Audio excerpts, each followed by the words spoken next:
Year 39 of Konoha. The breeze was gentle, the sunlight just right. Inside a spacious classroom, the teacher was droning on endlessly at the podium. Could there be any environment more suitable for sleeping than this? Hoo. A steady rhythm of soft snores began to sound. A little boy's head kept dipping forward and jerking back up, making him look rather comical. Yet the children around him treated it as if they had seen nothing. This guy sleeping in class was nothing new. One could not help suspecting that he came to school not to study, but to... The teacher seemed to have noticed that something was off. The little girl beside the boy pushed him helplessly. To stop sleeping, the teacher is looking at you. The boy opened his eyes, wiped the drool from the corner of his mouth, and still groggy looked around. What entered his vision was an adorable little girl. She had short brown hair and large eyes. On either side of her round little face were two purple markings. The boy felt that this little girl looked inexplicably familiar.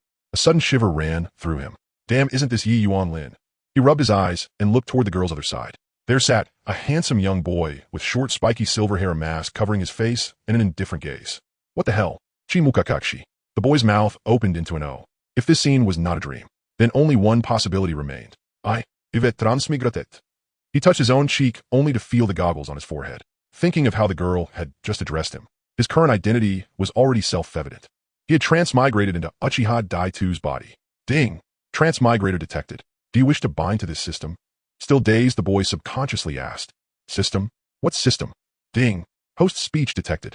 God-level choice system binding complete. The system's refusal to follow any script left the boy dumbfounded again. On the podium, the teacher lost his temper. A piece of chalk flew out and landed squarely on Daitu's head. Obito, stand up.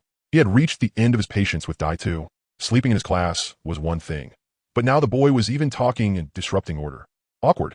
The boy shot to his feet, looking at the teacher with some trepidation. Fear of teachers was etched into every student's DNA. Of course, we're not talking about that kind of teacher. That kind of teacher will be thinking about carving DNA into someone. Just as the boy's thoughts began to wander, the teacher faced dark rapped on the blackboard. Repeat the problem I just explained. If you can't get out and stand in the hallway. The boy's eyes narrowed slightly. He gazed at the problem on the board and fell into thought. It was filled with questions about basic knowledge of the ninja world. One could say they were basics among basics. Yet as he sifted through Daitu's memories, he discovered that these questions were still a bit beyond Daitu's scope. Just as he hesitated, a light screen appeared before his eyes. 3 options were listed upon it. Option 1, sincerely admit your mistake to the teacher, young man. After all, sleeping in class is bad for your neck. It is recommended you sleep at home next time. Reward upon completion, teacher's favorability 1. Option 2, try to argue. Tell the teacher that if you did not know how to do these problems, you would definitely know how to do them. Reward upon completion, tonight's homework doubled. Option 3, look at the teacher down the bridge of your nose and say, it's not that I look down on you, but these questions are an insult to my intelligence. Reward upon completion, ninja world common knowledge. The boy's spirit surged. He had not read many textbooks, but he had read more than his share of novels. This was his golden cheat activating. None of the 3 options would directly boost his strength by much, but he was here to play on the wild side. Time to live it up. The boy planted one foot on the bench, raised his chin, and looked at the teacher down his nose, saying, Teacher, it's not that I look down on you, but these questions are an insult to my intelligence. The classroom instantly fell into dead silence. Lin stared blankly. Daitukun, what has gotten into him today? Even Kakashi could not help but glance at him. This idiot. He clearly knew nothing, yet still acted so arrogant. Idiot. Choice successful. Reward obtained, ninja world common knowledge. The prompt sounded again. The boy felt as though his mind had suddenly been filled with a great many things. Those things were... His expression grew even more exaggerated. In 4 words, it could only be described as, eat crap you. The teacher was so furious that his voice trembled as if he were singing opera. Good, very good, excellent. If you don't answer every one of these questions today, don't even think about going home tonight. The boy remained perfectly calm, under the classmates' gazes, shocked, admiring, or seeing him as an idiot. He correctly recited the answer to each question. This guy really answered them all. Though the difficulty of these questions was only on the level of 112, this person answering them was Daitu, for heaven's sake. Lin was stunned, Kakashi was stunned. Even the teacher was stunned. The teacher's eyes grew moist. He felt a bittersweet sense of finally seeing his efforts bear fruit. All right, he sniffed, sit down. From now on, listen carefully in my class. No more sleeping. The boy sat down a bit speechless. It was just answering a question. How had it brought the teacher to tears? Once he had calmed down, the teacher resumed the lesson. Under normal circumstances, as long as Daitu did not cause trouble, the class would not fall into chaos. And so, a period passed smoothly. During this time, the boy also accepted his new identity. Transmigration was a one-way ticket by nature, since he had entered this body and fused with Daitu's memories and emotions. From now on, he was Uchiha Daitu. He swore silently in his heart. He would, through his own tireless efforts, Change the tragic fate of the Uchiha clan. Ahem. Right system. The system. Daitu Chakold. Since he had a golden sheet, wasn't it nice to just lie? Why bother working so hard? Here's a joke for you. Even a talentless dead last, as long as he keeps working hard, can become a hero. Please. That sort of line casually tossed out by the Hokage's son. Surely no one would actually take it seriously, right? After school, one little kid after another packed up their tiny school bags. Daitu, however, stood out, looking particularly carefree. When Brother 2 came to school, he never even brought books. At this moment, he was propping his chin on one hand, smiling as he looked at the little girl beside him. Raising a girl from childhood. Now, that was his favorite. Lin's expression grew slightly unnatural. Daitukun was really strange today. First this, and now he kept staring at her. Her little face flushed red as she smoothed her short hair. Daitukun, why are you staring at me? Is my hair messy? Daitu shook his head and said solemnly. From afar you shine like the morning sun in its rosy dawn. You up close you dazzle like a lotus rising from clear waters. Lin, you are truly beautiful. Though this language could not fully capture the poem's original charm, it was more than enough to send the little girl's heart into turmoil. Did Daitukun see you tomorrow? Lin slung her small bag over her back and bolted out of the classroom.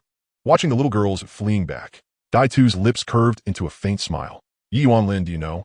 Daitu likes you the most. You are the only light in Daitu's world. And I am Daitu. The sun hovered on the verge of setting, strands of rosy light pouring down and draping the earth in a veil of golden gauze. Obito hugged his head, humming a little tune as he swayed lazily on his way home. Like sunlight piercing the night, dawn, quietly, something he sang under his breath. In his previous life, he had already been a mischievous rascal, and now he had fused with another troublemaker, just like himself. His temperament had become so jumpy and exuberant that even he found it hard to imagine. After a short while, Obito stopped in front of a small house. Finally home, he muttered. He carelessly kicked off his shoes outside the door and hopped into the house. Grandma, back, he called. A rustling sound came from inside the room. An old woman with gray hair and kindly brows stepped out. Wearing a fond, doting smile, she rubbed. Little Obito is back, she said. Are you hungry? Grandma will go make you something tasty. Obito grinned and nodded enthusiastically. Okay. For him, Grandma was the only family he had left in this world. In this harsh world of shinobi where 3 children together could hardly piece together a full set of parents. To possess a complete family was an almost unattainable luxury. After eating dinner with Grandma, Obito returned to his room and began pondering his future plans. As for ninjutsu, he did not know a single technique. Taijutsu, the original Obito had been utterly clueless about that as well. Yet back when he watched the world of shinobi, he had, relying on his astonishing talent, managed to teach himself a single move. A single technique that could make a person taste pain akin to a death of 1,000 years. That technique was the 1,000 years of death. However, right now, he ran far too slowly, so he did not dare to use this move lightly. If he were caught, he would probably be beaten to death on the spot. Obito immediately fell into a predicament at his wit's end. After a while, he simply lay flat. It was not that he did not wish to work hard, his strength simply did not allow it. Before long, he drifted into sleep. The next day at the Ninja Academy, a figure burst hurriedly into the classroom and bowed repeatedly to the teacher on the platform. Sorry, Sensei, Obito panted. On my way to school today, I ran into an old grandma who needed help so. Hearing this alto familiar excuse, the teacher was left speechless. Obito, if I'm not mistaken, you've already helped more than a dozen grandmas this month. A wave of laughter rippled through the classroom. Every little face was filled with gloating delight. Rin could only press a hand to her forehead in helplessness. Obito, honestly, he could not even come up with a decent excuse. Kakashi, meanwhile, remained as indifferent as ever. What he despised most were fellows like Obito, who had no sense of commitment. Obito muttered, feeling dejected at a loss for how to explain. Even he found it absurd that he could run into a grandma every single day on his way to school. He even suspected that these grandmas had coordinated things in advance, taking turns squatting by the roadside to wait for him. The teacher sighed heavily and waved his hand. Why don't I go sit down? He could not be bothered to waste any more time on this poor student. Thus Obito, as though granted amnesty, hurried to sit down beside Rin.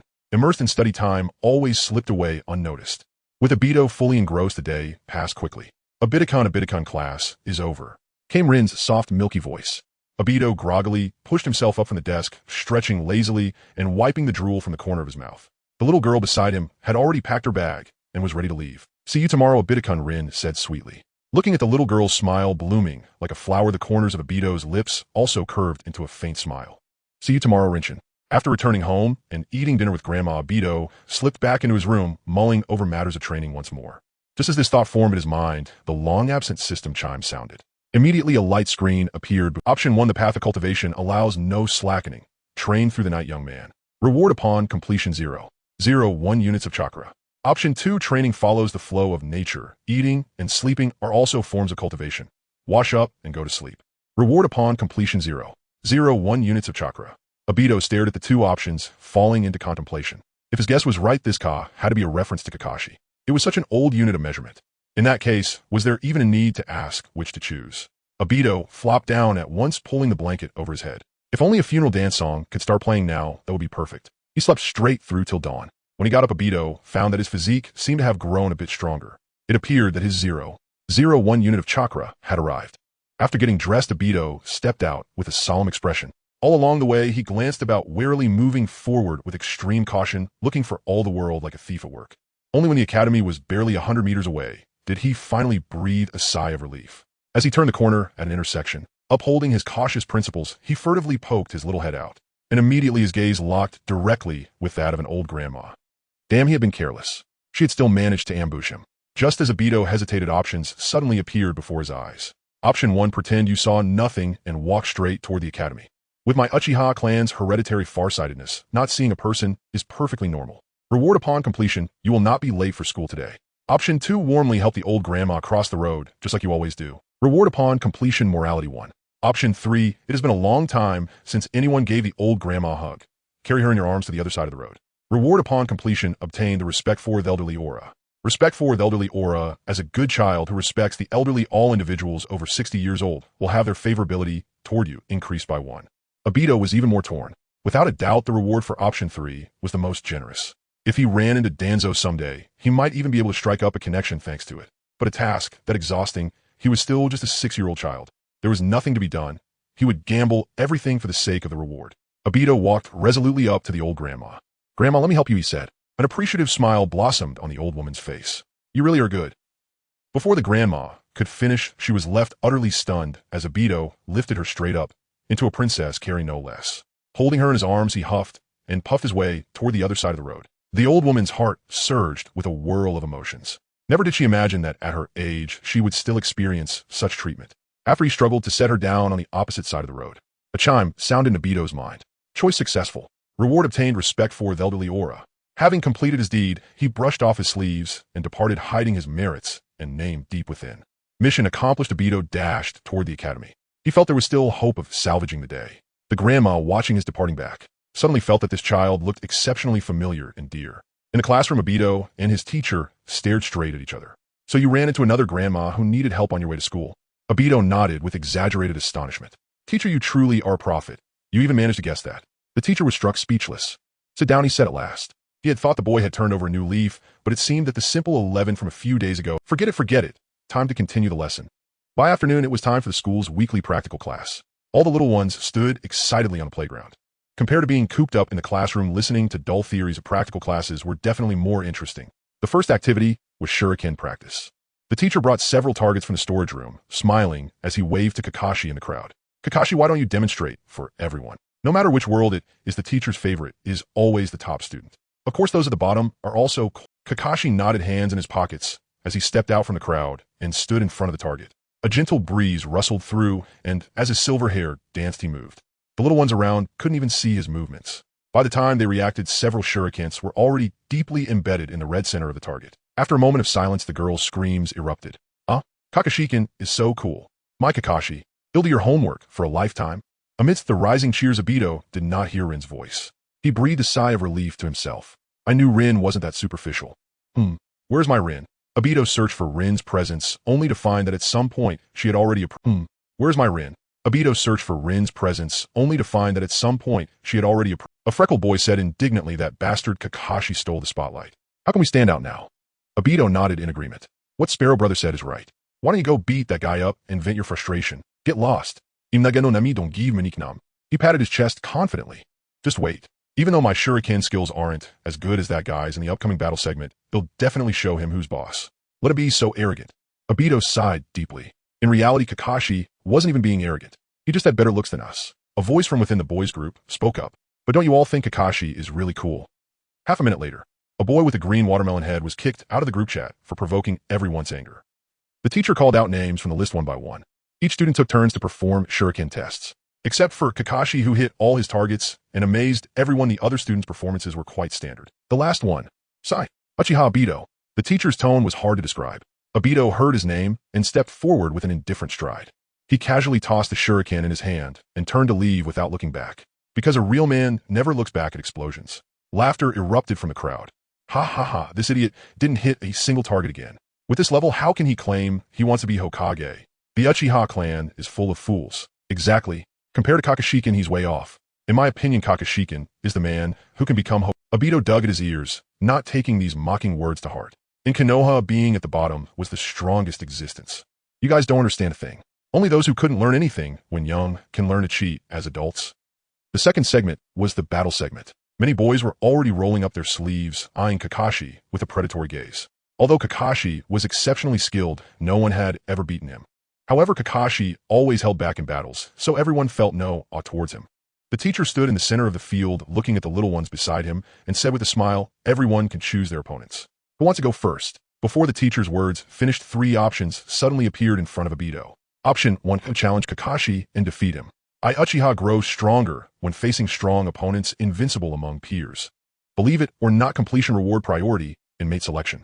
Option 2, challenge my guy and ensure not to lose for 10 minutes. Youth cannot be wasted. Ooh, let's have a passionate youth duel with guy. Completion reward enhancement in Taijutsu Genin level. Option 3, challenge Nohara Rin and beat her up. Why not show off your skills against a girl you like? Completion reward, the merciless aura. Merciless aura, the deeper the love, the harder the strike. When attacking the beloved, damage can increase without limit. Good heavens, I'm completely dumbfounded by the third option. This merciless aura is a pity for me. I'll just leave it for my little brother Itachi. Obito didn't want to enjoy the thrill of mistreating his wife just to end up in a tragic chase. As for option 1, what a joke, how could he possibly defeat Kakashi now? After weighing his options, he realized that only option 2 had a higher chance of success. So Obito no longer hesitated and said to the teacher, "I'll go first, teacher. I want to challenge my guy." Everyone was somewhat stunned upon hearing this. In contrast to Kakashi, who held back and was flexible in battles, Might Guy was the type who would go all out as soon. Once his fists and feet landed, most people couldn't handle it. So no one had ever dared to challenge Might Guy. This Obito, is he really this brave now? The teacher hesitated. What if something major happens during class?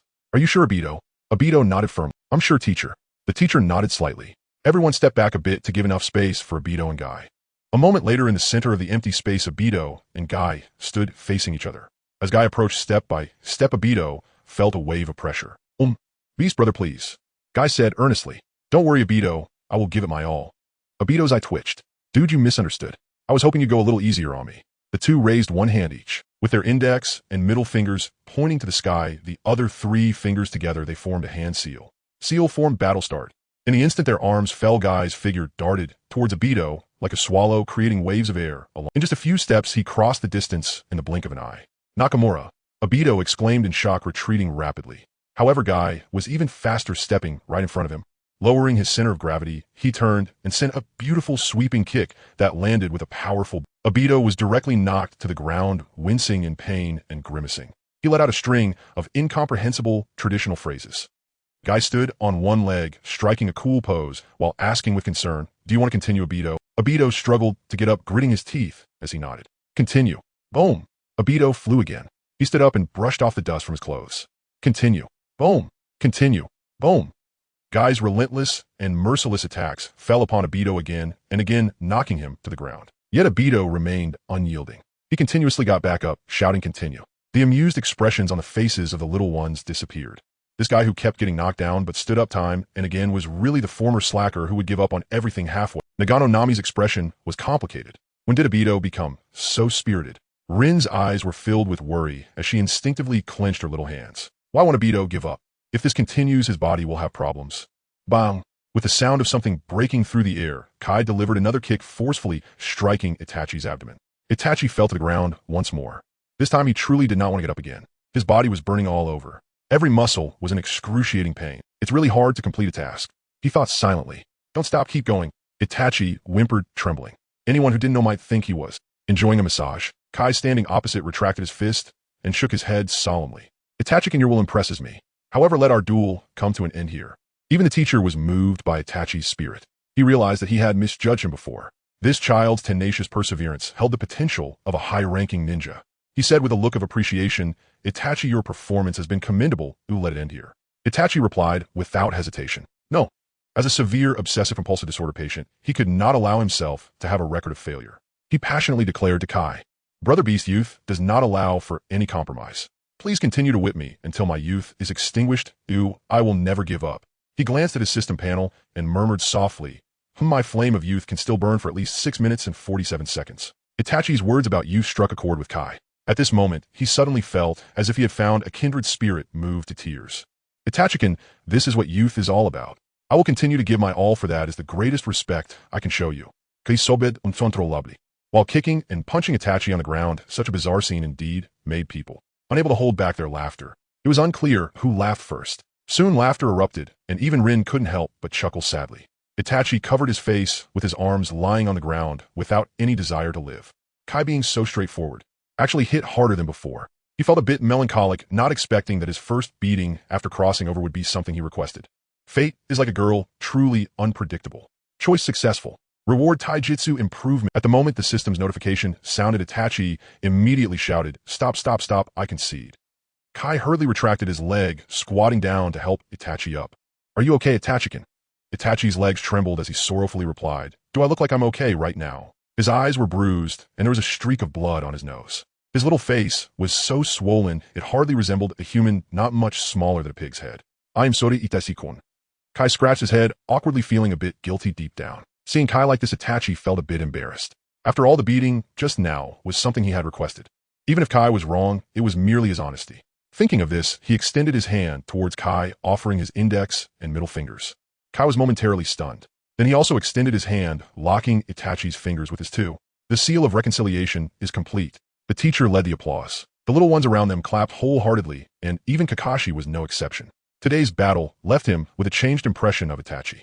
As the applause subsided, the teacher began to heal Itachi with medical ninjutsu, while commenting, "Thank you, Itachi, and Kai, for bringing us such an exciting duel." Hearing the teacher's praise, Itachi felt a bit elated. However, the teacher's next words shattered his excitement. Although Itachi's fundamentals are utterly lacking and need improvement, his unyielding spirit is something we all should learn from. Now who is next for the next group? A freckled little boy stepped forward. It was Nagano Bo. He twisted his neck and said loudly, "I'll go on." "Oh." The teacher's gaze sharpened as he nodded.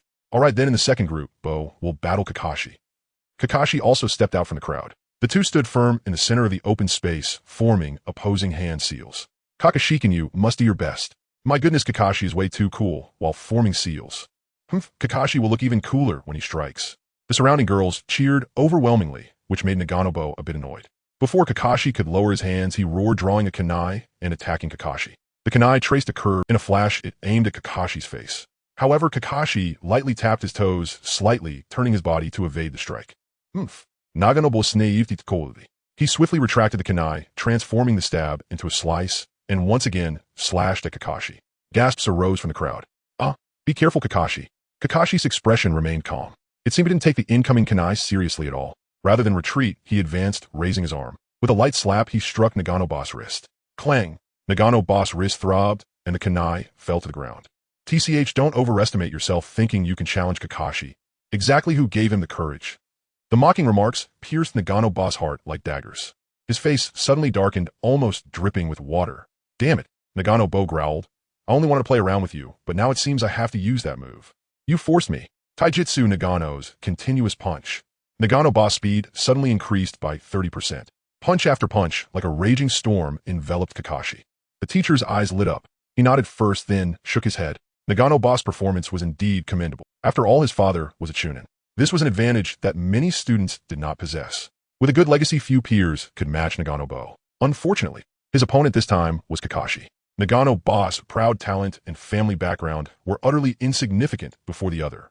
In terms of talent, he had been teaching for over a decade and had never seen a student more outstanding than Kakashi. In terms of family background, as long as the legendary White Fang of Konoha existed, the Hatake clan was one of the top families in Konoha. Unfortunately, the teacher seemed to recall something, letting out a long sigh. The duel continued. Amidst Naganobo's relentless attacks, Kakashi's figure was elusive. Like a leaf boat in a storm, it swayed up and down with the towering waves. Yet despite the rolling waves, the little boat never capsized. Just ask if you're angry. At critical moments, Kakashi always managed to narrowly evade Naganobo's attacks. Rain and wind passed by without a drop touching him. Naganobo vented his frustration into the air for quite a while. After an entire combo, he hadn't even grazed the hem of Kakashi's clothes. Instead, he had exhausted himself. Do you want to continue? Kakashi asked lightly. One was calm and composed while the other was furious. The outcome was obvious. The mocking voices around grew louder. At this moment, Nagano Bo found it hard to save face. Kakashi's indifferent words sounded more like a provocation to him. He said nothing filled with shame and humiliation as he attacked Kakashi again. He had to make this guy pay. This was the only thought in his mind. Faced with the chaotic attacks of Nagayabo, Kakashi gently shook his head. It's time to end this battle. The fact that he didn't defeat this guy in one strike already left enough face for him. He tilted his head just in time to dodge Nagayabo's fist. Then he delivered a straight punch that knocked Nagayabo to the ground. The force of this punch was perfectly controlled, just enough to knock Nagayabo down without causing any substantial harm. Nagayabo staggered to the ground, his expression dazed. It seemed he found it hard to accept the fact of his defeat. Seeing this, Kakashi stepped forward and reached out his hand toward the fallen Nagayabo. Seeing the scene, the girls erupted in excitement. Kakashi is so graceful and in love. Strong, handsome, and so courteous. He truly is my husband. Oh, come on. Calling him husband so easily is so shallow. He's my husband, you know. Ladies, let's not let a boy ruin our camaraderie. Just let me have Kakashi. Draw your swords, rivals. In the upcoming duel, let's speak with strength. Obito listened in shock. What the? These girls from this world are so precocious. I have a sudden bold idea. I just don't know if such things are punishable in the world of Naruto. Just as Obito's thoughts wandered, a loud roar pulled his attention back. Stop pretending I don't need you to act here. Nagayabo angrily slapped Kakashi's hand away and stood up furiously. One girl whispered in confusion. Did Nagayabo take the wrong medicine today? Why is he treating Kakashi like this? Another girl also felt indignant. Exactly, Kakashi has clearly been showing him kindness all along. Now he is taking the initiative to reach out. Yet Nagayabo is shouting and acting crazy. Even the teacher couldn't bear to watch. Nagayabo, the outcome has been decided. Quickly shake hands and reconcile with your classmate. Nagayabo had already lost his reason. Why? Why are the teacher and everyone else favoring that guy? His eyes were bloodshot as he fiercely pointed. I just can't stand your arrogant demeanor. What is there to be proud of being the son of that waste white fang? Obito was taken aback. He scanned his surroundings. He found some people looking confused, unaware of what Nagayabo was saying. But others had strange expressions, clearly knowing some inside information. Obito keenly noticed that these people all had some connection to ninjas in their families. Could it be? Obito's heart flashed with a bad thought. Could it be that the news of Konoha's white fang failing his mission has already spread in the ninja circles? Rumors, though baseless, can spread like wildfire until they consume the tragic hero, and only then will they gradually calm down. Just as Obito was secretly worried. The teacher's expression darkened as he coldly spoke. Enough, Nagayabo. Losing is losing. You personally attacking your classmate will only make everyone look down on you. Nagayabo did not stop. Teacher, why can't you let me speak? He seemed afraid that the people around him wouldn't know of the glorious deeds of Konoha's white fang. His voice grew louder as he addressed everyone present. That waste white fang, for the sake of his friends, actually chose to abandon the mission, causing a huge loss to the village. As a member of Konoha, I believe I have the right to condemn such behavior. Dragging down the collective for personal desires, what else can such a person be but waste? Kakashi's body trembled. His gaze was fierce like a beast ready to devour. He wanted to teach Nagayabo a lesson, but recalling his father's admonitions, he could only suppress his anger. Seeing his sullen expression, Nagayabo let out a sigh of relief, feeling elated. Aren't you usually calm and unbothered, acting as if you were the best in the world? Are you not going to keep pretending? As the son of such waste, I really don't understand what you have to be proud of every day. Especially when Nagayabo noticed that the female classmates who usually admired Kakashi were now looking at him differently. You can imagine how pleased he felt. Rin looked worriedly at that lonely figure. Kakashikin. I wanted to say a few words on Kakashi's behalf, but he was a loss for words, unable to utter a single phrase. The teacher sighed deeply. Senior Shikomo dedicated half his life to the village. In the end, he was criticized by a brat truly. His eyes held a cold glint. Hihi, Nagayabo. As long as I am in charge, you won't graduate. I never expected Kakashikin's father. What do you think? Yeah, this is really... Listening to the increasingly twisted opinions around him, Obito shook his head in disappointment. He knew why the brilliant white fang chose to commit suicide. The power of rumor is terrifying. His gaze toward Nagayabo grew increasingly unfriendly. Clearly it was his own inadequacy, yet he was causing such chaos. Damn it, I can't stand it anymore, I'll take him down. Nagayabo was still basking in his moment of pride. In the future, Kakashi will just be a defeated dog, and no one would like him, right? Who would that girl admire from now on? Need I say more? Naturally, it would be me. I'm going to hit you. A figure rushed out from the crowd. A flying kick sent Nagayabo climbed up from the ground, disbelief written all over his face as he turned back. Obito, have you lost your mind, daring to strike at me? Obito spat disdainfully on the ground. I think you're the one who's gone mad, a waste who can only blabber. How can you look down on the senior white fang? When he was serving the village, you were still in your father's pants. Nagayabo was momentarily speechless. Obito dug his nose and said, "What are you?" "I'm what?" "Oh, I know what you want to say. With your intelligence, you probably can't understand what I'm saying, right? Then how about we just have a fight? What do you say, little sparrow?" With that, Obito formed the hand seals for the body flicker technique, looking provocatively at Nagayabo. Nagayabo's little face twisted in anger. "Kakashi hitting me is one thing, but you, Obito, want to join in? Then let's fight. With your background of being an orphan, what gives you the right to compete with me?" Nagayabo didn't even form any hand seals, instead grinning menacingly as he lunged at Obito. Kakashi looked at this scene in bewilderment.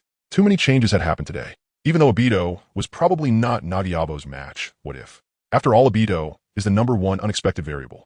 Perhaps he could teach Nagayabo a lesson he would never forget. The teacher looked at Obito with a hint of expectation. "Oh, Obito, this is the first time the teacher has high hopes for you. Can you give the teacher a surprise?" Rin knew what level Obito was at. Even at his best, he wouldn't be a match for Nagayabo. Not to mention, he just got beat up by Guy for half the day. Obito-kun is too impulsive. However, the way he stood up for Kakashi earlier seemed a bit cool. Among the varying thoughts of the crowd, Nagayabo's fist was already heavily falling toward Obito. The attack was imminent, yet Obito remained unfazed. In the past, he would have certainly been no match for Naganoha. However, at this moment, he had acquired the body technique of a genin. He only wanted to say one thing now. Everyone present was just elementary school students. I could take down each one of these kids with a single punch. Ahem, of course, Kakashi and Guy were not included. A fleeting thought crossed his mind. Facing the incoming fist, Obito stepped forward, catching Naganoha's arm. He swiftly turned, twisting his shoulder to execute a clean shoulder throw. "Ah!" A girl gasped. In her expectations, it should have been Obito who got thrown to the ground. Who would have thought that the one on the ground was actually the little bully of the class? Naganoha sat on the ground, his mind completely blank. What just happened? He had confidently initiated the attack, only to be subdued in one move by the tail end of the class, standing before him. Rage surged from his heart. Naganoha's face turned crimson up to his neck. That perennial tail-end Obito actually dared to humiliate me. I must make him pay dearly. Naganoha stood up, glaring at Obito with fiery eyes. If it weren't for his moment of carelessness, how could Obito possibly be his opponent?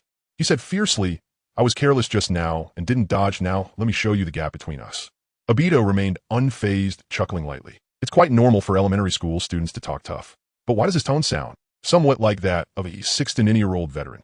In his anger, Naganoha surprisingly calmed down. Cautiously, he circled around Obito, seemingly searching for a flaw. The teacher sighed inwardly upon witnessing this scene.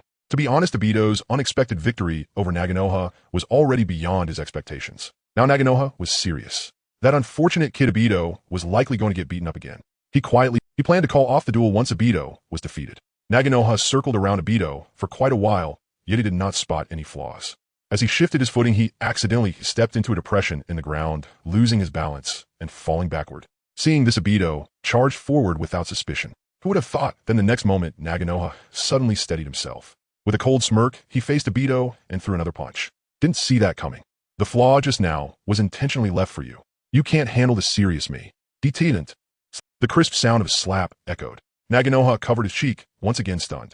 Obito chuckled. "You only saw the second layer, thinking I was at the first layer. But in reality, I, the Earthmaster, am at the 5th layer. Luring someone with techniques far superior to yours, allowing them to draw closer to you.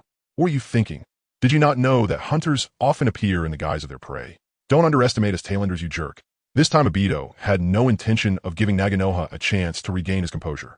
Otherwise it would seem too easy. Taking advantage of Naganoha's moment of distraction, Obito launched a flurry of punches. EDG is awesome. Shouting lines that others couldn't understand, Obito relentlessly attacked Naganoha. After a while, even the teacher could no longer watch. Ahem, Obito, that's enough, that's enough. Only then did Obito reluctantly stop glancing at the down Naganoha. He looked around at his classmates, who seemed to be seeing him for the first time. Suddenly, he felt the need to say something as the atmosphere had escalated. I know that in everyone's eyes, a ninja who breaks the rules and fails to complete their tasks is no different from trash. But those who do not cherish their comrades are even worse than trash. I believe that Konoha's White Fang is a true hero. Obito's words struck heavy, causing Kakashi to... In Kakashi's eyes, there was a hint of unusual brilliance, and a pop-up appeared above his head, favorability 1. Seeing this, Obito chuckled inwardly. Earning Kakashi's favor made his efforts worthwhile. In the crowd, a chubby boy who usually got along well with Naganoha shouted loudly. But he sacrificed the interests of the entire village for a few people. Isn't that kind of behavior worthy of praise? Right? Many people looked at Obito with confusion again. Obito snorted and said, "Are those a few people you mentioned not my comrades from Konoha? You speak so lightly. If it were your parents on a mission, would you still be able to say that so decisively?" The chubby boy's face stiffened. I He wanted to say that it was for the village and his parents were nothing to mention. But thinking of his parents' faces, he really couldn't do it. Obito, feeling somewhat disheartened, said, "So, when it doesn't concern you, everyone can remain rational. But if the ones on the mission are your beloved friends and family, what would you choose?" Ahem. Let's not say anything else, that at least there should be a raise. The surrounding children all lowered their heads in shame, asking themselves, if the ninja on this mission were their relatives, they would likely make the same decision as White Fang. Seeing this, Obito shrugged and said, "All I'm saying is White Fang's actions may not be right, but they're certainly not wrong. Because what he did was human nature." The teacher listened in silence to Obito's words and once again took the lead in applauding. He looked at the figures standing in the arena, momentarily dazed. Were those profound words really spoken by this unfortunate child? It felt somewhat out of place. In the complex gazes of the crowd, Obito stood in a black outfit with his hands behind his back, striving to pose as a person above the world. Unfortunately, with a bruised nose and swollen eyes, it just looked absurd. Many people thought this was more like it. This funny guy was the Obito they were familiar with. Naganoha had long since gotten up from the ground, his face not looking good, clearly feeling a bit embarrassed. However, he said, very seriously, "I was wrong to insult White Fang just now, but you little brat, we will settle the score for you hitting me later." After saying that, he slipped away into the crowd. The teacher intended to persuade Naganoha and Obito to shake hands and reach a reconciliation. But looking at the shoe print on Naganoha's face, he felt that this matter might be beyond his capabilities. The teacher changed the subject. "So who was the next group?" The duel segment continued. Obito hummed a little tune as he walked toward the restroom. "Who?" After a refreshing moment, Obito washed his hands at the sink and was about to leave when suddenly a watermelon-headed person walked out of the restroom. He looked at Obito's wet hands and laughed heartily. "Obito-kun, you also got some on your hands, huh?" "Obito." Guy turned on the faucet, washed his hands clean, and splashed some cold water on his face, feeling quite refreshed. Obito burst into laughter 3 times. "Ha ha ha, Guy, I didn't expect you to be even braver than me, getting splashed on your face." "Guy." Evening. Data walked on the road home. Suddenly he slapped himself. "Zimida, I want to cause trouble this afternoon." In a moment of impulsive enthusiasm, he spoke highly of Konoha's White Fang. If this were to reach the ears of a certain old silver coin, he shivered with a sense of foreboding, retracting his neck and looking around. He couldn't shake the feeling that a root ninja would suddenly emerge from the shadows. Then grinning, they would take him out. He quietly admonished himself. "Dato, oh Dato, you must remain low-key in the future. Until you have sufficient strength, you absolutely cannot act recklessly again. This world can indeed lead to death." Sigh, after putting on a show, one still has to be cautious. Outside a modest-sized house, a small silver-haired boy pushed open the door. "Father, I'm back." A middle-aged man walked out upon hearing this. He too had flowing silver hair tied back in a ponytail.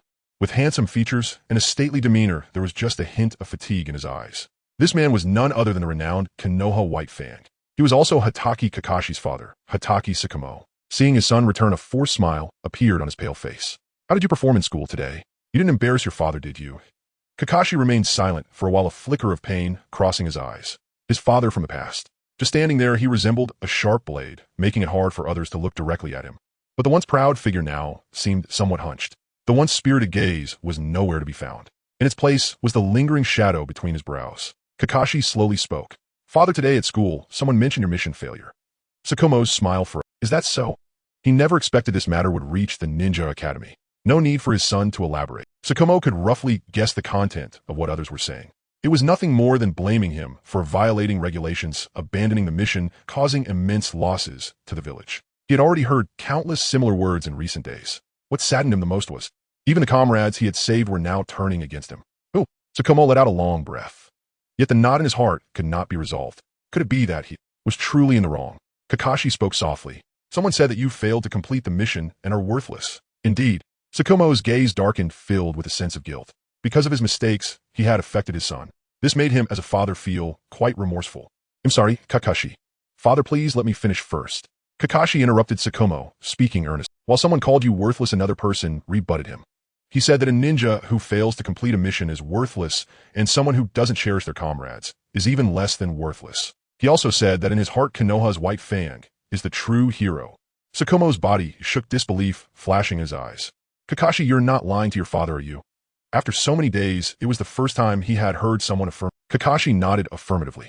"Of course not, and you should have met this person too. His name is Uchiha Obito. He's a friend of mine. Son, you've made a good friend." Tsukumo spoke with a complex expression. He never expected the first ray of hope in the darkness to come from a kid the same age as his son. This made Tsukumo feel a mix of amusement and exasperation. After his son returned to the house, Tsukumo's expression became serious. It was only in recent days that he had vaguely sensed that he had inadvertently blocked someone's path, which was why he was being targeted everywhere. If he couldn't resolve this situation, his reputation might be ruined, but Kakashi. Thinking of this, his gaze, Hokage's office. The third Hokage sat at his desk. He held a freshly brewed cup of goji berry tea, savoring a sip. Sigh. Hiruzen felt a bit sentimental. Thinking back to his youth, he never believed such things. The saying that people in middle age had to soak goji berries in thermos cups. But now that he was older, not only did he have to handle state affairs during the day, but he also had to return home to deal with his wife at night. His energy just couldn't keep up. Knock, knock, knock. A series of knocks sounded. The third Hokage hid the thermos cup and said nonchalantly, seeing the visitor, the third Hokage smiled and said, "Kisuke, what brings you here today? It's rare for you to take the initiative to find me. Come, let's sit and talk." Uchiha Kisuke, the homeroom teacher of Kakashi and Daido's class. Kisuke nodded, sitting down across from the third Hokage, pondering for a moment before speaking. "Lord Third, I might have found another promising student." The third Hokage was somewhat surprised. "Oh, which? It's a student named Uchiha Daido," Kisuke replied. "Today?" Kisuke recounted Daido's performance today in detail to the third Hokage. After listening, the third Hokage's eyes flickered. "So, this little one from the Uchiha clan is indeed a talent worth cultivating. Kisuke, you must pay more attention to him in the future, regardless of whether Tsukumo's actions were right or wrong." At such a young age, Daido had already understood the meaning of protection. This is quite rare. One must know that the essence of the will of fire lies in this protection and inheritance. "I understand, Lord Third." Uchiha Kisuke nodded in agreement. Then he seemed to remember something, his expression turning a bit puzzled. "However, didn't you already order to seal the information regarding White Fang's failure? Why has this news still?" Uchiha Kisuke's identity was special, knowing things that ordinary people didn't. Because of this, he found it a bit. The third Hokage felt a headache coming on, rubbing his forehead, and said, "About this, I'm just as clueless as you." While speaking halfway, the third Hokage suddenly noticed the hint of suspicion in Kisuke's eyes. He was taken aback, then furrowed his brows and asked, "Do you think I leaked this matter?" Kisuke awkwardly smiled. No, I've never doubted you, it's just." After hesitating for a moment, Kisuke still mustered the courage to speak. "It's just that recently there have been rumors in the ninja community saying that White Fang was targeted because his fame overshadowed you so." The third Hokage's expression darkened, turning as black as a pot. He remained silent, staring at Kisuke with a grim look. Gulp. Kisuke swallowed the rest of his sentence awkwardly. "Well, I came to report about the recent teaching work. I suddenly remembered that I left food cooking at home, so." The third Hokage waved his hand irritably. Get out, hurry, and leave." Kisuke felt as if a great burden had been lifted, bolting out the door. Once he left, the third Hokage took out his pipe. As he puffed smoke, he began to contemplate. Recently, the situation in Konoha had been tumultuous. Who could be the one hiding in the shadows, stirring up the storm? To be honest, regarding these mindless rumors, Rin himself is quite speechless. Over the years, his contributions to Konoha are undeniably irreplaceable. It was under his leadership that Konoha emerged victorious in the Second Shinobi World War. The new generation of strong ninjas that has emerged during this period all grew under his guidance. Even Kakashi Hatake can be considered half his student. Let alone Kakashi's current achievements, they still have quite some distance to go, with his own qualifications and connections. Even if Kakashi catches up, so what? He hasn't committed any grave mistakes. Can Kakashi really take credit and force him to step down? Doesn't the old man know Kakashi's character better than you all? Is there really a need to fear him seizing power? The order to suppress information about Kakashi's failed mission was personally given by me. Hey, I really don't know what everyone is thinking. However, the reason rumors are so disgusting is precisely due to this. Most people lack the ability to discern rumors. They will just tirelessly continue to spread them. The third Hokage took a deep drag on his cigarette, his eyes slightly squinting. If we look at these two rumors together, it seems the person behind this is trying to kill two birds with one stone. The third Hokage tapped his pipe on the table. Outside the door, an Umbu ninja responded and entered the room. He knelt on one knee and whispered a question. "Lord Third, what are your orders?" The third Hokage smiled and said, "I haven't seen my old friend in a long time. Please run to the root for me." "Yes." The Umbu nodded slightly and got up to leave. Before long, a figure in a gray robe, leaning on a cane, walked into the Hokage's office. His right cheek was wrapped in bandages, and his left eye was partially closed, seemingly uninterested in the world around him. Shimura Danzo, a good friend from Rin's youth, now a longtime comrade. He calmly asked, "Rin, you call me here late at night. What is the matter?" The third Hokage pointed to the freshly brewed tea on the table and said with a smile, "This is the good tea that Daku sent me a few days ago. I specifically invited you to taste it." Danzo raised an eyebrow, said nothing more, and sat opposite the third Hokage. He picked up the teacup in his hand and slowly savored the tea. After a moment, he placed the cup down and got straight to the point, saying, "Rin, if you have something to say, just say it. I still have matters at the root to deal with. I don't have time to sit here idly with you." The third Hokage took a sip of tea, pretending to be indifferent. Then he'll get straight to the point. Have you heard about the recent rumors in the village regarding Kakashi?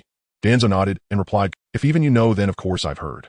The third Hokage snorted coldly, a bit displeased with his friend's hidden. Since you are so well informed, have you found out who leaked the confidential information? Danzo shook his head. I instructed my subordinates to investigate everywhere, but so far we found nothing. Looking at Rijan's somewhat displeased face, he seemed to suddenly realize something and furrowed his brow slightly. Do you suspect that I leaked the information, eh? The third Hokage let out a non-committal grunt, his gaze deeply fixed on Danzo. So, is it you? A chill ran through Danzo's heart, and after a moment of silence he spoke. This matter has nothing to do with me. Bringing down Kakashi does not benefit me in the slightest. The third Hokage ambiguously nodded, but said nothing. Danzo felt a bit restless, heavily striking the ground with his cane. Rijan, given our friendship over the years, do you still not trust me? If I had to guess who would do this, I do have a suspect in mind. The third Hokage lifted his teacup, waiting for Danzo to continue. Let's hear it. Danzo stared into the third Hokage's eyes and said ominously, don't forget there are members of the Uchiha clan in Kakashi's team. If their clan wants to compete for the next Hokage position, Kakashi would undoubtedly be their strong rival. But the third Hokage calmly took a sip of tea, suppressing his surprise. After a moment, he regained his usual composure and smiled. Isn't there still work waiting for you to handle at the root? I won't keep you, you should head back, Danzo. Hearing this, Danzo nodded. He cast a deep glance at the third Hokage, then left without looking back. After he left, the third Hokage rubbed his forehead. Things are becoming increasingly intricate. Who could it possibly be? The next morning, sunlight quietly crept through the window, illuminating the face of a sleeping boy. The boy grumbled and turned over, showing no intention of getting up. Just then a voice echoed from outside. Obito, Rin has come to take you to school. Huh. The boy suddenly sat up in bed. After quickly changing his clothes, he walked out of his room. Seeing her grandson finally willing to get up, the grandmother sighed in relief. She handed a small lunchbox to both Rin and Obito. This is the breakfast I just made. It's getting late, so eat on the way with Rin. Thank you, Granny, let's go. Rin said with a cheerful smile. The grandmother's eyes were filled with joy, clearly. All right. Rin took Obito's small hand. Then let's go, Obito-kun. Happiness came somewhat suddenly, and Obito's mind momentarily froze. In this life, and the last, it was his first time holding a girl's hand. Ugh, holding a little girl's hand. We're off, Granny. All right, you two, take your time on the road. As they walked, Obito ate his breakfast, glancing curiously at Rin beside him. Rinchin, why did you come to pick me up for school today? Rin finished her last bite of breakfast, elegantly wiped her mouth, and then said, Isn't it because you've been late recently? I was a bit worried about you. Obito chuckled, feeling warm inside. Aside from his grandmother, Rin should be the person who cares about him most. In this life, I will definitely protect you, while he thought silently. Rin curiously asked, By the way, Obito-kun, how did your taijutsu improve so quickly? After thinking for a moment, Obito explained, Actually, I've been secretly training at night recently. That's also why I'm always so tired in class during the day. Rin nodded thoughtfully. Is that so? But Obito-kun, it seems you've often been sleeping in class since the start of school. Obito coughed a couple of times, choosing to change the subject. Cough, well. Rinchin, you look even prettier today. Rin's face turned slightly red, clearly thrown off by Obito's comment. Oh, really? Obito nodded seriously. Yes, definitely. It's strange. On the way to school with Rin, Obito didn't run into a single old lady. Maybe the other party only catches single people. Obito silently complained. When the teacher saw Obito appear in his seat on time, he rubbed his eyes in disbelief. It seems Obito has really had a breakthrough. However, this child's recent change seems a bit too drastic. Who else could bring such a troublesome child like Obito onto the right path? Aside from him, Uchiha Kisuke, who else could bring such a troublesome child like Obito onto the right path? Aside from him, Uchiha Kisuke, who else in the entire education sector could do it? I ask you, who else? Just as the teacher was lost in self-satisfaction. Obito-kun, wake up, it's time for class. The teacher's expression stiffened. Oh no, it seems he still has a long way to go. With astonishing willpower, Dato managed to endure and listen to the entire morning's class. This display provided some solace to Kisuke. As the class was nearing its end, Uchiha Kisuke clapped his hands to attract the attention of the little ones. Students, I have an important announcement to make. In just over a month, the annual exam will arrive, and I hope everyone can. Before Kisuke could finish his sentence, the little ones had already started wailing. Another exam is coming. Yet it feels like we just had an exam last time. How can it be so soon? Being human is so hard. I apologize for being human. Dato quietly chuckled to himself. Everyone in his class was talented, their words pleasing and amusing. Uchiha Kisuke helplessly tried to maintain order. Everyone, please be quiet. Once the little one settled down, he continued, I hope you can make good use of this last period of time, study well, and achieve good results to bring glory to our class. If the results are good this time, the teacher will treat everyone to a feast from his own pocket. The little ones exchanged glances. Oh, that sounds quite appealing. Since there's no escaping the exam, why not study a bit? Dato was lost in thought when suddenly 3 options appeared before him. Option 1, maintain the noble identity of being at the bottom, who else but me to be last. Completion reward fury of the bottom dwellers. Fury of the bottom dwellers when facing opponents with higher scores, sanity 1. Option 2, look at her 100 times, she is not yours. But read a book 100 times and the knowledge is yours. Study hard to be in the top 3 of the class. Completion reward fire release aptitude 1. Option 3, better to exhaust oneself than let classmates die in vain. Achieve top 3 in the class with the highest average score. Completion reward fire release aptitude 5. Dato gasped in surprise, contributing to global warming. What is this fury of the bottom dwellers? No doubt about it, I will pass on that. Options 2 and 3 seem. Clearly option 2 is the easier choice, so I choose option 3. At the moment of decision, Daito's eyes suddenly revealed a weariness that was not befitting his age. Sigh. I never expected to come to this world and still have to face competition. Oh well, let you all witness the terror of a student from Huaxia. Experience the fear of being controlled. Roll. As long as I don't roll to death, I'll roll to the maximum. Dato raised his hand enthusiastically. Teacher, I have a question. Uchiha Kisuke's heart skipped a beat. What trickery is that mischievous Dato up to now? He cautiously raised his head towards Dato, signaling him to spit it out. Dato stood up. Looking at his classmates around him, he felt a bit melancholic. They were classmates now, but soon they might become rivals.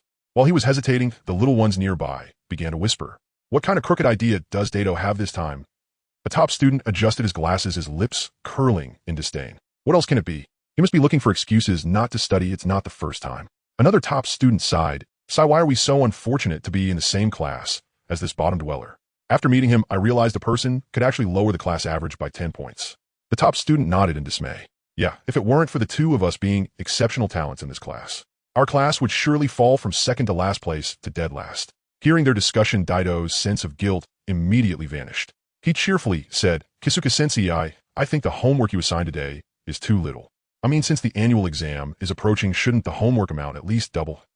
The entire classroom fell into a brief silence. The little ones were all stunned. What the hell is Dato out of his mind? Kisuke's smile grew wider. He found himself liking Dato more and more, since Dato said that it seems the homework assigned by the teacher today is indeed a bit lacking. Everyone please open your textbooks. I will assign a few more problems. Ridiculous. The little ones reluctantly opened their textbooks, wishing they could kill Dato with their glares. Fortunately, Uchiha Kisuke only assigned 5 or 6 problems, which relieved them somewhat. Alright, apart from the problems, I just assigned the rest is today's homework, Kisuke said with a smile. Nanny, but you can't be. After the teacher left the classroom with a beaming smile, Kakashi hesitated for a moment, wanting to go find Dato to say something. However, someone beat him to it. Nagano waved his hand and slammed the desk. He walked up to Dato and said fiercely, Dato, let's meet in the small grove tonight. He'll settle both old and new scores with you. Dato rolled his eyes. What grudges do we have? Yesterday was your live's peak. Do you know that? You dared to challenge the 6th Hokage and provoke the great demon of the ninja world. In the entire ninja world, only Zabuza could match you. Just enjoy your little victory. As for today's incident, what's wrong with making you learn a bit more? Isn't it all for your own good? Thinking this, Dato said, Alright, let's meet in the small grove tonight. Don't bail on me. I don't want to look down on you. Nagano snorted coldly. Umfa returned the same words to you. He proudly puffed out his chest and left like a triumphant hero. Lin said softly with some concern, Daito-kun, are you really going to fight Nagano? Dato grinned and replied, How could that be? Tonight, I will honestly do my homework at home. I was just fooling that kid earlier. Lin finally felt relieved and smiled. You're really bad, Daito-kun. Dato laughed. A boy must be bad for a girl to like him. Meanwhile, Dato was chatting animatedly with Lin. Out of the corner of his eye, he noticed Kai standing beside Kakashi, looking eager. He seemed to be saying something to Kakashi, happily waving his hands. What the hell? A boy is actually standing beside me. Dato looked around and suddenly realized. It seemed that not only Kakashi and Kai were like this. The boys in the class seemed to be pairing off and playing together. Only he was chatting with the girls.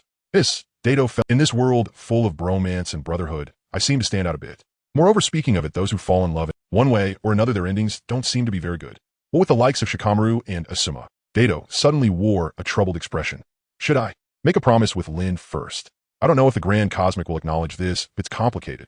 In the stillness of night, under the sparse starlight, a voice filled with ancient melancholy sang, a heart. If you're willing to peel back my homework layer by layer. The old man's resigned voice echoed. Daito, grandma just fell asleep, and you woke her up again. Daito called out embarrassment from outside the house. Looking at the seemingly endless homework before him, Daito sighed deeply. Oh, it seems I've gone too far. Is there really a person who can finish all this? No more writing, this will have to do.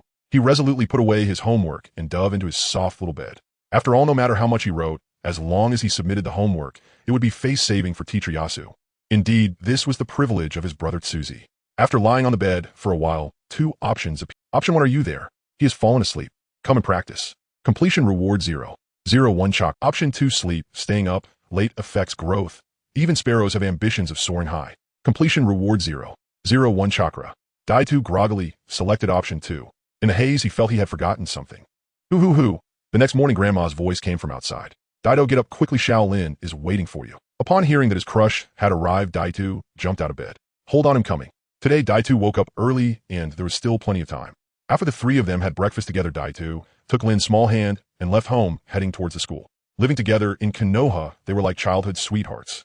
Daidu secretly thought that he and Lin were indeed childhood sweethearts. Looking at the innocent smile on Lin's face, he felt a surge of emotion. If he could be with Lin every day, living such a peaceful life, then he would surely be very happy. But Daitu knew that this bliss would not last long.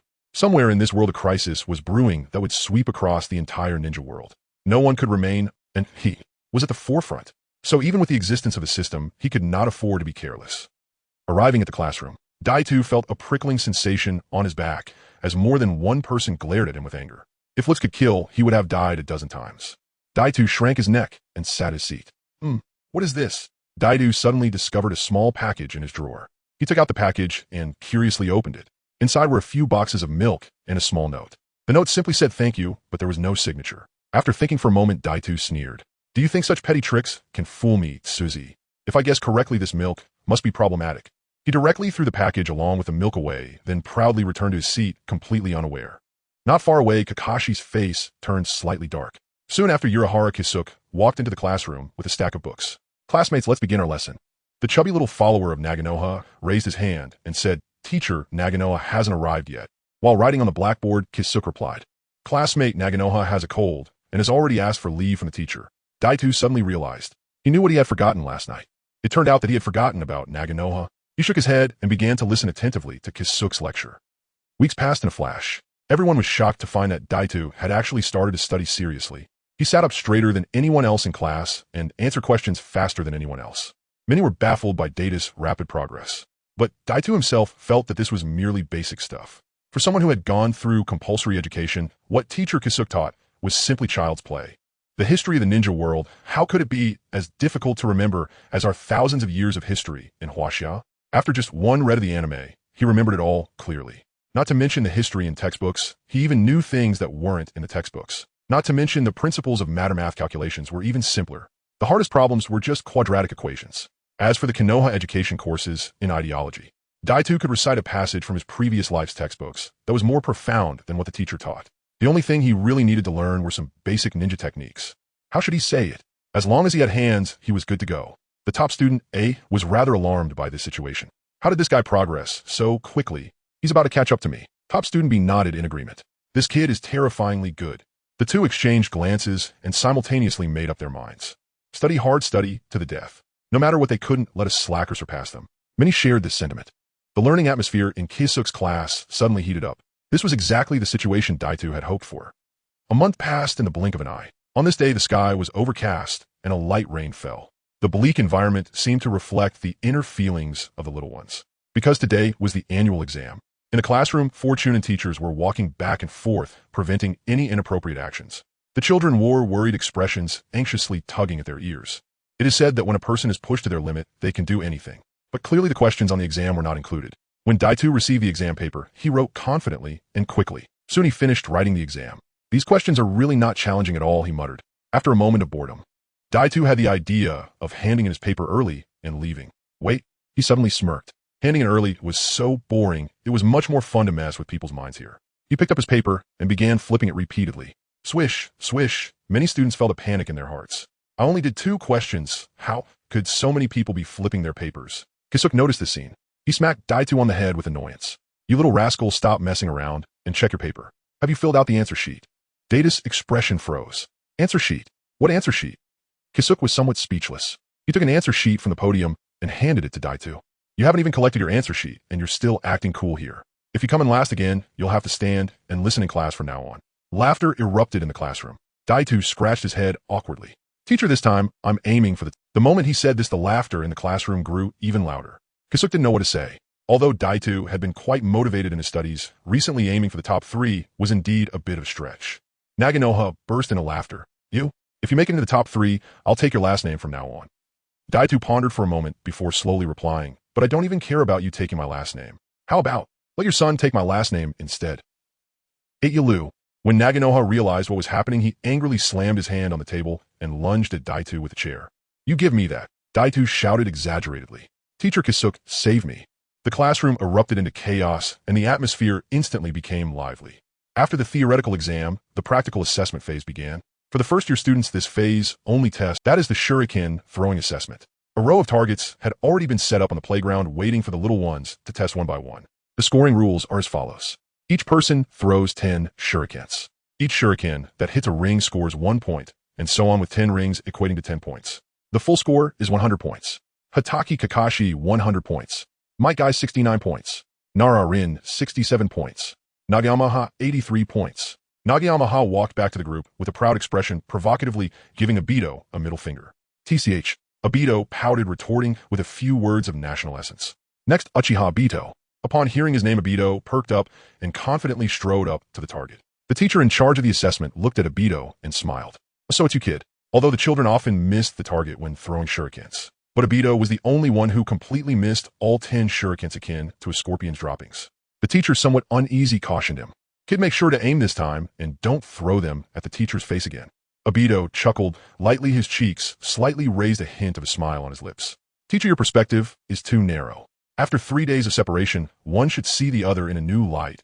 I am no longer the same me as before. My goal is full marks. After finishing his act, Obito began to throw shurikens rapidly. With his lower ninja level physical skills combined with recent diligent training, his throwing skill naturally was no longer what it used to be. After Obito stopped, the teacher glanced at the targets and announced with surprise. Uchiha Obito 90 points. You've indeed made great progress, young man. Obito scratched his head awkwardly. Having boasted about a full score, he accidentally missed 2 throws. Well, as long as I'm not embarrassed, I don't mind. In fact, a score of 90 is already quite good. Aside from Kakashi, that freak, this is considered top tier. Once all the little ones finished their tests, the teacher announced loudly. The results of the annual exam will be published in a week, and no homework will be assigned this week, so everyone can relax well. Remember to come on time next week. The teacher's words were drowned out by the cheers of the little ones. Woohoo! Yada! Rin approached Obito, blinking her big eyes, and asking Obito-kun, do you have any plans for the holiday? Obito thought for a moment and shook his head. Not yet. How about we? Come play at my house, it's quite spacious. Just as Obito was about to invite the little girl to his house during the holiday, an unexpected figure walked up beside him. Rin was slightly taken aback, and then asked surprised, Kakashi-kun, I was just discussing holiday plans with Obito. Would you like to join us? Kakashi completely ignored Rin and addressed Obito. My father wants to invite you over for dinner tonight at 7. As soon as Kakashi finished speaking, a multiple-choice question appeared before Obito. Option 1, an old geezer. Can he compare to my little girl's charm? Not going. Reward for completion, LSP value 1. Option 2, women only slow down my sword drawing speed. I should go seek out White Fan for swordsmanship lessons. Reward for completion, unlocks subsequent tasks. Oh, this option 2 with the reward of unlocking subsequent tasks was the first time Obito had seen it. After hesitating for a moment, he chose option 2. All right, please thank your father for me, he said to Kakashi. He slightly nodded at Rin beside him as a greeting and then left on his own. Obito glanced at the not-so-happy little girl and pretended to be indignant as he said, that Kakashi guy is still as indifferent as ever, treating my lovely Rinchin like this. Rin's little face turned red and she murmured, Obito-kun is joking with me again. Obito replied seriously, no way, Rinchin is the cutest existence in my heart. After comforting the little girl for a while, Obito finally headed home. He needed to let his grandmother know in advance about going out for dinner tonight. At 6:30 in the evening, Obito left his house, bobbing his head as he went to the appointment. The moon rises over the willow's tip, lovers meet after dusk. What a pity it's not a beautiful sister I'm meeting, but a middle-aged uncle. But why did White Fang invite me? Obito thought for a moment, estimating the most likely reason. Shimo knew about his support of him, and thus he invited him to dinner at his house. While pondering these thoughts, Obito quickly arrived at Kakashi's doorstep. Outside the not-too-big nor small house, a figure had been waiting for quite a while, seemingly specifically waiting for him. Obito waved at the figure. I'm here, Kakashi. Kakashi replied, indifferently turning around without looking back. Obito hurriedly followed, curiously glancing around. The interior of Kakashi's home was simple, but gave a warm feeling. In a fleeting glance, Obito saw a childhood photo of Kakashi on the wall. It was utterly adorable, resembling a little silver fluff ball. Seemingly hearing the movement, footsteps came from inside the house. A handsome silver-haired man walked out. Although his expression seemed a bit haggard, it couldn't conceal the heroism in his features. Hatake Shimo. He smiled at Obito and said, "You must be little Obito, who I've often heard Kakashi mention you." Obito nodded, feeling a bit shy as he said, "Hello, Waifang im Obito. You've probably heard a lot about my embarrassing stories from Kakashi."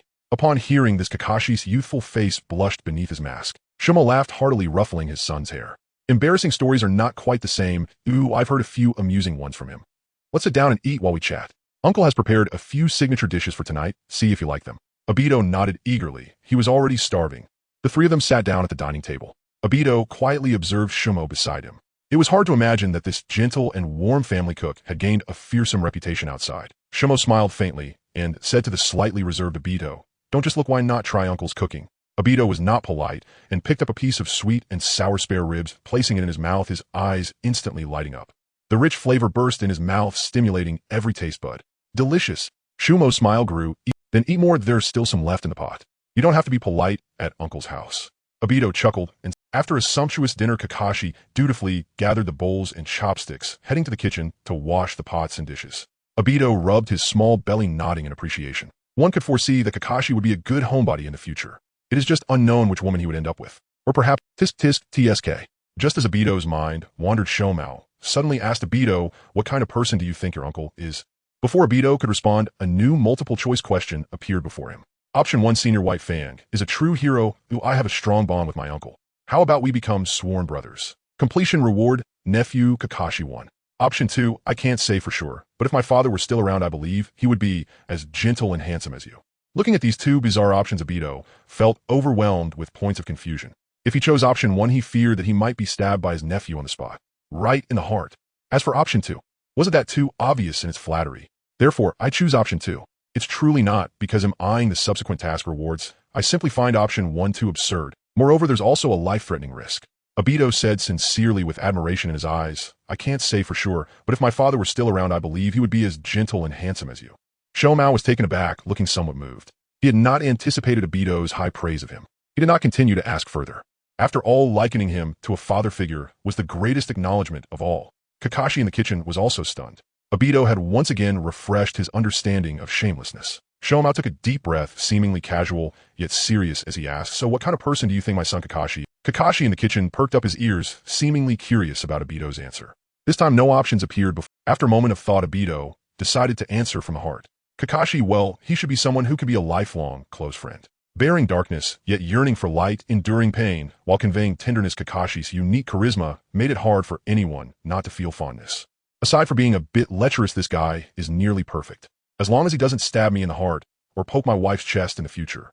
This friend of his, Obito acknowledges. Shomao possessed a keen insight into people and could tell that Obito was speaking the truth. He nodded appreciatively.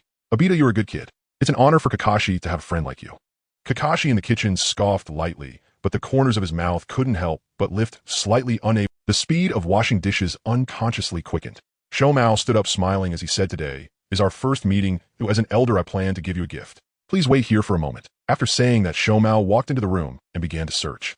Obito rubbed his hands in anticipation, greatly looking forward to the gift Shomao mentioned. After a while, Shomao emerged holding a large sword and handed it to Obito. "This sword is named Shadow, named for its slender shadow under the sun. It will be yours from now on." Clang! The sound of a ceramic bowl breaking echoed from the kitchen. Immediately after, a small figure rushed out of the kitchen, his face filled with shock. "Father, you're giving this guy Shadow Show." Obito examined the large sword in his hands. Seeing Kakashi's reaction, he could easily guess the sword's value. He tightly hugged the sword to his chest, looking at Shomao with questioning eyes. "Senior White Fang, is this gift too extravagant?" Shomao shook his head calmly, saying the true value of a sword depends on the person who wields it. "This sword suits you well, just accept it, but I hope you won't let it down in the future." Kakashi found it somewhat difficult to understand. "Father." Shomao silenced him with a glance. Obito was overjoyed as he caressed the Shadow Show in his hands. The blade of Shadow Show was neither too long nor too short, its body red with intricate patterns engraved on it. The more Obito looked, the more he found it irresistible. Moreover, when drawing the sword, or sheathing it, it emitted a crisp, metallic, ringing sound. The sound of a treasured sword being drawn, the roar of a sports car in a girl's voice. No boy could resist such temptations. Obito carefully stored Shadow Show, deeply bowing to Shomao. "Thank you, Senior White Fang, for this gift. I really like it." Shomao slightly nodded calmly, saying, "I'm glad you like it." He ruffled Kakashi's hair, soothing his somewhat Then he turned to Obito and asked Obito, "Have you ever learned swordsmanship?" Obito shook his head, truthfully replying, "No, Senior White Fang." To be honest, I have hardly ever come into contact with swordsmanship before. I see. Shomao pondered for a moment before saying, Kakashi, you go clean up the kitchen. Obito, come with me. Kakashi reluctantly went to the kitchen. Obito followed Shomao to the practice ground of the Hatake family. Shomao casually picked up a sword from the weapon rack, and his entire demeanor transformed. Uchiha Chuan treated him as though he were his own son, and usually paid great attention to his grades. First again, huh? If your father knew, he would be overjoyed. Obito was pushed back 2 or 3 steps by this intimidating aura. Shimeo's eyes became deep. It seemed there was nothing in them but the sword. Swordsmanship emphasizes being grounded. To achieve anything, one must practice diligently. Since you've never systematically learned swordsmanship today, it'll teach you just one move, drawing the sword technique. If you can comprehend even a bit of it and practice diligently every day, I believe you will gain something. Unbeknownst to him, Shimeo's right hand had already rested on the hilt of the sword. Swish! The long sword was drawn, and a flash of cold light cut through the air, almost shattering the void. In that moment, all Obito could see was this stunning slash.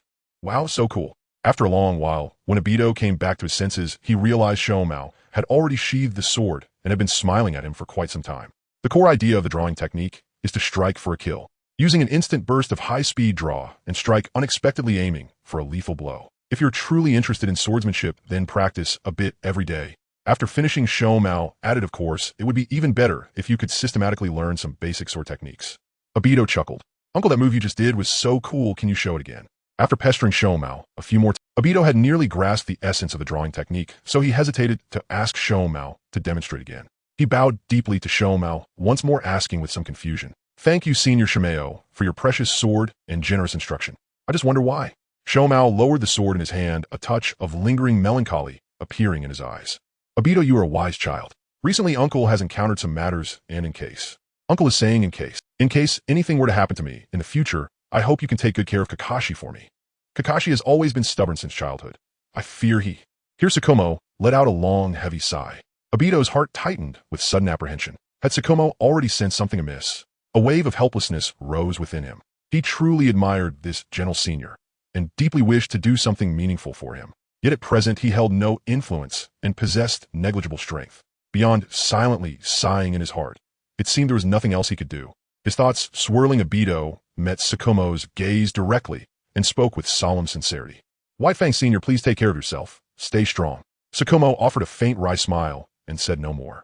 After practicing with Obito a while longer, he escorted the boy out of the training hall. In the living room, Kakashi had just finished tidying the kitchen and sat down on the sofa, intending to rest briefly, when Tsukumo entered and said, Son, Obito is leaving. Please see him off. Kakashi sighed inwardly, rose calmly, and nodded. Yes, father.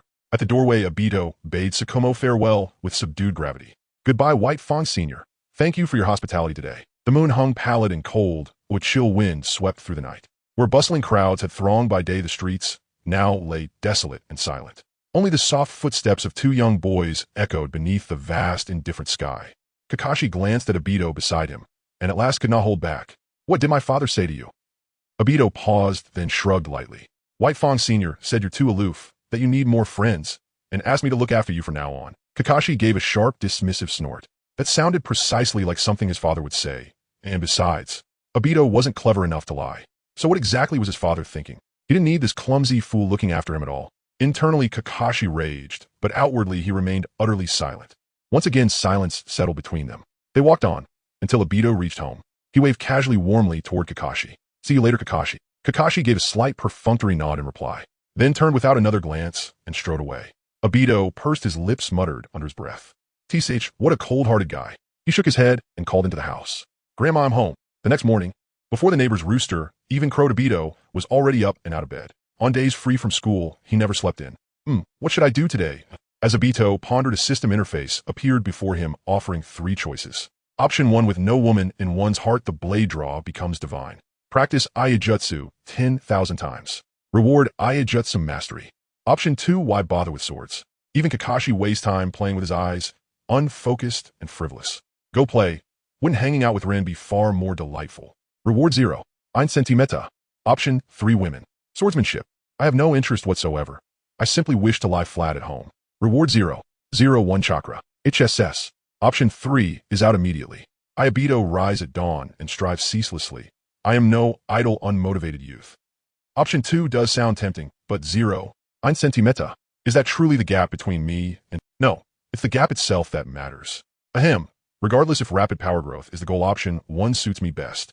Obito decided swiftly, I'll choose option 1. Start training right after breakfast. His grandmother was still asleep. Obito hastily ate some bread and drank a carton of milk, then eagerly picked up his katana, Shadow Show, and began practicing Iajutsu using the technique Sakomo had taught him. Hashagi. Death rides the wind, ever at my side. This sword's momentum grows fiercer with each strike. Wait, am I even wielding a sword? An hour passed. Panting heavily, Obito sheathed Shadow Show and collapsed onto the floor. His arms felt leaden, utterly immobile. For certain melodramatic reasons, his voice had also grown hoarse. Ugh, 2 hours and barely 100. How long will it take to reach 10,000? He groaned, sighed, and lamented, feeling the unbearable weight of burdens no child his age should bear. Yet viewed another way, things weren't so grim. After all, he was still young, and for now those 2 arms weren't urgently needed for anything particularly demanding. The week-long holiday vanished in the blink of an eye. Obito went nowhere. He trained relentlessly at home. 7 days. Do you know how I spent them? My palms were raw and blistered, my shoulders trembled with chronic inflammation, and my elbows barely rotated anymore. Yet despite such devotion, he hadn't even reached 1/5 of his goal. All right, let's call it day. Obito sighed, trembling as he set Shadow Show aside, then dragged his exhausted body onto the bed. I've got school tomorrow. I'd better sleep early, he thought. Just then a new choice materialized before him. Option 1, pull an all-nighter. Cultivate like an immortal, unleash boundless spiritual power, or make a sacrifice. Push yourself, young man. Reward current task, Iajutsu, progress doubled. Option 2, pretend you didn't see option 1. Reward vision 1. What the? Was this the legendary illusion of choice, where no real choice existed at all? Obito shot upright in bed, gasping. I can do it. I can do it. His grandmother's voice drifted softly from outside the room. Obito. Obito stammered, flustered. Sorry, grandma. Sorry. Please go back to sleep. He lifted his arm, weak trembling, and grasped Shadow Show once more, resuming his grueling repetition. The next morning, Obito shuffled towards school, dark circles heavy beneath his eyes, sluggish, listless, uncannily resembling a certain celebrity athlete. Ugh, I'm so tired, but now that I've doubled my progress, I'm nearing 4,000 repetitions. Is this the joy of burning the midnight oil, eh? Yawning incessantly, he stumbled into class, and without a word flopped face down onto his desk and fell instantly asleep. How much time passed he couldn't tell. Then, a soft, tender voice whispered beside his ear. Obito-kun-sensei, Uchiha has arrived. Wake up. Rubbing his eyes, Obito sat up, dazed and bleary-eyed, his mind utterly blank. Who am I? Where am I? Why am I so handsome?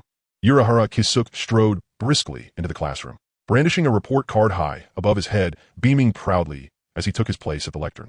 Class, I have wonderful news. He paused deliberately for effect, then continued. Our class's average score is first in the entire grade. The students cheered enthusiastically. Woo! Nagano Nami shouted, Sensei, Uchiha, were you treating us to a feast? Uchiha scratched his head, puzzled. A feast? What feast? A chorus of disappointed boos erupted across the room. Even Uchiha's legendary composure cracked, his embarrassment palpable. He had genuinely intended to treat the children, but his wife flatly refused to fund the outing. And though he did have a modest personal stash, it was woefully insufficient. To avoid awkwardness, Hizu quickly changed the topic, saying, Next, let the teacher announce our class grades. However, the little ones were not buying it. Someone exclaimed, It seems Hizu-sensei is changing the topic. Immediately, someone beside him echoed, Exactly, you promised that if we ranked first you would treat us to a feast. Right. The people of Konoha, don't deceive each other, don't try to trick us. Hizu-sensei is so bad, even deceiving children. The noise from the little ones was almost loud enough to lift the roof off. Just then a soft voice rang out. Hey everyone, let's forgive Hizu-sensei, though he's not having it easy. According to my speculation, Hizu-sensei's salary each month probably isn't even in his hands. Huh. The little ones were momentarily stunned. Then the expressions on their faces turned lively. What do you mean? What do you mean by that? Nagano Wave said with a mischievous grin. Hizu-sensei, if you had said you were in trouble earlier, we would all understand. Someone chimed in. Yeah, those who understand, understand. The children in this world were remarkably mature. For them, a feast wasn't nearly as intriguing as this gossip. A girl said with a grin, I didn't expect Hizu-sensei to spoil his wife so much. I love it. I also want to marry a man like Hizu-sensei. I mean his character, not his looks. Hizu covered his face with both hands. He felt that his dignity as a teacher had been utterly lost from this moment on. If he weren't wearing shoes, he would have been embarrassed enough to dig out a 3-bedroom apartment with his toes. Hizu looked resentfully at the little one who had led the discussion. Thank you, teacher Ryu. The little one, named Ryu, waved his hand and muttered softly. That's why you know women are the most troublesome. Ryu, with a pineapple hairstyle, lazily lay on the desk. This distinctive feature combined with his exceptional IQ made it clear he was from the Nara clan. Once the little ones had finished their ruckus, Hizu knocked on the desk to regain their attention. All right, let's announce the grades for this. When I call your name, please come up to collect your test papers. As soon as grades were mentioned, the atmosphere grew somewhat serious. Phew, I'm so nervous. Me too. If I don't do well, I'll get beaten when I go back. Haha, luckily I'm an orphan. I'll let your uncle and aunt know about your orphan status next time. No, I'll treat you to drinks after school. Please be a decent person. Hizu announced first place Hatake Kakashi. Kakashi coldly got up, took his paper, and then sat. Hizu was used to this. This child was always emotionless. Second place, Nara Ryu. Ryu leisurely rose, looking like an elderly gentleman. A top student let out a wail. Odds them again for the top 2 spots. I guess I'm third again. Another top student shook his head and sighed. Being in the same class as those two, I really don't know if we're lucky or unlucky. But speaking of which, I should be. The 2 top students exchanged glances, a spark igniting in their eyes. Nagano Wave laughed loudly. You two are mistaken. Didn't someone say during the exam that they could make it into the top 3? He said sarcastically, the third place is definitely our class genius, Uchiha Obito. On the other side, Ryu slowly sat back down. Hizu continued, third place. Uchiha Obito, top student A. Top student B. Nagano Wave, not just them, everyone was doubting their ears. What the heck, Obito really made it into the top 3, eh? Obito wore a smile, but didn't get up to collect his paper. Instead, he cheekily winked at Nagano Wave. Seeing this, Hizu felt somewhat speechless. Obito, the teacher is calling you, didn't you hear? Obito, I heard you, teacher. I just worry my classmates didn't hear me. Hizu, hurry up and come here. Amid the envious and jealous gazes of everyone, Obito happily collected his paper. In his mind, he also received a prompt for completing the selection. Selection successful. Reward fire style aptitude 5. Fourth place, top student A. Fifth place, top student B. After Hizu announced everyone's grades one by one, he began to assign holiday homework. However, Obito didn't hear a word. Homework? What homework? Why, Obito ranked last, I didn't do homework. Now that I've made it into the top 3, I definitely don't need to do homework. After Hizu rambled on for half an hour, he finally stopped with lingering thoughts. All right, I wish everyone a pleasant holiday. See you next semester. After Hizu left the classroom, the little ones were completely unleashed. Vacation time.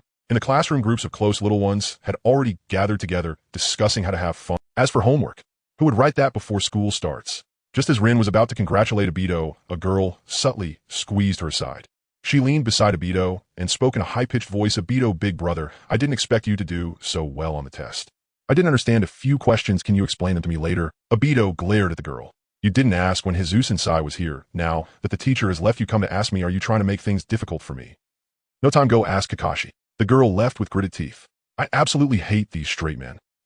Rin couldn't help but laugh. At this moment, an unexpected fellow walked over with his hands on his head. Well, not bad on the test, congratulations. I really underestimated you before. Ryu. Obito felt a bit surprised. He had hardly interacted with Ryu. He didn't expect him to take the initiative to talk to him. Thank you, Ryukin, Obito said. Ryu slightly nodded, sighing. He felt very lonely and pitiful. Normally, the kids of the Nara family would have 2 companions. One from the Yamanaka family, and one from the Akimichi family. The famous trio of pig, deer, and butterfly. But the problem arose here. That year, his parents chose to have a second child. But the other 2 families did not. Over the years, he had tried to make friends as fate would have it.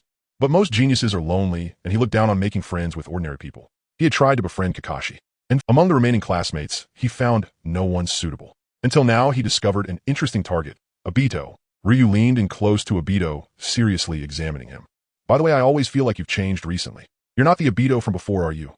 Obito's heart tightened. What the heck is the pineapple head that terrifying? Seeing Obito's expression a bit unnatural, Ryu scratched his head and said, just kidding, don't take it seriously. The atmosphere between the two became slightly awkward. In a brief silence, a lively voice came through. Obito-kun, Ryukin, and little Rin, what are your plans for the holiday? The 3 turned their heads in unison, each with the same thought in their minds. Who is this person? The one who just spoke was a girl in black. She had long black hair, an ordinary appearance, and a somewhat shy expression. On her youthful face, she wore a pair of small sunglasses. After thinking for a long time, Dato finally remembered who this girl was. Ayako. Oil girl Ayako, a classmate of Dato and others. This is a bit ridiculous. Dato muttered to himself. His relationship with Ayako was quite good. But why when he saw Ayako did his mind go completely blank? Lin cheerfully took Ayako's small hand. Ayako, when did you come here? I didn't even notice you. Ayako's voice sounded a bit aggrieved. I've been standing next to you for half a day, but you never acknowledged me. All this. Dato was shocked. The oil girl clan's lack of presence. Could it be hereditary?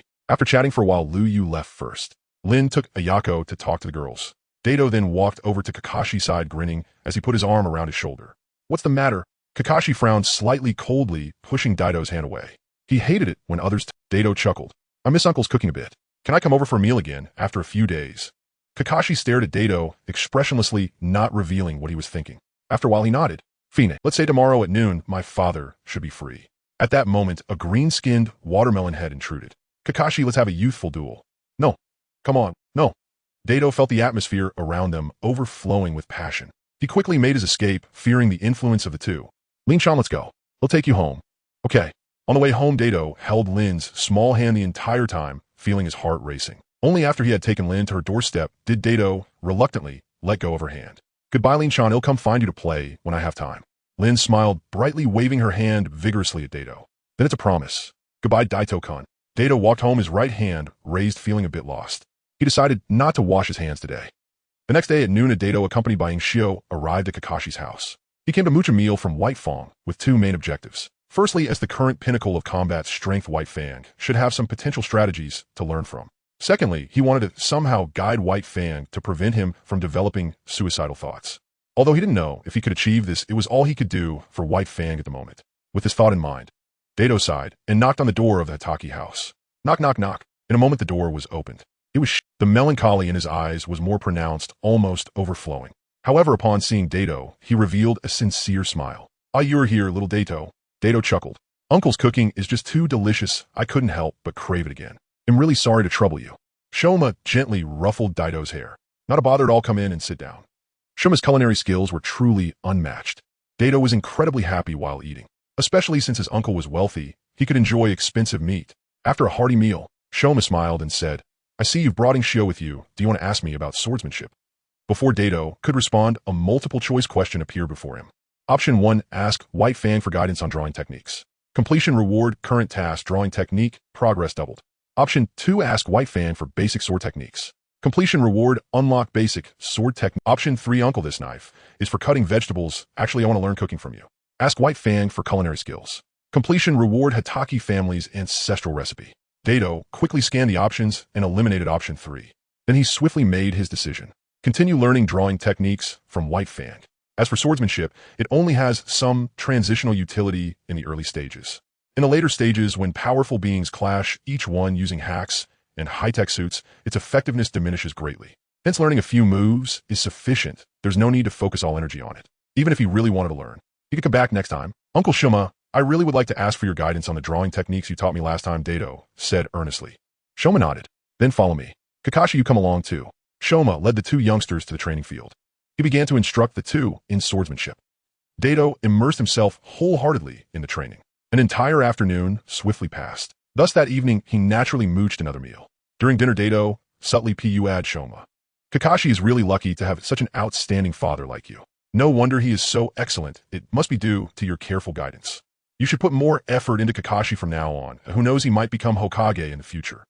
A barrage of enthusiastic compliments. Shoma was fine, but Kakashi's little face under the mask had already turned red. Well, this guy is really something. Why hadn't he noticed earlier how sincere and pleasant his words were? After dinner, Daido cheerfully said, Uncle's cooking is simply never tiring. Can I come over again next time to mooch a meal? Shoma laughed heartily, holding down his somewhat reluctant son, and said, of course, you're always welcome. Daido stood up. It's getting late, so I won't disturb you any longer. Goodbye, Uncle. Goodbye, Kakashi. Shoma wanted Kakashi to see Daido off, but he was refused. He watched Daido's departing figure, feeling a mix of emotions. Daido is a good kid. Daido returned home, feeling elated. Today's gains were indeed significant. His progress in the drawing techniques had already reached nearly 4,000 times. Now, after completing the task, it doubled, directly approaching 8,000 times. With this, he was not far from completion. Lying on the bed, the exhausted Daido quickly fell into a deep sleep. Tomorrow, he had new plans. Daido slept until noon, waking up with a yawn. It seems like my daily time is always half that of others. He muttered as he got dressed. After eating a bit, he went out. Today, he was going to learn ninjutsu. Ninjutsu is an unavoidable existence in a world of Hokage. Generally speaking, the more ninjutsu one masters and the higher the level of ninjutsu, the stronger a ninja becomes. However, ninjutsu is also monopolized by various clans and the higher-ups of Konoha. In a Ninja Academy, commoners can only learn the most basic techniques, namely the body replacement technique, shadow clone technique, and transformation technique. Want to learn other ninjutsu? Sorry, you're dreaming. Unless you join Konoha's official organization or become part of a prominent clan. Otherwise, you won't have access to the terrifyingly destructive ninjutsu. It's best to stay safe and sound as a lazy person for a lifetime. As one of the prominent clans in Konoha, the Uchiha clan possesses a rich heritage and masters numerous ninjutsu techniques passed down through generations centered around family. Unfortunately, his parents perished on the battlefield. If not for that, with his thought, Obito's expression darkened momentarily. However, he quickly adjusted his emotions, and his gaze grew resolute. In any case, if he wanted to learn ninjutsu now, he would need to seek guidance from others. Obito skillfully navigated through the narrow alleys. He then entered a small courtyard. A group of short children squatted on the ground, studying ants. Upon seeing Obito, their eyes lit up. Excitedly, they stood up and approached Obito. Obitoni-ai. A smile crept onto Obito's lips. If there was someone in the Hokage who dedicated his life to protecting Konoha, it would undoubtedly be his uncle. Shursui. Obito ruffled Shizui's little head and asked with a grin, Shursui, is uncle home today? Before Shursui could respond, a middle-aged man came out from the house upon hearing the voice. Oh, Obito, what brings you to find your uncle today? The man had a distinctive head of black, spiky hair, with gentle features and eyes that contained wisdom. Except for Itachi, who has soft hair, the rest all have spiky hair. Obito scratched his head and chuckled. It's been a while since I last saw Uncle, so I thought I would come over to visit, and maybe learn ninjutsu or something. The person in front of him was none other than his uncle, Uchiha Kawaki. Uchiha Kawaki chuckled softly. You little rascal. Alright, since I have nothing to do today, I'll teach you a technique. Obito clenched his fists in excitement. Yash! Kawaki led Shursui back into the house, then brought Obito to the backyard. It was an open space with uneven ground clearly designated for training. Kawaki stopped and said to his big nephew, our Uchiha clan excels in fire release techniques, so today, we'll teach you a basic fire release technique. Obito tentatively asked, Uncle, you're not talking about the great fireball technique, are you? Kawaki nodded with a smile. Ah. Obito felt a bit speechless. He had no interest in the fire release technique that doesn't kill. 720 episodes. Despite having 720 episodes, this technique has never killed anyone. Seeing his nephew's strange expression, Kawaki felt puzzled. What's wrong, Obito? Obito quickly adjusted his mindset and shook his head. It's nothing, Uncle. Please continue. After all, one must build a solid foundation before aspiring for greater heights. Kawaki nodded. He carefully explained to Obito the key points for performing the great fireball technique. The hand seals required are snake, horse, monkey, pig, dog, tiger. Finally, channel your fire attribute chakra, gather in your throat, and release it suddenly towards your intended target. That's all you need to pay attention to now. You try it out. Obito took a deep breath. Clumsily, he completed the hand seals and tried to gather chakra in his throat to expel it. Spit. A faint spark shot out only to be extinguished by the gust of wind. Obito. He tried several more times, but each time he could only produce tiny sparks. He felt like a human lighter. Seeing his nephew's dejected demeanor, Kawaki chuckled and offered words of encouragement. Don't be discouraged, Obito. Back in the day, it took me. He intended to say he spent half a day mastering the great fireball technique, but fearing it might dampen his nephew's enthusiasm for learning, he swallowed the latter part of the sentence. After all, in his view, his nephew's aptitude was not particularly outstanding. To master the great fireball technique, it would take at least 2 or 3 days. He patted Obito on the shoulder and said, in any case, training requires perseverance. You practice here for now. Uncle will go inside to play with Shursui. If you have any questions, feel free to call me. Obito nodded gratefully. Okay, thank you, Uncle. Once Uchiha Kawaki returned to the house, Obito settled down, repeatedly performing the hand seals, earnestly experiencing the changes in the chakra within his body. He did possess a 5 fire release aptitude, so there was no reason he couldn't learn the technique that doesn't kill. An hour later, Uchiha Kawaki stretched and stepped out of the house. How's it going, Obito? Obito grinned and said, I feel like I've already learned it, Uncle. Kawaki smiled and nodded. Well, not mastering it as normal, but as long as... He suddenly realized something was off, and the smile on his face. Wait a moment, big nephew. What did you just say? Obito remained silent, choosing to prove himself through action. Snake, horse, monkey, pig, dog, tiger, fire release, great fireball technique. Obito slightly parted his lips, unleashing a massive fireball. The searing flames distorted the air, and the terrifying blaze crashed into the ground, leaving a significant indentation on the previously flat surface. This. Kawaki's Adam's apple bobbed. He genuinely did not expect his usually lackluster nephew to master the great fireball technique so quickly, faster than he did back then. Obito was in high spirits now that he had just learned the ninjutsu. He curiously looked at Uchiha Kawaki and asked, Uncle, how long did it take you to learn the great fireball technique back then? In order not to embarrass himself in front of his nephew, Kawaki decided to tell a white lie. Well, Uncle took about 40 to 50 minutes, a bit faster than you. He added, but don't feel disheartened, your speed isn't much slower than Uncle's. After hearing Kawaki's words, Obito couldn't help but feel emotional. With his enhanced fire release aptitude, he still couldn't keep up with his uncle's speed in grasping the technique. What astonishing talent his uncle possessed. My uncle Kawaki has the potential to become a Hokage, but If Uncle is so impressive, why is he not well known in the Hokage? Before Obito could ponder further, Uchiha Kawaki, feeling somewhat guilty, changed the subject. Ahem, Obito, now that you've learned the great fireball technique, do you have any other plans? Uncle, give me a moment to think. Obito stared at the three options before him, lost in thought. Option 1, continue to solidify the fire release great fireball technique and contribute to creating a harmonious ninja world. Completion reward technique, power 3. Option 2, continue to freeload and tell Uchiha Kawaki that I want to learn new ninjutsu. Completion reward, randomly master a ninjutsu, mainly depends on what Uncle teaches. Option 3, leave and go home to eat. Completion reward, the halo of the food recognizer. Halo of the food recognizer when eating, charm 1. What the hell is the food recognizer halo? Pass. Option 1 is also a direct pass. The great fireball technique can't hit anyone no matter how powerful it is. What's the point?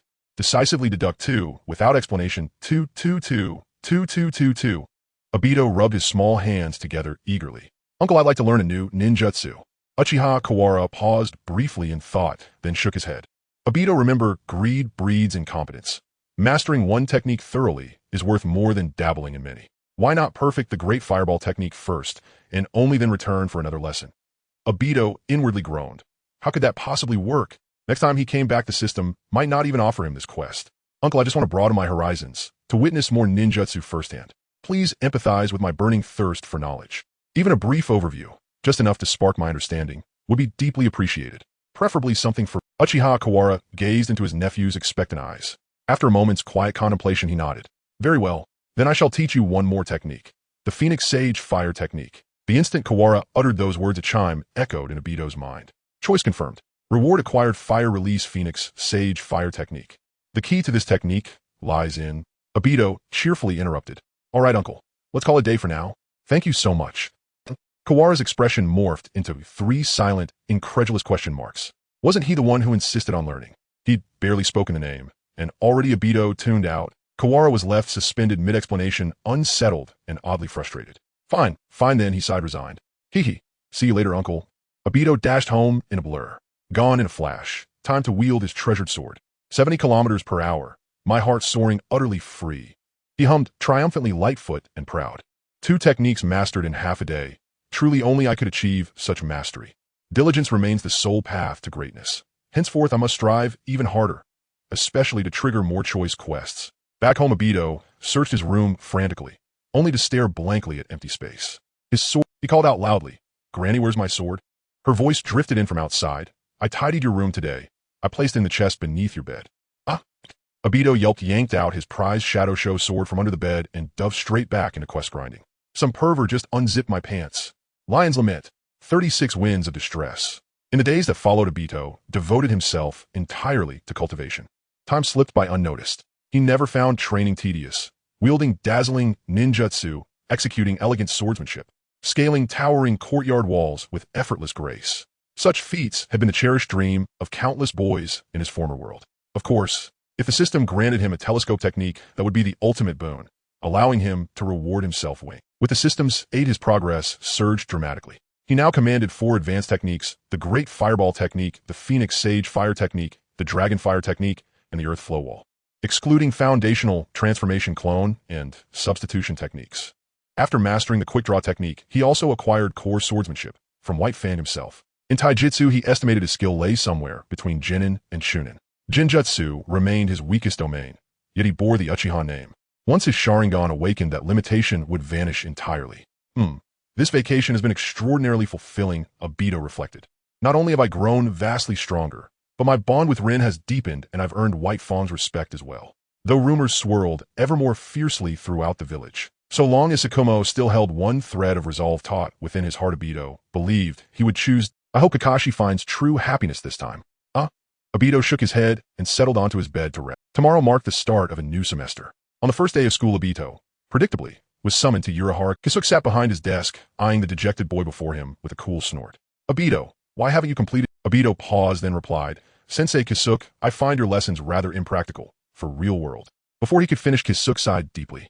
Obito, don't speak so harshly of yourself. In truth, you possess many brilliant qualities, even in my... Obito blinked. Sensei, what I meant was these assignments bear no meaningful impact on actual strength development. Kisuke tapped his fingers against the desk, lost in thought. He knew full well how superficial the Academy's curriculum truly was, and with a spirited student like Obito, rigid enforcement would only stifle growth. True pedagogy demanded adaptability, teaching according to each student's nature. After careful reflection, he resolved to adjust his approach. Here's my proposal, Obito. If you maintain consistently high academic performance, I'll exempt you from homework. But this arrangement remains strictly between us. Do not share it with anyone else. Obito beamed with delight and accepted instantly. Absolutely, Sensei Kisuke. Kisuke, wave him off gently. Off you go. Don't miss your next class. Obito cheerfully re-entered the classroom, only to be blocked by a freckled boy glaring fiercely. Obito, after school today we duel. Obito rolled his eyes and sidestepped him. Those who knew him recognized him as Nagano Hana. Those unfamiliar might mistake him for my guy. Duel? Ridiculous. You stand no chance against me. Drop the idea while you still can, Obito said flatly. Nagano Hana sneered in reply. Drop it. My dictionary contains no such word. Obito scratched his head bewildered, then rushed to the bookstore. You must have bought a counterfeit dictionary. Nagano Hana stared speechless. Before he could retort, Obito had already brushed past him and taken his seat beside the little girl. He studied her with a playful grin. Rinshin, has it really been only a few days? You've grown even lovelier. Rin's cheeks flushed pink. Obito-kun, you're teasing me again. Obito adopted an air of solemn sincerity. Never. I, Obito, tell no lies. Nagano Hana erupted beside them. Nonsense. Last time you tricked me into waiting all night in freezing winds. Obito's mouth, lies disguised as truth. Obito shot Nagano a sharp warning glance. You little sparrow, asking for a beating are you? Don't leave after school. Meet me on the field. I'll teach you how to stand tall. Nagano scoffed. Whoever leaves first is a dog, and today I will erase the shame of last time. Only when the teacher entered did he finally return to his seat. The instructor lectured at the front, but Nagano heard not a word. His mind was consumed entirely by Obito. At last the bell rang. Nagano leapt up, instantly grinning savagely at Obito. Field it is, don't back out. Obito curled his lip dismissively. Tisich, never seen someone so eager to get beaten. On the playground, two figures stood facing each other. A cold wind blew, causing their sleeves to flutter, and their gazes were as frosty as ice. Daitu handed his cup to a little girl beside him without looking back. Lingo, give me a cup of hot water. We'll drink it on our way back. After the little girl left, Daitu rolled up his sleeves and beckoned to Nagayama. Come on, hurry up. Nagayama snorted coldly, a trace of mockery curling at the corners of his mouth. Daido, you must think you have already secured victory, right? Of course. Daitu nodded nonchalantly, though impatience bubbled within him. If you're going to fight, then just fight. Why talk so much? What nonsense are you spouting? Nagayama said, proudly, hands on his hips. If you really think that, then you're gravely mistaken. In order to defeat you, I've put in 10-fold, 100-fold more effort during this holiday. I'm no longer the person I used to be, who I am now. He didn't finish his sentence before a fist suddenly loomed large in front of him. Boom! Data's punch landed squarely on Nagayama's face. Stars danced in Nagayama's eyes. After losing his balance, he fell to the ground with a thud. Daitu pounced on the fallen Nagayama and delivered a flurry of blows. Is this all you've got? I told you to stop talking so much. Stop talking so much. Nagayama covered his head on the ground, cursing as he spoke. You piece of trash. You attack me from behind. You can't handle a fair fight. You have no strength. You don't even dare to face me directly. Daitu increased the pressure of his foot. Oh, is that so? Welcome to the confrontation. In just 2 or 3 minutes, Daitu easily resolved the battle, or rather it was a one-sided. Meanwhile, the little girl returned with a cup in her hands. Daitu-kun, your cup. Daitu took the cup, his eyes curving into crescent moons. Thank you, Linchan. He glanced at Nagayama, who lay incapacitated on the ground. Raising the cup in his hand, a surge of ambition welled up within him. Once known as Guan Yu, who defeated Huaxiong with warm wine, now there was meet Daitu. Daitu took a sip of water, but he couldn't swallow it. He sprayed it all over Nagayama's face. Nagayama screamed in agony. Daitu looked at Lin with confusion. Lin blinked her big eyes and said, but you asked for hot water, so I just brought back the water that just boiled. Daitu put his palms together and bowed to the fallen Nagayama. Saw thee. He said, let's go, Linchan. Daitu held Lin's small hand and left the scene. Behind him, Nagayama's piercing voice echoed throughout the campus. Obito, I will not rest until I defeat you. After sending Lin home, Daitu walked down the road with a frown. He was now facing a significant problem. The system hadn't given him a choice for nearly 10 days. During these days, he had tried various strange poses, but the system showed no response whatsoever. To know that the system was the source of all his confidence. Now that the system had gone silent, Daitu was feeling extremely anxious. System, are you there? Give me a task. System brother. System daddy. System grandpa. The system was getting fed up with Daitu and directly projected a light screen. Daitu was shocked. I can't believe it actually worked. But these options. Option 1. Soak in any slime daily, learn to bubble like a slug for half an hour for 10 years. Completion reward wet bone forest immortal technique. Option 2, learn to croak and jump like a frog for half an hour daily for 10 years. Completion reward Myoko mountain immortal technique. Option 3, learn to crawl like a snake for half an hour daily for 10 years. Completion roi dragon cave immortale technique. This time the rewards for the choice questions were undoubtedly the most bountiful Daitu had ever seen. Immortale technique, the pinnacle of power systems in Hokage. But why were these options so absurd? Did I not die socially enough already? This feels like it's going to make me socially dead for 10 years. Daitu seriously suspected that the system was targeting him. System ding. Don't doubt it, this system is indeed targeting you. Which one should I choose? Or which one can I choose? This was the first time Daitu chose based solely on the options disregarding the rewards. Option 1 is for a neat freak and won't work. Option 2, jumping while croaking is likely to get me caught. Daitu sighed, having no choice but to make a decision. Then he'll go with option 3. His current state was probably a mix of pain and pleasure. Only by getting close to social death could one comprehend the true essence of power. In the evening, as the last rays of light faded from the sky, a pure black night shrouded the earth. A figure peeked out from his house, sneaking towards the small grove. Phew, it's so late, I refuse to believe there's anyone left in the woods. The figure was none other than Daitu. He had specifically chosen this time to fulfill the requirements of the option in the small grove. After confirming that no one was nearby, Daitu lay on the ground, awkwardly mimicking a snake slowly crawling forward. After crawling for a while, Daitu felt a bit relieved. Phew, luckily I'm smart enough to lay down a towel for the little birdie beforehand, or the consequences would be unimaginable. On the other side of the grove, a young man, diligently practicing his skills, slowly retracted his kicked left leg. He looked curiously into the distance. Why does it feel like I heard Daitukin's voice?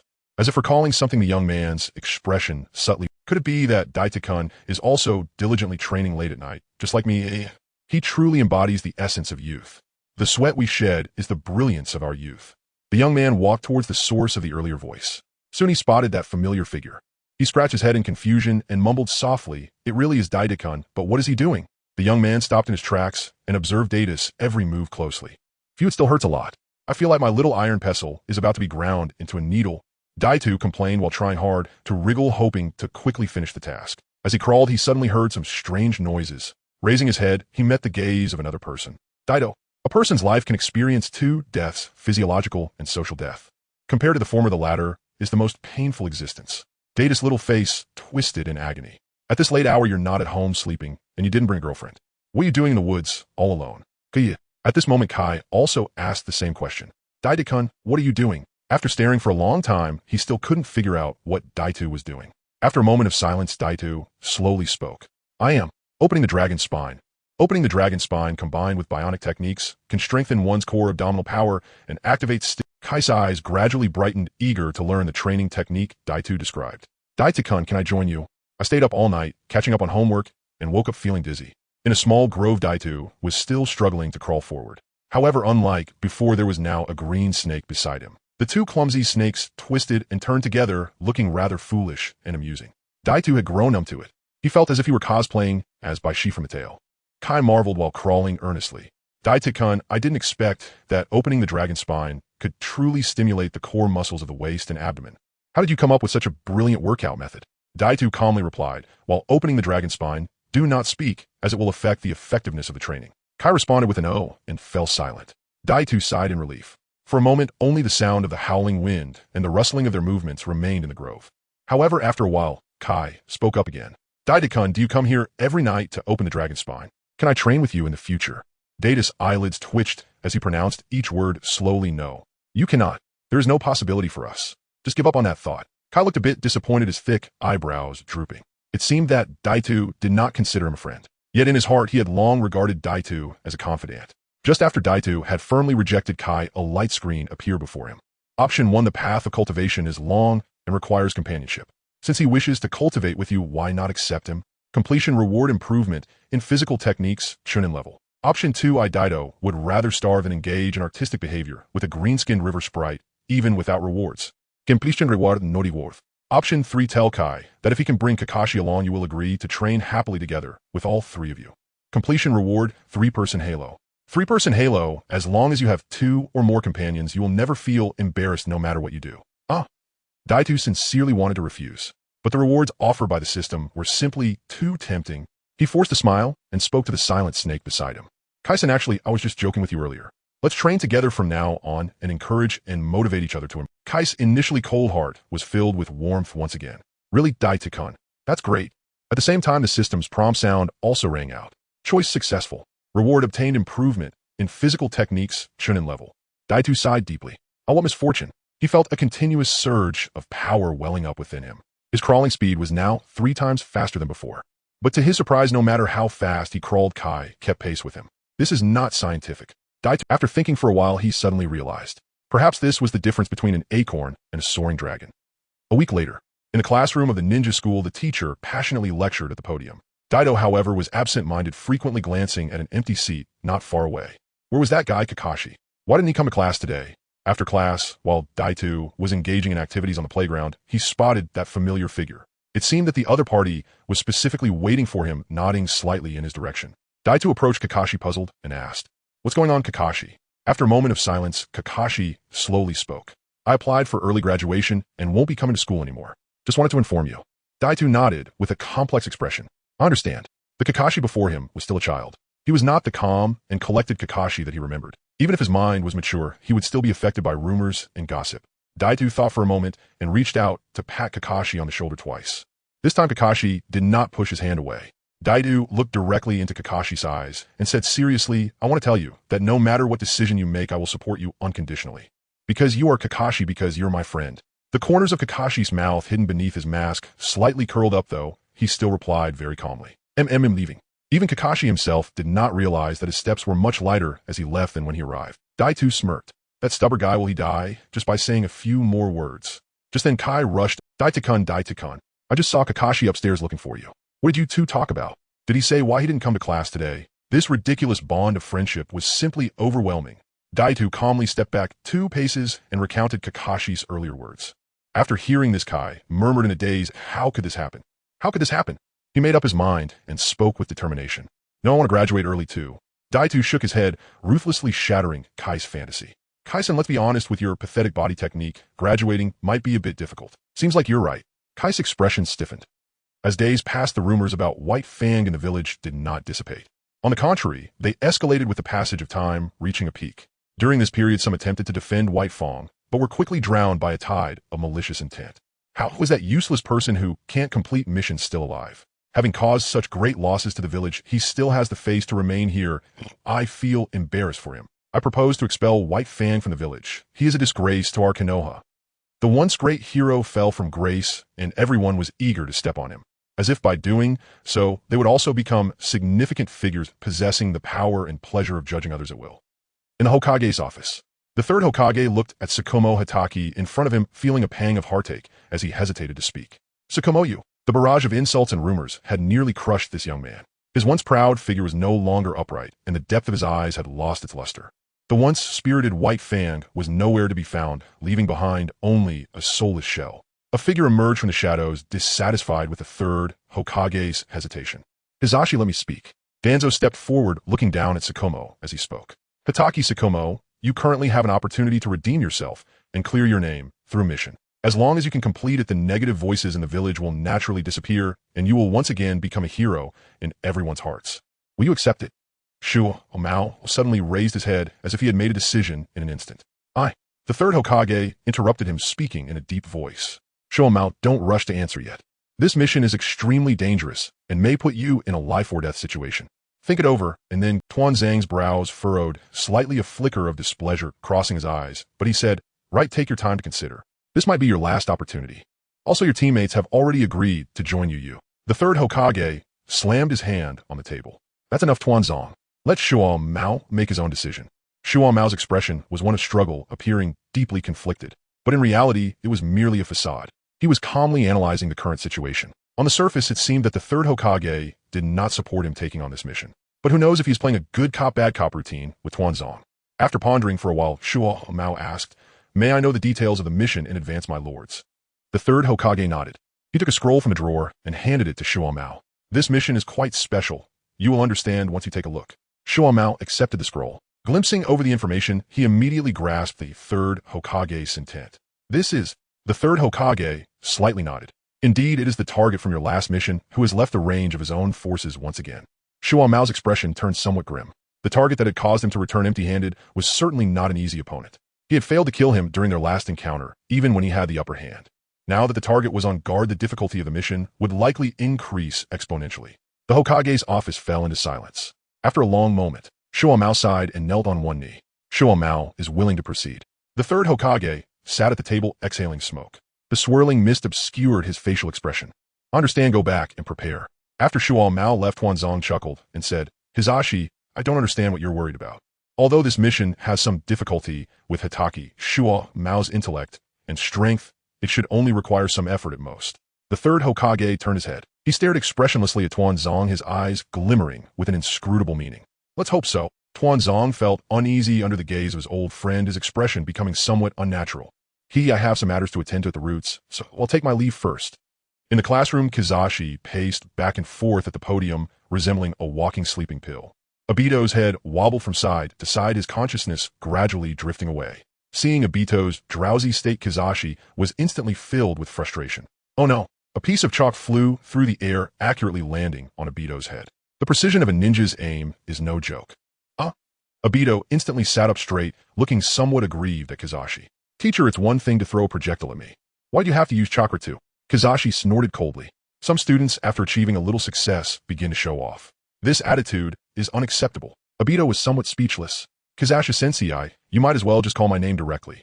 After scolding Obito for a bit, Kakashi continued with the lesson. After listening for a while, Obito began to zone out. Long ago, during his previous life, when he was taking English listening tests, he had realized a truth. Some things are only meant to be said to those who understand. The system hasn't issued any missions, so what's the point of the scroll? After class, Obito, as usual, held Rin's small hand and cheerfully said, Rinshin, today is the weekend.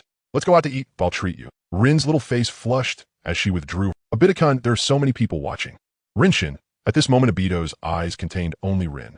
He felt the emotions between them rapidly intensifying. It seemed as if pink flower petals were drifting down from the sky. A hazy and ambiguous atmosphere quietly blossomed. However, at that moment, an untimely voice interrupted. Ahem, may I join you too? Obito turned his face darkly and then saw a lazy pineapple-headed figure. He squinted his eyes, glaring at Riku. Riku was inwardly bewildered. Did he offend this guy Obito? The good atmosphere was disrupted, and Obito said somewhat unhappily, You can join, but you have to pay for yourself. Riku scratched his head. That's only natural, or I could treat you all to a meal. Obito's expression instantly brightened, revealing a cheerful smile. How can I accept that? What are you planning to treat us to? Riku, he'll treat you all to barbecue. The three of them arrived at a barbecue restaurant. The waitress at the entrance brightened her eyes and slightly bowed to them. Welcome, please come in. A flash of Snow White entered their vision. Obito and Riku swallowed simultaneously. This kimono is too loose, Riku thought. One cannot judge by appearances, despite looking 16, she had the maturity of a 36-year-old. That was Obito's thought. Under the guidance of the waitress, the group walked into the barbecue restaurant. The waitress asked in front, What would you like to— let's get 3 signature barbecue sets. Riku thought for a moment and said. The waitress looked at Riku with a somewhat strange tone. Are you sure you only want 3? 3 signature sets, it might not be enough for the 4 of you. Riku and the others were even more puzzled than the waitress. 4? But aren't there only 3 of us? No way. The 3 of them widened their eyes simultaneously as if they had recalled something and turned to look back. They saw a black-haired girl wearing sunglasses looking wronged standing behind them. Obito smacked his forehead and, Damn, how did we forget about Ayako? Rin also said with a complex expression, Yes, we all clearly agreed to go out to eat together, but yet just now, they couldn't recall Ayako's presence at all. Riku thought inwardly. He said to the waitress, Could you please bring us 4 signature barbecue sets? Thank you. The waitress responded in a sweet voice. All right, please have a seat. The barbecue will be ready soon. The 4 of them settled at a table. The fragrant barbecue was quickly delivered. As everyone enjoyed the delicious food, they chatted. Rin put down her fork and thoughtfully spoke up. By the way, does anyone know what Kakashi has been busy with lately? I haven't received any news from him in a long time. Obito put down his chopsticks, feeling a pang of sorrow in his heart. The girl he cherished was actively showing concern for another boy right in front of him. I'm totally losing my composure. Lingzi shook her head and said, I don't know. Lu Yu lazily tilted his head towards Obito, cradling it with both hands. If you want to know about Kakashi, why not just ask that guy next to you? He should be the one who is closest to Kakashi in our class. Upon hearing Lu Yu's words, Rin looked at Obito in surprise and asked with a hint of anticipation, Obito-kun, do you know how Kakashi is doing now? Obito hummed for a moment, somewhat reluctantly, saying, That guy is either on missions or training every day. He doesn't have any free time. I heard him say a while ago that he wants to participate in this Chunin exam, so he's probably preparing for it lately. Ling's small mouth opened slightly, looking quite astonished. The Chunin exam. If Kakashi passes, he will break the current record in Konoha. Luya nodded. Well, he will become the youngest Chunin in Konoha's history. Rin's big eyes sparkled like stars. As expected of Kakashikin, Obito pouted, slightly feeling a bit jealous. Kakashi hasn't even passed the exam, yet look at how excited you all are. Although he will definitely pass, but you haven't seen Naruto before. I want to create a world without Kakashi. Obito said irritably, poking at the barbecue, no longer participating in the conversation among the three. After chatting for a while, the topic returned to their own futures. They began discussing what they planned to do after. Lingzi spoke first. Well, after graduation, I should become a sensory ninja. Luyu rested his chin on his hands, speaking weakly. To be honest, I don't want to be a ninja, it's too troublesome. But it seems I don't have a say in this matter. Rin said with her big eyes smiling. Luyu, you're so smart.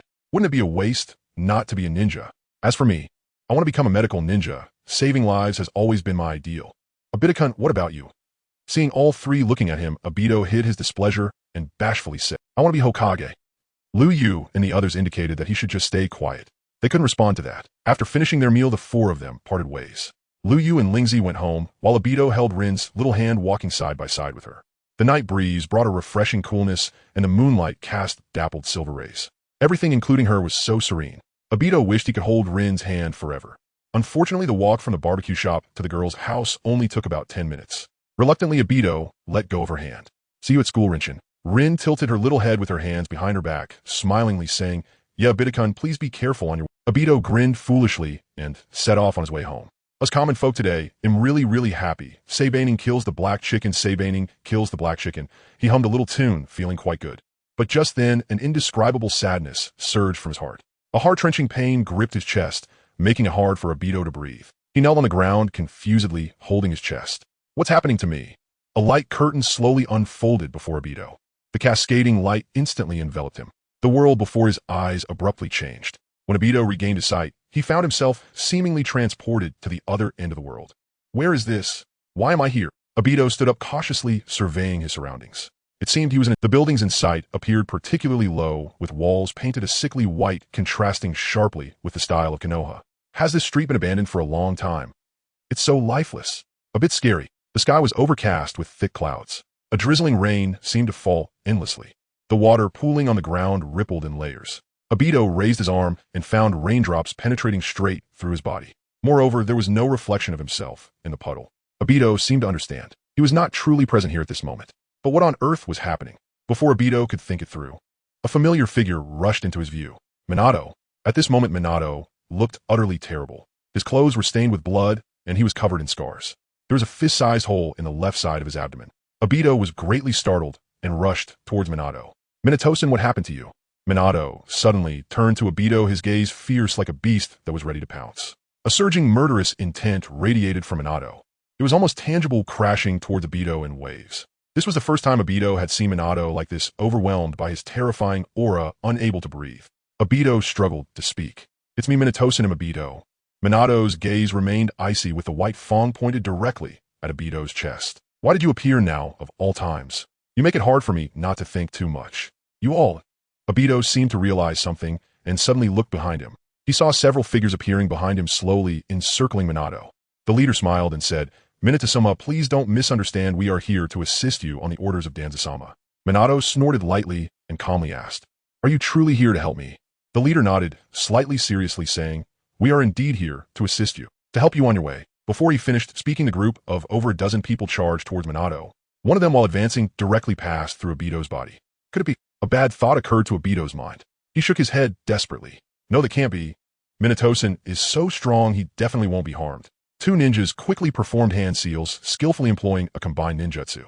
Fire release, fire walking technique. Wind release, divine wind.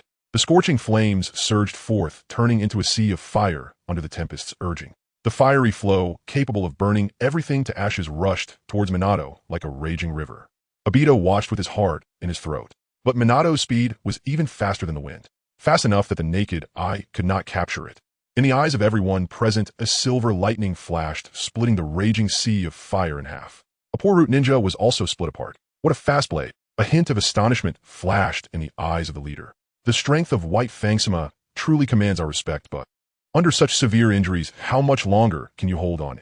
Blood flowed profusely from Minato's wounds, quickly dyeing the surface of the water beneath him red. Yet he remained calm as ever, as if the one facing life and death was not himself.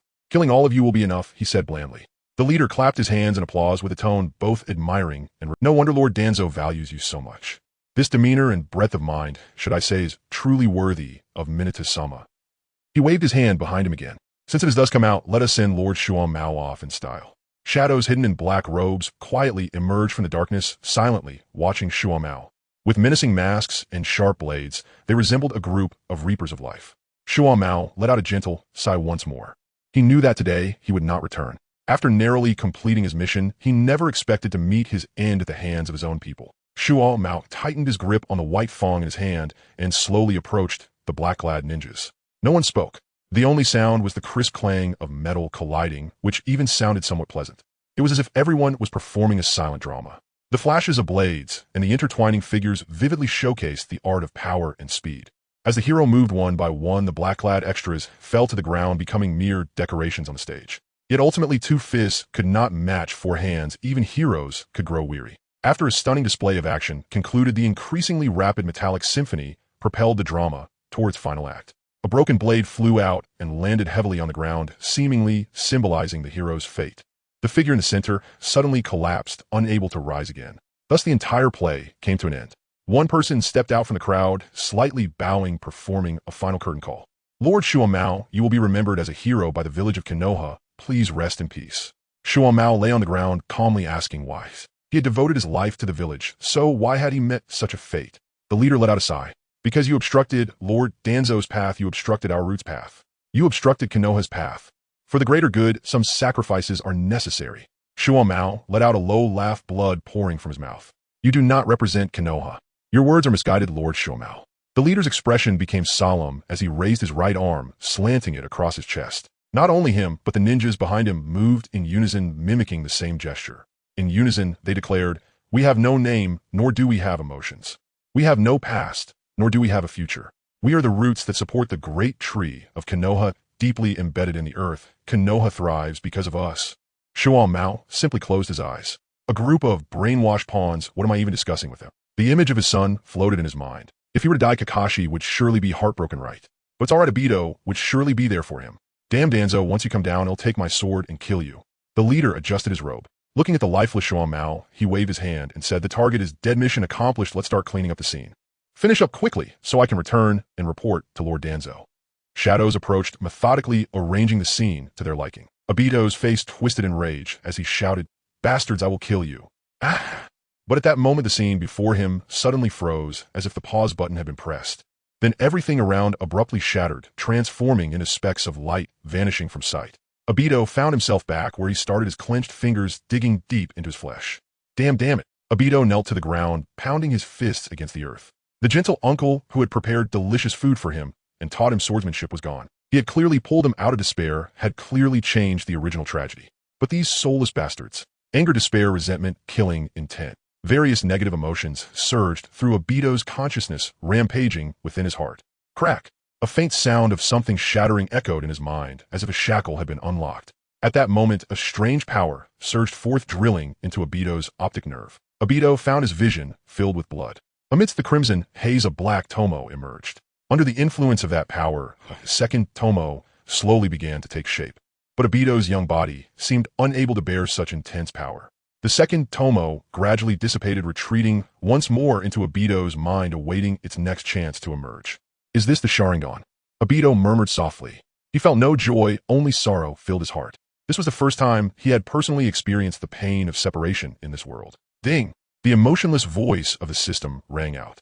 "The playback of previous events is complete. Please begin making your choices." Important reminder, this choice will affect the main storyline and no other choices will be presented until this one is complete. Please make your choice carefully. 3 red exclamation marks stood out prominently. Obito's brows furrowed. Before completing the choice, no other tasks can be triggered. This was the first time he had seen such a question. Obito calmed his emotions and looked at the current choice. Option 1, avenge, white Fang, behead Danzo. Completion reward, white Fang swordsmanship. Option 2, avenge, white Fang, expose Danzo's shameless actions.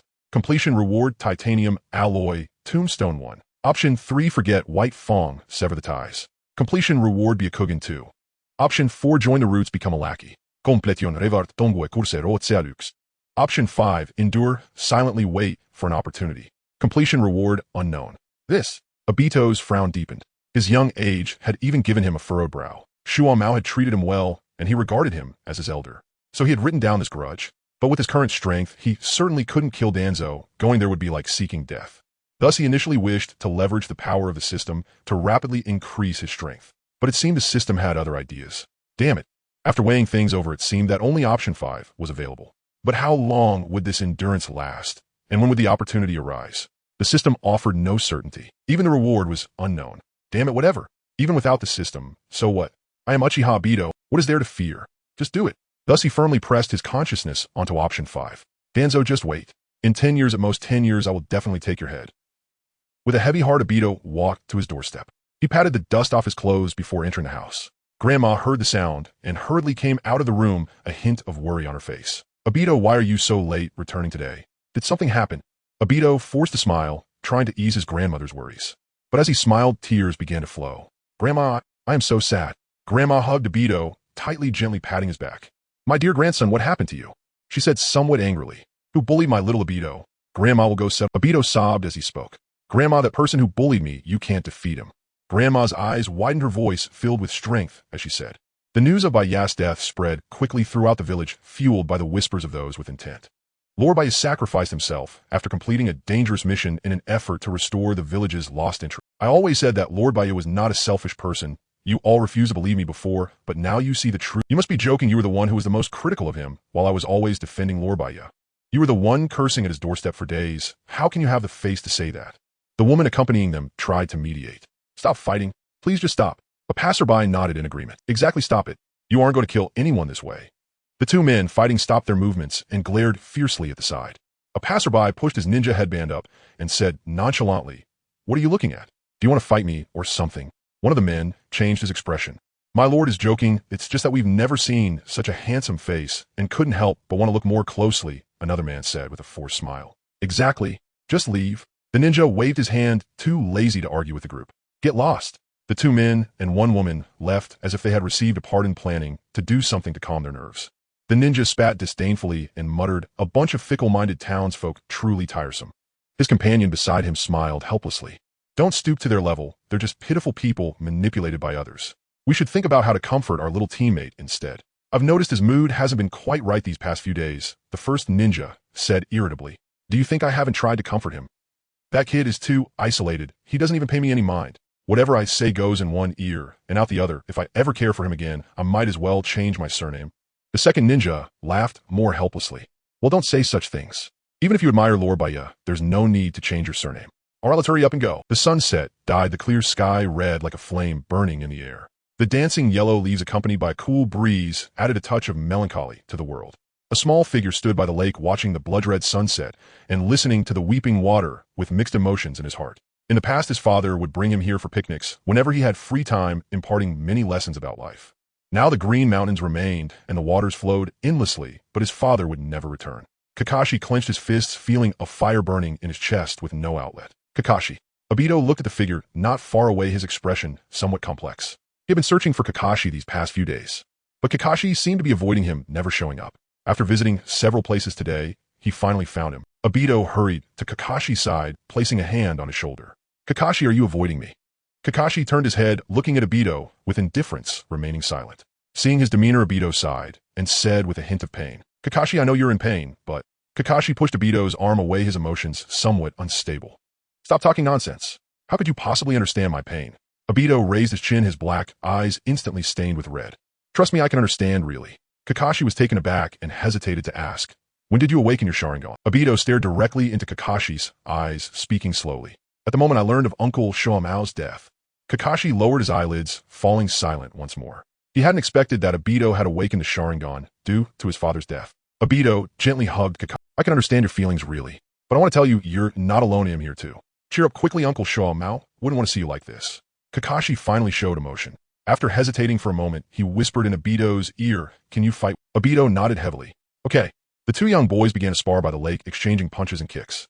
Neither of them showed any intention of dodging, allowing the other's attacks to land on their bodies before fiercely retaliating. Before long, they both turned into little pandas. As they fought, Kakashi began to roar, and Obito joined in with wild howls. After a thorough release, both Kakashi and Obito felt much more relaxed. Gasping for breath, they sat on the ground and laughed heartily at each other's bruised faces. Kakashi said earnestly, "Thank you, Obito." Obito waved his hand and hugged Kakashi, saying, "No need to be polite, we're good brothers." "Right, little brother." Kakashi. That night, Obito returned home with a swollen head feeling like a capsule. Seeing him like this, his grandmother's voice trembled with concern. "Oh, my dear grandson, what happened to you this time? Did you get into a fight at school, eh?" Obito smiled and shook his head. "No, Granma.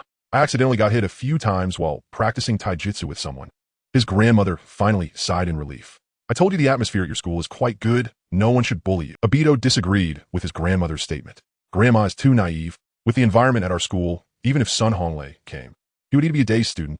Grandma brought out some ointment from the house and began applying it to Obito while scolding him. "You day in and day out, never minding your safety, just make me worry."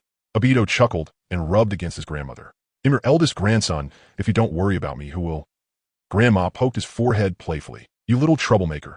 Tonight, I want to make your favorite dishes."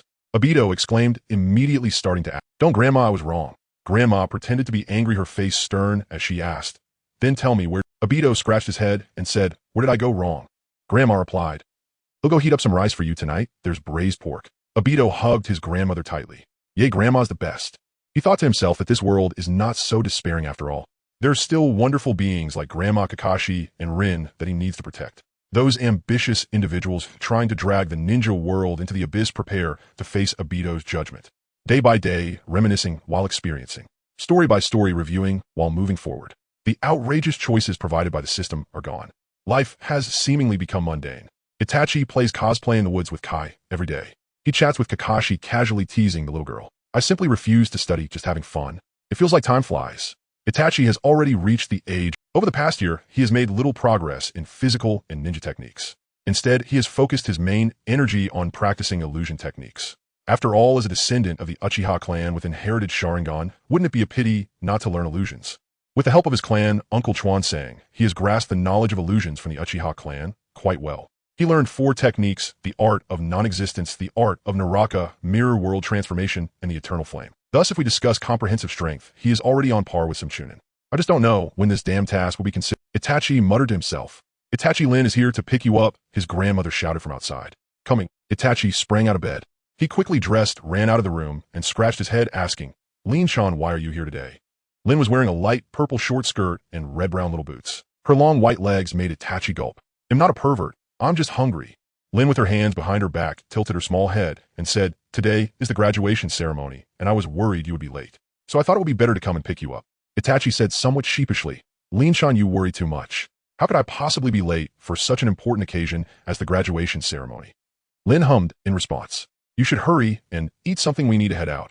Itachi hastily shoveled in a couple of bites of food and mumbled, "All right, we're off." Lin nodded obediently, saying to his grandmother, "Then we'll be on our way, Grandma."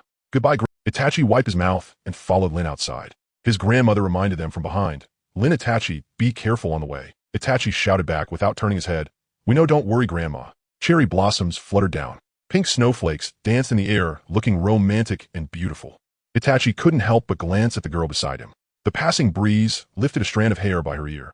The bright sunlight couldn't compare to her radiant smile. Itachi deeply engraved this moment in his mind. Even years later, he would still remember the scene of today. The two made their way to the ninja school. In the grand hall, the third Hokage sat on the stage with a smile. Looking at the little ones below, his smile grew even brighter. These are the future pillars of Konoha. When everyone had arrived, Urahara Kisuke, who was beside the third Hokage, stood up. He cleared his throat and began to read from the script. "Respected Hokage, dear classmates, good morning. Today marks the most important day of your lives, your graduation ceremony. I would like to congratulate everyone here. Happy graduation." Itachi was the first to lead the applause enthusiastically. "Good. Kisuke-sensei spoke well." Seeing his students giving him face, Kisuke nodded in satisfaction and continued. "Yahiko Lin, Nagananasu Nara, Shika, Yuhi Kurinai, Shizen, Yamanaka, Ino, Uchiha, Itachi, Saratobi-sama, and other students have successfully completed their studies through relentless effort and persistence. I hereby declare that the above students meet the evaluation standards of Konoha Ninja School and are all graduated." Itachi applauded again. "Great. Well said." Kisuke coughed a couple of times and subtly waved to Itachi, signaling him to tone it down and not be so flamboyant. Next, everyone will come up in the order their names were called, and the Hokage will award the graduation certificates. Lin was the first to step onto the stage, bowing slightly to the third Hokage, waiting for him to hand her the certificate. The third Hokage smiled and asked, "Little girl, what do you want to do after graduation?" Lin replied earnestly, "I want to become a medical ninja." The third Hokage nodded approvingly, handing the certificate to the little girl. "Not bad, Grandpa thinks you have potential. Good luck, little girl. If you encounter any difficulties, feel free to come to Grandpa for help." Lin accepted the graduation certificate and nodded slightly. "Thank you, Hokage Grandpa." The second to step onto the stage was Nagano Nasu. When asked what he wanted to do in the future, he proudly replied, "I want to become a distinguished jonin, making my old man speechless." The third Hokage looked at Kisuke with an inquiry. Kisuke understood and whispered in the third Hokage's ear, "His father Nagano Kiku is a chunin." The third Hokage nodded in realization and handed the graduation certificate to Nagano Nasu. "Good luck, young man." The third to step onto the stage was Narashika. He said with a wry smile, "Hokage Grandpa, can I choose not to be a ninja in the future?" The third Hokage burst into laughter. "No, you cannot." Next, one by one the little ones stepped onto and off the stage. Soon it was Itachi's turn. He hopped onto the stage. The third Hokage looked at the little Uchiha in front of him, smiling as he asked, "Little Itachi, what do you plan to do after graduation?" For some reason, he felt an innate liking for this child as soon as he saw him. Itachi smiled brightly and said, "My dream is to become Hokage to uproot all evil and protect the peace of Konoha." Kisuke's expression slightly changed. The third Hokage was also momentarily taken aback. After a moment, he regained his smile. "That's a very good idea, little Itachi. However, being Hokage is not easy. You need to keep working hard. Here is your graduation certificate." Itachi happily accepted the certificate, saying, "Thank you, Hokage Grandpa." Nagano Nasu stood off stage, sneering slightly. Itachi really dares to say that." Shika nodded in agreement. In front of the Hokage, saying he wants to become Hokage, Itachi's audacity is truly remarkable. After the remaining students took their turns on stage, this segment came to an end. Kisuke stepped to the front of the stage again, speaking loudly. "From the moment you graduate from ninja school, it means you have officially become a ninja. You will form 3-person teams and begin to carry out tasks for the village under the guidance of a jonin." Nagano Nasu cheered from below. "Yes. I can't wait any longer." Shika lazily complained, "I'd such a hassle." Kisuke ignored the little one's reactions and continued reading from a list. Team 1 Nagano Nasu Nara Shika, Yamanaka, Ino. Team 2. Team 5 Uchiha Itachi Hatake Kakashi Yahiko Lin. Hearing the familiar groupings, Itachi finally breathed a sigh of relief. He was genuinely worried that the plot would change because of him. He couldn't be in the same group as Kakashi and Lin. With delight, Obito turned to the girl beside him and said, "Lin-chan, this is wonderful. We're in the same class, yay." Lin shrugged her small shoulders, hiding her joy, and joked, "What's so great about it? I still have to take care of you in the future." Obito scratched his head, awkwardly oblivious to the faint smile on Lin's lips. Beside them, Riku complained, holding his head, "How did I end up in a group with such a troublesome guy? This is really annoying." Nagano scoffed, clearly displeased. "Are you talking about me?" Riku also snorted and lazily. "I didn't name names, but some people do have self-awareness." Nagano was furious. Yakushiji. Ayako, feeling somewhat helpless, stood between the two. "Everyone will be in the same class from now on, so let's not create conflicts." After reading the group list, Hisashi briefly mentioned the time and place for group gatherings, then delivered his final remarks. With that, the graduation ceremony was officially concluded. Hisashi accompanied the third Hokage to leave first while the younger one stayed behind to chat. Riku walked over to Obito and sighed. "I thought I could be in a group with you, but who knew?" Obito patted Riku's shoulder. "It's okay, at least Ayako is on your team. Oh, just ignore that Sparrow guy." Nagano was gritting his teeth at Obito beside him. "Oh, Obito, let's duel. Duel my foot." Obito secretly complained in his heart. "Please speak more normally, not so youthfully." Asuma glanced over at the boys. He wasn't particularly interested in chat. Shaking his head, he left first. The girls, on the other hand, were quite harmonious. Lin, Shizuka, Yako, and others were chatting and laughing, looking very happy. The youth was unaware of the bittersweetness of parting, completely immersed in the joy of graduation, not realizing that some people might never meet again after this. In an open area outside the Konoha forest, a figure hurriedly ran over, panting heavily as he bent down, gasping for air. Sorry for making everyone wait." A silver-haired boy crossed his arms and frowned. "You were too slow, Obito." The girl beside the boy nodded in agreement. "We've been waiting for you for a long time." Kakashi stood beside Lin, a blonde youth wearing a jonin vest. He looked at Obito and said with a smile, "Finally, here you must be Obito." This blonde boy was extremely. His blue eyes were as clear as gems, deep like a clear spring. The moment he smiled, Obito felt his deep. A voice sounded directly in his ears. "Kida kida kimi wa kinida yo. Although you are an enemy, you're quite nice. I am Namikaze Minato, and from today, I will be your supervising jonin. Please take care of me in the future." Obito straightened up and gave a thumbs up to Minato. "All right." Minato clapped his hands and said with a smile, "Now that everyone is here, let's do a brief My name, as everyone knows, is Minato. I enjoy reading, especially novels written by Lord Jiraiya. I don't have anything I particularly dislike. Now who's next? The Book of Formation and Daily Life Minato is a bookworm who reads all day when there are no missions. Obito covered his mouth and chuckled to himself. He naturally knew that the book Minato referred to was the tale of a strong-willed ninja. But Kakashi and Rin had no idea. After Jiraiya released the Paradise of Affection series, Minato Sensei would probably suffer from a poor reputation. Haha. I'll go first, Minato Sensei. I'll go. Rin volunteered, raising her small hand. I am Nohara Rin, and I love being with my friends. As she said this, Rin secretly glanced at Obito. However, Obito was grinning, foolishly lost in his own world, unaware of this moment. Rin paused for a moment and continued. Like Minato Sensei, I don't have anything I particularly dislike. Minato nodded approvingly at Rin, then Kakashi said blandly, Kakashi, I have nothing I like or dislike. Is this little guy really that indifferent? Minato helplessly rubbed his nose and turned to Obito. Your turn, Obito. Obito patted his chest and said, what I love is black S. Studying. What I hate most is school, and my dream is to become Hokage. Minato nodded thoughtfully. From the brief introductions, just now, he had a general understanding of the personalities of the three students. Nohara Rin is a very well-behaved girl, likely to be a worry-free disciple. But the other two kids have very distinct personalities. Or one might say they're somewhat eccentric. This team of mine might not be very easy to manage. But isn't this also quite interesting? Minato chuckled lightly, standing in front of the three, and said, all right, let's start with a preliminary exercise to test your teamwork skills. Teamwork. Obito and Kakashi exchanged glances, both feeling somewhat guilty.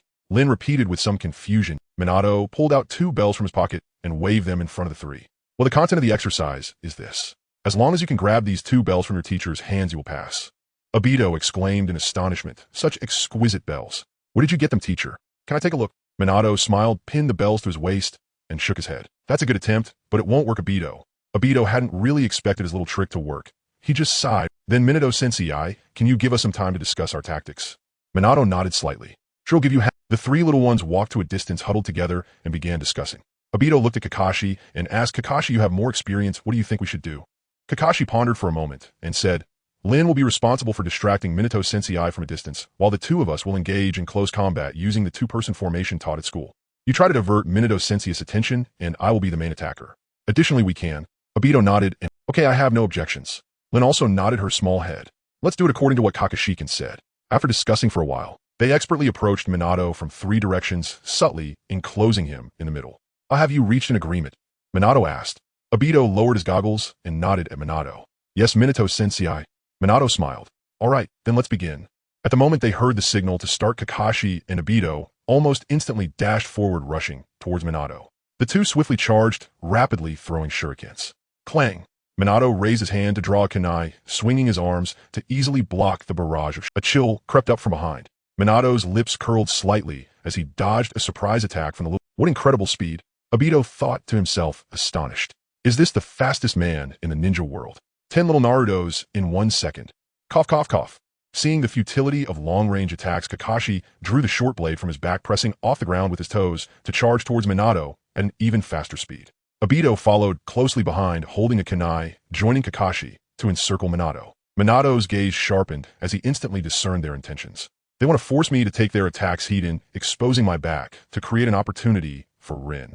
Minato nodded to himself. Not bad, there's already some semblance of teamwork. But this level is still insufficient. Swish! Kakashi's short blade sliced down sharply, emitting a wailing sound as it cut through the air. Instead of retreating, Minato advanced, raising the kunai in reverse to meet Kakashi's short blade. The agonizing sound of metal grinding filled the air. Where their weapons clashed, sparks faintly flickered. Minato's arm shifted backward to dissipate the force, his kunai slashing diagonally to deflect Kakashi's attack. Then he suddenly leaped forward, hiding behind Kakashi. Rin lost her target for attack, and Obito had to halt his steps. Kakashi, retreat! Obito shouted. Hearing this, Kakashi feigned an attack with a blade before rapidly retreating. Obito formed hand seals, his throat bobbing. Fire-style great fireball technique. A blazing sphere of flame appeared, roaring towards Minato. A hint of surprise flashed in Minato's eyes. He lightly tapped the ground with his toes, swiftly dodging the explosion's range. Obito didn't expect this technique to hit, yet it was aimed to strike. Taking the opportunity, he rejoined Kakashi and lunged at Minato once more. As soon as Minato landed, the two launched a fierce assault. Kakashi's blade approached from tricky angles, each strike aimed directly at vital points. Obito, wielding a kunai and utilizing his martial arts, struck with a furious momentum. Minato casually swatted away the hidden weapon thrown by the little girl from afar, feeling quite satisfied with the performance of the three. Not bad. Kakashi's combat ability is almost on par with some Jonin. Obito's overall level is also comparable to some experienced Chunin. No wonder Lord Third specifically requested that I take charge of this class. These are two promising kids. Of course, the little girl's performance was equally commendable. Minato and the two youngsters continued to fight while shifting positions. Unconsciously, they arrived at the spot where Obito and the others had just discussed their tactics. Now's the time, Kakashi said in a low voice. Yoshi, Obito replied. The two worked together, launching their attacks, simultaneously forcing Minato to take a step back. Behind Minato, the seemingly flat ground suddenly caved in, revealing a huge, deep pit. A subtle smile curved at the corners of Minato's mouth. Did they set a trap? Very good. He pretended to be caught off guard. As he jumped into the air, he deliberately paused for a moment, leaving an opening. The three little ones charged towards him all at once. In the end, a small hand successfully grabbed the bell at his waist. The four landed simultaneously. Kakashi knelt on the ground, slowly opening his hand. Inside lay a single bell. Obito sat on the ground, panting as he spoke. Phew, that's great, we did it. Rin exclaimed beside them, clenching her small hands in joy. Yes. Minato smiled, very pleased with the performance of his three students. Very well, I announced that everyone has passed the assessment. Just then, a long-awaited notification tone echoed in Obito's mind. Selection successful. Reward Thunder. My God, has my system finally returned? Obito seemed to have an epiphany. 2 years ago, he chose to endure silently and wait for an opportunity. Now, the system indicated he had completed the task. Does this mean that the opportunity refers to successfully becoming a student of Teacher Minato? No matter, having the system back is a good thing. Obito focused his thoughts on the interface, looking at this reward. Thunder. In critical moments, your attacks will be imbued with the power of thunder. As if a gentle elder was quietly watching over and protecting you, helping you shatter darkness with thunder. Upon seeing the reward description, Obito felt as if that cool uncle had reappeared before his eyes. Memories of the past surged forth. Obito froze, tears welling up immediately. Whoa. Minato was taken aback. Obito, what's wrong with you? This boy was just laughing cheerfully. Why did he suddenly break down in tears? Known as the Yellow Flash, the master of strategies, he found himself momentarily at a loss. This was his first time taking on students with no experience whatsoever. Who am I, where am I, and what should I do? Obito wiped his tears, sobbing. Woo, becoming your student makes me so happy. Minato sighed in relief, patting Obito's back, gently speaking softly. Having a student like you makes the teacher very happy. Please don't cry, Kakashi silently thought to himself. It seems you are indeed too early to be happy. Rin also joined Minato in comforting Obito. However, Obito still cried endlessly. Minato said helplessly, "Stop crying, Obito. To celebrate the establishment of our class, how about dinner on me tonight?" Okay. Obito sniffed, saying, "Woo, that feels too embarrassing. How about we sobbing go eat barbecue?" Minato. The four sat down at a barbecue restaurant. While grilling meat for the others, Minato said, "Starting tomorrow, you will all begin to take on missions." After hastily swallowing a piece of grilled meat, Obito excitedly said, "That's great. I've always wanted to go out and see." Minato placed the grilled meat onto Obito's plate, smiling. That being said, the missions you take on at first will mostly be within the village. For example, helping to find lost pets or searching for lost items. Obito sighed. As expected, can't escape these menial tasks at the beginning. It's well known that in the world of Naruto, the first mission of all newly formed teams is always to help find a cat. Just like how the first mission in the main god space is always a biochemical crisis. Rin had no objections to this. Step by step, gradually approaching is not a bad thing. Minato pondered for a moment, glancing at Kakashi beside him. Kakashi has participated in many actual battles. Doing these tasks now might leave you feeling unsatisfied. However, you still have to complete them seriously. Kakashi nodded, slightly remaining silent, his peripheral vision scanning over Obito. Spending time with this guy. If it wastes some time, then let it waste some time. Obito cheerfully raised his cup. Let's all toast to celebrate the establishment of Team Minato. Cheers. The four cups clinked together, smiles radiating from each face. If all goes well, they will become each other's most significant bond in the future. The next day, just as Obito expected, the first task assigned to their class was indeed to find a lost kitten. The three decided to act separately and agreed to meet at a designated location before lunch. There's none. Not here either. Lin searched through every street and alley, diligently looking in every corner, yet she still couldn't find any trace of the kitten. As she passed a corner, she bumped into Kakashi and quickly waved to him. "Kakashikin, did you find it?" Kakashi, "No, I haven't found anything on my end." Lin sighed at his words, tidying her slightly disheveled hair. "I didn't find it either. It turns out finding a pet is so troublesome." Kakashi nodded, agreeing with Lin's viewpoint. That said, if we can't even complete this small task, we will never be able to carry out real missions. By the way, where's Obito? Lin shrugged her small hands, indicating she didn't know either. Oh, Obito said he had an idea he wanted to try out, but I don't know where he ran off to. The sun was high in the sky. At the agreed meeting spot, Obito appeared holding a kitten in his left arm and several bags in his right, grinning widely. Look, I found the kitten thanks to the help of the grandmas. They even gave me some pastries to let's eat together later. Lin exclaimed in awe. Obito, your popularity among the grandmas is truly remarkable. Your daily tardiness wasn't for nothing. Obito proudly lifted his cheek. Of course I'm known as the grandma killer. If I ever feel like slacking off, I can always live off their kindness. Minato commented with a smile. Being helpful to others is being helpful to oneself, who Obito's kindness has been rewarded. Obito glanced at Kakashi, who was silent and appeared slightly gloomy. Tisk tisk tisk, shaking his head. This guy is still young and doesn't understand the importance of connections. Let's take a more direct example. Take a look at the candidates for Hokage. I believe everyone who understands, and those who don't, no explanation would help. In the afternoon, the four gathered at the training ground by the forest. For ninjas, completing missions is important, but daily training is equally essential.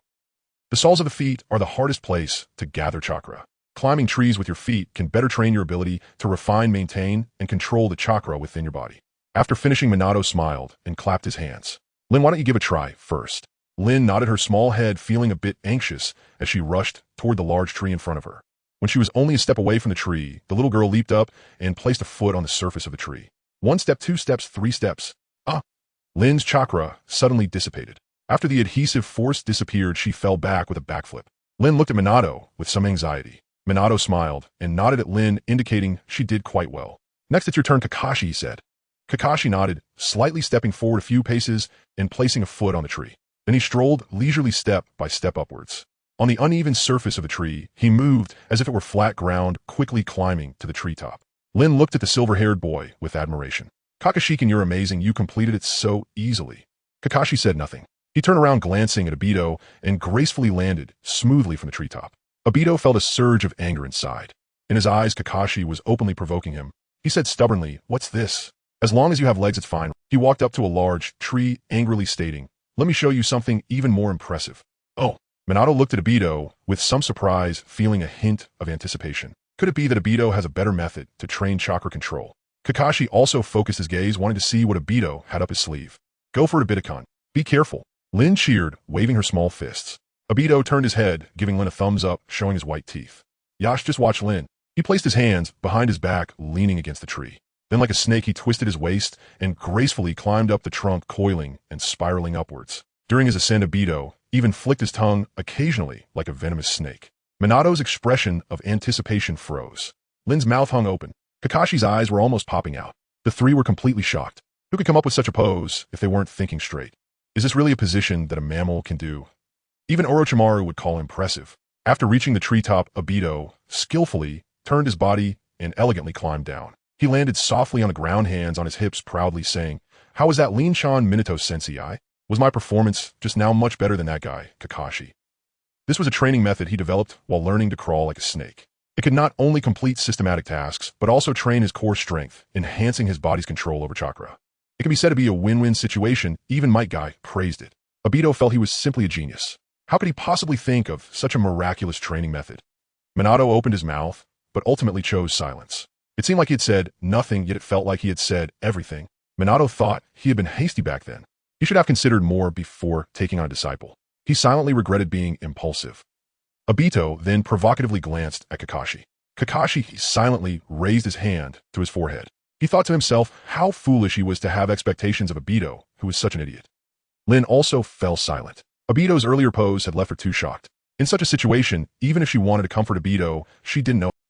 Obito scratched his head awkwardly. Why is everyone silent? Did I mess up again?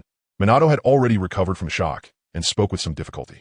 No, Obito's method is indeed innovative and unique, leaving the teacher in awe. Obito felt a bit innovative and unique. Why does that sound so awkward? Is Minato-sensei really praising me? Before he could think further, Minato continued. I only scored 90 this time. There's still a lot I need to improve, Hong said with a trace of vexation. Yui Hong, who would one day become a Jonin of Konoha, was now...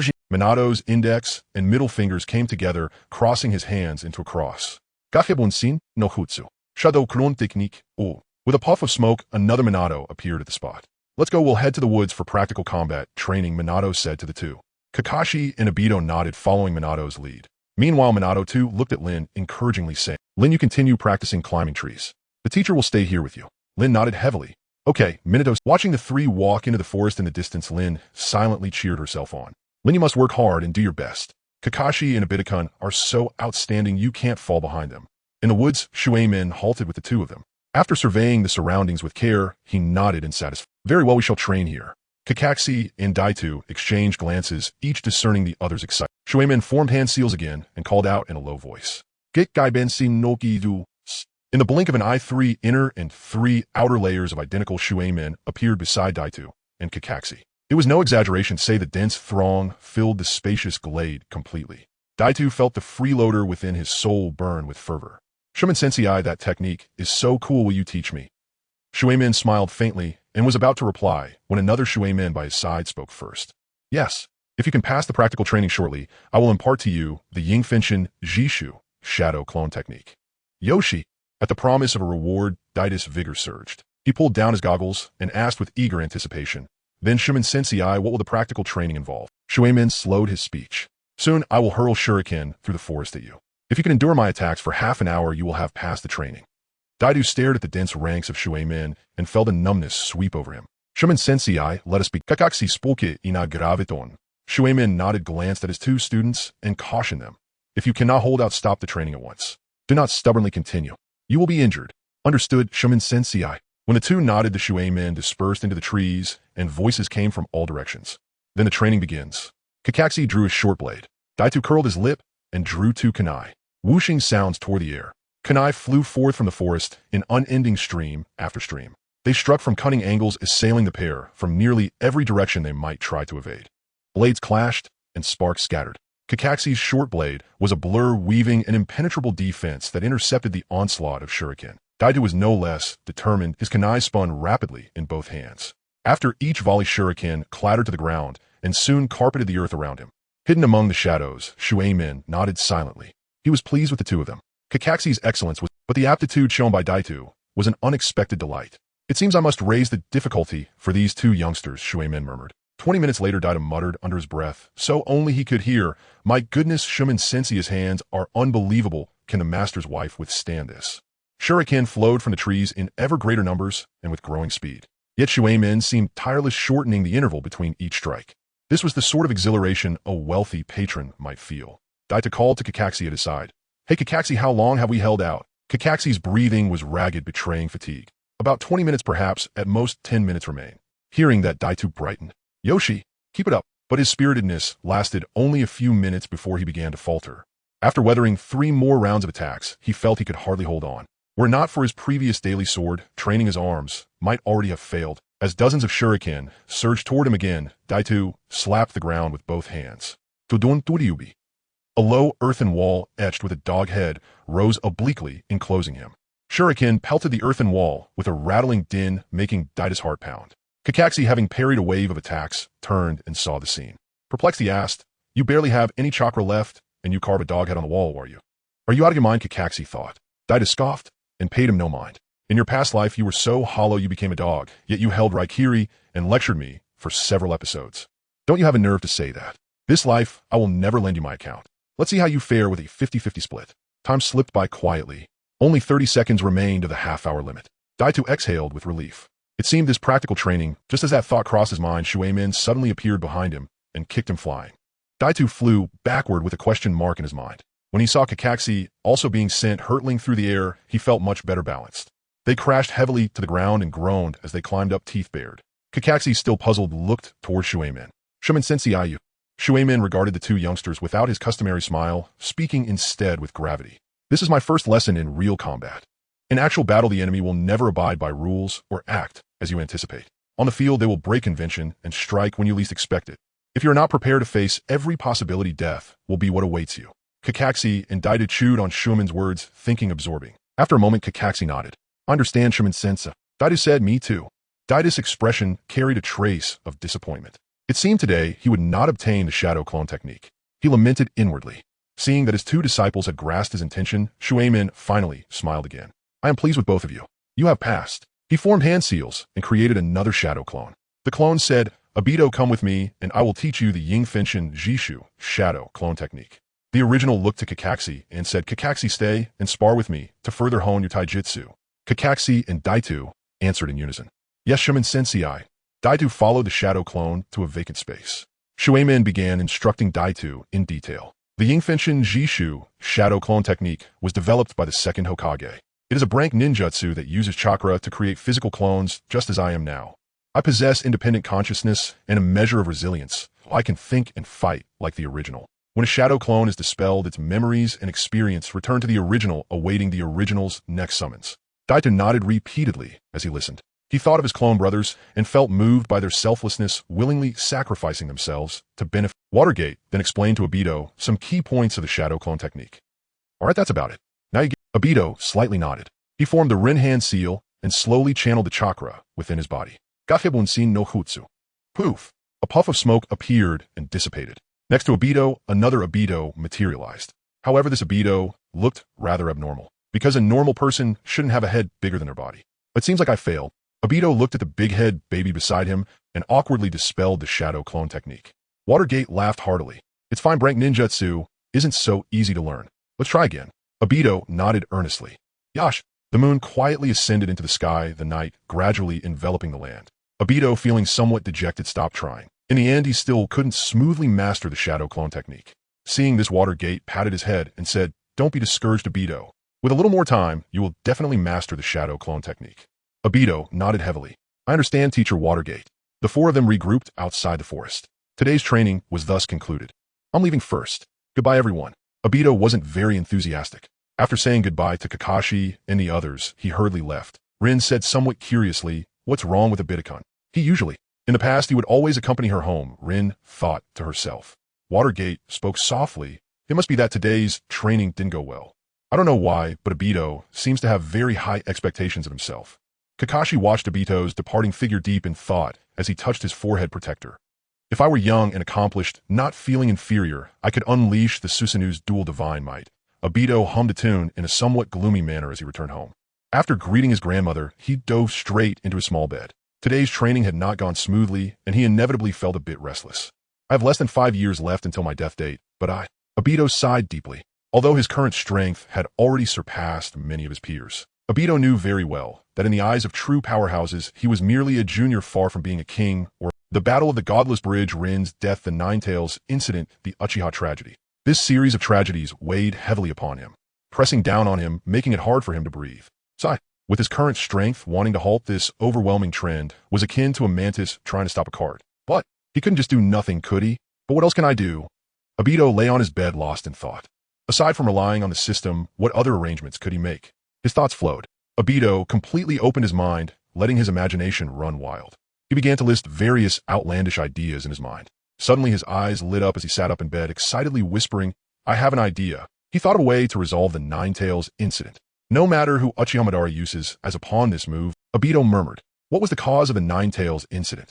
The Ninetales Jinchuriki, namely Kushina Sensei. During childbirth, the seal in her body weakened, which allowed. This allowed the mysterious masked man to take advantage of the situation. So, while Konoha is still relatively strong, I can find a way to make Naruto arrive early. Or, simply castrate Teacher Watergate. That way the problem would be easily resolved. The more Obito thought about it, the more feasible this idea seemed. Teacher Watergate has treated me so well, it's only right for me to do this for him. At that moment, when Obito made up his mind, the system presented a new multiple-choice question. Option 1, secretly plot to ensure Naruto is born early. Completion reward 1 chakra card. Option 2, secretly plot to ensure Teacher Watergate has no offspring. Completion reward Byakugan 2. Option 3, secretly plot to ensure Kushina Sensei is infertile. Completion reward Byakugan 2. Option 4, directly commit suicide to resolve the Ninetales incident. Completion reward 9 Dragons Coffin Service 1. Obito didn't even look at the last 3 options. The system always presented some ridiculous options, and he was used to it. Just deduct 1 and be done. 111, 1111. The completion reward is actually 1 chakra card. This is too awesome, Obito exclaimed. However, he soon had a second thought. 1 chakra card is merely 0. 01 Naruto chakra. Nothing much. This reward is something he didn't want to miss. But he couldn't let it go. Obito lay back down on his bed. Next, I need to think about how to make Teacher Watergate act faster. Soon, he devised a meticulous plan. No boasting or slander when it comes to scheming. Obito has never been outdone by anyone. The next day, it happened to be a day off. As Obito continued his search, he walked into a pharmacy. A beautiful woman with outstanding features sat at the counter. She propped her chin with one arm, her delicate hands sprawled on the table. The large scale left Obito dumbfounded. Upon seeing a customer enter, the woman lifted a strand of hair from her face and lazily inquired, "Little one, what kind of medicine do you need?" As she moved, Obito experienced what it meant to be magnificent, and Obito's throat bobbed as he stammered, "I want to get some tonics." "You mean those that can make couples talk more happily at night?" Their voices louder. The owner looked at Obito with a skeptical glance. She even focused on a certain area. "Little brother, what do you need this? It seems you wouldn't need it." "Damn," Obito thought to himself. "It seems I've been underestimated. Of course it's not for me, I'm buying it for my master and mistress." Upon hearing this, the owner gave Obito a thumbs up. She narrowed her long phoenix eyes and said, "Little brother, there aren't many juniors as filial as you." Obito proudly raised his chin slightly. "Of course, a kid as filial as me is hard to find even with a lantern in the ninja world. Of course, if you must count Black Zetsu among the count of 7, I have no choice." The owner stood up to prepare the medicine for. Thus Obito naturally enjoyed one last glance at the owner's figure. This trip was truly worth it, he thought. However, he soon lost his smile. The owner placed a packet of medicine on the table and gestured a count to Obito. He was left in shock. "Why is it so expensive?" The owner shrugged, a hint of teasing in her eyes. "So do you want it or not, little brother?" Obito gritted his teeth and pulled out all his savings, slamming it down on the table. "I want it." Sigh. Watching half a lifetime's savings being taken away, Daito felt his heart bleed. "Master, if you don't work a few hours every night, you wouldn't be doing justice to my little money." He hurriedly left the pharmacy. He needed to quickly leave this place that saddened him. The boss lady watched this scene with a smile. "What an interest," she murmured. Upon returning home, Daito first placed the medicine bag down and then ran to his grandmother's room. "Grandma, I want to take a jar of your homemade fruit wine to our teacher. Our teacher treats me, so, well, I just thought to bring something to visit him." Grandma naturally had no objections to her grandson's words. "All right, do you need Grandma to accompany you, little Daito? Also, is one jar enough? If not, bring a few more jars, we have plenty of fruit wine at home." Daito said cheerfully, "They'll go by myself, Grandma. Just take one jar for now. I'm afraid the teacher can't handle too much." Grandma didn't fully understand her eldest grandson's words and nodded in confusion. It seemed that her good grandson's alcohol tolerance wasn't very high. After saying goodbye to Grandma, Daito went to the kitchen, grabbed a jar of fruit wine, and returned to his room. He opened the medicine bag and carefully read the accompanying instructions. There are a total of 60 small packets inside, one packet diluted in water per day, which is enough for 2 months. Daito fell into deep thought. After a while, he opened the jar and poured 10 packets of medicine into it. This should have some effect, right?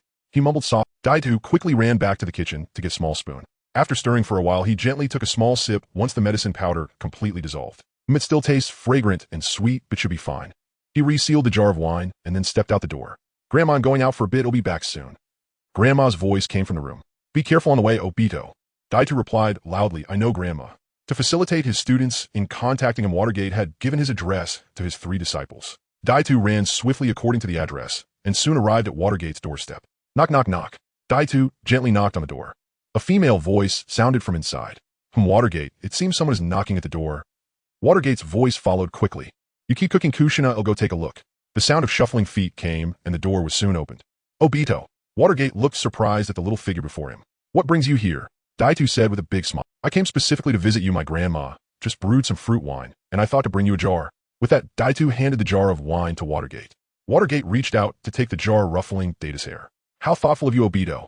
Come in and have a seat. It's just right, your teacher's wife is cooking. Let's eat together." Daito shook his head like a rattle drum. He wouldn't eat a single bite of the food his teacher's wife made, even if he starved. "No need, teacher Watergate. My grandma has prepared food at home, so I won't trouble you," he said with a cheerful smile. "He'll be off now. See you tomorrow, teacher." "See you tomorrow, Daito." Watergate looked at Data's departing figure, then at the jar of wine in his hand, feeling a bit sentimental. Daito is truly a good child. Watergate returned to the house, holding the jar. Kushina also came out of the kitchen. At this moment, she looked at Watergate with curiosity. Seeing this, Watergate raised the small jar of wine in his hand and explained, "That little fellow, just now, is my newly accepted disciple. He specially brought me a jar of fruit wine." Kushina raised her eyebrows. "Oh, your disciple is quite thoughtful. Well, let me see." She set down the food in her hand and took the jar of wine from Watergate with great interest. Kushina opened the seal, took a sniff, and her big eyes brightened. "It smells really good. How about we drink a little during dinner?" Watergate nodded indulgently and retrieved 2 small cups from the kitchen. All right, both of them were seasoned ninjas, easily able to determine that the wine was non-toxic. However, it wasn't so easy to discern the beneficial properties of the medicine. After all, who would expect their disciple to prepare such treatment for them? After finishing dinner at home, Daito returned to his room and dove onto his small bed. After lying down for a while, he couldn't fall asleep peacefully and kicked the blanket off. Daito felt like he was a small furnace, flammable and ready to explode. "What's going on?" Could it be because of that sip of fruit wine? Suddenly a thought flashed through his mind. If he had such a big reaction from just a little sip, then Teacher Watergate and the others. Watergate, thank you. Because of you, I truly feel connected. At Watergate's home, after having a few drinks with Kushina, he suddenly felt a fine current surge through his body and subtle thoughts began to arise in his heart. He looked at Kushina and couldn't help but say, Kushina, why do you look so beautiful today?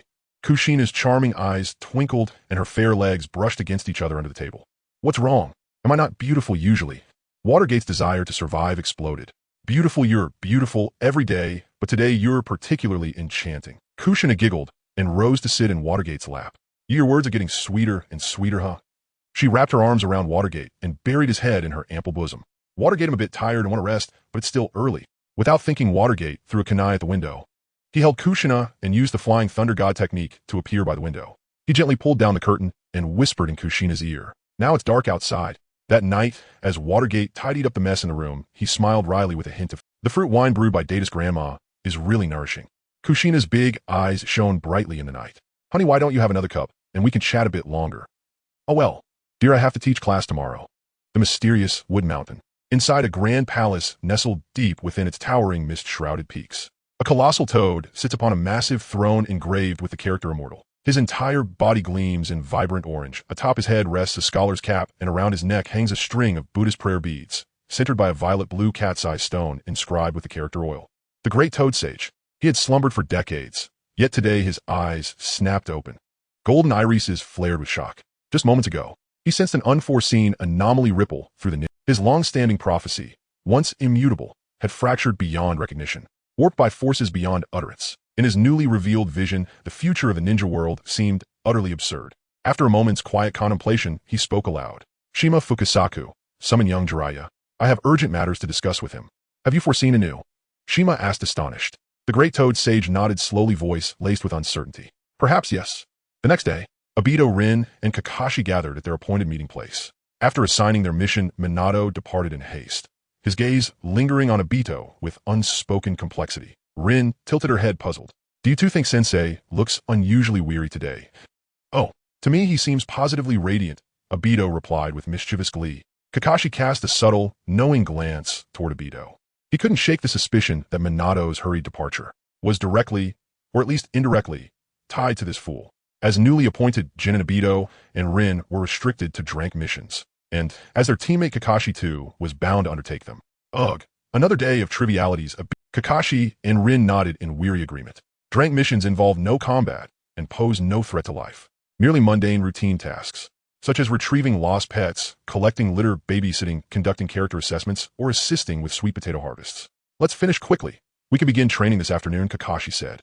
Yash. Day after day beneath the rhythm of duty and discipline. The three young shinobi grew, slowly, steadily. At last Obito mastered the shadow clone technique, the very jutsu he'd longed for. Returning home after practice, he grinned and swiftly formed the hand seals. Gakebunsin no Jutsu. An exact replica of himself materialized instantly. They stared at one another, two identical faces filled with wonder and novelty. Yash, you handle training. I'll leave it to you, my loyal brother, Obito declared. His clone lounged lazily on the bed and shook his head. I refuse. They locked eyes in silent, mutual disbelief for what felt like an eternity. Obito exhaled deeply, shoulders slumping. I should have known better. Why would a copy of himself willingly train when he himself refused? Truly my own shadow clone, uncannily identical. He clicked his tongue in admiration, then dispelled it with a wave of his hand. Well, my plan to train via clones has officially collapsed. Glancing outside, he noted the daylight still lingered. Perhaps I'll go out for a stroll. Find someone to hang with. But who exactly should I visit? As Obito pondered, a system interface appeared before him. Option 1, visit Might Guy. Reward, White Snake. Option 2, visit Rin. Reward, Parisian Silk Scarf 1. Option 3, visit Ryua. Reward, a partner and a chariot. Option 4, visit Ayako. Reward, Chakra Insect Eggs 100. Option 5, Reward Transformation Technique 60 Variant. TCH. Too many absurdities to process at once. White Snake skins and chess-themed rewards were bizarre, but at least tangentially relevant. But why would visiting Kakashi grant him the sexy technique? Obito fell into stunned silence. After a long pause, he shook his head. Probably over. Right, time to choose. Options 1 and 3 are out. And 4. No thanks, insects hold 0 apiece. Option 2's reward is tempting, but giving it to Rin now would just let others feast their eyes on it. He shook his head again. No, absolutely not. That scenario must never unfold. Say, can I select more than one? Obito ventured cautiously. A cold mechanical voice echoed beside his ear. Ding. Does this system support host transfer? Obito choked on air. Never mind. He dismissed the question. Gafebunsin no Jutsu. He formed the seals and summoned another clone. Brother, I'll go make my choice. You prepare another batch of fruit wine for Sensei Minato. To ensure Minato remained tirelessly immersed in work, Obito felt it his solemn duty to deliver wine, repeatedly. Yash. His clone agreed without hesitation. Anything but training. Once Obito dashed off, the clone retrieved a ceramic jar of fruit wine from the kitchen. Last time I added far too much. This round I'll be more precise. After brief deliberation, he pulled 9 medicinal pouches from a drawer. That ought to do the trick. Obito sprinted to Kakashi's doorstep and rapped sharply, knock, knock, knock. Who is it? Kakashi opened the door, then paused surprised. Obito, what brings you here? Obito beamed. Nothing special, just thought I'd drop by. At that instant a chime rang in his mind. Choice confirmed. Roi acquire de transformation technique sexy variant. Kakashi studied him, brows knit in wary suspicion, his thoughts unreadable. Obito scratched his head. Hey, you're not going to invite me in? Kakashi didn't hesitate. He shook his head. TCH. Obito pouted. Then his eyes lit up with mischief. Oh Kakashi, I just learned a new jutsu. Want a demonstration? It's huge and incredibly impressive. Kakashi responded with disinterest, coolly declining. Noi. His voice died mid-sentence, eyes wide frozen, as if struck by lightning. Before him stood not Obito, but a stunning young woman with shoulder-length black hair. Her presence, her eyes shimmered like distant stars, her delicate, exquisite face eclipsed all beauty known to mortals. Kakashi stood utterly entranced. Obito stifled a chuckle, having borrowed for this guise the visage of legendary beauties from his past life, and modeled her figure after the voluptuous village apothecary. The sole distinction, a bolder, more audacious choice of attire. A warm trickle surged beneath Kakashi's nostrils. Without pause, he seized her hand and pulled her inside. It's windy out. Let's continue our conversation indoors. Senpai, please no, the woman cried in alarm. With a thunderous BNG, the door slammed shut, and her voice vanished. The next day, Dato suddenly woke up, lying on the bed. Upon realizing that Kakashi was not by his side, he let out a sigh of relief.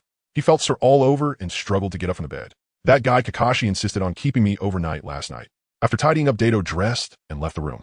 He happened to see Kakashi, who had also just gotten up. Kakashi said coldly, let's go, we're going to be late. Dato huffed in annoyance. You, after using me, act so indifferent. Didn't you say yesterday? Kakashi, a bit embarrassed, replied. All right, let's put last night's events behind us. Let's leave it in our hearts and not mention it again. Dato nodded in agreement. On this matter, he and Kakashi had long reached a consensus. Let's go on a mission. Dato wrapped his arm around Kakashi and opened the door. Then he saw Rin, who looked dazed. The expressions of the three became subtly complicated. Kakashi inwardly thought it was bad. When did Rin arrive? He hoped she hadn't overheard what he and Dato were talking about. Damn.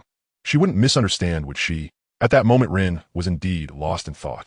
Of course it couldn't be blamed on her. Their earlier words were too easy to misinterpret. Rin felt that something was off about her. No wonder Kakashi always disliked dealing with girls. It turned out Dato's expression was equally fascinating. He didn't know that Rin hadn't found him and was just asking Kakashi if he knew where he was. He thought Rin had come looking for that brat Kakashi. What a coincidence. Yes, indeed. It seems we're going to be late. How about we chat while we walk? Okay. The three walked side by side with complex expressions.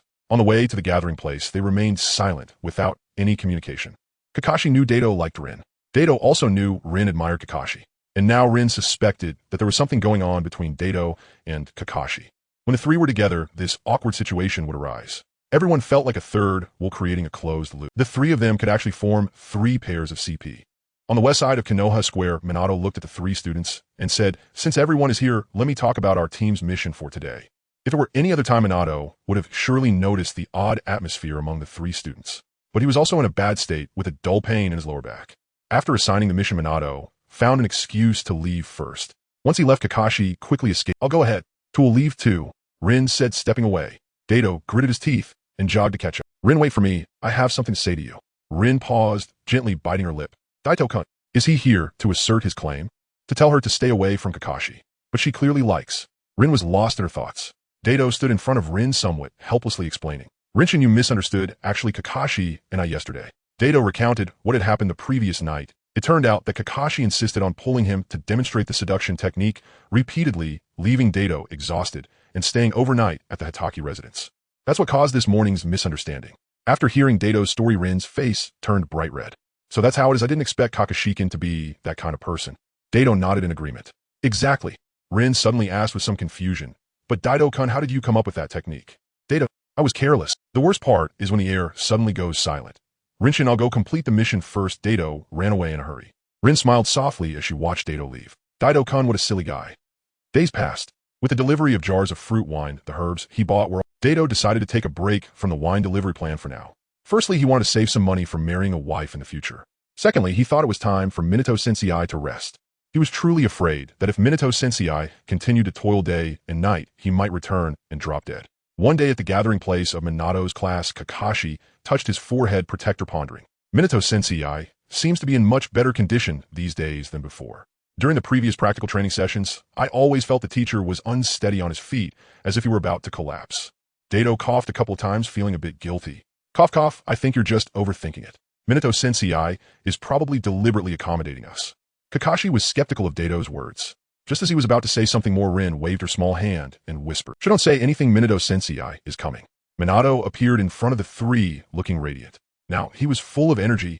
Minato smiled and said with great vigor, "A crank mission has been issued in the village. So are you interested in taking..." Daido waved his fist in delight. "Of course I've been wanting to take on some real missions." Crank missions refer to those that might involve injury and carry a certain level of danger. The main content of crank missions includes participating in small-scale battles, guarding, gathering intelligence, capturing or hunting fierce beasts, and transporting confidential documents.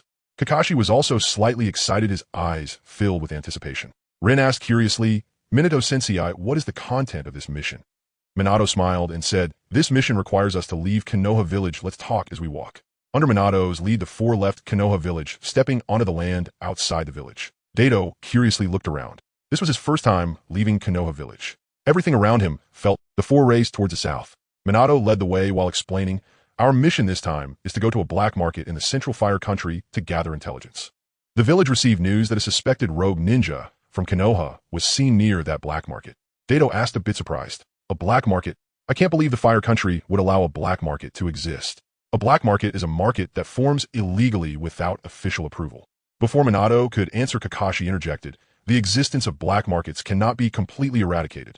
Since that's the case, it's better to allow some black markets to operate under official control. This way we can control their scale and quickly acquire intelligence from various sources." Daido nodded in realization. "Got it." Minato gave Kakashi an approving glance.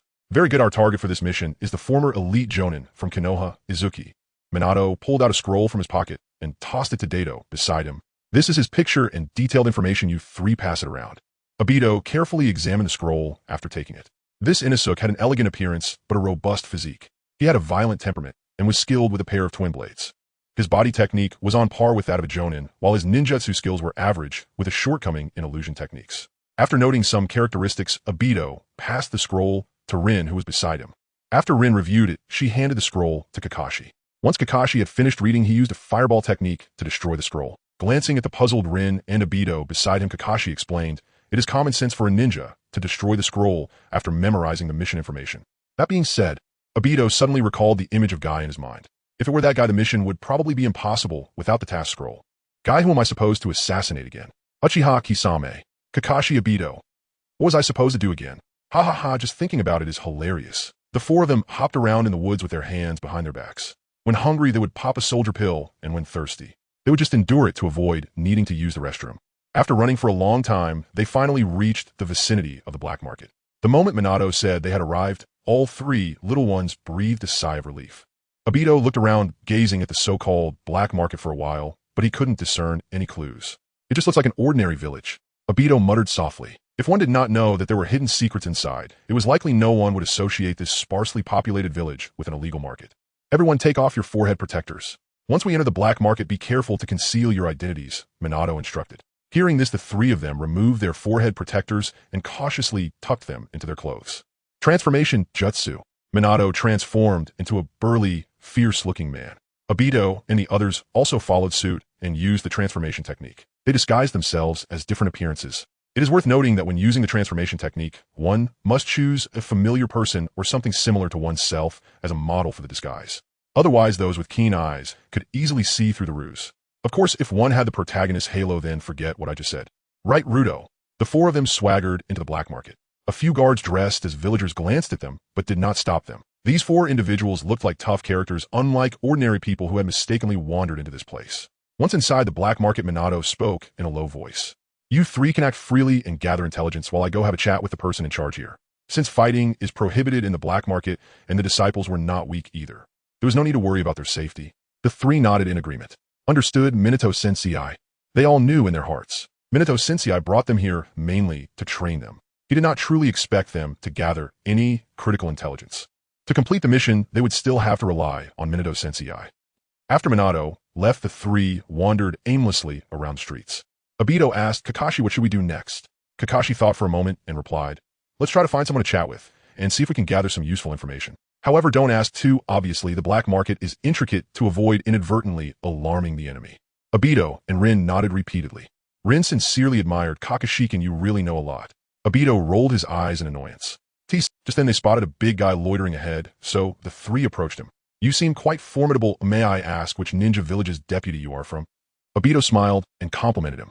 The middle-aged man did not answer directly, but smiled at the three and asked, may I ask where you three brothers are from? The three exchanged glances. Obito spoke earnestly. We are ninjas from Iwagakure. How about you, old buddy? The middle-aged man nodded in a daze, then continued to smile and said, so you are ninjas from Iwagakure. I am from Konoha. The three. Damn, are you kidding me?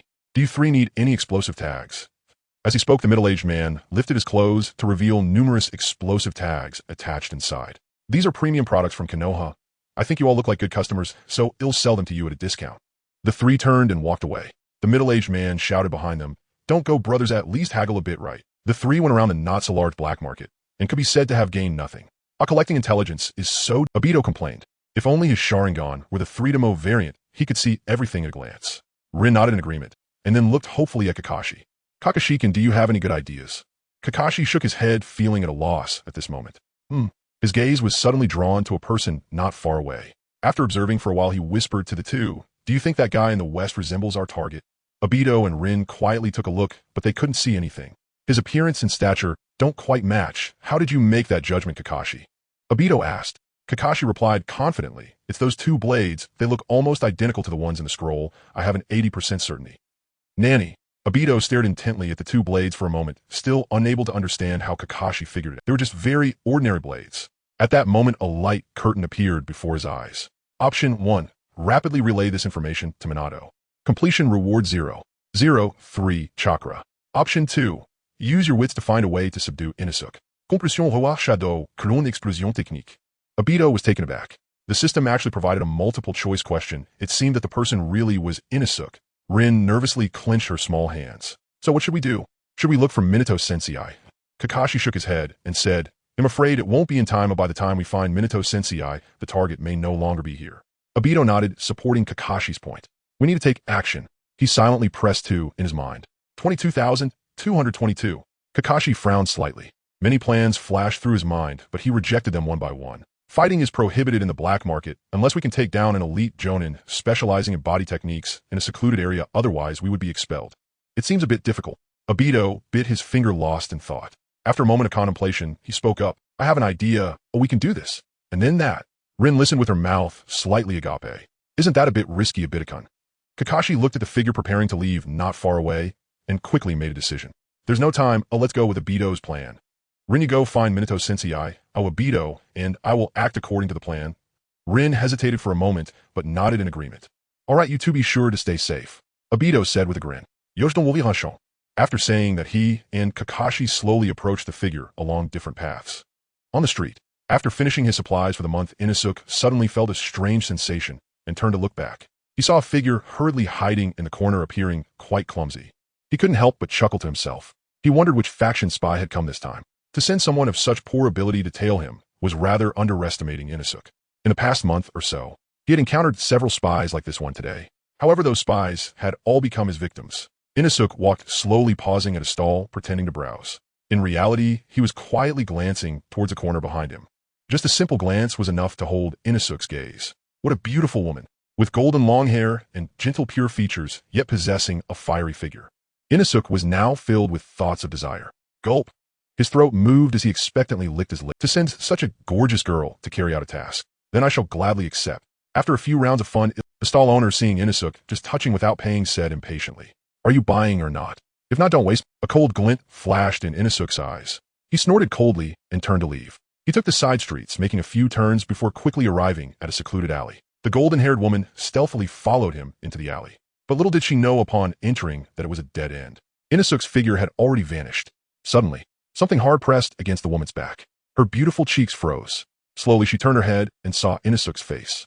Inosuke toyed with the softness of the woman, casually asking, "Who sent you?" The woman stammered, unable to speak for a long time. Inosuke didn't really care. He applied more force with both hands. "It's fine if you don't speak. After we have our fun, you'll naturally want to tell me." The woman felt quite uncomfortable inside. "Fun, you say? I can assure you mine is bigger than yours." She slightly raised her cheeks, meeting Inosuke's gaze. Her delicate eyes were suddenly stained with crimson. Inosuke's expression changed. "Sharingan." The woman let out a chuckle. With a beautiful face, she spoke in a deep voice. "Little brother, do you still want to have fun with me now, eh?" The crimson Sharingan spun with hooks. Inosuke's consciousness fell into a moment of chaos. Though he was a special, Jonin illusions were his weakness. "Kakashi, hurry up," the woman whispered sharply. Inosuke's face showed a look of struggle. Soon his awareness regained clarity. However, at that moment, a shadow swept past him, a knife sheathing against the back of his head. Inosuke collapsed to the ground without a sound. He wouldn't wake up for a few hours, probably. After losing consciousness completely, Inosuke's transformation jutsu also dissipated, revealing his true face. The woman looked at Inosuke on the ground, shaking her head with a click of her tongue. "Young man chasing after women can lead to a knife in the back. And look what happened to you." Kakashi looked at the woman somewhat awkwardly, saying, "Hurry up and change back Obito." The current appearance of Obito reminded him of some unpleasant memories. "Oh," the woman nodded. With a flicker, she transformed back into Obito's form. At the same time, a prompt choice successful. Roi acquired shadow clone explosion technique. Shadow clone explosion technique. When your shadow clone dresses as a woman, it may become so embarrassed it explodes, instantly releasing a terrifying chakra shock. All this. Obito glanced at the description of the new reward, feeling completely stunned. This skill is just moments latte. Two figures appeared in the alley. It was Minato and Rin who had hurriedly arrived following. Minato had originally just planned to bring the three little ones to experience the atmosphere of a mission. He hadn't expected his disciples to actually be of any help. Who would have thought? While he was exchanging information with the person in charge, a little girl ran over saying they had found the target. By the time he arrived, while the target was already lying on the ground, Minato was astonished by his disciples' capability. It should be noted that the fallen Inosuke was a special Jonin. He couldn't help but wonder how the two little ones managed to subdue Inosuke so quietly, but now was not the time to delve into that. Minato suppressed his thoughts, took a deep breath, and said, "Everyone gather around. We'll take you away from here. This isn't a place for conversation." "Okay, Minato sensei," Obito replied. Except for Obito, Rin and Kakashi were somewhat surprised. They didn't know how Minato planned to take them away or why they needed to stick together. Despite their confusion, the two still obediently gathered closer. Minato draped his arms around the three little ones, placing one foot on Inosuke's chest. In the next moment, the five appeared not far outside the black market. Kakashi was shocked. "Minato sensei, did you just use space-time ninjutsu?" Minato smiled slightly. Indeed, this technique was developed by the second Hokage. It allows for instantaneous movement using the technique. As he spoke, he retrieved a kunai from the ground, marked with the technique's formula. After showing it to his three disciples, he tucked it into his pocket. Kakashi's eyes lit up. In his heart, he made a silent resolution. He must find a way to learn this space-time ninjutsu. The ability to teleport combined with his swordsmanship. His breathing quickened. In contrast, Rin and Obito seemed unperturbed. Rin only thought Minato sensei was impressive, but she didn't have much thought about this ninjutsu. Obito believed that once he unlocked Kimui, the Flying Thunder God technique would become redundant. Of course, if he had a chance to play a bit, that would be fine too. Double Kimui, Flying Thunder God, he could infinitely refresh his passives. The five set off on their way back to the village. In fact, Minato could have easily used the Flying Thunder God to elegantly bring everyone back to the village. But to train his disciples, he abandoned that idea. Minato looked at the three little ones beside him and asked, "You three tell me to prevent Inosuke from waking up and causing harm, what preparation should we make in advance?" Obito thought for a moment and quickly came up with an answer. "Dismember his arms and legs, then seal him with 7 or 8 seals." Watergate never anticipated. The seemingly simple Obito turned out to be so ruthless. "Indeed, we can impose seals on our enemies to restrict their chakra." As he spoke, Watergate's fingers released strands of chakra, forcefully striking Inosuke's abdomen. Inosuke let out a muffled grunt and slowly opened his eyes. Wolfen Watergate. The moment he saw Watergate's appearance, he abandoned the thought of resistance. Being from the same Konoha, he knew just how terrifying this guy was. Inosuke forced a bitter smile. "I didn't expect the village to actually value me this much to send you here." Obito, in front of Inosuke, shook his head and said, "No, no, no. Don't flatter yourself. You were caught by 3 newly graduated students." Inosuke's forehead twitched with veins, wishing he could crush the kid in front of him. Obito looked at Inosuke's displeased expression, glaring with his eyes wide open and hands on his hips. What are you staring at? If you keep looking, I'll hit you. Sigh. Perhaps having gotten used to Obito's personality. Watergate stood quietly beside Rin and Kakashi merely sighing. On the way back, Inosuke and Obito argued all the way. In his past life as a pianist from Zwan Obito, yet he rendered the villain Inosuke speechless. This scene left Watergate in awe. Refreshing his perception, Teacher Watergate, it's like this. Kakashi and Rin stood beside Watergate recounting the entire process of capturing Inosuke. When Watergate heard that this series of plans had all been devised by Obito, he looked at Obito in surprise. He never expected such an ingenious plan to come from Obito, breaking the norm and going against the grain, actively exposing their whereabouts to lower the target's vigilance, then seizing the opponent's weaknesses and shortcomings, creating opportunities for his companions. This seductive technique's cunning style indeed resembles Obito's thinking. Watergate felt that Obito was like a raw gem. One must find a way to carve him well. He cannot be allowed to stray further down the wrong path. The five returned. Watergate spoke to his three disciples. Teacher still has some matters to attend to, so you don't need to train today. He'll go back and rest well. The three obediently replied. All right, Teacher Watergate. After Watergate left with Inosuke, Rin blinked her big eyes looking at the two boys beside her. Kakashi and Obito-kun, what do you plan to do later? Kakashi was just about to say he would go train. Obito quickly interrupted him. How about we all go to Kakashi's house for dinner? This guy cooks really well. Rin's eyes lit up at the words, looking at Kakashi with expectation. Is that okay, Kakashi-kun? Kakashi, feeling somewhat annoyed, secretly nudged Obito. Of course it's fine. Rin's big eyes sparkled as she rubbed her small hands together. That's great, I'm really looking forward to it. Obito held Rin's hand in one and put his arm around Kakashi. All right, let's hurry up and go, we can talk more at this guy's house. After this long mission, I feel like I'm about to fall apart. Meanwhile, after Watergate escorted Inosuke to the Umbu, he leisurely arrived at the Hokage's office door. After notifying the Umbu ninja at the door, he finally entered the Hokage's office. Oh, it's Watergate, take a seat. The third Hokage smiled and said. Watergate humbly smiled and sat down in front of the third. Then Watergate shall respectfully comply. The third Hokage took out his pipe, enjoying a couple of puffs before smiling and saying, I heard that you captured the village's rogue ninja while scouting with your students, a truly worthy of being my relied upon. Watergate awkwardly scratched his nose. Lord Third, the truth is I came to discuss this matter with you. Oh, a hint of curiosity passed through the third Hokage's eyes, and he unconsciously sat up straight. Could it be that things were not as he thought? Watergate said, in fact, Inosuke was captured by the three little ones, I didn't play a significant role. Though Watergate still narrated the course of the mission in detail to the third Hokage. A seductive technique. It sounds like a very interesting ninjutsu. The third Hokage quietly noted this matter. Planning to take a look at Obito with the telescope technique when he had time, Watergate did not notice the third Hokage's unusual expression and continued to speak earnestly.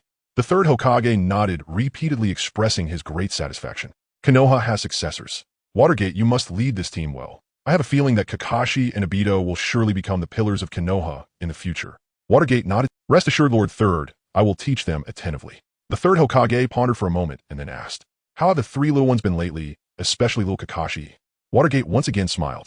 Kakashi seems to have stepped out of the shadow and genuinely sees Obito and Rin as his companions. Perhaps they themselves are not yet aware that a deep bond has formed between the three. The third Hokage smiled as he took a puff of his smoke. That's good, that's good. Because when Obito and the others set out, they only accepted a reconnaissance mission. So even if they exceeded their mission, the amount of money received was still the same. However, at Watergate's special request, funds were specifically allocated from the Hokage office, providing each of the three little ones with a substantial reward. Thank you, Teacher Watergate. After receiving the money, Obito happily ran off to a certain place. Where does a man go first after getting money? Of course, it's to a man's gas station. Obito hopped into the previous pharmacy, planning to get some supplements for Teacher Watergate as a reward. This is what I call taking from the door, using it for the door, Obito cheerfully muttered. Ugh. The beautiful woman sitting at the counter exclaimed softly, her alluring phoenix eyes narrowed, slightly looking at Obito with some confusion. Aren't you the little boy who kept staring at my chest last time? Why are you back again? Obito felt wronged hearing this from the woman. Hey, you can't just say that I never kept staring at your chest. I even looked at your butt and thighs. Obito silently grumbled in his heart. The woman rolled her eyes. I'm not, hey, my name is Yuki, and you can call me Sister Yuki. Good heavens. I thought your name was Chu Yusin, that you came from Aliston Business School. Obito was speechless.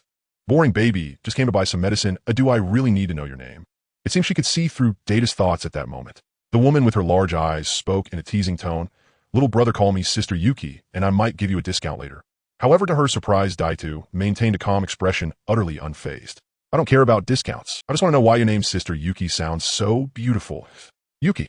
All right, perhaps I overestimated. In truth, Daitu had some thoughts about Yuki's name. Yuki is a name typically reserved for women of noble status. As the owner of a pharmacy, using such a name seems a bit presumptuous, doesn't it? However, he dared not voice this thought aloud, considering he still wanted a discount. Yuki, smiling sweetly, asked, "Little brother, what medicine do you plan to get this time?" Daitu replied without hesitation, "I want that same medicine as last time, but double the dosage." Yuki's rosy lips parted slightly. Despite her stunningly beautiful features, she looked somewhat adorably dazed at that moment. After a while, she regained her senses and asked in a strange tone, "Did you finish the medicine I prescribed last time?" Daitu nodded earnestly. He was puzzled as to why Yuki would ask such a question. Yuki fell silent and tentatively asked, "Your master, is he still alive?" Daitu was utterly confused. What do you mean?" Only then did Yuki let out a sigh of relief, patting her ample chest. "He'll go get your medicine. But be careful with it. You mustn't use it recklessly, or there will be big problems." Daitu wore a knowing expression. "Don't worry, Sister Yuki, I understand your meaning." Soon Yuki came out holding 2 bags of medicine. She placed them on the table and looked at Daido, saying, "Little brother, there aren't many customers in the store right now. Why not stay and chat with your sister for a while?" Daitu pointed to the ninja headband on his forehead. "Sister Yuki, I'm a noble ninja, the kind who deals in tens of thousands of ryo at a time. Where would I find the time to chat with you?" Yuki said, tapping the table with her delicate fingers, speaking nonchalantly. 70% off. Daitu pulled over a small stool from beside the counter and sat down next to Yuki quickly. "Sister Yuki, what do you want to chat with me about?" A mocking smile flickered across Yuki's lips. "Oh, esteemed ninja, what suddenly has you available to chat with a young lady?" Daitu displayed an awkward yet polite smile. "Enough already, woman, that's enough. If it weren't for your striking looks and ample bosom, do you think Daido would care for such small change? By the way, little brat, what's your name?" "I'm Uchiha Daitu." A little over a month later at Data's home, a confused voice from his grandmother came from the kitchen. "Where did the fruit wine I brewed go?" Upon hearing this, Daitu rushed into the kitchen, somewhat sheepishly saying, "Grandma, I gave it all to my teacher." His grandmother's voice suddenly rose a few pitches. "Did you really give away all that wine?" Daitu nodded, feeling guilty. "It's just that your wine is too delicious, Grandma. He enjoyed it so much after trying it once, so I take a jar over to him whenever I get the chance," his grandmother said with a hint of helplessness. "Well, fine. The fruit wine she brewed wasn't worth much anyway. Since her grandson's teacher liked it, it wouldn't hurt to send a little more. She could always brew more when she had time. This afternoon, Uncle Chuan will be bringing little Shizue over for lunch," she sighed. "Your grandma also mentioned that after lunch you should take 2 jars of fruit wine for your uncle to try, but look at you." His grandmother seemed to scold Daido, yet her eyes were filled with affection. Seeing Daitu looking somewhat guilty, she ruffled his hair. "All right, don't be so downcast, Grandma. Have you prepared a gift for little Shizue's birthday?" Daido nodded and said, "Of course, Grandma. How could I forget my cousin's birthday?" His grandmother patted his head again. "All right, go play for a bit, Grandma. Needs to start preparing lunch." Daidu said with a grin, "Since I have nothing to do, why not help you out here?" His grandmother smiled with satisfaction and said nothing further. At noon, Uchiha Chuan brought Shizue to the old house. The family enjoyed a hearty lunch together. After the meal, Chuan helped his mother clear the dishes. The 2 little ones nestled inside the house and began to chat. Daitu brought out a ninja tool bag and handed it to Shizue. "Little Shizue, happy birthday. This is a gift from your older brother." "Thank you, brother Daito," Shizue said happily as he accepted the ninja tool bag. Upon opening it, he discovered it was filled with various exquisite ninja tools, almost everything one could need. Daitu chuckled. "So do you like it?" Shizue nodded repeatedly. "I like it." "That's great," Daitu thought to himself. After buying medicine for teacher Minato, he spent the leftover money on this gift. There was no other choice. After all, Shizue was his precious cousin. Spoiling his precious cousin had long been ingrained in every Uchiha's DNA. Shizue, having put away the ninja tool bag, curiously asked, "By the way, brother Daido, I've always wanted to ask you what's it like to be a real ninja." Daidu thought to himself that he spent every day mostly doing odd jobs. He had only taken on a serious mission once or twice. What kind of experience could that be? However, telling his cousin the blunt truth seemed a bit embarrassing. After some thought, Daidu clasped his hands behind his back and spoke solemnly. "It involves some village secrets, so there are things I can't speak of to frilly little cousin. But I want to tell you one thing that you must remember in your heart." The atmosphere grew tense. Shizue looked at his older brother's deep gaze, eagerly nodding his little head. What could his brother want to tell him? After counting to 30 in his heart, Daidu slowly said, "The greater the ability, the greater the responsibility. This is what your brother wants to tell you." Shizue tilted his little head, carefully pondering Data's words. He felt that this sentence contained profound wisdom. In his mind, his brother's image suddenly grew much taller. After the meal, Chuan took Shizue away. On the way, Shizue thoughtfully asked, "Father, what kind of person do you think brother Daitu is?" Chuan patted Shizue's head and replied with a smile, "Your older brother's talent is the best I've ever seen in my life. But this child's temperament can indeed be quite exasperating." Chuan thought for a moment, but did not say the latter part. "Oh," Shirzue nodded, signaling that he understood. That afternoon, after the classes of the ninja school ended, Shizuki stopped the teacher and asked eagerly, "Teacher Kazuki, what kind of person do you think my cousin is?" Kazuki answered without hesitation, "Obito is an extraordinary child. He stands out like a crane among chickens." Kazuki still remembers the scene from the first day of school. When Obito saw him, he said, "Teacher, you don't need to worry about changing my seat. I can talk to anyone no matter where I sit." At that time, Kazuki was young and impetuous, not believing this nonsense, and frequently changed Obito's seat. In the end, he even placed Obito next to the most taciturn student in the class. He thought to himself they should have nothing to talk about now. Later, he realized that the fool was actually himself. The silent student was named Nagano Nami. Even until now, Kazuki didn't know where the problem lay. Was it Obito who influenced Nagano Nami negatively? Or was it himself who failed to educate properly? Or was Nagano Nami simply a rebellious child? In any case, from that time on, Kazuki hardly managed Obito anymore. It was like a grandmother going up the stairs. She couldn't do it without help. He had never encountered such an outrageous student. But in front of his cousin, he decided to speak in a way that sounded somewhat reasonable. After all, Obito later made him proud. Hearing Kazuki's evaluation of Obito, Shizuki felt he understood his cousin better. It seemed that Obito was exceptional both in character and talent. He had managed to leave a deep impression on everyone. Shizuki silently resolved to learn from Obito in the future and strive to become an excellent ninja like him. The warm sunlight spilled gently onto the world, bright and soft like a young latticed delicate hand caressing people's bodies. Obito leaned on the railing by the bridge, basking in the sun, lazily saying, "What's wrong with Teacher Minato, calling us over early but arriving late?" Kakashi beside him said with a lazy expression, "Obito, how can you say that?" Obito opened his mouth, wanting to say something, but didn't know how to retort. So he glared at Kakashi. Kakashi glared back without backing down. "Obito." Rin smiled, helplessly walking between the two and placing a hand on each of their shoulders. "All right, you two." Just as the three were playing around, a figure descended from the sky. It was Minato. He smiled and said, "Sorry for the wait, everyone is here now." Obito stepped forward curious and asked, "Teacher Minato, why did you jump down from such a high place? Do we have a new mission today, sensei?" Minato was momentarily at a loss. Obito's interruption made him forget what he was going to say. After a moment, Minato finally recalled his lines. "There is no mission today. I have other matters to..." As he spoke, he took out 3 sheets of paper from his pocket. Rin blinked her big eyes and asked, "What is this, Teacher Minato?" Minato smiled slightly and distributed the sheets to the 3 in front of him. "This is the application form for participating in the Chunin exam. I have recommended you to become Chunin." Chunin. Obito reluctantly accepted the application form, looking uninterested. Minato was in his imagination. Obito should have been excited upon hearing this news, perhaps even hugging him and shouting something like, "I love you, sensei," as per the original plot. How could this child not be interested? Minato, confused, tentatively asked, "Obito, teacher sees that you don't seem too keen. Do you not want to participate in the Chunin exam?" Kakashi and Rin looked at Obito in surprise. Clearly, they also felt that Obito was acting a bit unusual. Under their gaze, Obito was silent for a moment before nodding. "Yes, Teacher Minato." If he remained a genin, perhaps his team could avoid the battle at the Kamizakimi Bridge. Moreover, being a genin in Konoha was quite appealing. Why must he become a chunin? However, the system didn't seem to think so. With a ding, it presented Obito with a question. Option 1, agree to participate in the Chunin exam and amaze everyone in the final assessment. Reward Hashirama Cell modification. Option 2, agree to participate in the Chunin exam and become Chunin in a conventional manner. Reward Fire Release Fire Dragon Bullet Technique. Option 3, refuse to participate in the Chunin exam and maintain the noble status of a genin. Reward Genin Halo, when encountering enemies shouting, "I am a genin," can reduce their sanity points by 1. Obito glanced at the options and found that all the rewards were quite appealing. However, in comparison, option 1 was even more enticing. Of course, the difficulty of completion seemed higher. So it seems that not participating in the Chunin exam wasn't an option. Decisively choosing 111111111. Seeing Obito standing there hesitating to explain the reason, Minato asked again, "Obito, could you tell me why you don't want to participate in the Chunin exam?" Obito exclaimed, coming back to his senses, and grinned, saying, "Because I'm afraid that if I perform too brilliantly in the exam, it'll attract jealousy later on." Minato. Rin. Kakashi, feeling speechless, punched Obito lightly. "Teacher Minato, don't mind him. Please continue."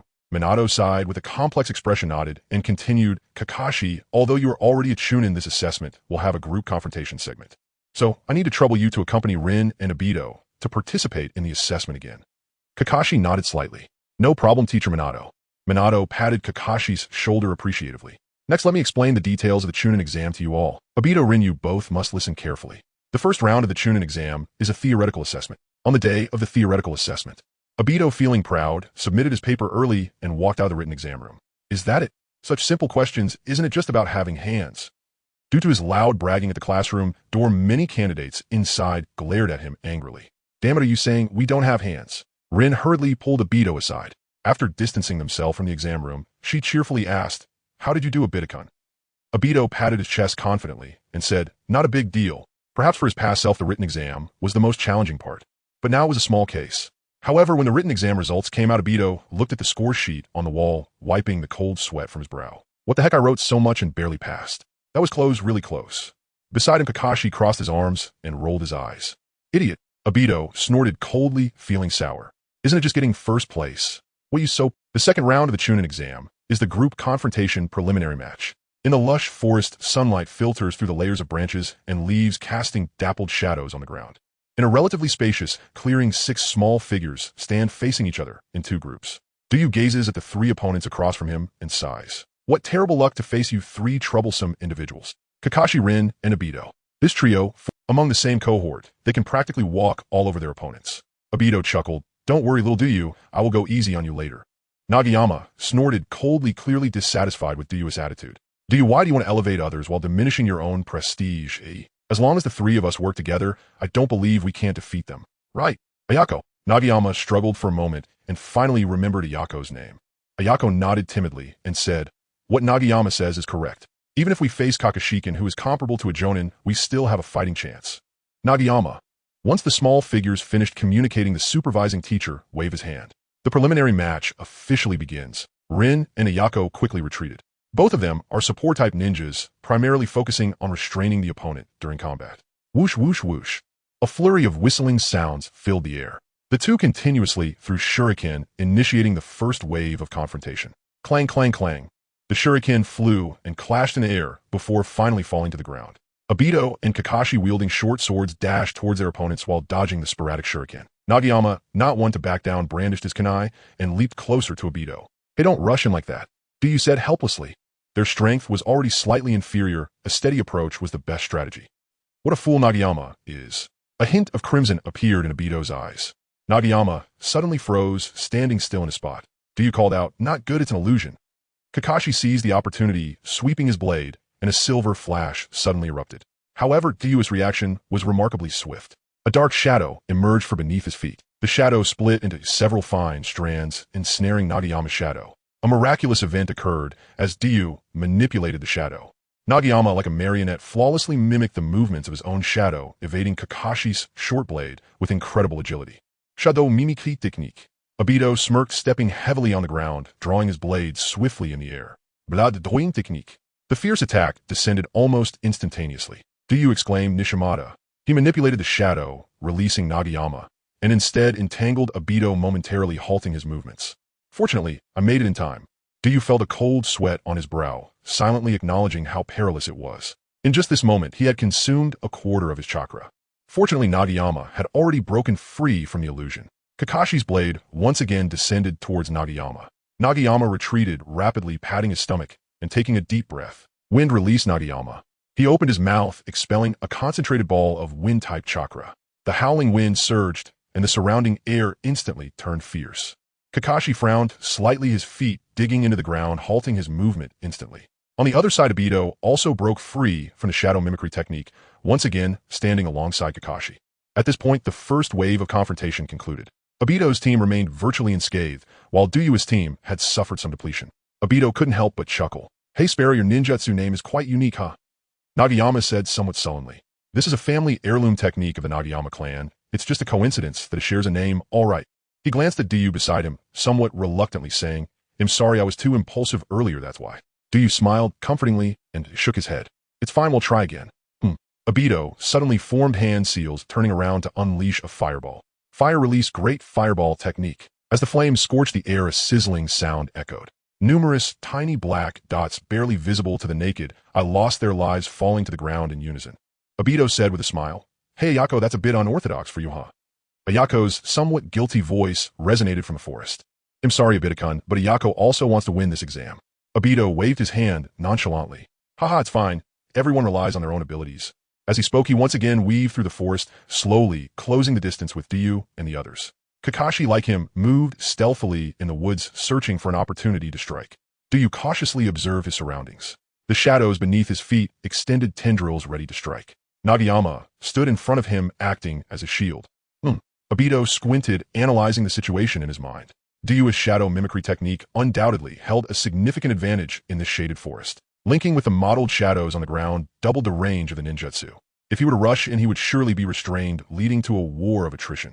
Should he use a shadow clone to divert attention and try to take down the opponent? He just didn't know if this move could evade Ayako's senses. Obito glanced at Kakashi beside him. Kakashi happened to be looking at him as well. The two understood each other, instantly thinking the same thing. Let's give it a try. In Dyu and the other's line of sight, Kakashi and Obito charged out, their figures intertwining as they attacked. Dyu frowned, slightly sensing that something was amiss. But this situation left him no time to think. The shadow mimicry technique activated and black tendrils reached out towards the two. Nagayama also shouted, angrily lunging at Obito. Nagayama barrage. Ayako's frantic voice rang out. Be careful, those are their shadow clones. Shadow clones. That slacker Obito actually learned shadow clones. This was the first thought that crossed Nagayama's mind. In the next moment, two figures indeed emerged from the woods, Kakashi and Obito. Ayako's figure also appeared, trying to intercept one of them. However, Rin, wielding a kunai, blocked her path. Sorry, Ayakakin, I can't let you pass.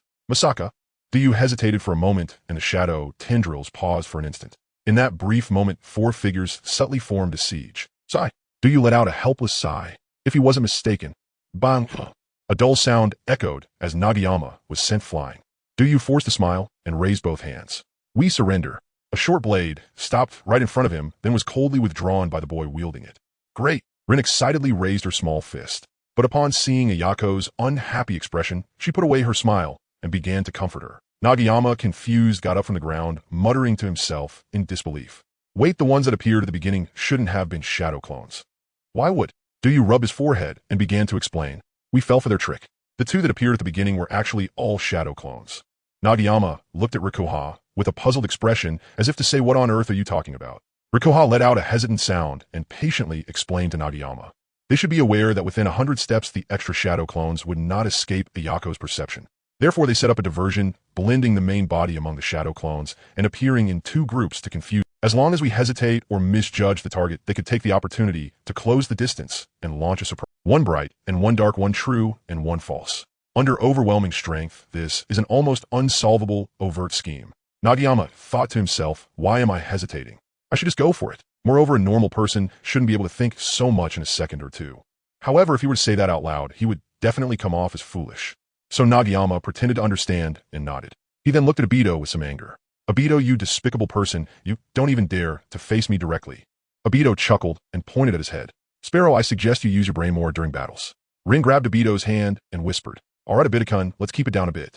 Seeing that Obito was no longer speaking, Nagayama also refrained from provoking him further. He turned to Rikuha and sincerely said, Pineapple Head, your brain works really well, I Nagayama admire you. Rikuha scratched his head somewhat awkwardly. Not really. Nagayama's politeness made Rikuha feel a little uncomfortable. At this moment, the proctor in charge slowly walked over and announced the victory of Obito's team. Thus, Obito and his companions had passed the second round of the assessment. The third round of testing was the most crucial part of the entire exam. The individual combat competition, a moment that completely tests one's own strength. The assessment adopts a knockout system, but is not only the winners who can pass the exam. The examiners will determine whether the candidates can become chunin based on their performance in battle. The indoor drill ground of Konoha. The candidates stood in a loose line around the massive arena.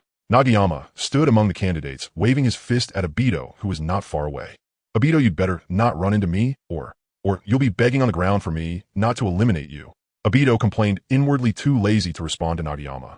This guy had narrowly passed the group revival match and was now starting to get cocky. In the anime, plot candidates eliminated in the second round are allowed to participate in the third round exam. The second floor of the drill ground is where high-ranking officials from various countries sit. From the heights, the grand figures can survey everything below. It's important to note that the Chunin exams are also a part of the Ninja Village game. It's a battlefield where countries secretly compete and test their strength. Tensions were running high between the various ninja villages.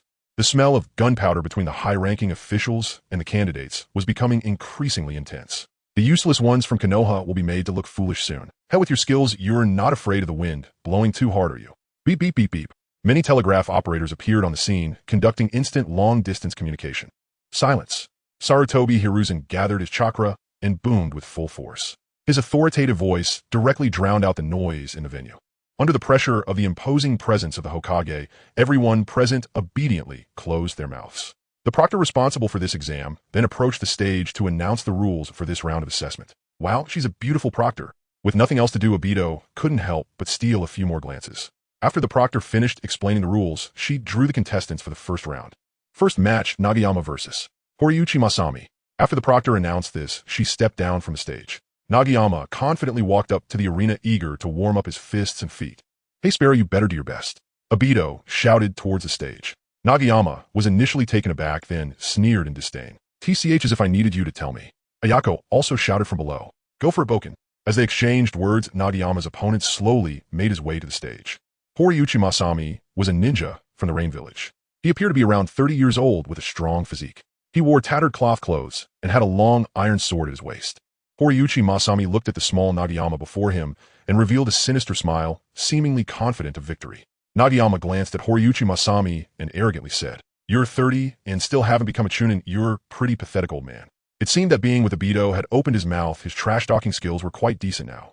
Horiuchi Masami instantly became furious. "Baka, you're the one who's 30. I'm only 13 this year."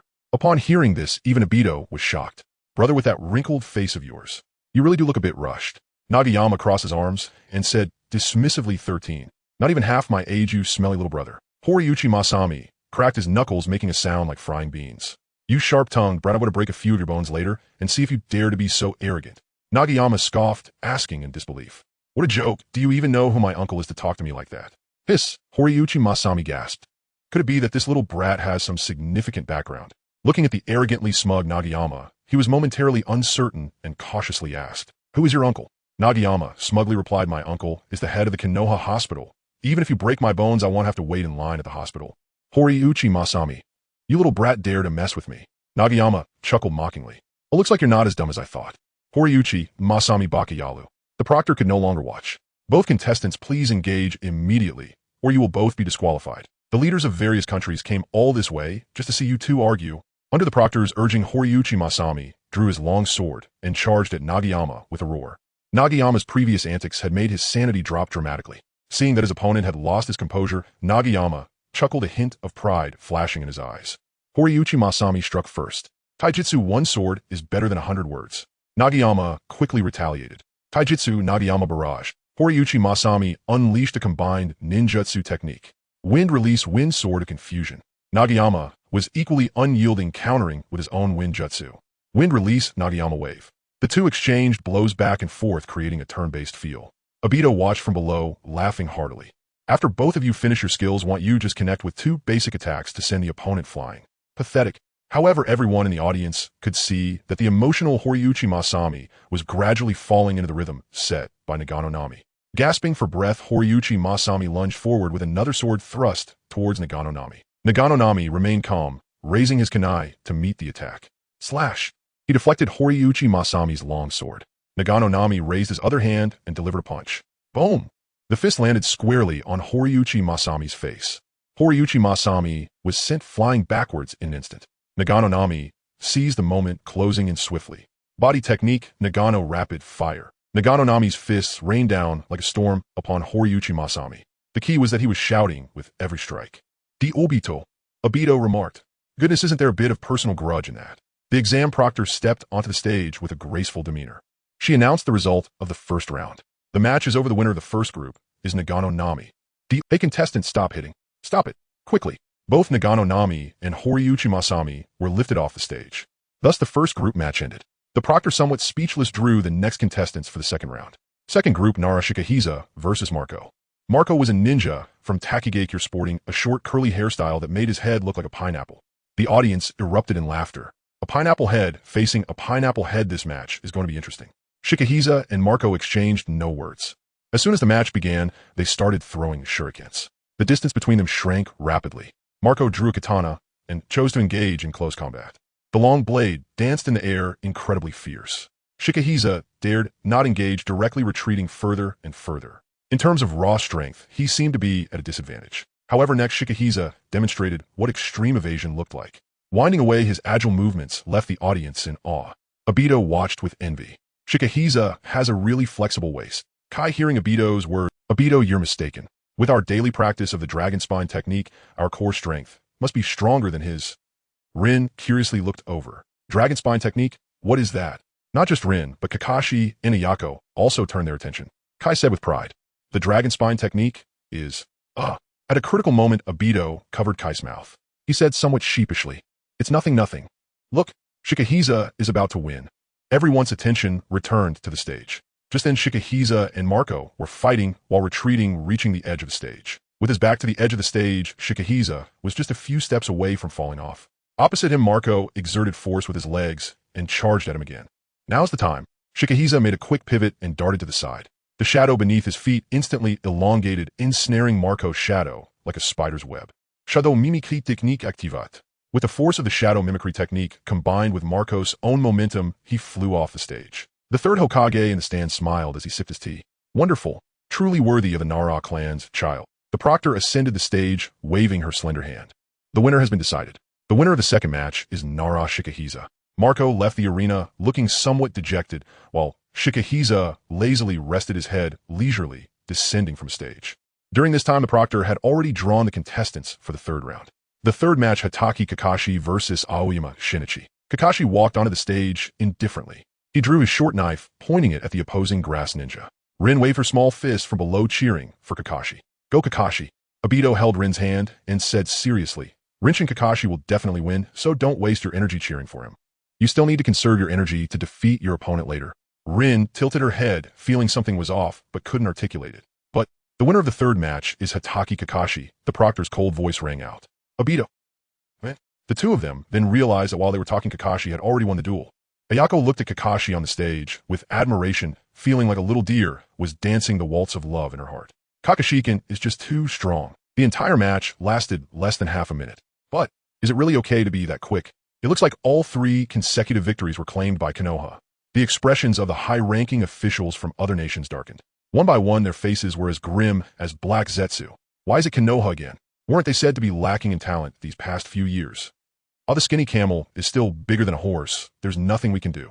Konoha is still Konoha as long as the old man is around, others can't rise up. The darker their expressions grew, the harsher their curses became. The smile on Hizashi's face became brighter. He happily sipped his tea and occasionally smacked his lips.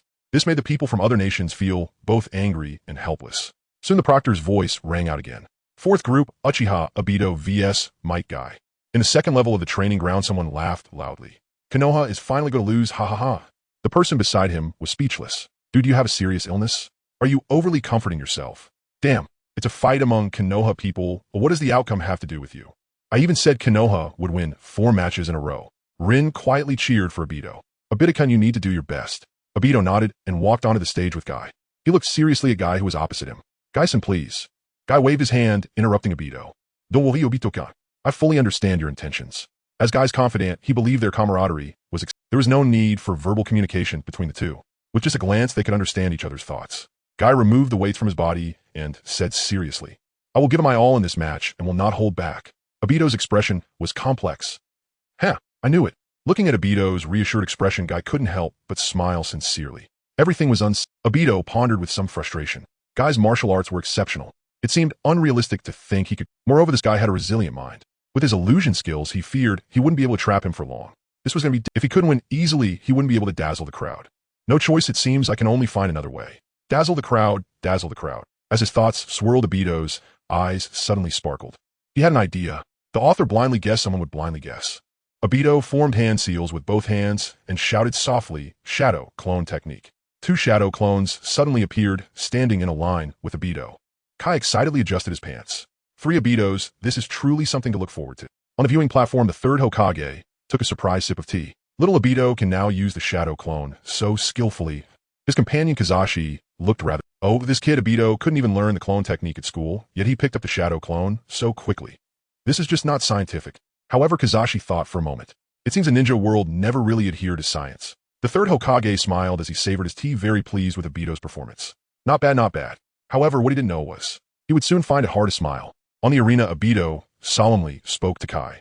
Kai, this next move of mine is fearsome, so you must be careful in your response. Kai's face turned even redder. Obito-kun saying that will only make me more excited. All my youth is about to. Obito nodded. All right, since Kai was ready, let's begin. Obito clapped his small hands and silently recited in his heart. Teacher Kamizuki, Teacher Bodo, Teacher O's. It's decided to 3. Let's together dazzle the audience. Séduction technique. A burst of smoke appeared and dissipated. 3 young women appeared on the arena. Their looks weren't extraordinary, but still evoked a sense of pity. Their figures weren't overly voluptuous, yet they stirred a longing in people's hearts. Clearly possessing a pure and lovely appearance, they nonetheless ignited desires within the male spectators. The entire venue fell silent. The men were dumbfounded, and the women were bewildered. What kind of ninjutsu is this? Is this really something that can be viewed for free in public? The third Hokage couldn't hold back and sprayed the tea in his mouth all over Kazashi's face. Kazashi, good tea. Rich, smooth, sweet, and moist. Rin's mouth slightly opened, and she fell into a daze. Obito-kun, what is this? Kakashi facepalmed. This idiot. Unpleasant memories surged wildly in his mind, overwhelming him. He could hardly keep them at bay, almost causing his skull to burst. Rukia covered her face with both hands, thinking to herself, I don't know this guy. With so many people watching, this is so embarrassing. It's like losing face internationally. Am I the only one so small? Ayaka looked at the women on the stage, falling into deep self-doubt. Nagano's eyes widened in shock. At this moment, he suddenly had a bold idea. His smile became lewd. On the arena, Obito's expression was solemn. The seduction technique requires both form and spirit. He had only simulated the form, he needed the spirit as well. Many poses flashed through his mind, and his body began to sway. The secret of Konoha is now being broadcast. 3 ragged women performed various difficult moves, instantly causing a stir. The people of Konoha are unfathomable. Such a terrifying body technique, we have never heard of it before. A certain examinee performed such acts in public just to pass the exam. Brother, your literary talent is impressive. Oh, why not come work for my Water Country News department? The salary is negotiable. This is truly disgraceful. Hey, the guy in front, can you sit properly? You are blocking my view. In the stands. Crack. Sarutobi Hisashi's face turned as dark as a thundercloud. He crushed the cup in his hand. The surrounding jeers echoed incessantly. Ha ha, you made me laugh to death. Konoha truly deserves its title as a great ninja village brimming with talent. Indeed, this young brother is indeed remarkable. I am willing to recruit him at a high price. Why? For no other reason than that I have a penchant for this type. Shokafajima, this. Hisashi snorted, coldly glancing at his companion Kazashi. Kazashi, is this the good student you taught? Kazashi felt wronged. This child's absurdity has nothing. If you keep wronging me like this, I'll stop being teacher. I'll go open a convenience store. Seeing Kazashi not responding, Hisashi straightened up, feigning anger as he looked back at the stage. This seduction technique is truly impressive. No, it must be classified as a forbidden technique. Such a miraculous art of turning decay into magic must not be learned by his village. On the arena, Guy looked at the 3 women across from him. His blood surged and his face turned red. Obito, are you humiliating me? Obito was baffled. How can my 3 delicate flower girls humiliate you? If I were to humiliate you, that would require extra compensation. Just then the cold voice of the examiner rang out. Uchiha Obito has violated the rules of the examination. I announce the disqualification of this student from this examination. Obito was taken aback. He dispelled the seduction technique and looked at the examiner with a wronged expression. Wait, how did I violate the examination rules? The examiner's pretty face was cold as ice. What I say is the rule. Leave now. Otherwise, you will never be able to participate in the Chunin exams in your life. Obito felt a bit displeased. Who do you think you're speaking so arrogantly? You say I can't participate. When she introduced herself, she seemed to say her name was Sarutobi something. And it's no problem. Obito walked down the arena feeling dejected. He sighed inwardly. Sigh, if only the examiner were a handsome guy. Not to mention expelling me, he would probably wish to keep me on stage forever. In fact, I was even more troubled than Obito. His youth had already withered away. Below the stage, Rin approached Obito, who had been forced down with some concern. Obito-kun, Kakashi also wanted to follow, but due to his aloof persona, after some hesitation, he chose to stay in place. Reader, your CP is about to be taken away by another woman, yet you're maintaining a persona. Obito squeezed Rin's little hand and smiled at her. I'm fine, Rinshin, really fine. Rin looked at Obito with some suspicion. To her surprise, Obito really didn't. Just as the two were conversing, the examiner's voice rang out again. Please, Uchiha Sayuri and Nohara Rin, come to the stage. My turn to go on stage. Rin took a couple of steps toward the arena, but turned back with some concern, reminding Obito, we'll be competing now, take care of yourself. Obito nodded with a smile, giving Rin a thumbs up. Good luck, Rinshin. After Rin went on stage, Roku also walked over, patted Obito's shoulder, and comforted him. After chatting with Roku for a bit, Obito left the examination area. After confirming that no one was around, he cautiously muttered to himself, System brother, I should count this as completing the task right. If this doesn't count as stunning the audience, then it must be because I didn't transform into teacher Mikami. System, choice successful. Reward obtained, Hashirama cell transformation. A familiar prompt echoed in his mind. Obito couldn't help but cheer with joy. Woohoo! The title of Chunin is insignificant. The reward for the multiple choice question is what truly counts. Obito felt a warm current surge within him. This warm current slowly flowed through every inch of his body. In the process, it was transforming his meridians, bones, muscles, and even cells. System products are guaranteed to be high quality. Obito exclaimed, in just a short while he felt a small leap in his physical abilities. Now carrying a bag of rice up several flights of stairs would probably not leave him breathless. This meant an increase in his stamina endurance and chakra limits. All of these were elevated by this transformation. More importantly, in the future, when using my techniques, he wouldn't have to worry too much about presbyopia. Although I have a bit too few ninjutsu techniques, my current strength should be at the level of a special jonin, right? Obito swayed his head proudly. This boost in strength is even better than being a chunin, isn't it? Being a chunin is pointless. I can still easily dominate everything as a genin. That night, Uchiha Kawa returned home, looking exhausted. He had watched the entire chunin exam today. So naturally, he also witnessed his nephew's absurd performance. Damn it. The Uchiha clan's reputation was completely tarnished by this little brat. Although that girl in the middle indeed had her own charm. Shursue, hearing the noise, walked out of his room. Father, has the chunin exam ended? How did Obito perform? Hiss. Seeing his son's expectant expression, Kawa felt a headache coming on. He pondered for a moment, carefully choosing his words. Shursue, although Obito didn't pass the exam, stunned the audience. This is something other candidates couldn't achieve, so, he's not bad, right? Shursue excitedly clenched his fist. I knew it. Hiss. Kawa looked at his son's face, filled with admiration. In his heart, he silently resolved to keep his son away from Obito in the future, to prevent him from being led astray by that guy. The next day, at the meeting point for Minato's class, Obito looked at Rin in shock, somewhat doubting his ears. What did you just say, Rinshin? Aside from me, you all passed the chunin exam. Rin fidgeted with her little hands, smiling awkwardly. That's right, Obito-kun. Even that guy sparrows. Obito muttered, feeling utterly defeated. Although he didn't care about the title. However, everyone else became chunins while he remained a genin. It was quite embarrassing. Kakashi shot a glance at Obito, his eyes hanging lazily. Idiot, who told you to show off during the exam? You clearly had the strength to pass the test. Obito huffed twice and punched Kakashi lightly. You, Kakashi, not only do you not comfort me, but you also mock me. Kakashi. Obito. It started again. Just as the three were joking around, Minato descended from above with a smile on his face. Everyone seems to be in good spirits today. That's great. We have received a new mission and will need to leave the village shortly, so everyone get ready. Yo. Upon hearing of a new mission, Obito's spirit lifted and all his previous gloom vanished. It must be quite interesting. Minato looked at Obito, a playful smile spreading across his face. Haha, naturally, it is a very interesting mission. However, this time, only 3 people are needed for the operation. Obito's expression froze. If only 3 are needed, then the extra person can't be. Minato nodded slightly with certainty. That's right, Obito, you don't need to participate in this mission. Obito cradled his head and began to wail. Minato-sensei, why even you? Minato laughed heartily and waved his hand. I just couldn't help but tease you, especially since you made me be mocked by others for so long yesterday. In any case, the reason for not taking you along is that there is a special task to assign to you. Obito's eyes brightened again. What special task requires me to infiltrate the land of Earth? Minato shook his head with a strange expression. It's to help the owner of a pharmacy organize medicinal materials. When making the request, she specifically named you to help with the organization. This. Without a doubt, the person requesting him was most likely Yuki. Obito sighed. Why is it like this? You all go out to execute thrilling missions, leaving me alone in a room with an extraordinary beauty. Do you really think I would be happy? You all have such accurate judgment. Rin said with a grin. The client must be an old lady whom Obito has helped before. It seems she really likes you, Obito-kun. Kakashi somewhat agreed with Rin's speculation, casting a gloating glance at Obito. Obito snorted coldly, clearly displeased with Kakashi's gaze. That's not true. The one who hired me is a beautiful older sister, a really enchanting one. Kakashi scoffed with disdain. Obito didn't believe a single punctuation mark of what he said. The women he knew had an average age starting at 50. Enchanting. Really? An 18-year-old girl counts as enchanting. A 72-year-old grandma also counts as enchanting, or even 4 times enchanting. All right, we'll set off first then, Minato said with a smile. Obito, prepare yourself and head to the pharmacy as soon as possible. Obito sighed again, responding somewhat reluctantly. Okay, Minato-sensei. Minato walked away with Rin and Kakashi. Rin waved her little hand at Obito.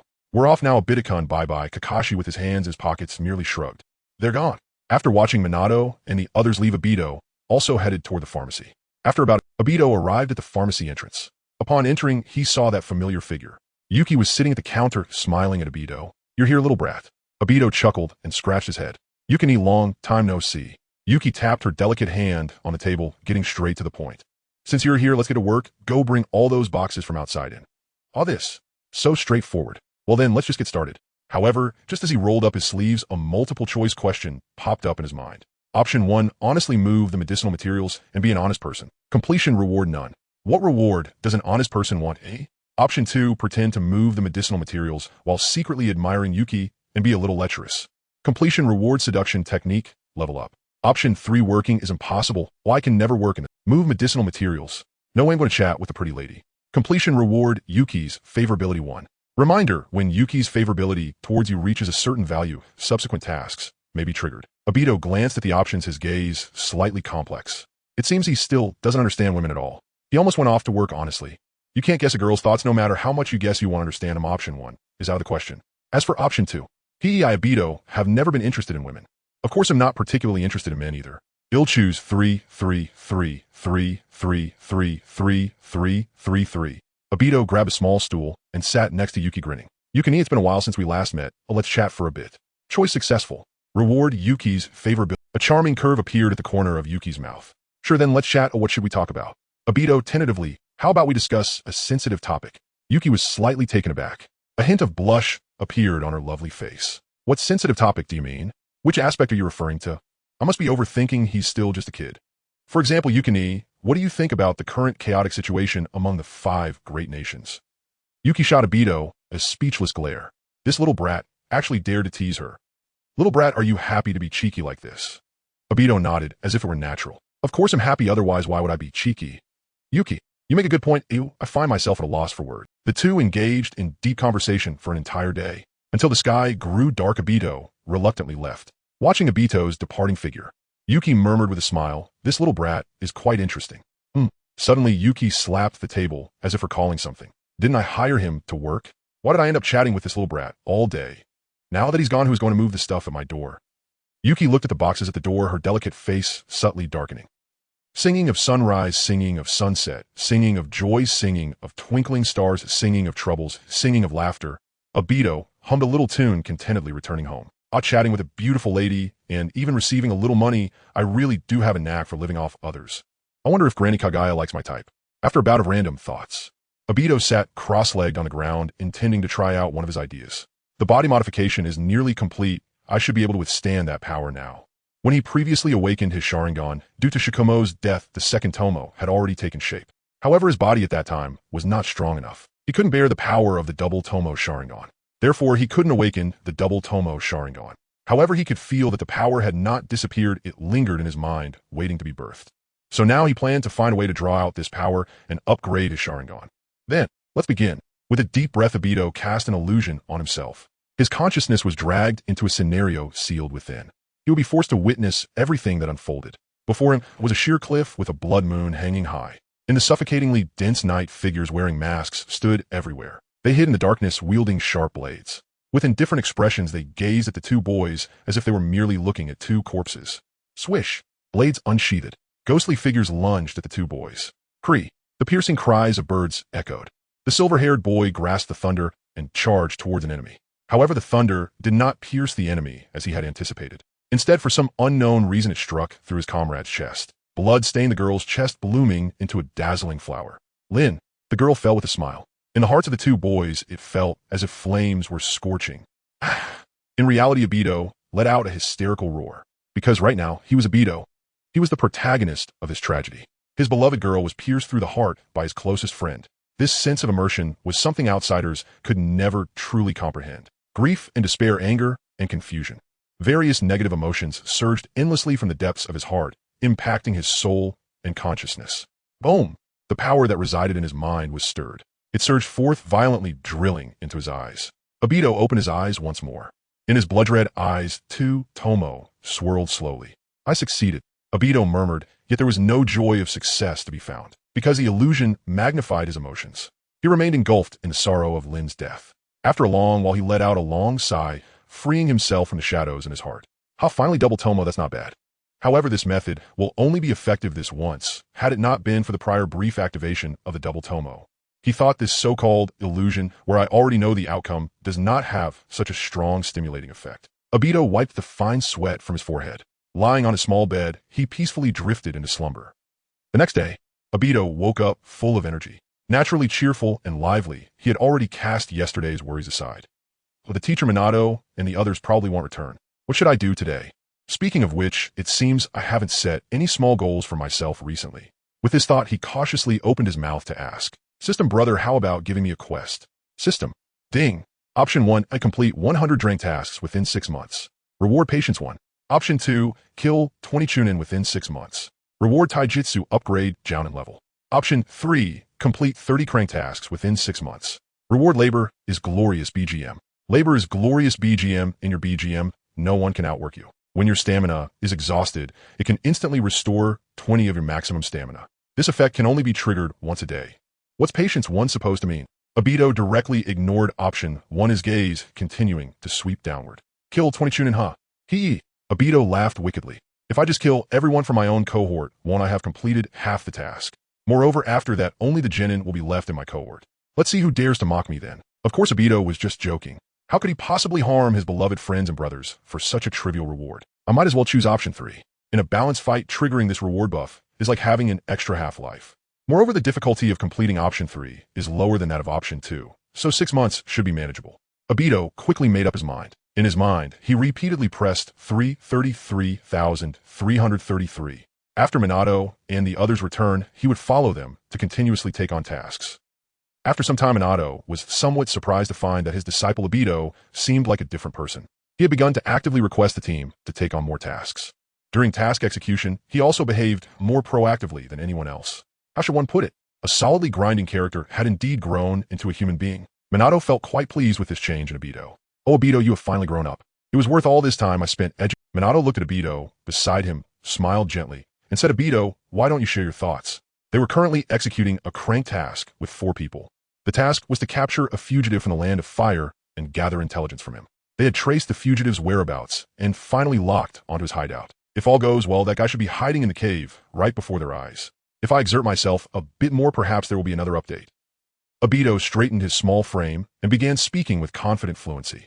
Teacher Minato, I believe we could proceed like this, then follow up like that, or alternatively we might try this, and then that, and after presenting several proposals in rapid succession. He finally turned to Minato with lingering enthusiasm. And, Teacher Minato, what do you think of my ideas? And Minato paused in silence for a moment before replying slowly. Having heard your analysis, I feel we need to analyze it further. And Obito and Kakashi added in turn. Not even the faintest trace of feasibility lies within your suggestions. Truly not a shred. And Obito, and wait, what on earth are you two doing? Slightly dejected, Obito squatted back down. And seeing this, Rin smiled gently and moved beside him, patting his back softly as she offered quiet comfort. Minato sighed and turned to Kakashi. You explain it now, Kakashi. And Kakashi gave a slight nod, then, after a moment's thoughtful pause, swiftly proposed a meticulously crafted plan. We could... And Minato nodded approvingly. And Ixino, proceed exactly as Kakashi has outlined. And I'll stand guard here. Move out. Kakashi's plan was precise and flawlessly structured. And with seamless coordination among the 3 young shinobi, Enthi subdued the fugitive with remarkable ease. Feeling humbled by his earlier loss of face and eclipsed by Kakashi's brilliance, Obito volunteered eagerly to interrogate the captive for intelligence. Everyone wait at the cave entrance. I'll be right back. And without hesitation, Obito strode confidently into the cave, knees gaze locking onto the bound fugitive lying helplessly on the ground. And the fugitive flinched involuntarily under that unsettling stare, his eyes widening in terror. And you don't come any closer. What you say doesn't count. And Obito advanced boldly and launched into an aggressive rapid-fire interrogation. Will you talk? Will you talk? Still refusing to cooperate. So you're a tough nut to crack? I'll break you. And outside the cave, Rin, hearing the muffled cries of agony, suddenly sensed something amiss. Has Obito asked anything since entering? Kakashi and Minato exchanged glances. It seemed he hadn't, and the 3 hurried inside, only to find the fugitive sprawled on the ground, already foaming at the mouth, barely clinging to consciousness. Rin rushed forward and grabbed Obito's arm. Obito, stop hitting him, and think carefully. Did you forget to ask for intelligence at the start? And Obito scratched his head awkwardly. And had he truly forgotten? And at that moment, his sole focus had been surpassing Kakashi. He had forgotten. And the fugitive, swollen beyond recognition, like a bloated pig, looked on the verge of tears. And the moment you barged in, you started beating me. I want to talk, but you never even asked. Grr, how dare you provoke me? Furious and embarrassed, Obito kicked the fugitive again. And, if I don't ask, you won't volunteer information. Can't you just answer without being prompted? Do you expect me to treat you like my girlfriend, waiting for me to ask before you speak? And the fugitive, utterly unnerved by Obito's volatile temperament, immediately spilled every scrap of intelligence he possessed, and fearing that if he delayed even a second longer, he'd lose his voice forever. Minato's expression turned subtly perplexed. Though the process had been bizarre, the outcome was acceptable. Very well, escort him to the Fire Country's prison. Our mission is complete. Obito hauled the fugitive upright and spat contemptuously. Let's go, two-faced scoundrel. I'm fugitive. Beat me if I stay silent. Mock me if I speak. Can't we at least be human? And I'm only 20. I just want to survive. What crime is that? Months later, now outside the Konoha mission office, in Kakashi stood pensively, fingertips brushing his forehead protector. Lately our mission assignments have grown increasingly frequent. Obito and Rin exchanged solemn nods. Initially, Enthi received only one crank mission every 10 days or so, but gradually Village intensified its assignment schedule, Nevin issuing 2 crank missions within a single. Though this accelerated Obito's mission tally significantly, it was no cause for celebration. Rather, it signaled deepening instability across the shinobi world. As the trio conversed outside, Minato completed the mission report inside the office. Selection confirmed. Reward acquired. Labor is glorious, BGM. A chime echoed in his mind. Not only then did Obito realize he had just completed his 30th crank mission. Emerging from the office, Minato smiled and asked Obito, Obito, will you be participating in this year's Chunin exams? Rin sighed softly beside him. Time truly flies. It's already Chunin exam season again. Kakashi nodded thoughtfully as well, feeling as though the last exam had occurred only 2 days prior. Obito didn't reply immediately. For, if all went according to plan, ever stood profoundly insightful and impeccably competent system would surely present him with a choice. The system responded dryly, does the host truly believe such a crude tactic could sway this system? Being an option 1, participate in the Chunin exams to become a Jonin. In reward, double chakra, reserves, just kidding, you're not getting this. Option 2, participate in the Chunin exams to become a Chunin. In reward, Kimui limited card. Option 3, decline the exams and remain a Genin. In reward, fire release, great fire, annihilation technique. In Kimui limited card, when activated, your 3-mo Sharingan automatically evolves into the Mangekyo Sharingan ability Kimui. Obito glanced at option 1 and twitched at the corner of his mouth. Well then, no contest. Straight to the bin. In options 2 and 3 offered genuine rewards, the Kimui limited card and the great fire annihilation technique. Both were exceptional treasures. And even Dura Uchiha, commanding on the battlefield Nance, crushed dozens of allied water-style users, overwhelming them through elemental superiority, with nothing but the great fire annihilation technique. Yet despite his longing for the great fire annihilation technique, Obito still coveted the so-called Kimui limited, as is widely known. The abilities granted by the Mangekyo Sharingan hinge upon the emotional state at the moment of awakening. Obito genuinely worried that his current mental clutter and all those chaotic, nonsensical thoughts swirling in his head might distort the nature of his Mangekyo ability. What if upon awakening he manifested something utterly absurd, made collapse sobbing into some kunoichi's arms? He absolutely refused to become the Uchiha terrorist. Just wanted to start with 2 Kimui abilities. Surely that wasn't too much to ask. Susanoo paired with Kamui. True youthful excellence. With determination, Dato chose option 2. He looked at Minato, his gaze resolute. Teacher Minato, this time, I will definitely become a Chunin. A smile spread across Minato's face as he took out a piece of paper from his pocket and handed it to Dato. All right, teacher believes in you, Obito. Dato took the paper and realized it was the application form for the Chunin exam. He said with some emotion, thank you, teacher Minato. Minato waved his hand with a smile, signaling him not to take it to heart. Kakashi glanced at Dato and said, you better do well in the exam this time and don't cause any trouble. Dato chuckled. You say that well, but don't jinx it next time. Kakashi. The last time he felt this speechless was during the last exam. Minato clapped his hands, interrupting the two, and said, Obito, this Chunin exam is quite special, so I need to tell you in advance. This time the group competition segment has been cancelled. After passing the written test, as long as you can succeed in the individual battle segment, you can become a Chunin. Not just Dato, even Rin and Kakashi felt a chill in their hearts. The village had relaxed the requirements for the Chunin exam.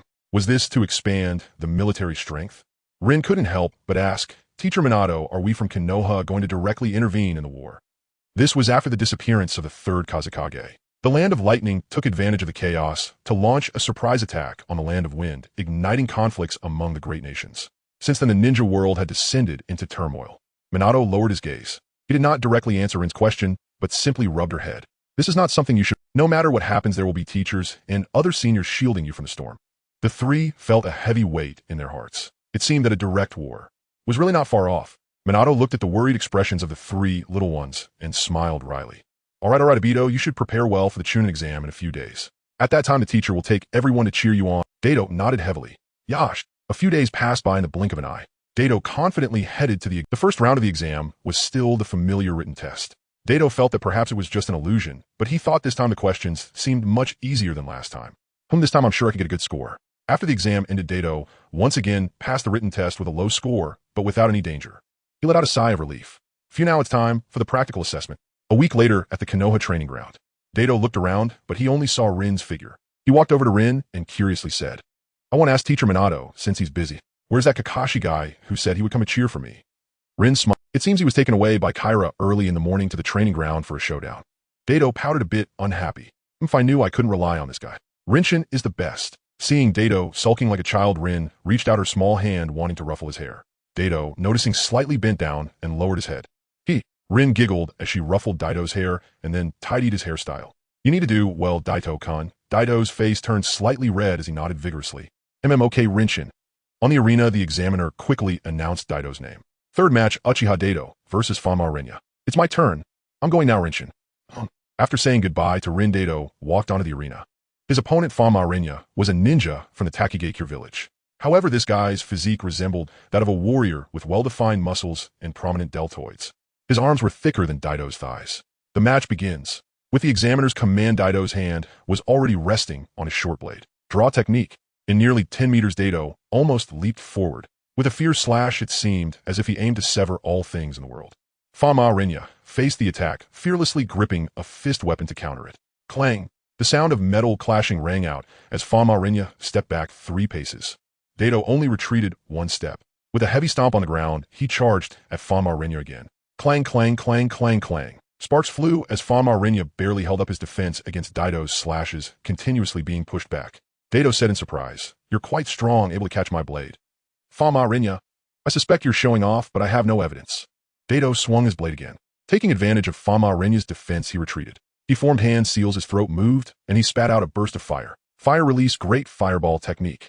Fama Renya's expression turned grave as he exerted power in his legs and quickly dodged the attack. He was a ninja skilled in taijutsu and was not adept in ninjutsu. As expected, I still can't hit anyone. Daito muttered softly. He formed hand seals again and created another Daito beside him. He threw his short sword to the shadow. Clone drew out 2 kunai and charged towards Fama Renya together with the clone. After a brief fight, Daito easily defeated Fama Renya.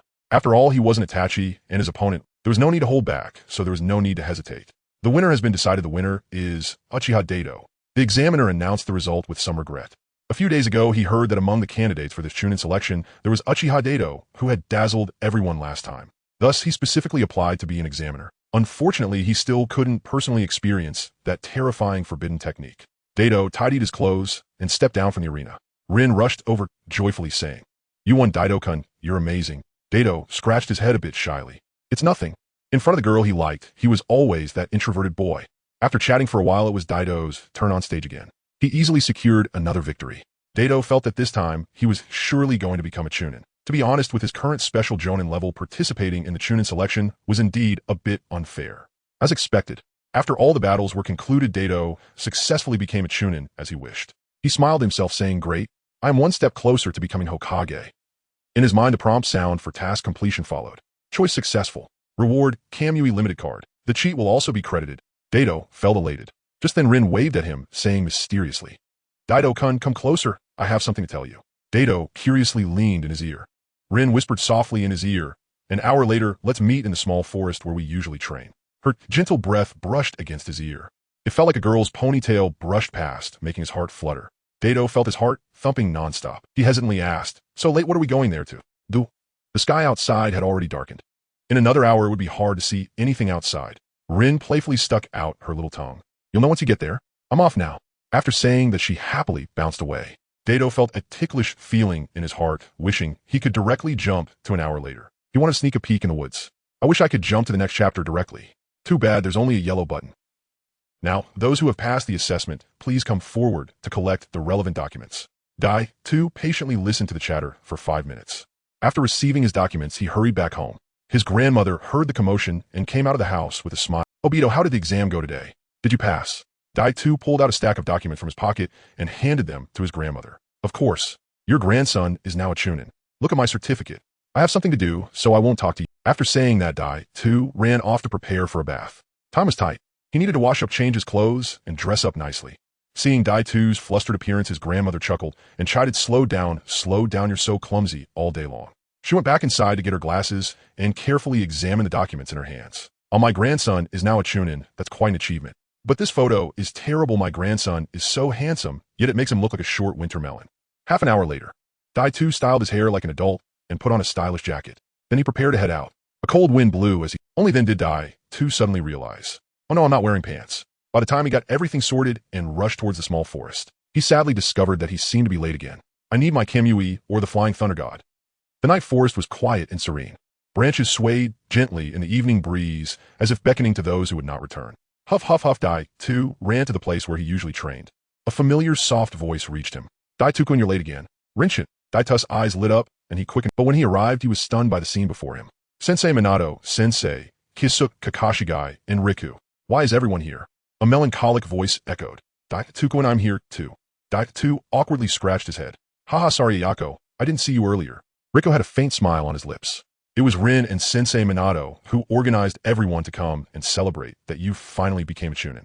Hey, I'm still here. Kakashi rolled his eyes, silently screaming in his heart. Dai-Tu felt a wave of emotion, his eyes glistening with tears. Minazen.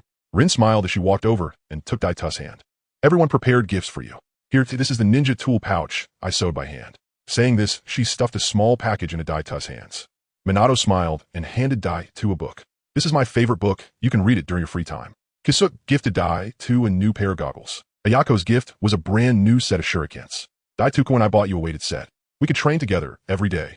Guy's words were interrupted as Dai-Tu cut him off. All right, I gotta thank you, Guy.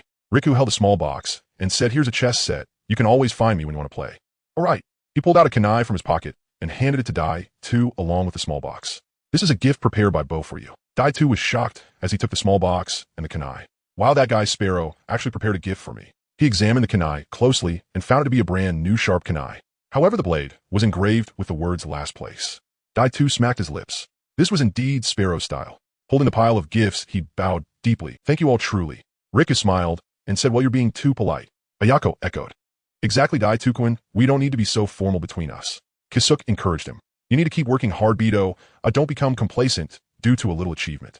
Well, Minato and I will be leaving now, so we won't disturb you young folks. The few youngsters quickly said goodbye, Sensei. Kisuke, goodbye, Sensei Minato-senpai. After bidding farewell to the two elders, Riku lazily stretched and said, you three chat Ayako, and I are leaving too. Bo is still waiting for us to have supper. Dai-Tu nodded slightly and patted his shoulder. All right, let's have tea together when we have time. Rin waved goodbye Rikukun, Ayako-kun. As for Kakashi, he merely raised an eyebrow as a form of farewell. After Riku and Ayako left, the previously noisy small forest now only had Dai-Tu and the other two. Dai-Tu looked at Rin beside him, his eyes filled with emotion. Thank you for today, Rinshin. He had never experienced such treatment before. It seemed that his importance in Rinshin's heart had increased considerably, he thought to himself. Kakashi, Dai-Tu shot him a glance. What are you grunting about? Where's my gift? Kakashi snorted again. Not prepared. Rin sighed helplessly. These two guys started again. She stood between the two and mediated. Dai-Tu-kun, it was Kakashi-kun who put in a lot of effort to organize everyone to gather today. Dai-Tu thoughtfully glanced at Kakashi. Oh, is that so? I misjudged you. Kakashi grunted again, but his expression softened. The three of them chatted as they walked, soon reaching the edge of the forest. In the distance, the quiet street was already visible. At this moment, Kakashi pulled out a thin object and placed it in Dai-Tu's pocket. Then he left quickly without looking back. Hey, you guy, Kakashi-kun. At the border between the land of fire and the land of grass, hidden deep beneath the flat ground, was a substantial base. In a magnificent hall stood a fearsome demon statue. In front of the statue sat an old man with white hair and tightly closed eyes. His cheeks were deeply sunken and his body was gaunt. If no one pointed out, who would think that this seemingly exhausted and frail old man was the infamous Azura of the ninja world? Uchiha Madara. What's going on? Madara trembled as he opened his eyes, a hint of fear flashing in his gaze. Just a moment ago, he suddenly felt a force within him as if it had been drawn away. That intense feeling of loss instantly awakened him from his slumber. Madara-sama, what's wrong? A shadowy figure emerged from the ground, asking with some confusion. After carefully sensing, Madara slowly shook his head. It's nothing, maybe it was just my illusion. The shadowy figure raised its head, shocked to find that Madara's chakra was actually this. How is this possible? Uchiha Madara was clearly not dead. How could that chakra leave? For centuries, such a situation had never occurred. Noticing the shadowy figure's abnormality, Madara furrowed his brows slightly. What's wrong, Kuro? Kuro quickly concealed his emotions, bowing respectfully, and said, it's nothing, Lord Madara. Since you are fine, I will take my leave. After Madara responded indifferently, he closed his eyes again, absorbing the life force supplied by the demon statue through 3 tubes behind him. Kuro watched Madara fall back into slumber. His dark face deepened, and a hint of unease crept into his heart. For the first time in a millennium of manipulating the ninja world, he felt a sense that things were slipping out of control. Shuemin stepped out of the Hoying office and cast a glance at the clock outside. It's so late. Juxina should already be asleep.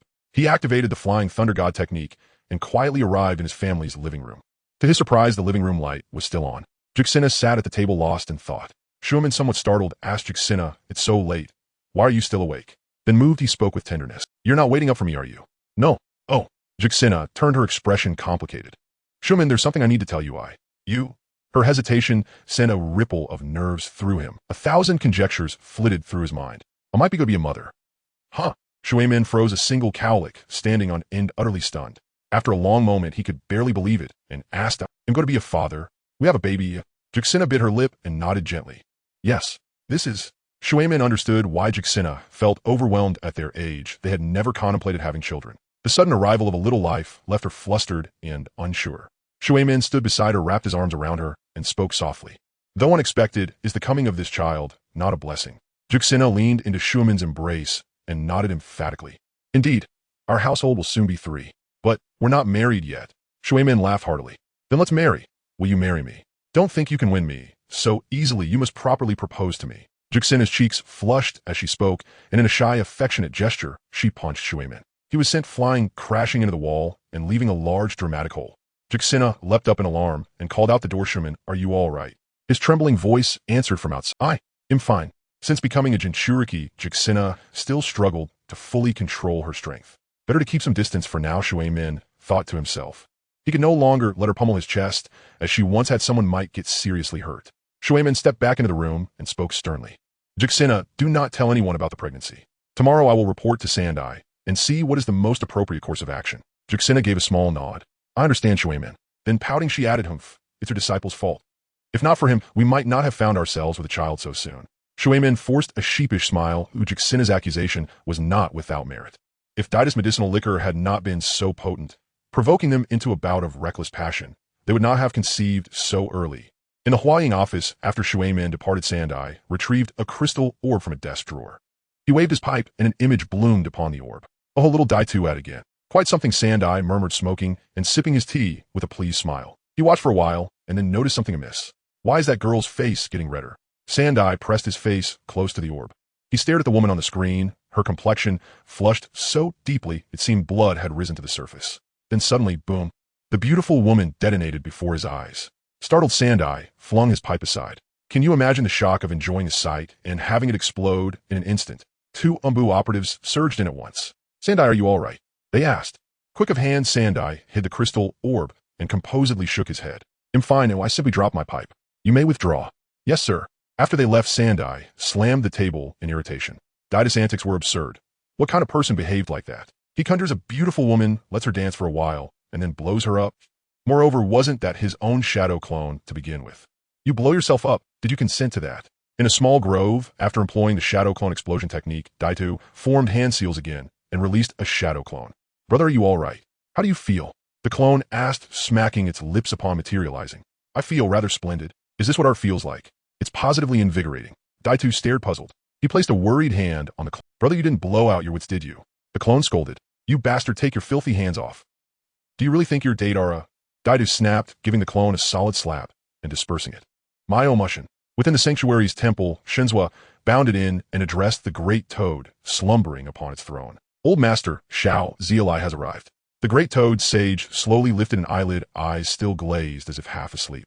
Shinzua, a little exasperated, called again. Old Master awakened. The great toad sage shuddered and at last roused. Behind Shinzua and Jima stood a human man. He wore a forehead protector bearing the character for You, stood tall in wooden clogs, and his gray hair fell to his waist. 2 crimson marks under his eyes resembled streaks of blood, He wore a brown robe with a red overcoat and armored gauntlets upon his arms.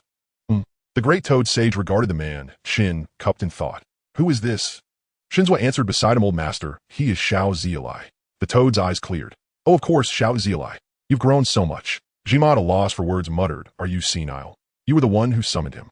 Shinzua retorted with some annoyance. The great toad sage waved a dismissive hand. Old woman, how can you speak of the old master so? Do not quarrel. Couples must live in harmony. The sage turned his gaze to Zialai, his expression deepening. The wheel of fate has already begun to turn. Where it steers next rests upon you, Xiao Zialai. Either be crushed by the relentless tide or ride the roaring waves forward. How far can you carry yourself? Konoha. After returning home, Obito cradled a stack of gifts in his arms. Only then did he free his hands to retrieve the envelope Kakashi had slipped into his palm. Yet when Rin caught sight of the envelope, she declined to help, fearing its contents might be private. What could it possibly contain? Curious, Obito carefully opened the envelope. Oh, what's this? He tipped it gently, and out tumbled a photograph. It was a group portrait: himself, Tsukumo, Hatake, and Kakashi. In the image, he stood at the front, one arm draped warmly around Kakashi's shoulders, while Tsukumo stood behind them, gazing down with quiet tenderness. Kakashi wore an unmistakable scowl. Obito, by contrast, beamed radiantly. Ah, this is the photo taken back then. Didn't Kakashi say he deleted it? How on earth did he get it developed? Truly, men are creatures of contradiction. Obito traced Tsukumo's face in the photograph, his eyes flickering between profound warmth and cold, seething resolve. Uncle Tsukumo, I am nearly ready to wield the strength needed to avenge you.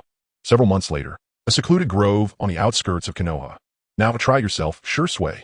Shursui nodded, fingers weaving swiftly through hand seals. Fire release Phoenix Flower Claw, red technique. Now try yourself, Shursui. Shursui nodded, fingers weaving swiftly through hand seals. Fire release Phoenix Flower Claw, red technique. A torrent of flame erupted from his mouth, and with a single flick of his wrist, he launched a dozen kunai into the blaze. They spiraled midair, wreathed in fire, cutting luminous arcs across the sky.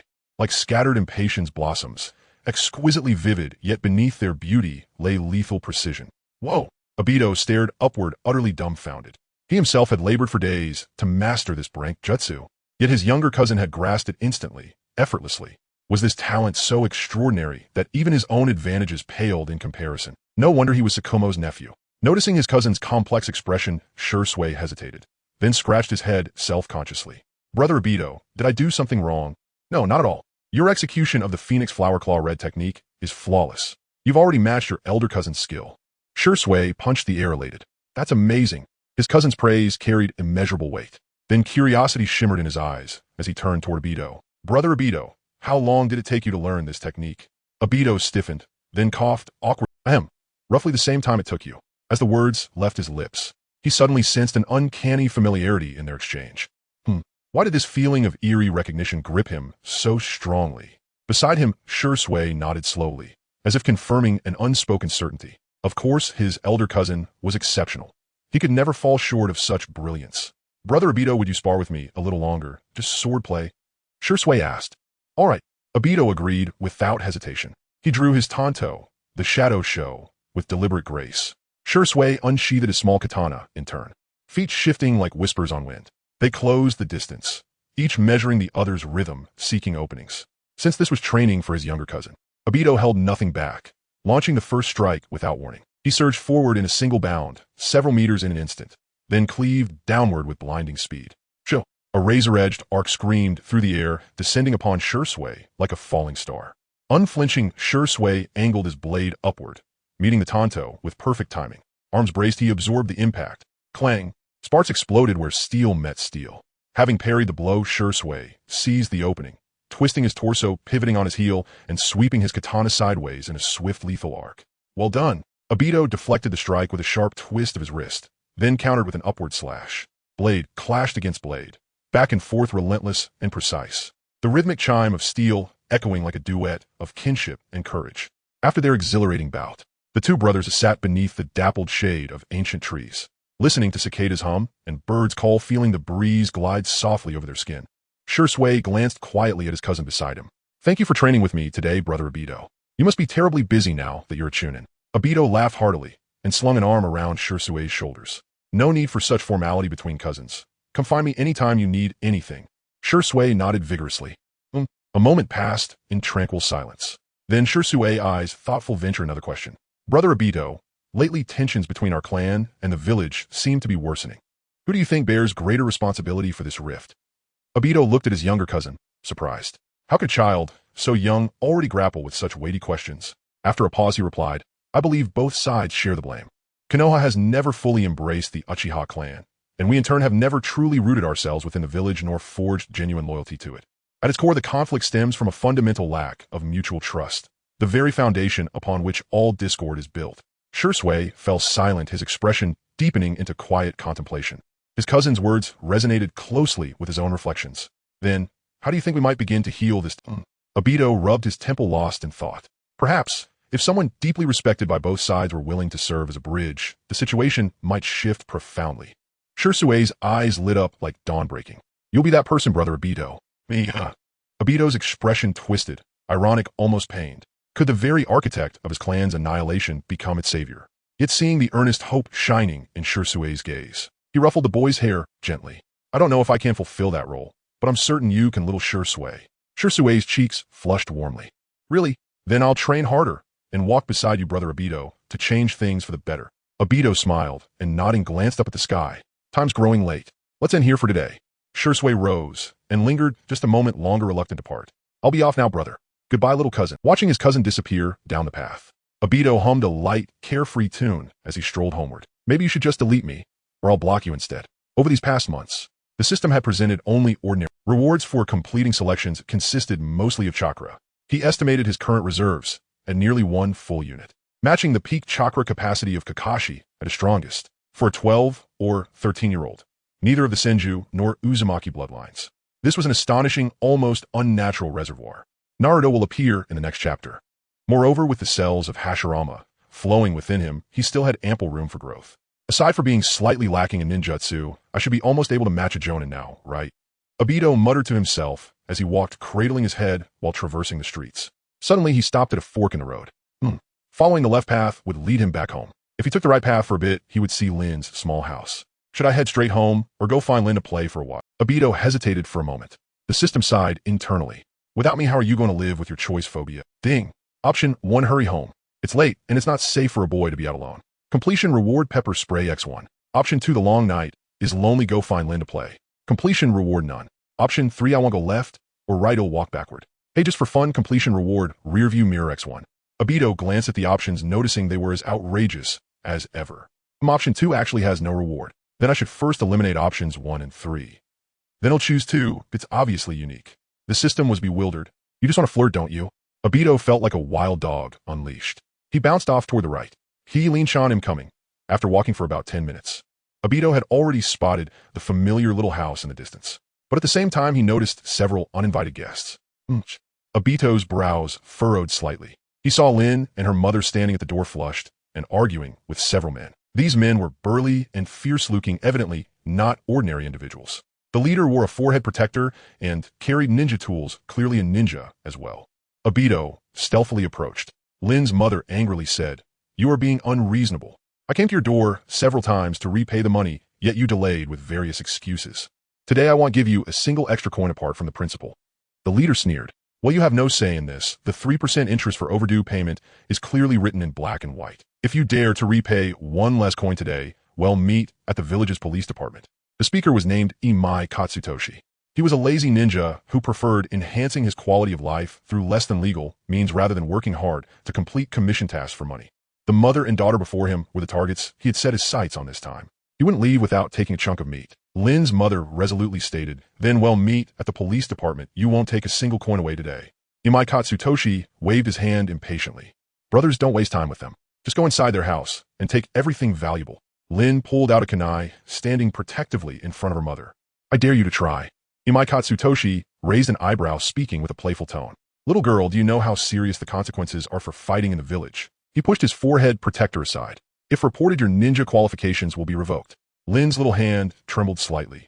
However, she resolutely stood her ground. A flash of regret crossed Lin's mother's eyes. Imai Katsutoshi was introduced to her by a friend, so she felt safe borrowing some money in an emergency. But who would have known? She gritted her teeth, saying with humiliation, "They'll give you an additional 100,000 ryo. You take the money and leave immediately." Lin looked back puzzled. "Mother." Imai Katsutoshi shook his head. "Ms. Nohara, you're making it very difficult for me. 300,000 in interest not a single Rio less, or you'll have to use something else to repay the debt. Lin's mother pointed angrily at Imai Katsutoshi. Imai Katsutoshi lost his patience. He waved his hand again, signaling his men to get to work. The burly men took off their coats, rolled up their sleeves, and prepared to conduct business. Just then a faint voice rang out. Everyone stop. Let's see who dares to move. The sudden arrival attracted everyone. Lin said in surprise, Obito-kun, why are you here? Lin's mother pulled her daughter aside and whispered, Lin, quickly tell your classmate to leave. Don't get him into trouble. Lin replied with a strange expression. It's okay, mother. Obito-kun's identity is quite special. Imai Katsutoshi glanced at Obito, picking his nose. Where did this little brat come from? He's even a ninja. Obito pointed at himself, shocked. Little brat. Do you dare speak to me like that? Imai Katsutoshi scoffed, crossing his arms. What kind of idiot came out to play hero? Just get lost. Obito looked down at his attire and suddenly realized he had forgotten his family crest jacket while training with Shizen earlier today. No wonder this guy dared to speak to him like that. Obito chose not to argue further, raising his chin, revealing his signature crimson eyes. Imai Katsutoshi, Sharingan, you little hero, you are a prodigy of the Uchiha clan. Obito chuckled mockingly. Well, your attitude changed pretty quickly. Imai Katsutoshi forced a smile while cursing inwardly. To say the least, the most feared among their kind are the Uchiha clan. They were involved in businesses that teetered between legality and illegality. Offending these proud people would lead to dire consequences in the future. Imai Katsutoshi raged internally.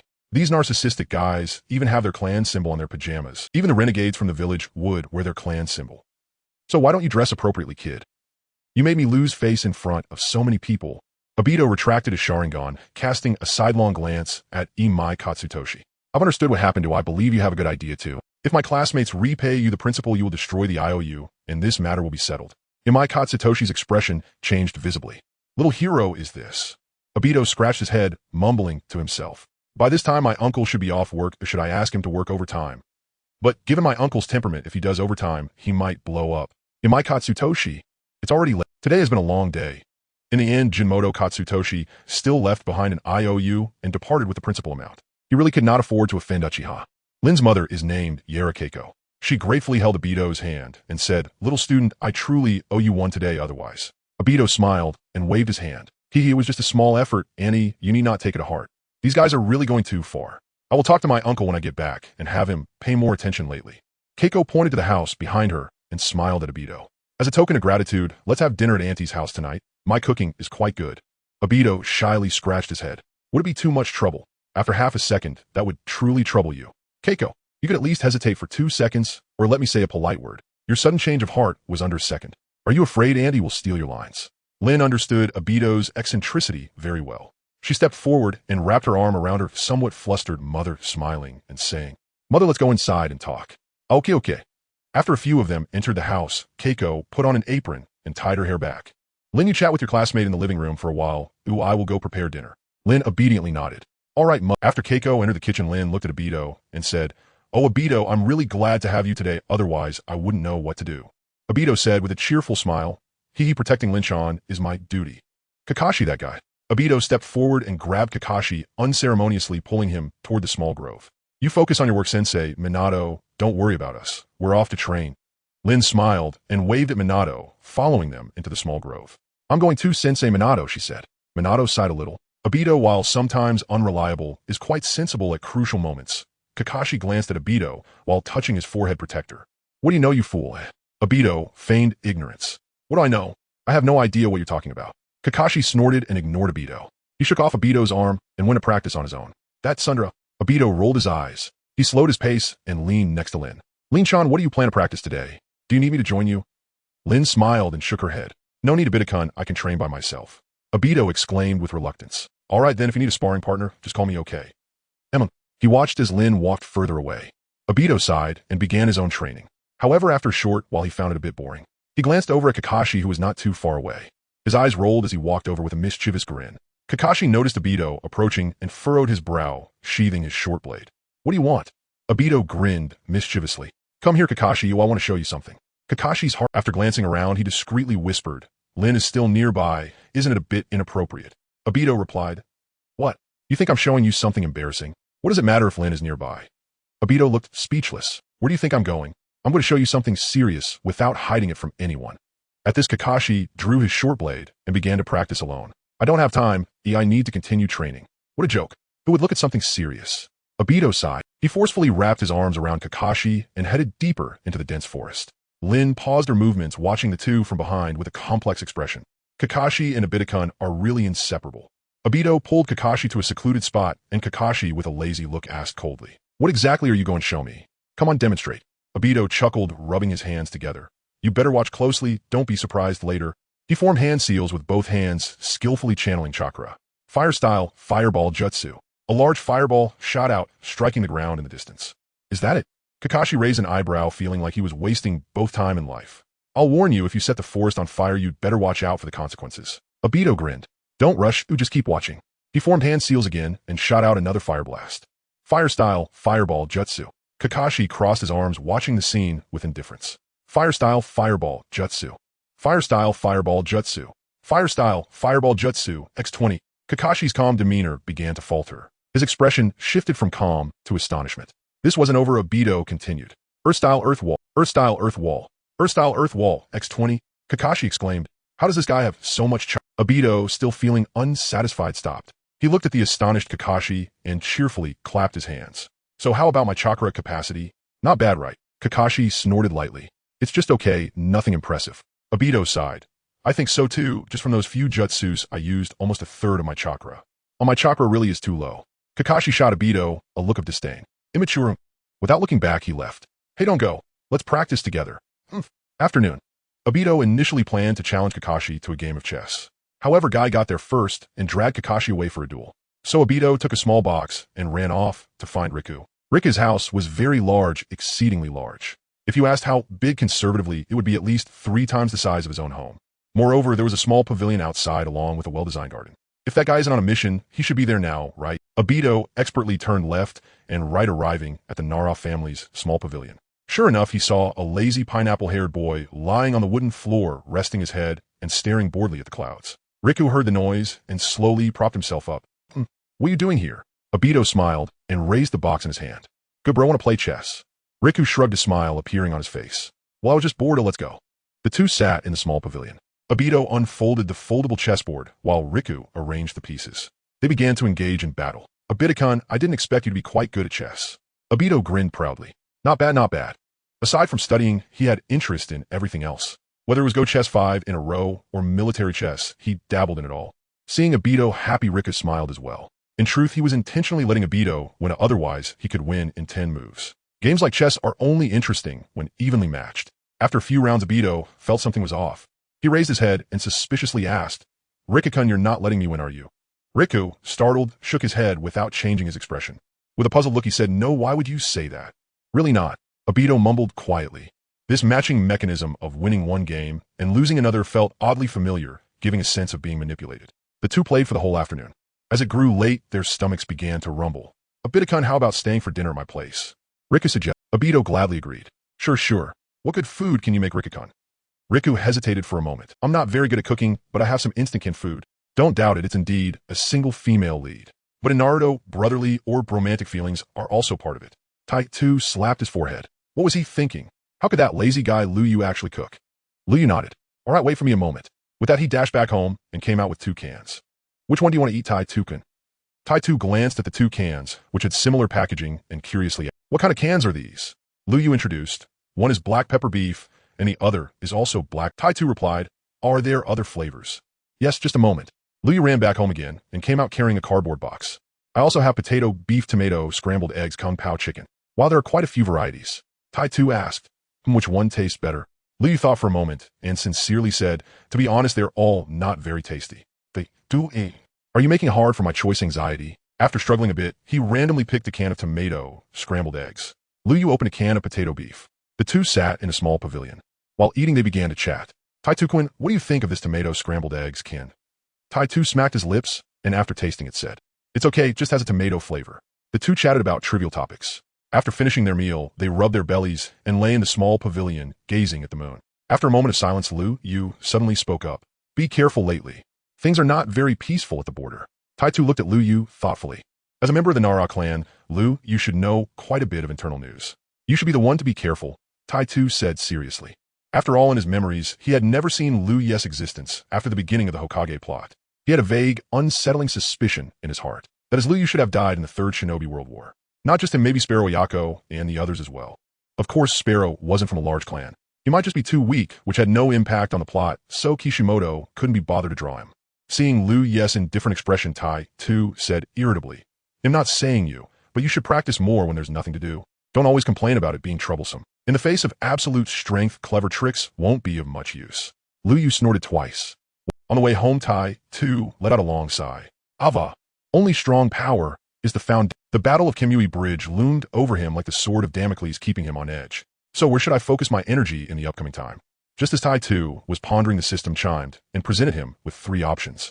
Option 1, break the existing record and become the youngest Jonin of Konoha. Completion, reward, hope of the entire village. Option 2, master any 3 forbidden techniques by any means. Completion, reward, flying thunder god technique. Option 3, master 20 types of fire release and earth release techniques. Completion, reward, bloodline limit melt release. Hope of the entire village. By breaking the record, you are regarded as the hope of the entire village, increasing all attributes by 10, until your record is broken again. This time the rewards are quite good. Tai, too, carefully examined the holographic screen before him. Option 2 is ridiculous. Although I'm tempted by the flying thunder god, I can't even access forbidden techniques right now. Moreover, practicing forbidden techniques is so difficult. I'm not Minato Sensei or Orochimaru. What if I can't learn any of them for years? Compared to that, options 1 and 3 seem more reliable. Although these 2 options have some difficulty, Tai, too, was confident he could complete them before the Battle of Kamui Bridge. Speaking of which, if I also become a Jonin, the village won't directly send our small team to the front lines, right? It's that the slaughterhouse a meat grinder, and there are so many prodigies in Konoha, this reward probably won't last long. After careful consideration, Tai, too, decided to choose option 3. After making his choice, Tai Tu's steps felt much lighter. With my current strength plus melt release, I can definitely crush ordinary Jonin. Back at home, Tai, too, lay on his bed, contemplating how to complete this option. For fire release, I can ask my uncle, but for earth release, my uncle doesn't know much either. What should I do? Minato Sensei isn't good at earth release, and he must be too busy with the baby these days to help me contact anyone else. Should I go find that person? He could also build some relationships while he's at it. After making up his mind, Tai, too, pulled the blanket over his head, closed his eyes, and peacefully fell asleep. Early the next morning, Tai, too, arrived outside the Hokage building. After being examined by the Umbu ninja, he entered the Hokage's office. The 3rd Hokage looked surprised and put down his teacup. Little Tai, too, what brings you here? Is there something you need from Grandpa? Tai, too, said with a grin. Hokage, Grandpa, I came to ask you to teach me a few earth release techniques. That's right, the person Tai, too, wanted to find was the 3rd Hokage. There were 2 reasons. First, the 3rd Hokage, known as the Professor of Ninjutsu, could use 7 types of chakra attributes freely and was proficient in all types of ninjutsu. Second, he wanted to establish a connection. In psychology, there's an effect called the Franklin effect, which suggests that when you ask someone for a small favor, it can make them feel positively toward you. The 3rd Hokage looked at Tai, too, and said with some regret, Little Tai, too, Grandpa has a lot of documents to handle and doesn't have time to accompany you. Tai, too, formed hand seals and skillfully cast the seduction technique. Oh no, Hokage, Grandpa. Looking at the voluptuous woman with long black hair before him, the 3rd Hokage wiped the blood from his nose and said seriously, So, come back in a while. After Grandpa finishes handling the documents, I will guide you in your training. The woman obediently nodded and left with satisfaction. Thank you, Hokage, Grandpa. After Tai, too, left, the 3rd Hokage glanced at the mountain of documents on the table and fell into deep thought. After a while, he heavily knocked on the table. An Umbu ninja silently entered. Hokage-sama, the 3rd Hokage pointed to the documents on the table. Take these documents to Danzo and tell him I have matters to attend to today, asking him to help me handle them. Understood. Danzo. P.S. Some readers feel that Tai, too, is a bit too submissive. Should I write a bit sweeter? In truth, the 3rd Hokage did not choose to guide Obito in his training solely due to seduction techniques. In Konoha, which of the officials could withstand such a test? He had deeper considerations. First of all, although Obito had a lively personality, his talent was not lacking. Moreover, in a sense, he was a direct descendant of the Hokage. Additionally, considering Obito's special background, after comprehensive evaluation, the 3rd Hokage was quite willing to invest some time and energy in this child. Hiruzen slowly stood up, comfortably stretching his back. I've finished processing the documents. Oh, what a tiring day. He took off his Hokage robe. Dressed in a black formal outfit, he walked outside. The Umbu at the entrance respectfully asked, Hokage-sama, do you need us to accompany you? The 3rd Hokage chuckled heartily, waving his hand. No need, you can go rest now. Who would dare to lay a hand on him in his own territory? Upon exiting the Hokage building, he spotted the idling Obito not far away. He smiled and waved at him. Oh, Obito, come here. Grandpa will take you to learn some ninjutsu. Obito jogged over in surprise. Hokage Grandpa, you finished all those documents so quickly. You're so impressive, he exclaimed in admiration. The third Hokage stroked his goatee and smiled. Ha ha ha, this is merely the most basic ability of a Hokage. Let's go, we'll head to the training ground on the west side of the village. The third Hokage led Obito toward the training ground. Along the way, villagers greeted the third Hokage. He smiled back at each one, showing no airs of a Hokage, but rather like a kind, ordinary elder. Obito mumbled quietly, being Hokage is not easy. They arrived at the training ground. The third Hokage stood in front of Obito. After some contemplation, he spoke. Today, Grandpa will teach you the Earth Release, Earth Spike technique. The Earth Spike technique involves channeling chakra into the ground to consolidate rock and soil into sharp spikes that pierce the enemy from below. The key to performing this technique is... The third Hokage, being a ninjutsu instructor, provided a comprehensive explanation that opened Obito's eyes. So this is how ninjutsu can be learned. After demonstrating a few times, the third Hokage smiled and said, "All right, little Obito, you try it now." Yash! Obito formed hand seals and struck the ground with force. Earth Release, Earth Spike technique. A gust of wind blew by, but nothing happened. Obito scratched his head. Was my shout not loud enough, or did I not hit the ground hard enough? Earth Release, Earth Spike technique, soft voice. Bang! A crow flew by. Besides the sound of it cawing, there was no other response. My hand hurts, Obito said with a pained expression. The third Hokage was amused by Obito. Haha, don't be discouraged, little Obito. The Earth Spike technique isn't easy to master. Not being able to perform it after 1 or 2 attempts is quite normal. The third Hokage glanced at the time, smiling. Then, little Obito, you practice here. Grandpa has some matters to attend to, and we'll head back first. Once you master this technique, come find me, and I will teach you new ninjutsu. It was rare for him to finish work early today, and Hiruzen wanted to go home and do something else. The Earth Spike technique had a moderate difficulty level, which should be enough for Obito to digest for a while. Okay, Obito nodded, just about to agree. However, unexpectedly the system presented him with a multiple Option 1. Tell the third Hokage, actually I was just joking with you, I've already mastered this ninjutsu. Completion reward Earth Release, Earth Spike technique. Option 2. Tell the third Hokage this ninjutsu is too simple, isn't it just about having hands? Can't you teach me something else? Completion reward unknown. Option 3. Tell the third Hokage, thank you so much. My grandma just brewed a fruit wine, I'll bring you 2 jars to try later. Completion reward filial descendant. Filial descendant, when you take action against elders, all attributes increase by 5. Obito quickly glanced through the options. Unknown reward. Such an arrogant option is obviously a trap. Pass. Filial descendant. This kind of filiality feels somewhat distorted. Pass. I choose option 1. 111111111. Obito called out to the third Hokage saying, Hokage Grandpa. Actually, I was just joking with you. I've already mastered this ninjutsu. Oh, the third Hokage looked at Obito in surprise. Choice successful. Reward obtained Earth Release, Earth Spike technique. With the reward received, Obito didn't chatter on. He formed hand seals again and struck the ground. Watch carefully Earth Release, Earth Spike technique. Whoosh, whoosh, whoosh, whoosh. Sharp earth spikes shot up from the ground, suddenly rising 2 to 3 meters high. The third Hokage's expression turned strange. Did this child really learn it? This talent is no worse than Orochimaru's. However, his temperament, indeed, leaves one both amused and exasperated. The third Hokage glanced at the time.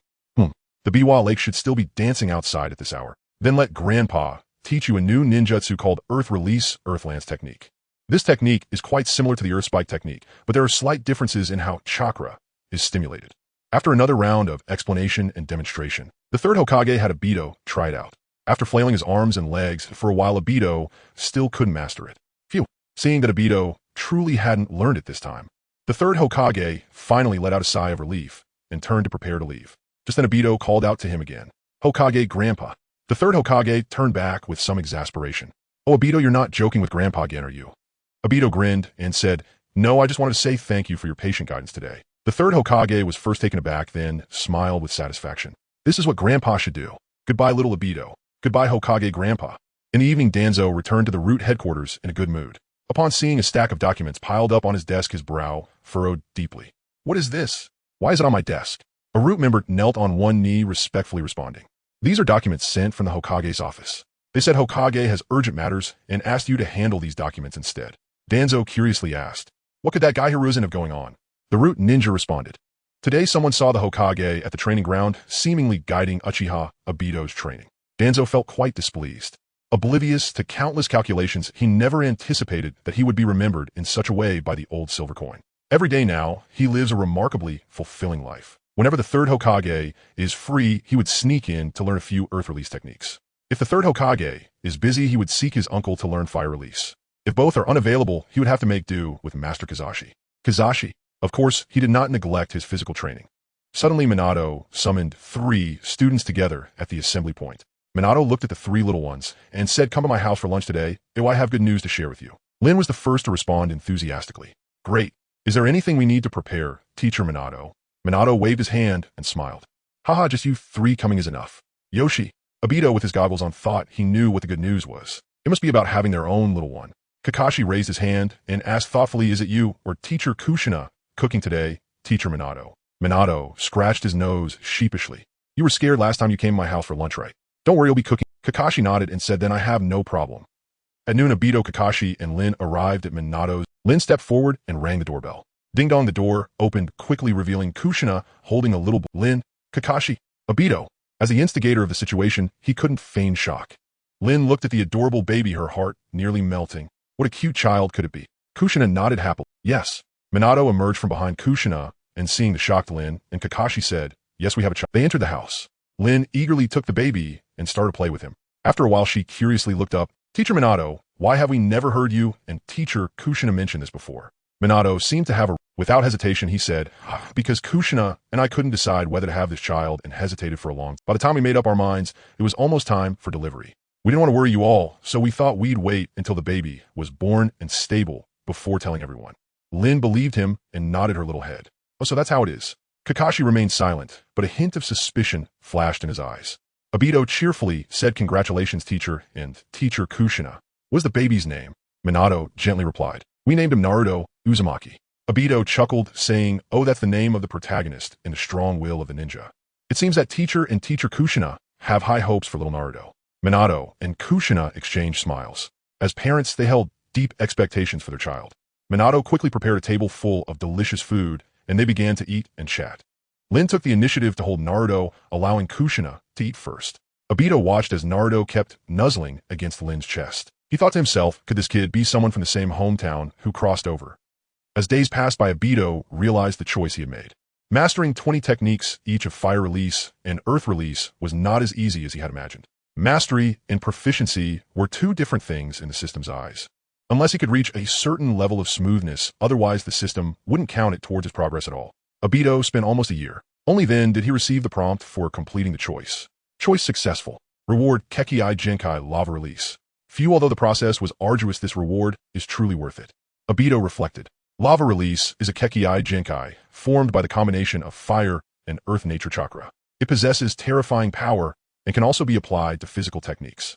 If he could cover his whole body with lava, like the Four Tails Jinchuriki forming lava release armor, he could balance lethality and defense. It wasn't impossible to rival a Kage level. However, Obito currently couldn't reach that stage. He had just acquired lava release. He could only start developing it from some of the most basic ninjutsu and physical techniques. Although Obito tried his best to avoid attention, he was still unable to escape the watchful eyes of some observant individuals while developing lava release in a secluded. When the third Hokage learned that Obito had mastered lava release, he was utterly stunned. He had previously asked Obito why he suddenly took such an interest in earth release. That child had replied cheerfully that he wished to develop a Kekkei Genkai that fused fire and earth. The third Hokage spoke encouragingly, but in his heart he was skeptical. How many top ninjas have spent a lifetime without achieving this? Could a 12 or 13-year-old child really figure it out? But this kid actually did develop it. Unbelievable. No way. I've already set my sights on this child. No one else can have him. Meanwhile, a certain old silver coin lurking in the shadows also had its eyes on Obito. Danzo looked at the information in his hand, sneering. No wonder Hiruzen is so invested in this kid. This talent is indeed enticing. He tossed the information aside and gently rubbed his brow. Such a promising talent should be approached for recruitment. If he couldn't obtain him, he would need to think of a way to eliminate. After all, he was from the Uchiha clan. Once he grew up, he might pose a threat to Konoha. Half a year later, in Konoha, Obito and Lin strolled side by side down the street. Lin looked at Obito beside her, blinking her big eyes as she asked Obito-kun, "Why aren't you participating in this Chunin selection with Kakashi?" Others might not understand, but Lin knew Obito's strength. He had every chance to become a Chunin. Obito lazily replied, "Well, I'm not interested in becoming a Chunin afraid of dying." Lin said, "Oh," and then asked again, "Do you think Kakashi will pass this assessment?" Obito replied with a lackluster, "That guy should be fine." Lin waved her little fist happily. "Yay, then Kakashi will be the first to become a Chunin in our class. What gift do you think we should give him then?" Obito shook his head gloomily. I don't know. Lin looked at the downcast Obito and suddenly burst into laughter. Obito-kun, are you jealous? Obito turned his head away, stubbornly saying, no, I'm not. Lin smiled and turned to move a little closer to Obito. Or are you really not? Obito, feeling flustered, took slow steps back. In a moment of distraction, he found himself leaning against the wall. I really am not. I swear, he hurriedly said. Lin shook her little head, leaning one arm against the wall, cornering Obito. Their gazes met. The faces of the two were almost touching. A gentle breeze swept by. The girl's hair brushed against her cheek, and the fragrant scent enveloped his senses. Even the sound of the girl's breathing was crystal clear to Obito. Thump, thump, thump, thump, thump. Obito's heart began to race. Like a sports car, the engine roared to life in an instant. His face turned crimson as he stammered. I might be a little jealous softly. Lin wore an expression that seemed to say I knew it and laughed again. Why? You don't think I like Kakashi, do you? Obito remained silent, but the expression on his face that said, isn't it obvious, had already provided the answer. Lin's smile faded as she gently sighed and said, Obito-kun, do you know, admiration and affection are two different things for me. I admire Kakashi. Many girls in class also admire him because he is outstanding in every aspect. Perhaps some girls like him because of that, but I am not one of them. I just want to become someone as excellent as him. And I already have someone I like. Obito suddenly lifted his head. A loud boom echoed in his mind. He stood frozen in place. Lin already had someone she liked, and it wasn't Kakashi. Who could it be? Then who is that person? He couldn't help but ask. Lin softly replied, the person I like is a big fool who always makes mistakes. Everyone says he's at the bottom, but in critical moments, he's more reliable than anyone else. He's always late no matter what he does, but when I'm feeling down, he always shows up just in time, trying every possible. Also, he prepares gifts for me on every holiday. Although the things he gives are quite strange. But I just like this fool. Do you understand now, you fool? Obito's eyes turned red, but he still found it hard to believe the reality. A fool who loves to joke around and is always late. That must be me, right? He really wanted to slap himself, to see if he was dreaming. He asked, both excited and fearful. Is the person Lin-chan mentioned, is it me? Lin rolled her eyes in annoyance. You fool, why did I talk to you so much if it wasn't you? If it's not you, then who else could it be? It really is me. Obito's face flushed quickly, his brain short-circuited again. Lin looked at the dazed Obito, biting her lip, and asked, you clearly like me, why haven't you confessed? Obito stammered. I thought. Tears fell from Lin's eyes. Did you know how long I've waited? In the end, I had to say it first. In this world where many get married at 15 or 16, being 14 is indeed not too young. At that age, even Yandame was already with Kushina. Don't cry, Lin-chan. Obito awkwardly wiped Lin's tears. I like you. Let's be together. If not too foolish after all. Lin smiled again, like early cherry blossoms in bloom, radiantly beautiful. Then, I agree to your request. But that's great. Obito pulled Lin into his embrace, holding the girl tightly. So romantic, such sweet love. When will it be my turn? How can I be single when even Obito has found someone? Why would you envy something so troublesome? The sudden voice made Obito, who was lost in happiness, free. He slowly turned his head and saw the familiar trio. Sparrow, Riku. Ayaka, what are you doing here? Lin quickly wriggled out of Obito's embrace, her face flushed as she straightened her clothes. Riku revealed a thoughtful expression. Well, you probably started coming when she said the person I like is a big fool. Ayaka shook her head and said, no, it should have been a bit earlier. Nagayama held Riku and said, it was around that time. Anyway, we heard everything we should and shouldn't have. Riku nodded slightly. Anyway, seeing you two so into it, we were afraid to disturb you. So we stayed aside, waiting for you to finish before coming over to greet you. Lin covered her face with her hands, feeling her cheeks burning. This is just too embarrassing. Obito, however, was not too bothered. He had experienced enough social embarrassment to feel numb to it. He just lamented how he had indeed been too absorbed in the moment. Not noticing that 3 people had been eavesdropping, he waved his hand impatiently. You 3 single dogs, hurry up and disperse. Don't delay my romantic talk with Lin-chan. Nagayama chuckled. Oh, we'll leave, then won't disturb your good time. Riku made a TCH sound. A guy who forgets friends for the sake of a girl. We are leaving. Ayaka enviously said. Obito-kun, you must treat Lin well, okay? Goodbye. The 3 left with inexplicable smiles. Lin exclaimed softly and shyly punched Obito. Why did you have to say that just now? It was so embarrassing. Obito grabbed Lin's small hand and grinned. What's wrong? Did I say anything wrong? You idiot. Obito and Rin were still walking side by side on the street, but unlike before, their fingers were interlocked and sweet smiles adorned their faces.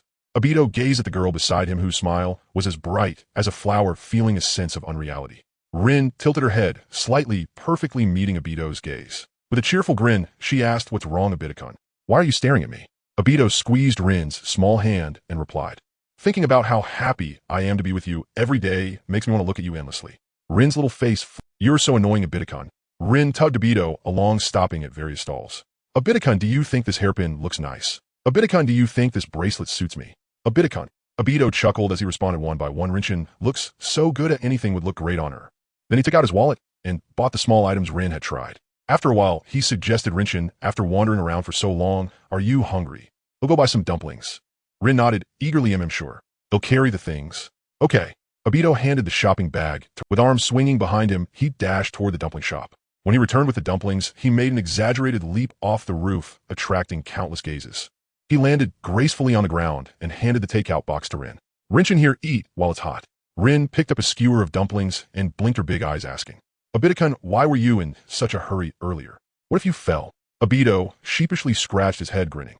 It's just that I didn't want to be away from you for too long." Rin shot him a playful glare. "Then what will you do when we separate later?" Obito joked. "Then tonight, I'll just have to wash my face with tears, unable to sleep all night, tch." The two of them chatted while eating dumplings. "Oh, Obito-kun, now I'm going to ask you the previous question again. Will you still be angry?" Rin asked.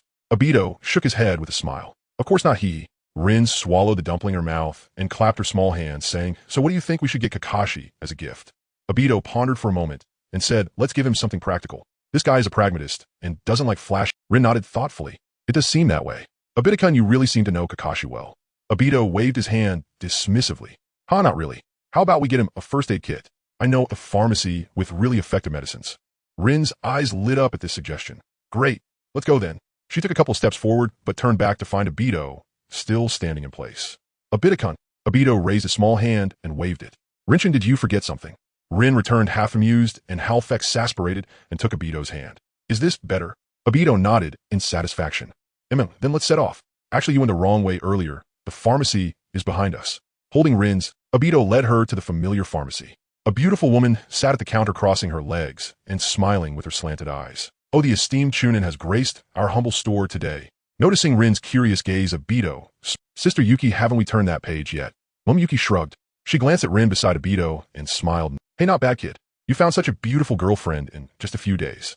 Obito proudly puffed up his chest. "Of course," Rin replied confidently. "Hello, Zista Yuki im Rin Nohara Obito-kun's."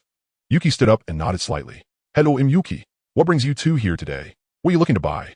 Obito and Rin exchanged a glance before replying. "We plan to customize a first aid kit for a good friend, the best kind available." Yuki nodded and walked toward the warehouse. "All right, please wait a moment."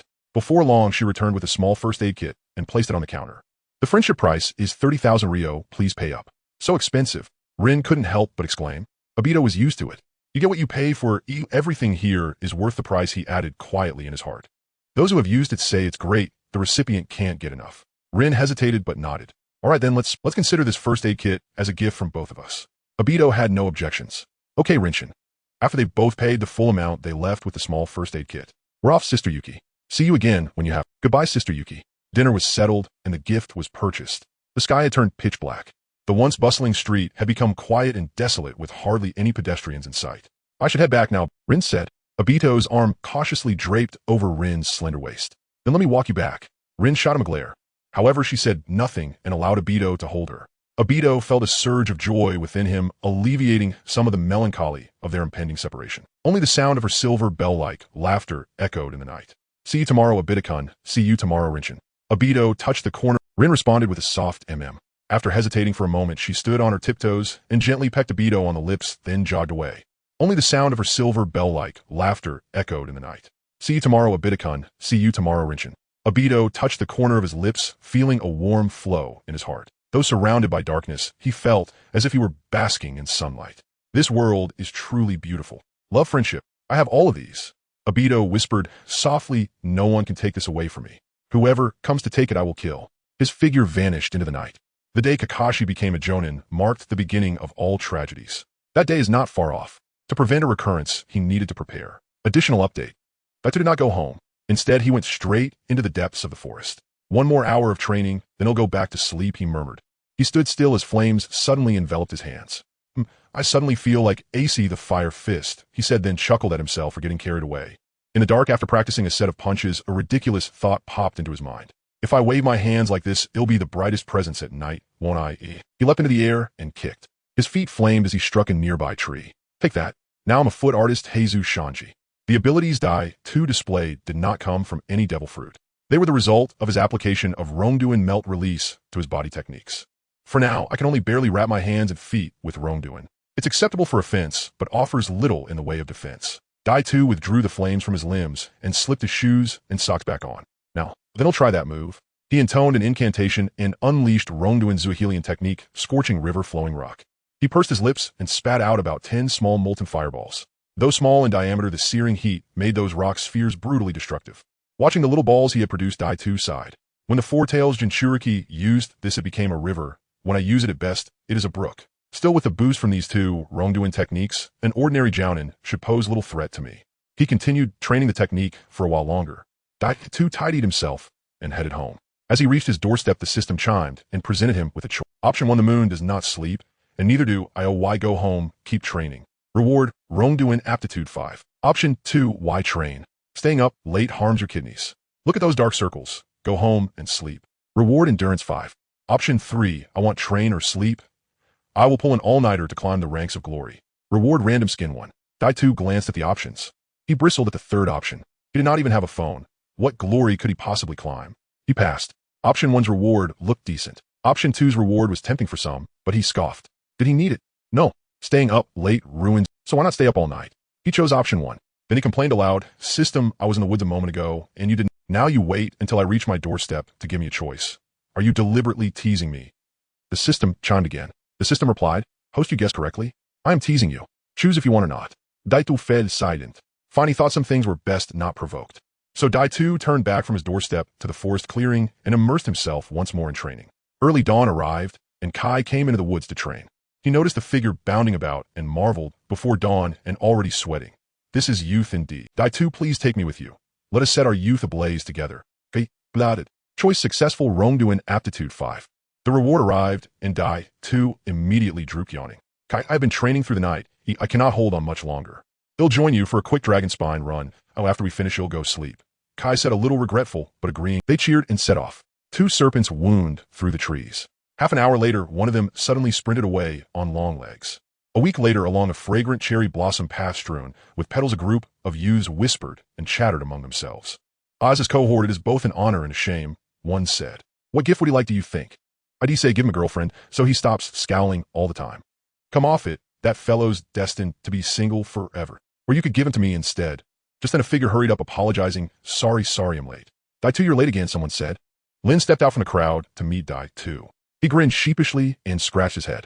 I didn't mean to be, but there were an awful lot of old ladies on the road today. Lin laughed and tapped Dai tu's forehead. Oh, you enough, hurry up. She naturally took his hand. Wait, there were a lot of people nearby. Their eyes met, and they exchanged a silent understanding. Lin asked, should we walk hand in hand? How embarrassing. Dai too replied, why not? Let them envy and resent us. Lin hesitated, isn't that a bit much? But I never expected this side of you, Lin. Let's go. Hand in hand, they walked toward the crowd. Shiri Hong was the first to notice and exclaimed in surprise, Lin Yu and Dai too. Since when? Kai Xuanjin-sama and the others looked over. Before Lin and Dai too could reply, an excited voice rang out and drew everyone's attention. I know the whole story of how they got together, someone cried. Listen to me. It all starts with a big fool. A vein throbbed at Dai tu's temple. Mac, you'll pay for this, he snarled, then leapt and kicked toward Chan Yebwa. Chan Yebwa watched the foot grow larger and realized he could not dodge. It was over. He was sent flying by the kick. He roared, scrambled to his feet, and lunged at Dai too. The two of them grappled, and Rolled Lin put a small hand to her forehead and sighed helplessly. Louis was used to such scenes. Ignore those two, and let's continue, he said, and the youths resumed their discussion. After they had made general plans, everyone returned home to prepare gifts.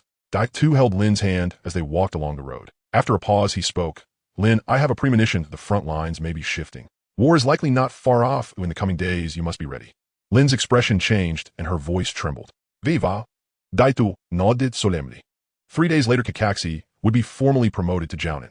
It was on that very day that the three of them would be drawn into the battle of Shenwu Piqiao, an engagement that would utterly shape their destinies. 3 days later, outside a lush forest, Minato sat on a rock waiting for his students. A man who always wore a smile today did not show any. The war between Awagakure and Konoha had erupted in full force, with the army pressing towards the borders of the Fire Country. All the high-level combat forces in the village had been dispatched to the front lines, leaving them in a dire situation with no one available. With no other choice, he would soon send his disciple to the battlefield. Kakashi was the first to arrive, greeting Minato. Hello, Minato sensei. Minato nodded slightly.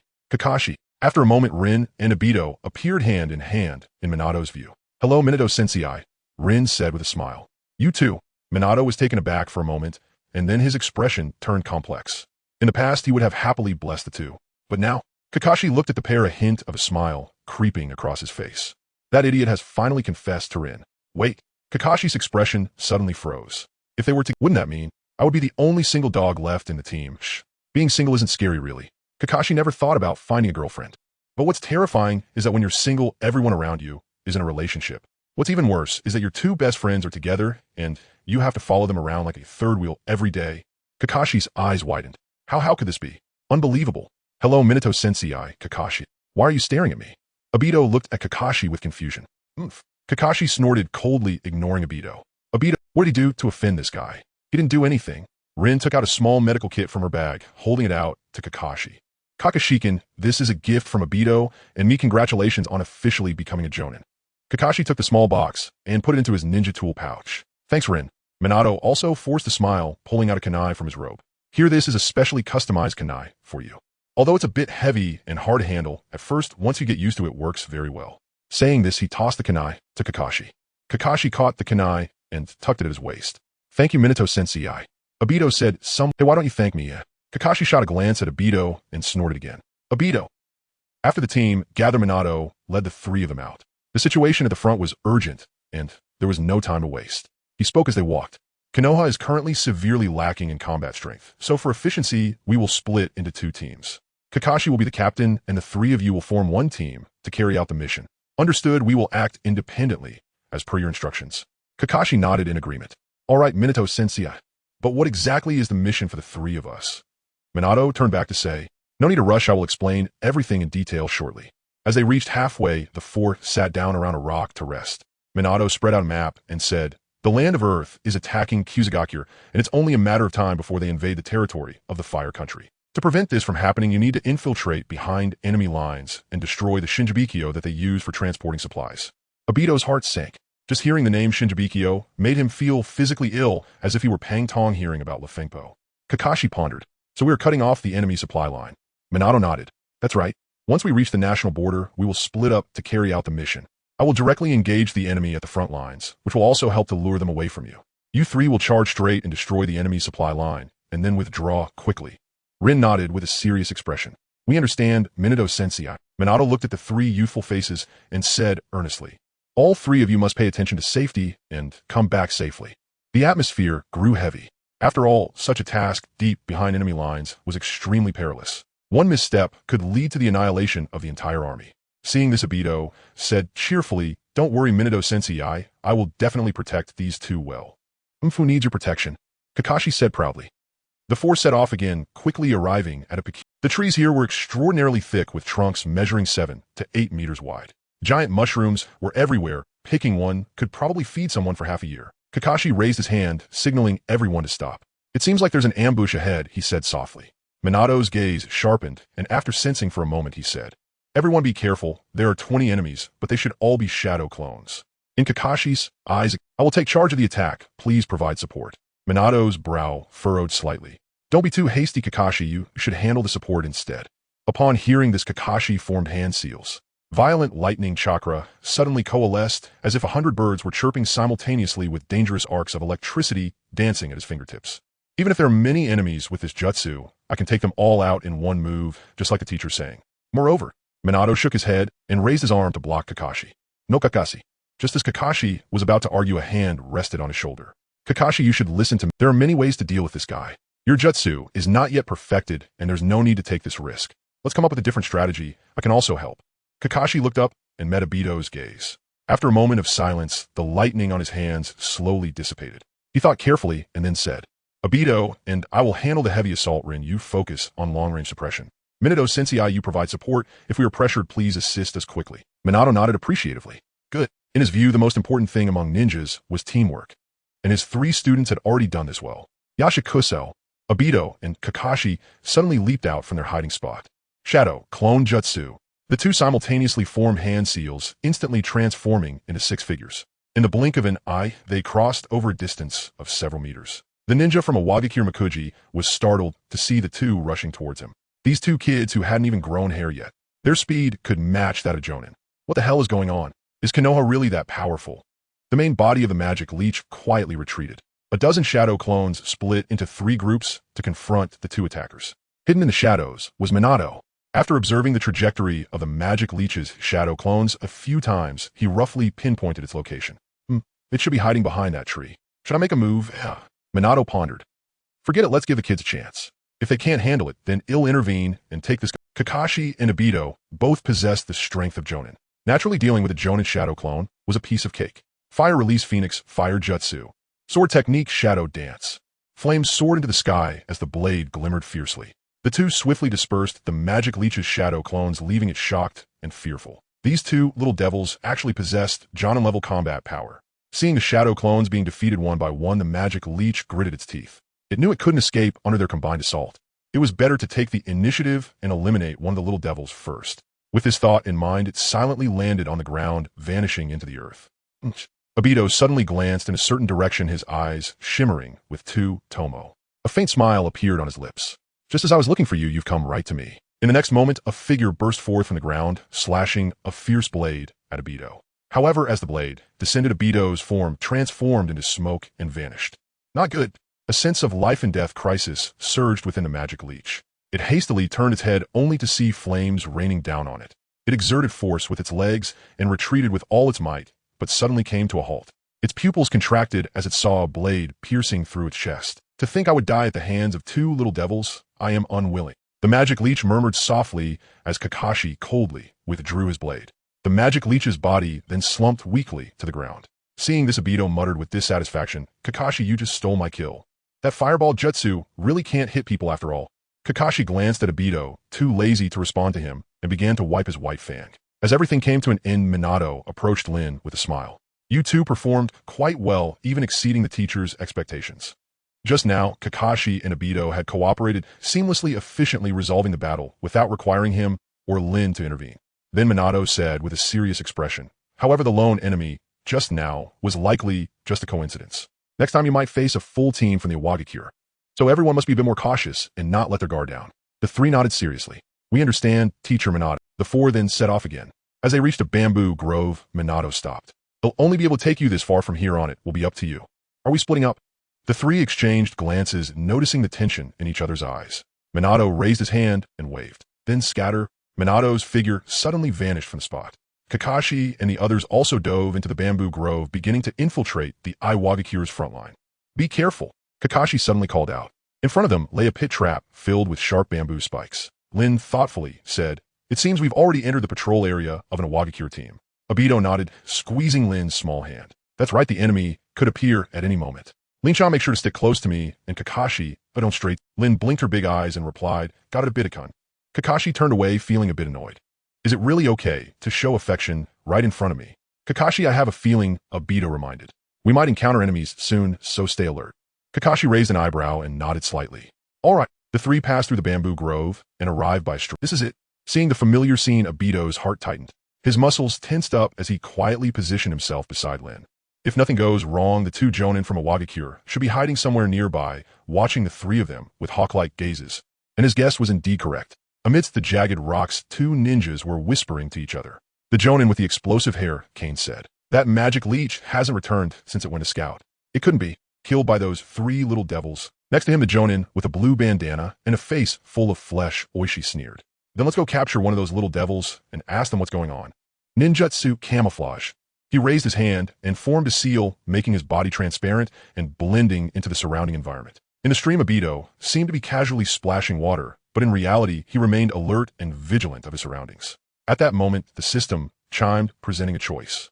Option 1. Team up with your allies to eliminate the Iwagakure Jonin Kane and Oishi. Completion reward 0. 3 chakra. Option 2. Team up with your allies to repel the Iwagakure Jonin Kane and Oishi. Completion reward 0. 2 chakra. Option 3. Sound the alarm and quickly retreat with your allies away from danger. Completion reward 0. 1 chakra. Obito glanced at the options. Without much hesitation, he chose option 1. Whether driving back the 2 ninjas or retreating directly would give the enemy a chance to relay information leading to the failure of this mission. Since that was the case, I might as well take decisive action and eliminate the 2 of them, completing the ambush task while also obtaining the highest reward. Obito pulled down his goggles. Let's do this. Blood-red hues stained his eyes as the Tomo slowly rotated. Draw and slashed. Obito suddenly turned, gripping his blade and swinging it. Swish! The sharp metallic sound rang out as the blade was swiftly unsheathed. Under the sunlight, it gleamed with a chilling light. Oishi's figure slowly materialized, his face full of shock. Why, you can't possibly see me. What is that? Your eyes.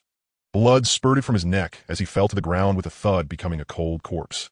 Everything happened too swiftly. By the time the boulder crashed to the ground, Kakashi and Rin had only just reacted, staring behind them in stunned horror. Obito, what's going on? Rin cried out. Enemies! Kakashi instantly drew his white fang sword and scanned the surroundings. In truth, it wasn't only they who were shaken. Hidden in the shadows, the shinobi named Hikari watched the scene unfold, and his expression darkened involuntarily. This was absurd. In a single exchange, the massive stone warrior had been obliterated by a mere child. Retreat. He had to relay this intelligence back immediately. Absolutely could not allow these terrifyingly powerful children to wreak havoc behind enemy lines. Hikari's eyes locked onto the front. Under cover of a concealment technique, he began retreating slowly, when suddenly the boy who had slain the stone warrior turned directly toward him. A pair of crimson eyes fixed upon him. He'd been spotted. Hikari's heart sank. Abandoning stealth, he launched a fierce assault. Earth release, crumbling rock spears. Boulders behind him levitated, transforming into razor-sharp stone lances that shot forward toward the three. Obito growled, Kakashi, cover me. Kakashi understood, instantly stepping before him and slamming both hands onto the ground. Earth release, earth flow wall. A towering earthen barrier rose, intercepting the stone lances, giving Obito just enough time to complete his hand seals. Earth release, earth spike. Dozens of thick half-meter-wide stone spears erupted violently from the wall's front. Hikari barely dodged in time. A stone spear grazed his side, drawing a muffled grunt. Damn rats! Gritting his teeth, he staggered backward, reaching for the signal flare in his vest. The earth flow wall dissolved as its chakra support vanished, vision clearing once more. Obito and Kakashi now saw Hikari's movement clearly. No, we must stop him before he sends that signal. Obito urged urgently. They were deep behind enemy lines. Exposure would spell catastrophe. Kakashi needed no prompting. He lunged forward, slashing his blade toward Hikari. Meanwhile, Obito's hands blurred through hand seals. In 1 second, he completed the sequence and unleashed his most devastating jutsu, lava release, scorching river rock technique. Molten fireballs surged forth. They blanketed every possible evasion route. Wounded and desperate Hikari dodged frantically, yet still caught a glancing blow from Kakashi's blade. Never imagined Hikari would be driven to the brink by two mere children. After landing his strike, Kakashi landed lightly nearby. He fixed Hikari with a predatory gaze, ready to strike again at any moment, while Obito's molten fireballs closed in relentlessly. Hikari already felt the searing heat rushing toward him. The fireballs would strike imminently, and the youth would descend upon him in the same breath. In that fleeting instant, his mind raced. He faced two choices: send the signal and perish beneath the molten onslaught, or abandon the flare to evade the fireballs. Yet even that would only postpone his death. There was no escape, only delay. Most likely he would still fall to their hands. Worse, if pinned down by the blade-wielding boy, he would never convey this dire situation to his comrades behind the lines. At that thought, Hikari sighed and fired the signal flare behind him. Boom! In the next instant, he vanished beneath a crushing avalanche of stone. Yet a faint, relieved smile lingered on his lips. Whoosh! The flare soared skyward, bursting into dazzling radiant light. But the youth's hearts plummeted. He chose death, just to warn his allies. Obito gazed at the rubble burying Hikari, his expression complex and somber. In that moment, their fates seemed to invert. Choice confirmed. Reward acquired 0. 3 chakra calories registered. But Obito felt no joy. Ahead lay a far deadlier threat than the original timeline foretold. Dozens, perhaps even hundreds, of pursuit squads might now descend upon them. Withdraw immediately. Abandon the mission. Kakashi commanded in a low, urgent voice.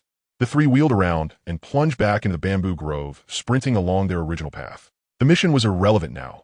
They'd be fortunate simply to survive. Whoosh, whoosh, whoosh. Whether illusion or reality, a rushing wind echoed from the forest behind them, growing steadily louder, steadily closer. Their hearts leapt in alarm. They accelerated further, only for rustling sounds to erupt suddenly ahead within the bamboo thicket. Obito let out a startled yelp. We're doomed. Trapped. Enemies before them, pursuers behind. An inescapable killing field. Rin clutched her kunai, tightly, her knuckles whitening. Obito stepped protectively in front of her, eyes sharp and watchful. Kakashi quietly deployed a shadow clone, while his true body crept forward cautiously. Yet when the figures emerged, both sides froze in shock, recognizing each other instantly. What? How are you here? Why are you here? Exhaustion washed over them. The sudden appearance of several people turned out to be Liu Yuling, Z, and Bo. Seeing Dato Kakashi and Lin Liu Yu and the others were equally astonished. Kakashi was the first to react, urgently urging, "This is not the place to talk, we should discuss." While retreating, everyone knew the situation was critical and quickly fled into the distance. As Dato ran, he formed hand seals with both hands. Shadow Clone Technique. A figure appeared beside him, gazing at him with deep affection. "Forgive me, Dato, this is the last time." After saying this, the shadow clone stayed behind. Although the situation was dire, everyone looked at Dato with curiosity. Lin directly asked Daito-kun, "What are you doing?" Dato explained, "Well, I have plenty of chakra." Leaving a shadow clone behind to create some obstacles for those chasing us. Everyone was speechless. We just want to know why your shadow clone is adding drama to itself. Dato turned to Liu and asked, by the way, why. Liu sighed and said before our teacher went to the front lines, he mentioned that all the main forces of Iwagakure were concentrated on the front battlefield, and the rear would definitely be shorthanded, just like Konoha. So he sent us to infiltrate near the enemy supply line to carry out reconnaissance missions. Once we figured out Iwagakure's details, we would bring the information back to the village for the remaining Jonin to analyze whether there was an opportunity.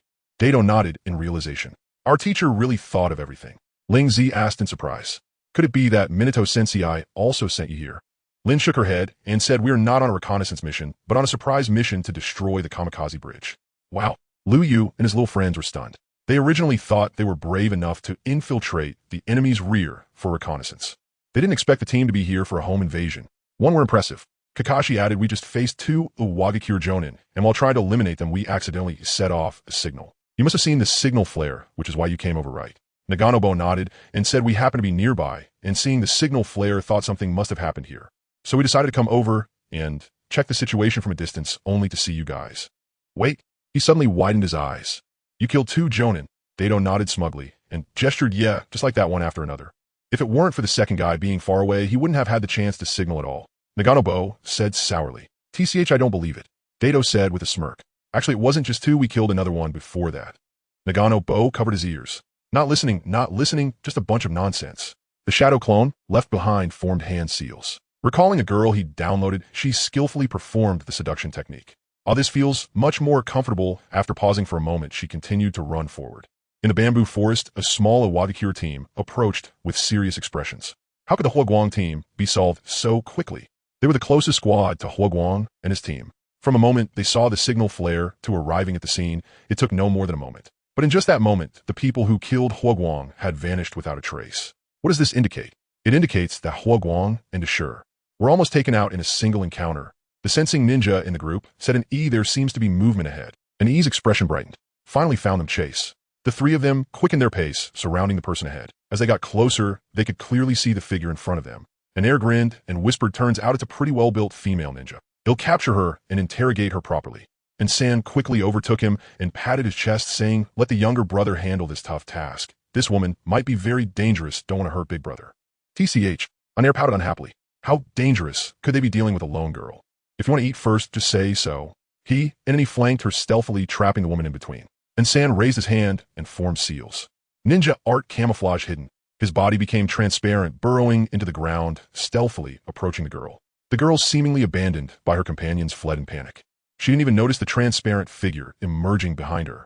And San, seeing this, revealed an eager smile. If the target were male, he would instantly sever the limbs and then take them back for questioning. But if the target was a beautiful girl like the one in front, it would naturally require a gentler approach. After obtaining the information, their team could still take the girl along for some fun. And San drew out a kunai and swiftly lunged forward, pulling the girl into his embrace. One hand wrapped around her soft form. The other hand raised the kunai, pressing it against the girl's fair neck. "Hey, beautiful, don't resist, or he'll slice your throat." The girl's body stiffened. She tried hard to feign a terrified expression, freezing in place. And Sam was quite satisfied with her performance and continued. "Comply and tell me about your companions, and I won't kill you. I'll even have my brothers take good care of you. What do you think, little beauty?" The girl's face turned increasingly red as she shyly said, "Stop it, you're making me very shy enough to." And Sam was taken aback, almost explode from shyness. What kind of description is that? The next moment he realized the girl was not describing, but stating a fact. Boom! A loud sound erupted. The girl in San's arms actually exploded. Crap! And San was directly thrown away by the terrifying shockwave. "And San, are you alright?"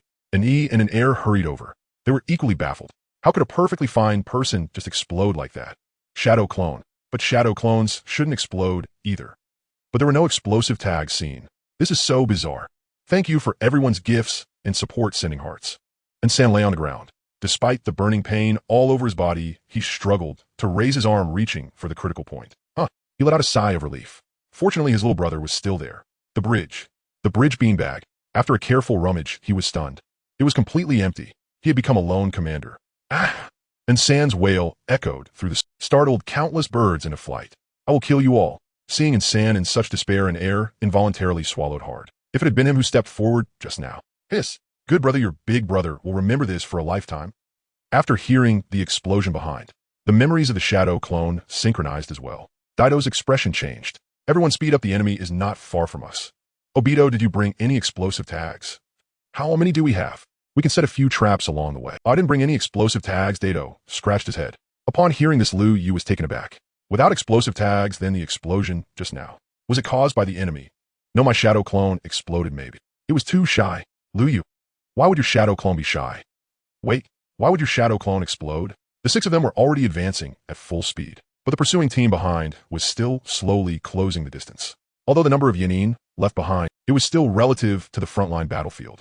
At this moment, behind the 6, there were at least a dozen small teams encircling them. These elite Yanin effortlessly locked onto several people's tracks. The 6 were racing forward when the ground suddenly shook beneath their feet. Kakashi's face changed drastically. This is Earth-style cracking earth palm. 3 nearby Yanin teams struck simultaneously. They unleashed this earth-shattering blow. Boom, boom, boom, boom, boom. Amidst the deafening roar, the ground beneath several people suddenly collapsed. Chunks of earth broke apart, forming chasms like a heavenly moat. Not only that, a terrifying chakra impact erupted from below, crashing towards them like a tangible force. Dust flew everywhere. The 6 found themselves falling freely into the ground. Everyone be careful. Kakashi reacted, swiftly grabbing Ayako beside him. With his toes pushing off a fragment of the wall, he pulled Ayako away from the collapsing ground. Daido hung in the fissure, grabbing Rin and pushing her upward. At that moment, Liu Yu's anxious voice rang out. Daido, come help me. Daido turned his head upon hearing. He saw Liu Yu standing on the edge of a cliff, hands forming seals, her small face flushed red. Liu Yu's shadow was holding the dazed Nagano wave, making him mimic a gripping action dangling from a protruding rock wall. It turned out that just now, poor Nagano wave happened to be at the center of the chakra impact. He was stunned on the spot. He couldn't gather chakra at all. If it hadn't been for Liu Yu catching him with shadows at a critical moment, he would have likely collapsed. Wait for me. Daido released the chakra from his feet. With a surge of power in his legs, he leaped toward Nagano wave. 2 seconds later, he steadied himself on the broken wall next to Nagano wave, then swiftly lifted him up. Let go, Liu Yu, Daido shouted. Hearing this, Liu Yu released the shadow imitation technique and started running upwards.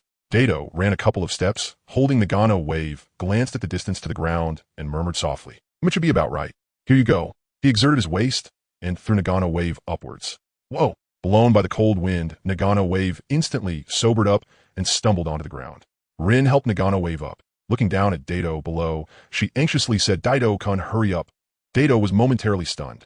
Then with bloodshot eyes, he looked up and yelled frantically, Rinshin, get out of the way. From the moment the ground began to crack until Daido rescued Nagano wave. It was only a matter of a few seconds. Yet in those few seconds, it was enough for the 3 Yanin teams to close the distance and launch a new round of attacks. As ruthless ninjas, they would not kindly give their enemies a breather. Taking advantage of his illness, they aimed for his Earth-style funeral spear formation. 9 people simultaneously unleashed their ninjutsu. A dense barrage of sharp stone spears shot out from all directions, targeting Kakashi and the others. Oh no! Kakashi's expression changed drastically as he slammed his hands on the ground to raise an earth wall. However, the hastily erected wall could only protect Ayako beside him. Liu Yu leaped and hid behind the earth wall. During this process, he tried to manifest a shadow technique to protect Rin and Nagano wave, who were a bit farther away. But having consumed too much energy, he found himself somewhat powerless. The shadow limbs trembled as they reached out slower than a turtle's crawl, and the next second the stone spears had already arrived in front of them. Sizzle. The sound of the stone spears piercing flesh echoed. Warm liquid dripped onto Daido's face. He caught Rin as she fell, his entire being plunged into a daze. Lynch on. Tears welled and trickled down Daita's face. He felt his heart had halted for an instant. He had truly believed he was going to lose Lin. Lin's eyes were likewise brimming with tears. Choking, she said, Im find I tukuin but Bo. It became clear at the very moment the stone spear struck. Bo shoved Lin into the fissure, but was unable to evade and was struck by the stone spear. Daita's heart sank as he urged the girl in his arms. Hold me tight. Lin curled into Daita's embrace and nodded her small head heavily. Daitu clasped her and leapt up, emerging onto the surface. A dozen shuriken hissed through the air. Daitu flashed aside, evading the incoming blades, then drove his toes down with a heavy stamp. His figure flickering, he ran toward Kakashi and the others. Earth release, stone spear. Earth release, earth wall. He moved cautiously, mindful of the lesson taught by Huoguang and the others. The shinobi of Yin village, having not fully gauged the others' capabilities, refrained from close combat. Instead, they unleashed jutsu from a distance, pinning them, so they could not withdraw. This was their home ground. There was no need to rush. The longer they delayed, the more it favored them. Dai-Tu, come over here. Under Kakashi and the others' guidance, Dai-Tu deftly avoided the barrage and rejoined them. He placed Lin beside Kakashi. Seizing the brief lull, his gaze fell upon Chang Yi-Bo, collapsed in a pool of blood, not far off. Chang Yi-Bo's body had been pierced by 4 or 5 stone spears. He was straining to lift his head and looked this way. Spare you. Dai-Tu watched the barely breathing Chang Yi-Bo. He felt his blood boil. In his mind, the invisible shackle began to stir once more. Dai-Tu could even hear a rustling beneath his thoughts. Chang Yi-Bo saw Dai-Tu and pulled a crooked smile as if to say something. But his lungs had been pierced. He could not utter a single sound. Dai-Tu watched his lips and read the words he could not speak aloud. How many times have I told you? This old man is not called Sparrow. And don't feel sorry for me. I hate owing people. You saved my life. This old man will repay you. Before Dai-Tu could finish reading Boss' lips, the enemy's assault struck again. The 5 were forced to relocate, losing sight of Chang Yi-Bo. Tears spilled from Dai-Tu's eyes. Why does my heart ache for that infuriating fool? With a thunderous rupture, the mental shackles that bound him were shattered. Dai-Tu snarled, damn Sparrow. I will make you owe me, you shall not die. Lu Yu seized Dai-Tu. That you don't be impulsive. The reason they didn't finish Bo is to lure you, and believe me, I grieve for Bo as well, but he cannot be saved. Dai-Tu turned to stare at Lu Yu and spoke in a if he cannot be saved, then he'll slaughter them all and avenge Sparrow. Lu Yu was taken aback and slowly released. Dai-Tu's eyes were bloodshot, 3 Magatama turning within his gaze. Kakashi's brow tightened. Dai-Tu, now is not the time for recklessness. Even so, grief drove Dai-Tu to awaken the 3 Tomo Sharingan. Yet against 3 Inin squads, they still stood little chance. Lin at his side watched him with growing worry. Dai-Tu-kun. Dai-Tu met everyone's eyes and said, listen to me, I am not crazed by hatred. On the contrary, I am perfectly clear-headed now. These Inin people are deliberately stalling, waiting for other squads to arrive. If we don't break out quickly, we may be left here forever. After a moment's thought, Lu Yu said solemnly, Dai-Tu-kun is right. We must force our way out. Ling Zi timidly asked how. But they outnumber and outmatch us. How can we break through? Dai-Tu removed his goggles and talked. I will launch an attack to draw their attention. You take the chance to withdraw. Kakashi's brow furrowed once more, then relaxed. Fine, I'll go with you. Dai-Tu shook his head. No, you must protect Lin and the others. Some squad will surely abandon me to chase you. Only you can protect them all. Kakashi was about to speak, but Dai-Tu snapped impatiently. Stop dithering. If we delay any longer, none of us will get out. I have a trump card. I'm not so easily slain. Trust me. Lin looked at Dai-Tu through tear-blurred eyes. Dai-Tu-kun. After scolding Kakashi, Dai-Tu forced a faint smile toward Lin. Lin-chan, well, meet on the other side. He'll bring Bo back with me. He then turned to Kakashi. You must protect everyone, or I will never forgive you. It was the first time Kakashi had seen Dai-Tu so solemn. After a brief hesitation, Kakashi nodded in silence. Dai-Tu inclined his head slightly and drew his short blade. Prepare yourselves. In 1 minute, we move together. Having spoken, Dai-Tu stared at the Yin shinobi in the distance, drew a deep breath, and whispered inwardly. System, use the Kamui Limited card. Kamui Limited card, when you activate the 3 Tomo Sharingan, it automatically triggers Kamui Mangekyo Sharingan. Confirm use? Yes. A warm current surged into Dai-Tu's eyes. In the next instant, the 3 black Magatama in the blood-red light shattered. Suffused with swelling energy, they coalesced into a single black dart. Kamui Mangekyo Sharingan. An uncanny clarity washed over him. Dai-Tu grasped the use of Kamui in an instant. Such a fierce power. No wonder the 2 Kamui were separated. Dual Kamui is simply abnormal. Dai-Tu shouldered his short blade and stepped from cover. He then began to run, charging toward the Yin rank. Several Yin shinobi murmured among themselves. To still bear fighting spirit in such a situation, worthy of someone bold enough to infiltrate our rear. Indeed, though an enemy, that brat is impressive. Dai-Tu heard their talk and bared a feral grin. Nobear's consciousness began to drift. He vaguely saw Obito charging towards him. He couldn't help but curse inwardly, this fool. Fool. Last place. Don't you realize him just a bait left by the enemy? Forget it. I'm about to die anyway, there's no use thinking so much. But he truly didn't expect this guy would stand up for him. Memories from the past began to emerge one by one. It seemed he was returning to his childhood. A tender voice echoed in his ears. Hello, I'm Obito. We'll be desk mates from now on. Yeah, hello. At that time, he was still an introverted boy, and Obito wasn't the obnoxious person he was now. Noboru closed his eyes, a faint smile on his lips. Knowing this guy wasn't too bad. Ugh, hi. Obito began to roar in anger. In his line of sight, the last trace of chakra within Noboru completely dissipated. Just at the moment Obito charged out. The people behind him, like Shika, also rushed out from their positions, quickly fleeing in the opposite direction. The rock ninjas chuckled mockingly. Hey, I was wondering why this kid took the initiative to seek death. Turns out it's to create an opportunity for his companions. Tisk tisk, nice idea, but it's a pity you won't even last half a minute. Stop talking nonsense, quickly deal with this brat, and don't let the others escape. 9 rock ninjas, 4 jounin, and 5 special jounin. This lineup was enough to eliminate the kid in front of them. Not to mention that behind them 7 or 8 more teams were rushing over. With such a luxurious lineup on their side, what could the enemy use to turn the tables? What could they lose? Just charge in and finish it. Ding! A familiar notification sound echoed in Obito's mind. So tired, Kisei. A sudden screen appeared, filling Obito's vision. He nearly toppled over. Option 1, kill 10 rock ninjas. Reward 0, 1 chakra. Option 2, kill 20 rock ninjas. Reward 0, 2 chakra. Option 3, kill 30 rock ninjas. Reward 0, 3 chakra. Obito glanced over the options and quickly understood. Since the system provided options, it meant there were at least 7 or 8 teams of rock ninjas on their way. He decisively focused his consciousness on option 3. 3, 3, 3, 3, 3, 3, 3, 3. Today, let's hunt with a vengeance.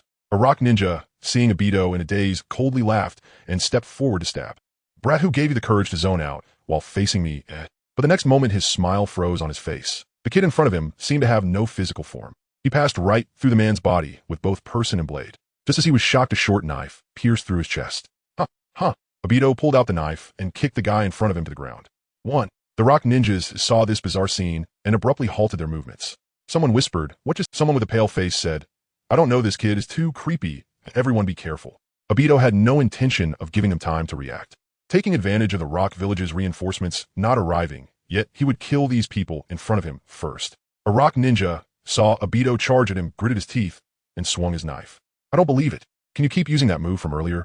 In the world of Naruto, the more bizarre the ability, the more limitations it has when used. It either requires some kind of cost or has a long cooldown. This kid's ability to become ethereal. He definitely couldn't use it many times in a short period. With this thought, the rock ninja instantly calmed down. Zen'ai, he slashed at Obito. The knife indeed passed through Obito's body. However, he was already psychologically prepared. Therefore, he did not lose his balance and was not flustered. After one strike failed, he quickly withdrew to dodge the opponent's attack. However, at that moment, the space around him instantly twisted. He found himself unable to move, rooted in place. He could only watch as the other party drove the short knife in his chest. 2. After dropping another corpse, Obito calmly reported the count. This. The rock ninjas gasped in shock. This is even more bizarre. To them, it was as if their comrade had been possessed, standing still without moving. Obito looked at the shrinking rock ninjas, unable to control himself. He began to laugh maniacally. Ha ha ha ha, if you don't come to kill me, then I will have to kill you. I want you to pay for that annoying guy. With your lives? Saying this, he raised a knife in his hand and charged fiercely. The remaining 7 exchanged glances, instantly understanding each other's intentions. Let's go together. If we don't deal with this guy in front of us, we might really die here. A rock ninja, while charging, met Obito's gaze. 3. Bang. The next second, his head was directly crushed by the distorted space. Red, white, yellow, green. Green. Well, turns out this brother was wearing a green headband. Red, white, yellow, green. He splattered the person beside him. That person instinctively licked his lips, almost vomiting. What the hell is going on? What kind of ability is... Everyone looked at the indifferent boy, a chill rising in their hearts. No physical form, mesmerizing minds claiming lives from afar. Is this guy a demon that crawled out of hell? Lives in his mouth are just cold numbers. The indifferent gaze he cast at them was like looking at corpses. Are you even human? Someone couldn't help but ask. You dare insult me? Obito glared with wide... Bang. The opponent's head instantly exploded. Obito didn't find it disgusting. In fact, he felt like eating watermelon. Looking at the panicking crowd, Obito smirked. 4. What a boring battle. Right now, the power dynamics in the Naruto world hadn't collapsed, and the network environment was still relatively good. Unlike a decade later, where powerful figures were everywhere, dead bodies strewn about like dogs. Also the rampant gods and aliens. At this stage, his Mangekyo Sharingan was already the most powerful cheat. Dealing with a group of ordinary ninjas was indeed somewhat bullying. Thinking of this, he sighed softly.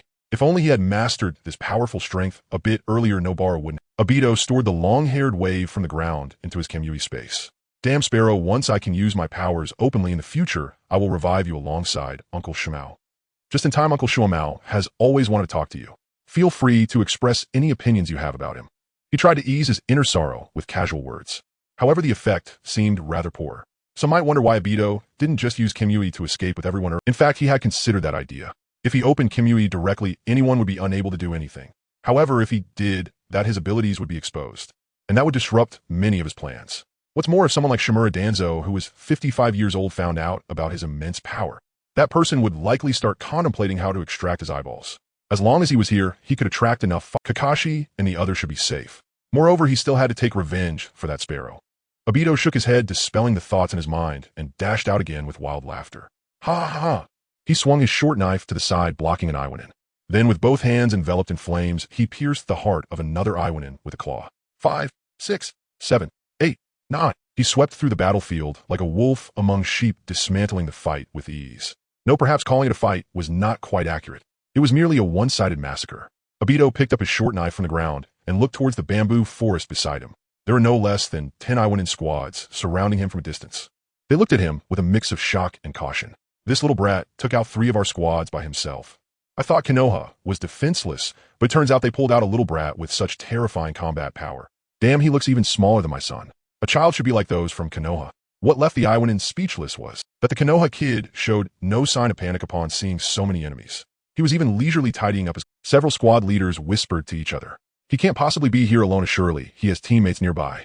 Let's split into 2 teams and finish this quickly. I think that's unwise. This brat's power is astonishing, but safer to confront him with full force. Split into 2 squads to pursue any possible nearby enemies, ensuring no one disrupts our rear flank. Another squad leader chimed in. Exactly, we must eliminate this genius in the cradle. His death will be Konoha's greatest loss. Let's decide on this. 2 teams will go after his teammates while the remaining forces advance together. After we deal with this little brat, we should quickly return to assist the main battlefield. The few quickly made up their minds. The Iwanin began to move. 6 men dashed past Obito, racing towards the distance.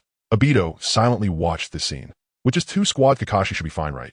Still 10 squads left. They really think highly of me. Let's leave them all here. Obito tightened his grip on the short knife and charged at the 30 men. Those who didn't know might think he had surrounded the opposing side alone. A squad leader shouted loudly, "Be careful, everyone. Attack together and don't underestimate him." However, the Iwanin had the numerical advantage.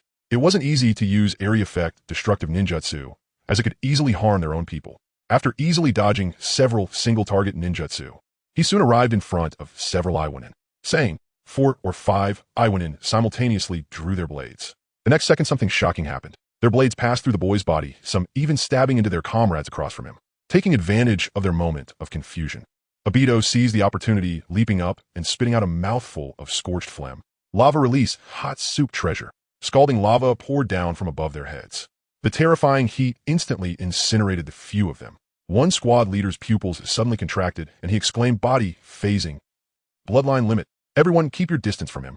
Obito coldly mocked, "How can you keep your distance from me?" Obito floated around like a specter. The Iwanin could neither run away nor hit him. One by one, they felt. Several squad leaders were furious. They felt they had given enough regard to their opponent. But who would have thought that 30 elite ninjas would be relentlessly hunted by a mere boy? Did we get the script wrong? "Quick, send the signal," shouted a squad leader angrily. Seconds later, a brilliant signal flare illuminated half the sky. Obito continued to kill, silently showing no reaction. Firstly, he couldn't reach the guy who had shot the signal flare. Secondly, the more noise he caused here, the safer Kakashi and the others would be. Just keep killing. Make it a thrilling experience. Behind the Iwanin, many saw the signal flare above and showed puzzled expressions. Didn't they send out over a dozen squads? Why haven't they dealt with the enemy yet? Yet, given that Konoha's rear is empty, there shouldn't be enough forces to launch a surprise attack. Despite their confusion, another 20 squads immediately rushed towards the signal flare's position. Choice successful. Reward obtained 0. 3 chakra. A familiar notification sound rang in Obito's ears. A warm current surged into his body. His somewhat fatigued limbs also received some relief. After killing the last person in front of him, he let out a long sigh. Except for a few Iwanin who sensed danger and fled, the remaining 20 or so lay still on the ground. Obito possessed both Kimui and lava release bloodline limits. He was not afraid of these Iwanin without external powers. Even with just Kamui, he could stand undefeated. The only thing that limited him was chakra. If he had enough chakra, he would boldly charge into the land of Earth alone. Of course, that was just a beautiful fantasy. After that battle, he had consumed half of his chakra, and now he felt a bit weak. Especially since he had just rewarded himself doghead. He sat cross-legged on the spot, beginning to refine his chakra. No matter how much recovering, even a bit was better than nothing. There would probably be another fierce battle soon. Suddenly, I miss you, where could you be? In my dreams, in my heart, in my songs, Obito hummed a little tune. He suddenly felt a bit emo. That guy who used to annoy him would no longer come looking for a fight. After an incense sticks, when 60 Iwanin appeared, they looked at the scene before them all with stunned expressions.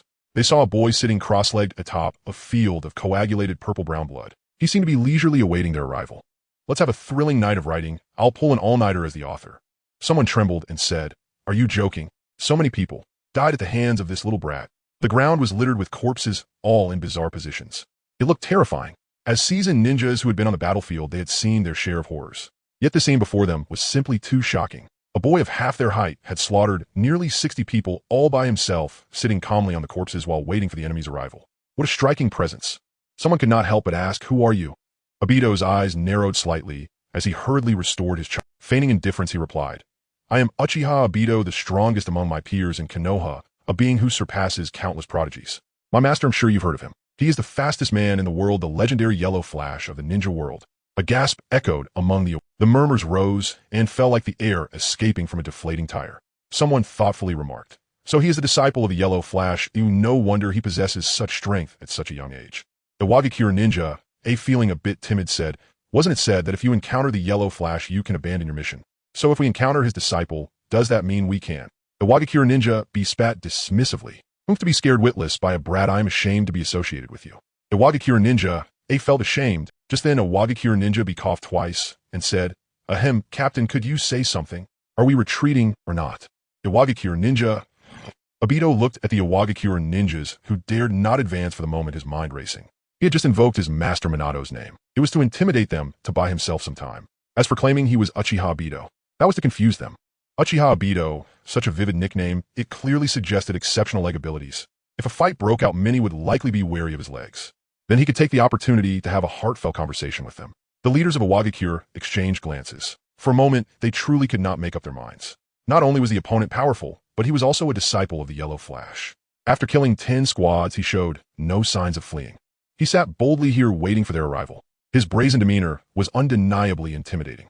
"Wait," one of the leaders narrowed his eyes and suddenly spoke. "If this Uchiha Obito really has the ability to annihilate us, why would he talk so much with us? This kid must have expended a lot of energy just now and is now trying to recover."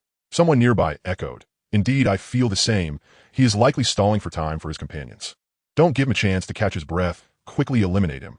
Several leaders spoke loudly on purpose. The Wagakure ninjas nearby, hearing their words, each steadied their minds, grinning as they looked at Obito. "If we kill this Uchiha Obito, it will surely be a great achievement. Haha, I want to cut off his head and send it to the Yellow Flash." This guy really looked forward to seeing the expression on the Yellow Flash's face then. Obito raised an eyebrow, picking up his short blade and standing up from the corpses. "Stop yapping over there. If you have the guts, come and try me." With that, he randomly picked a fortunate squad and charged. Several leaders waved their hands. Immediately, a few squads of a Wagakure ninjas advanced surrounding Obito. "Do we need to send a few squads to capture this kid's companions?" "I'm not in a hurry, but wait." "What?" Just as the leaders were conversing, the Wagakure ninjas surrounding Obito. One by one, they fell to intervals barely a second apart. Someone shouted, "What the hell? Just charge together. First take care of this brat." Meanwhile, Kakashi was leading his teammates, continuing their hurried journey. The Wagakure ninjas chasing behind them were few. The four fought, while retreating, eventually managing to shake off their pursuers thanks to Riku's strategy. Ayako murmured softly, "It's really strange that we've been behind enemy lines for so long, yet only this few have followed us." Riku spoke with a complicated tone. "There's nothing strange about it. Uchiha Obito must have drawn most of the enemy's attention behind us. To be honest, I can hardly imagine the peril he is facing right now." As soon as he said this, Riku regretted it. He looked over at Rin and found her eyes as expected brimming with tears again. Kakashi glanced at Riku and, "Handawuhi, he'll get you to a safe place, then he'll turn back and bring Obito back." Rin's tears flowed uncontrollably from her eyes like a broken string of beads. "Can Obito really come back?" Hearing Rin's words, the hearts of the three sank. They actually knew. Obito probably wouldn't come back. That guy chose to sacrifice himself for them. Yet everyone instinctively facing this reality. What if Obito truly has a hidden ace? But what hidden ace could allow one to take on 100? The four continued their journey in silence. At that moment, Kakashi suddenly felt something on his lower back, radiating a faint warmth. The next moment, a striking figure appeared, landing steadily in front of the four. Kakashi exclaimed, "Master Minato." Then he immediately realized, "It's the kunai you sent me. It has the technique you left on it." Seeing Minato, the group felt as if they had found their anchor. Rin grabbed Minato's sleeve, sobbing, "Master Minato, Obito is still behind. Please go save him." Minato's expression changed. What is going on? Let me explain." Riku patted the sobbing Rin and stepped forward. "Senior Minato, hey race, what happened?" Riku's thoughts were clear. He quickly informed Minato of everything that had just transpired. Minato's face darkened. "Wait here for me, he'll be back shortly." Kakashi said urgently, "Master, I want to go with you." His father had already left him. If he lost that guy again, he truly didn't know what meaning there was in his life. "Behave, Kakashi." Minato left behind those words before kunai flew out, and he vanished in an instant. He was in a hurry. Kakashi watched Minato's disappearing figure, clenching his fists tightly. "Please, Master Minato, you must bring him back." The figure of Watergate flickered, drawing closer to the location described by Liu Yu. He had already caught a whiff of a scent akin to rust. It was the smell of blood. Moreover, this scent had intensified to an almost suffocating degree. Watergate's his speed involuntarily quickened. "Oh, by two, hold on. The teacher has arrived." In the clearing outside the bamboo forest, too, was panting heavily, his hand gripping the knife, trembling. Opposite him, out of 60 IWA shinobi, only a dozen remained.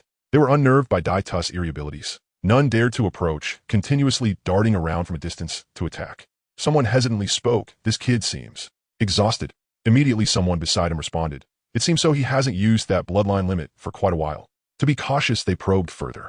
They then realized that this fire-legged Dai, too, was indeed on the verge of exhaustion. A dozen of them exchanged glances, all revealing expressions of delight. "What are we waiting for?" "Charjikid fire-legged Dai too." Suddenly someone shouted, "Did you hear that strange sound?" One person perked up, a peculiar expression on his face. "It sounds like an incomprehensible melody." Someone ahead, "You two stop the nonsense and kill this kid first." Looking at the IWA shinobi rushing towards him, Dai, two sighed helplessly. After fighting for so long, his once ample chakra was finally exhausted. Just as his energy faded, a haunting melody began to ring in his ears. "The sunlight shines brightly, the rooster crows thrice. The little magpie builds a new house, the little bee gathers honey. The joy of labor knows no bounds, the creation of labor is the most glorious." Daitu's lips curled up slightly. "Here it comes, my buff enhancement. Labor is the most glorious BGM. When your stamina is depleted, instantly recover 20 of your maximum stamina. This so-called stamina also includes chakra, but this BGM is indeed hard to describe. How to put it? It's like Kagaya opening the door for Black Zetsu, truly absurd." After returning to 1/5 of his state, Dai-2 raised his short knife again and began a new round of harvesting. Waves of wails echoed. "Oh, this kid was just pretending. So shameless. I never expected that Mori Uhachi would die at the hands of fire-legged Dai-2. Under his knife. By the way, weren't you using your legs, eh?" Dai-2, somewhat speechless, gave the old 8 in front of him a cold stare. "You're dead. Why are you so hung up on it? This should be the place." Watergate performed the Flying Thunder God technique, instantly passing through a bamboo forest and arriving at the clearing behind it. Obito. Watergate froze in place. He saw his disciple exhausted, leaning against a tree while still holding a short knife. Next to him lay a multitude of IWA shinobi corpses, densely packed, at least 70. Dai-2 heard a familiar voice. He opened his eyes, greeting with a smile. "Ah, Watergate sensei, you've come." The smile on the young man's face appeared particularly eerie against the backdrop of the vast bloodstains. But Watergate felt a twinge in his nose as he said, "I'm sorry, Obito, the teacher came late." Dai-2 gently shook his head, meaningfully replying, "No, Watergate sensei, you didn't come late this time. There's still a chance for everything." Watergate, filled with concern, stepped forward to support Dai-2, completely indifferent to the bloodstains on his disciple. He gave him a big hug. After a long time, Watergate released Dai-2 and hesitantly spoke. "Obito, what happened to you?" He wanted to ask about Daitu's strength and how it had progressed so remarkably. He knew his disciple possessed strength comparable to that of a Jonin. But glancing at the 70 or 80 corpses lying on the ground, Watergate realized that Daitu's power was far beyond that. Dai-2 understood what Watergate wanted to ask. He lowered his head and spoke with a complicated tone. "After Nagano's sacrifice and my sorrow, I awakened the 3-Demo Sharingan, and I have also mastered the bloodline limit of lava release." Watergate pondered 3-Demo and lava release. He looked at the corpses on the ground. Noticing that many of the corpses bore scorch marks, he thought, it must be like this. But my disciple's chakra is truly terrifying. It must be at least around 1% of Kushina's. Moreover, Obito's current strength is likely already among the top echelons of the ninja world. It's just a pity about Nagano's child. By the way, Watergate sensei, Dai-2 said somewhat dejectedly. "We were unable to complete the task you assigned to us." Watergate nodded slightly. "The teacher knows." The teacher just ran into Kakashi and the others. Hearing this, Dai-2 quickly asked, "Are they all okay?" Watergate replied in a gentle tone, "Don't worry, everyone is safe and sound. They are just very worried about you, especially Rin." Upon hearing that everyone was fine, Dai-2 let out a sigh of relief. But thinking of Rin's worried expression, he felt a pang in his heart. Watergate ruffled Daitu's hair. "All right, leave the next matters to the teacher. You just rest quietly here." Dai-2 nodded. "Okay, Watergate sensei." With the yellow flash personally taking action, there was naturally no need for him, fire-legged Dai-2. He just hoped that Water-Gata Sensei could wipe out all those IWA shinobi, as he feared that the 3 or 2 who had escaped would leak his abilities. He still wanted to conceal his abilities and do something significant. Watergate truly lived up to the name of the Yellow Flash. After disappearing with a swoosh, it wasn't long before he returned with a swoosh. Dai 2 stood up nervously asking, Water-Gata Sensei, have you already blown up the Kingui Bridge? Then did you kill all those IWA shinobi? Watergate remained silent, merely nodding. Although he yearned for peace, he was definitely not the kind of person who would show mercy to his enemies during war. Moreover, this was an invasion war instigated by IWA shinobi. How that's great. Dai 2 once again breathed a sigh of relief. With this, the chances of his Kamui being exposed had greatly diminished. Of course, he estimated that he couldn't hide his strength. After this battle, he might become a well-known figure in the ninja world alongside his cousin Shursui. Shanshin Shisui Feierlig Dai 2. Compared to his cousin's title, this name he had casually come up with felt rather lame. Forget it, I won't think about it. Anyway, everyone who had fought him was dead. He could just change his title later. As long as these guys weren't brought back to life with impure world reincarnation, he wouldn't die. Gagagagaga. I will continue to write. However, Obito was still too naive. There are many ways to convey a message in the shinobi world. Perhaps the personnel left behind in Awagakure.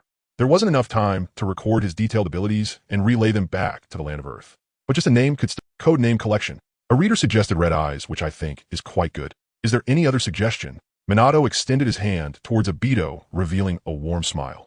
Come on, Obito, let's go home. Obito grasped Minato's hand and nodded heavily. Whoosh. In the blink of an eye, Minato had brought Obito to Kakashi and the others. Minato Sensei. When Rin saw Obito, tears streamed down her face uncontrollably. Don't cry, Rin back. Rin sobbed while trying to leap into Obito's arms. Obito waved his hand. Rinshin, don't hug me, I'm covered in blood. Though I just rubbed against Minato Sensei, but before Obito could finish his sentence, Rin had already tightly embraced him. Do you know how worried I was about you? Whoa. Obito felt a bit at a loss. Stop crying, Rinshin. I won't let you worry anymore, I promise. After long, while Rin finally released Obito, Obito thought to himself that he could finally breathe a sigh of relief. However, in the next moment, Kakashi hugged him and said in a low voice by his ear, next time, I won't leave you behind. Well, bear everything together. After saying that he let go of Obito, then Riku hugged Obito, tightly patting his back. It's just good that you're back, just good. I lost a friend today, and don't want to lose another. After embracing for a while Obito decided to raise his arms again and look towards Ayaka. Come on, you're the last one. Ayaka hesitated a bit. Although Obito-kun returned alive, Ayaka was also very happy, but she didn't plan to hug him. However, thinking of the sacrifices Obito made for them today, Ayaka still stepped forward and gave Obito a hug. Wow, Ayaka, is this big? Obito was completely stunned. After hugging Obito, Ayaka blushed and ran away. Minato stood by smiling as he watched this scene. Once the kids finished their exchanges, he finally spoke up. Let's head back to Konoha. Yash. On the way back, Riku asked Minato Sensei, where do you think this war will go? Minato pondered seriously for a moment before replying. Wagakure is already at a disadvantage on the front line, and now their supply lines have been destroyed by us. This war shouldn't last much longer. Konoha will soon achieve victory. Rin said sincerely, that's great. Being kind-hearted, she hated the violent act of war the most. Obito glanced at the girl he loved and made a firm resolution in his heart. For Rin Sake, he would reshape this world. Minato looked at the 5 little ones and said Konoha's victory is also greatly attributed to you all, including Nagano and this child. Everyone's sacrifices are not in vain. It is precisely because of you all and the countless Konoha people shedding blood on the front lines that everyone in the Land of Fire can live a peaceful life. Kakashi nodded silently upon hearing this. His father's face floated in his mind. Father, if you were still alive, you would surely be proud of me. As for Ayaka at this moment, who is Ayaka? Minato and the others walked ahead, consciously leaving space for the young couple behind. Rin held Obito's hand and asked uncertainly, Obito-kun, is there something wrong with your eyes? I noticed that several times when you looked at things you squinted your eyes. Minato and the others turned their heads upon hearing this and looked at Obito with some confusion. Obito's heart shook. However, on the surface, he scratched his head and casually said, it might be due to overusing the Sharingan, my eyes are a bit tired. I should be fine after resting for a bit. Rin nodded her little head in understanding. Oh, so that's it. As long as it's nothing to worry about. Seeing that everyone didn't raise any suspicions, Obito carefully observed his own eyes. If Rin hadn't reminded him, he wouldn't have noticed. He actually had nearsightedness. Based on his past lives' experience, it should be quite a few degrees. Because the degree of nearsightedness was mild, he hadn't paid much attention. What was going on? Wasn't I modified by Hashirama's cells? He questioned the system in confusion. System, big brother, could you explain why I am still nearsighted? The system's voice echoed in his mind. Ding. Brother is here. The host's current development of Hashirama cells is still at the lowest stage. So frequent use of eye techniques will still lead to visual fatigue and nearsightedness. Obito, what developmental stage? You never mentioned this before. The system the host didn't ask, did you? Obito. You took a deep breath and tried to ask calmly, then can you tell me now? Ding. That's a natural. This system will back you up. The system chimed and presented a light screen to Obito. Introduction. The development level of Hashirama cells is divided into 4 tiers, and the following are the effects of different development levels on the host. Tier 1 reduces the burden of Kemui on the host body, and the host can use basic wood release techniques. Tier 2 significantly reduces the burden of Kemui on the host body, and the host can use intermediate wood release. However, this did not dampen Daito's enthusiasm. He asked with excitement, System Daddy, how can I enhance the development level of the cells within me, the cells of Hashirama? System, spread your hips. No, answer the multiple choice question. Daito. He wasn't sure if it was an illusion, but he felt that as his strength increased, the system seemed to become more human-like. No longer was it cold and impersonal, merely issuing tasks. It even interacted with him, playing along. Ding! Daito gazed at the light screen that appeared before him, lost in thought. Option 1. Imagine yourself as a tree, bury your feet in the ground, and stand still, soaking up the sunlight for half an hour. Every day persists for a year. Completion reward level 2 development. Option 2. Grind Hashirama's bones into powder and consume 100 grams daily for a year. Completion reward level 2 development. Option 3. Use wood release techniques for a cumulative total of half an hour daily for a year. Completion reward level 2 development. First, I eliminated option 2, not to mention whether I can even access Hashirama's corpse. Just boiling someone's bones to make broth is a bit too heavy for my tastes. Pass. As for options 1 and 3, they take about the same time and aren't too difficult to complete. However, completing option 1 might lead to social embarrassment, so I will definitely choose. Option 1. 111, 1111. If I can stand still to complete the task, what more could I want? I can accept social embarrassment. When the group arrived, they all displayed relieved expressions. Only here could they be free from worry, without any concerns, as most ninjas were still fighting on the front lines. The streets of Konoha appeared particularly deserted. Minato turned around smiling and spoke to the 5 little ones. Thank you all for your hard work on this mission. You should all head back to rest. I will go to report to Lord Hokage. Everyone responded in unison, all right, Minato-sensei senpai.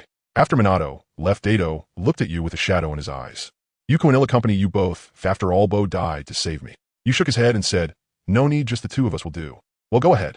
With that, he took Ayako and headed towards Nagano-boss home. Daito sighed and looked at Kakashi beside him.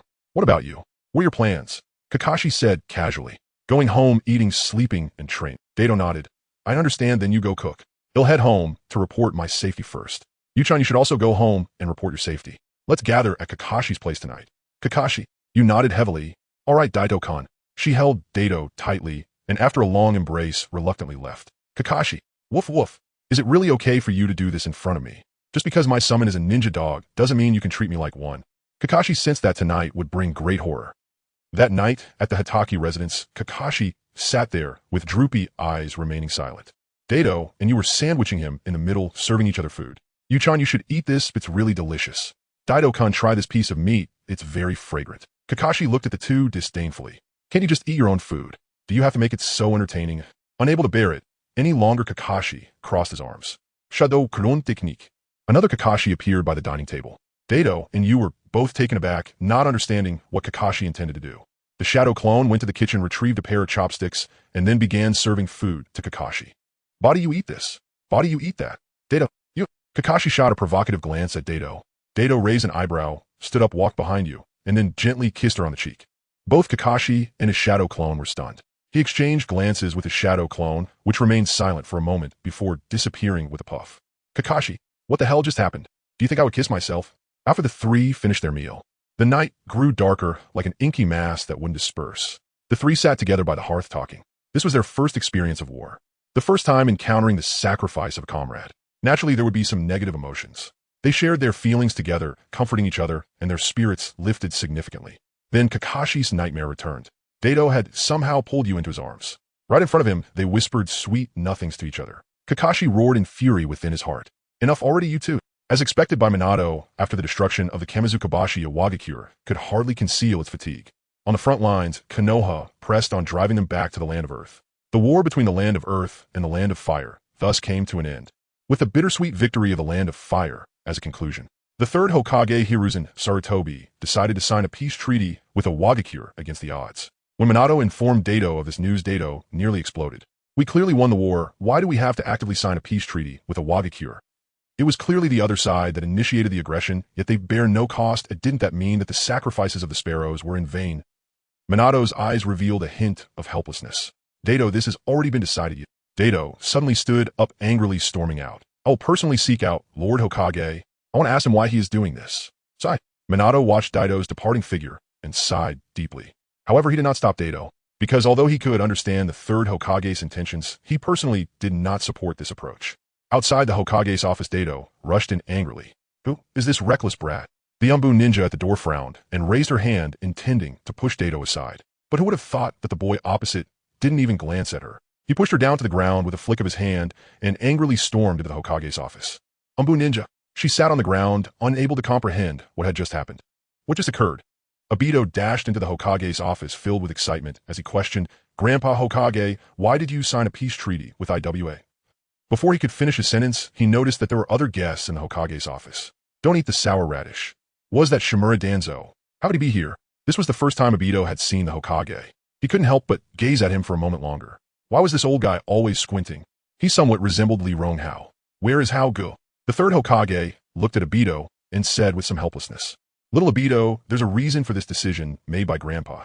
Danzo, standing beside the third Hokage, snorted lightly and said with his eyes slightly closed, In my opinion, Hiruzen, you are too weak. Even children have more guts than you. If they dare to invade Konoha, we should chop off one of their hands to make them remember it.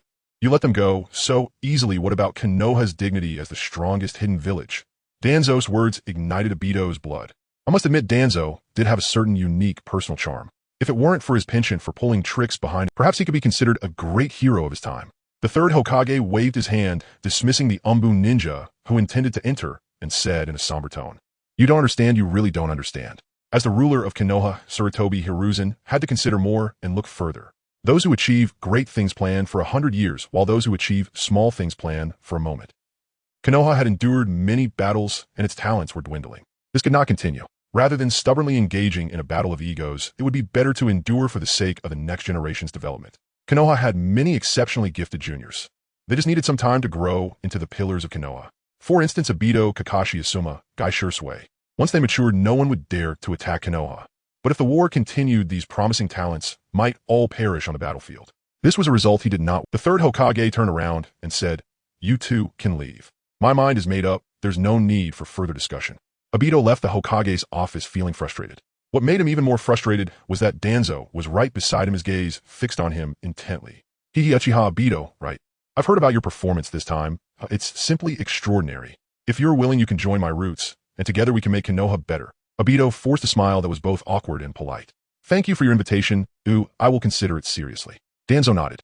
He didn't say anything more and left with his cane. Obito watched Danzo's departing figure and silently cursed in his heart. You wasteful old man who wants to join your organization. Pa, Kakashi took 10 years with one Sharingan. You used 10 Sharingans in less than half a day. Did our Uchiha clan owe you something in our past lives? And don't forget about Uncle Shuma's revenge, though I will settle that with you sooner or later. Obito walked through the streets of Konoha feeling troubled. He was still young and did not understand the decision made by the third Hokage. All he knew was that his friend had died and the instigator IWA had not faced any punishment. A shadow passed over Obito's eyes as darkness slowly began to grow in his heart. What if I took matters into my own hands? With his current abilities, he could leave a lifelong lesson for IWA. Obito licked his dry lips. Should I do this? He pondered as he walked, only to suddenly find a tall figure blocking his path. What the hell? Obito was startled. If he hadn't solidified his body at that critical moment, he would have passed right through the... Obito collided head-on with the figure. He looked up and saw a familiar face. Hissed. Why did that red mark under the other person's eyes look so familiar? And that full head of white hair along with the oil forehead protector. Obito's mouth slowly opened and Jiraiya revealed a hearty smile. Well, that's right. I am the well-known legendary Sannin, the white-haired hero, Jiraiya. Obito's corner of his eye twitched. Hey, Jiraiya. Do you really not feel any shame when introducing yourself like... Jiraiya looked at Obito's silent expression, thinking he was awed by his own fame, and proudly placed his hand. You are Minato's student. He should have mentioned me to you. Obito nodded hurriedly. Yes, you must be Minato Sensei. Minato Sensei, I said you were quite a good person, except for being a bit unreliable and a little lecherous. Jiraiya's face started to show some embarrassment. Ahem, that brat Minato, why does he tell you everything? Obito secretly chuckled. That last part was, of course, entirely made up by him. Then he asked with some confusion, Jiraiya-sama, is there something you need in Konoha? Are you here to find Minato Sensei? Jiraiya wiggled a finger, shaking it side to side. No, no, no. I came here for you, Uchiha. Obito's mind went blank. Huh, for me. He felt a bit puzzled. Did Jiraiya find out about his ability to use seduction techniques? Does that mean he would have to cooperate with him in a performance? Just thinking about it made him a bit shy. While Obito was, Jiraiya spoke up. Are you willing to sign a summoning contract with Mount Myaboku and come with me to train there? I mentioned earlier that Obito appeared in the prophecy of the Great Toad Sage. This is not mindlessly handing out opportunities. His character hasn't collapsed. Everything is under the orders of the master. I mean the sage. Obito. Huh. He never expected that Jiraiya would come all this way just to invite him to Mount Myaboku. Should he agree? Although he didn't understand why Jiraiya made such a decision, he thought that if he went to Mount Myaboku, he might have a chance to obtain the Sage Arts inheritance. But thinking about how difficult it is to train in Sage Arts made Obito reconsider. If he wasted a few years at Mount Myaboku, he might as well focus on multiple choice questions. The more questions he answered, the more he would have. For instance, if he practiced snake techniques for 2 more years, he could master the Dragon Cave Sage Arts. Seeing that Obito was actually hesitating, Jiraiya couldn't help but be a bit shocked. After all, he was talking about the inheritance of Mount Myaboku. How many ninjas dream of obtaining this and would break their necks trying to get it? Yet this child was actually hesitating. Jiraiya pondered for a moment and thought of a possibility. He wondered if this child was unaware of the status of Myaboku Mountain in the ninja world. So he asked, "Ahem, little Obito, have you heard of Myaboku Mountain?" Obito nodded and replied, "Of course I've heard of it. It's one of the 3 great lands alongside the Dragon Cave and the Wetbone Forest." Jiraiya began to feel confused. Since this child had heard of the name Myaboku Mountain, why was he still hesitating? This is troublesome. Obito scratched his head and looked at Jiraiya, saying, "Sorry, Lord Jiraiya, this matter is of great importance. I need to think it over." It's fine, no rush, take your time to consider." "Thank you, Lord Jiraiya." Obito thought and thought. After a moment of hesitation, he still couldn't make up his mind. Forget it. When in doubt, quantum mechanics. Oh no, better just ask the system directly. "System brother, can you help me come up with a choice question for reference?" "System, huh? Sure. Ding.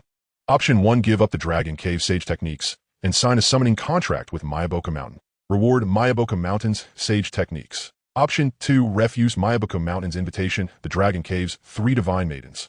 Dragon Cave Sage Techniques are the best. Roi Dragon Cave Sage Technique. Option 3, feather your nest.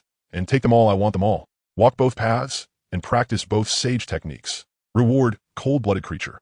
Cold-Blooded Creature, your body will undergo irreversible distortion. But don't be sad. Although you became ugly, you also became stronger. But really ugly. Practicing dual sage technique.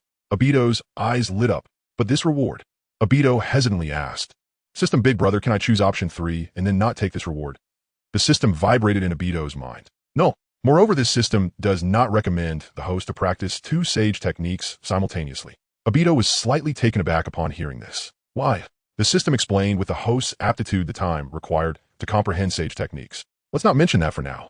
To perfectly integrate 2 sage techniques, at least a decade is required. And if perfect integration cannot be achieved, the chakra of the 2 sage techniques can easily conflict, affecting the host's entry into sage mode. All this, Obito sighed. Does that mean I can only choose one? But regardless of which one I give up, I feel a bit reluctant, especially after learning the snake technique for so many years and facing so many embarrassing moments. The system sensed Obito's emotions. With a ding, it spoke meaningfully. What is meant to be will come in time. Obito chuckled. "System big brother, if that's the case, then I understand." Option 3, pass. After eliminating option 3, Obito quickly made a choice between the remaining 2. "I choose option 1. Since I can only choose one, I will definitely choose Myaboku Mountain, which will also save me a few years of embarrassment. First, choosing Myaboku Mountain comes with a free summoning beast. Choosing Dragon Cave might not guarantee that. Secondly, if I obtain the inheritance from Jiraiya, I can use sage techniques openly in the future. But using Dragon Cave Sage Techniques would still require some cover. After all, I can't just tell others, I've been learning the snake technique for 10 years and suddenly grasp Sage Techniques. No one would believe it. So, Obito looked at Jiraiya and with a determined gaze said, "Lord Jiraiya, I've made up my mind. I am willing to form a contract with Myaboku Mountain." Jiraiya secretly breathed a sigh of relief and smiled. Oh, very good. He formed hand seals and clapped the ground. In the next moment, a large toad with blue-green patterns and an overall orange-red appearance appeared. It wore a string of prayer beads around its neck with the largest bead engraved with the character for loyalty. Obito showed an enlightened expression. This was Gamakichi the toad, with whom Jiraiya had formed a contract. It was also Jiraiya's most trusted summoning beast, safeguarding the summoning contract scroll. Gamakichi opened its mouth and spit out a scroll, stretching its tongue to present it to Obito. Jiraiya crossed his arms and said, This is a contract passed down through our family for generations. Open the scroll and take a look. Obito rubbed his hands in slight disdain, but he still gritted his teeth and removed the sticky scroll, opening it up and laying it on the ground. Jiraiya said beside him, "Use your blood to write your name on the scroll, then seal it with your 5 fingerprints, and a summoning contract will be established." Yash! Obito nodded, indicating he understood. He bit his finger and wrote his name on the scroll. He then held his hand to let the blood soak his fingertips. After completing this series of actions, Obito's mind also echoed with a notification sound. Choice successful. Reward Mayaboku Mountain's sage techniques. He felt a surge of excitement. One of the most elite power systems in Naruto is now in hand. Jiraiya nodded in satisfaction as he saw Obito complete the contract. Next, you just need to gather your chakra in the hand that signed the contract. Then form the hand seals in the order of Hai, Sui, Shun, Wei. Obito nodded. His nimble hands flew rapidly, completing the 5 seals in an instant. He raised his right hand and slapped it heavily on the ground. Ninja a summoning technique. A cloud of smoke appeared. Obito looked on in anticipation. What would his first summoning beast be like? A hearty voice emerged. "Oh, wasn't I just eating? Who summoned me?" The smoke dissipated. Obito also saw the summoning beast before him.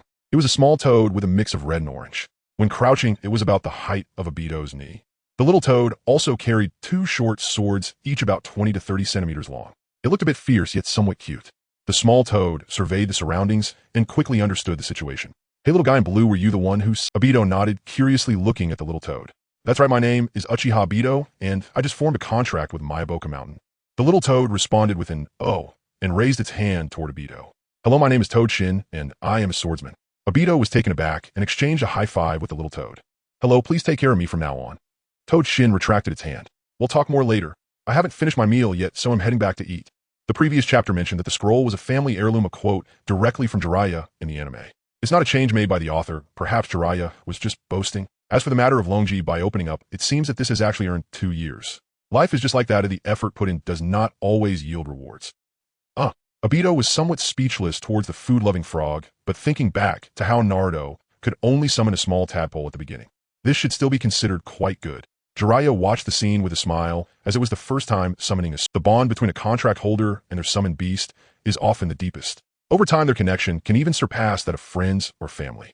Jiraiya sent the loyal frog away and clapped his hands, saying the food-loving frog is a great junior, and his personality is quite interesting, you'll see in the future. All right, go pack up, and let's get ready to set off. Obito hesitated for a moment and nodded in agreement.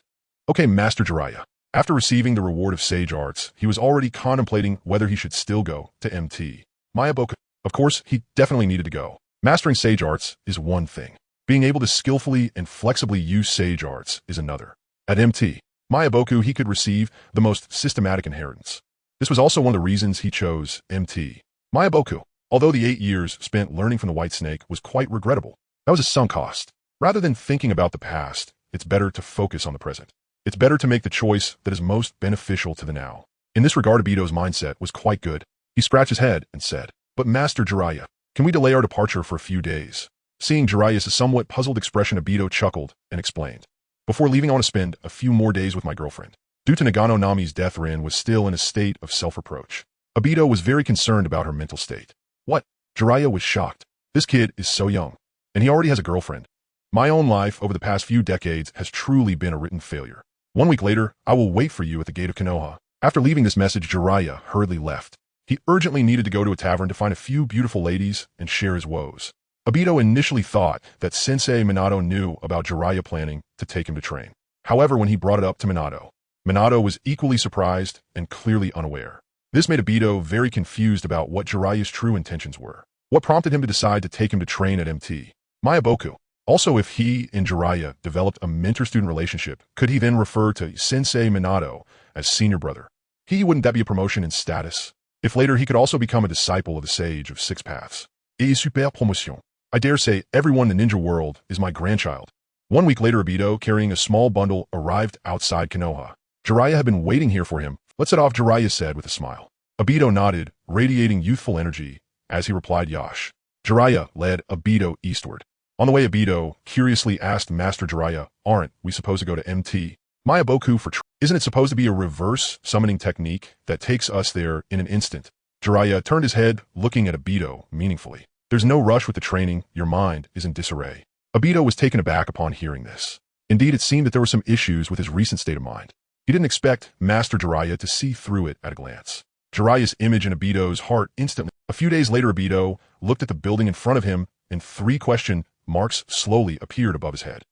Is this the Spring Hot Springs? Jiraiya, holding Obito, laughed as they entered the building. Not bad, this is the most famous hot spring in the land of hot. What place can wash away the troubles of the heart better than a hot spring? Obito's mouth twitched. I was really foolish to believe Master Jiraiya. Half an hour later, Obito was submerged in the hot spring, comfortably exhaling a sigh of relief. Seeing this, Jiraiya smiled proudly. So little Obito, do you feel that your heart has calmed down a lot? Obito looked at the girls playing in the hot spring not far away. He sincerely nodded. Yes, Master Jiraiya. I suddenly realized that this world is still very... The two of them fell silent, enjoying the moment with their eyes closed, appreciating the beautiful scenery around them. The expressions of the old and young were surprisingly in sync at that moment. After a while, Obito softly spoke. Master Jiraiya, I had a friend who sacrificed himself in the war. I'm very angry, and many dark thoughts have arisen in my heart. Jiraiya put away his playful expression and said seriously. That's very normal. Each of us has a dark side deep within our hearts. But whether we can restrain the darkness within us determines what kind of person we will become. Obito nodded thoughtfully. I understand Master Jiraiya. He had not given up on his grand aspiration to reshape, but he felt that perhaps he could achieve his goals in a different way.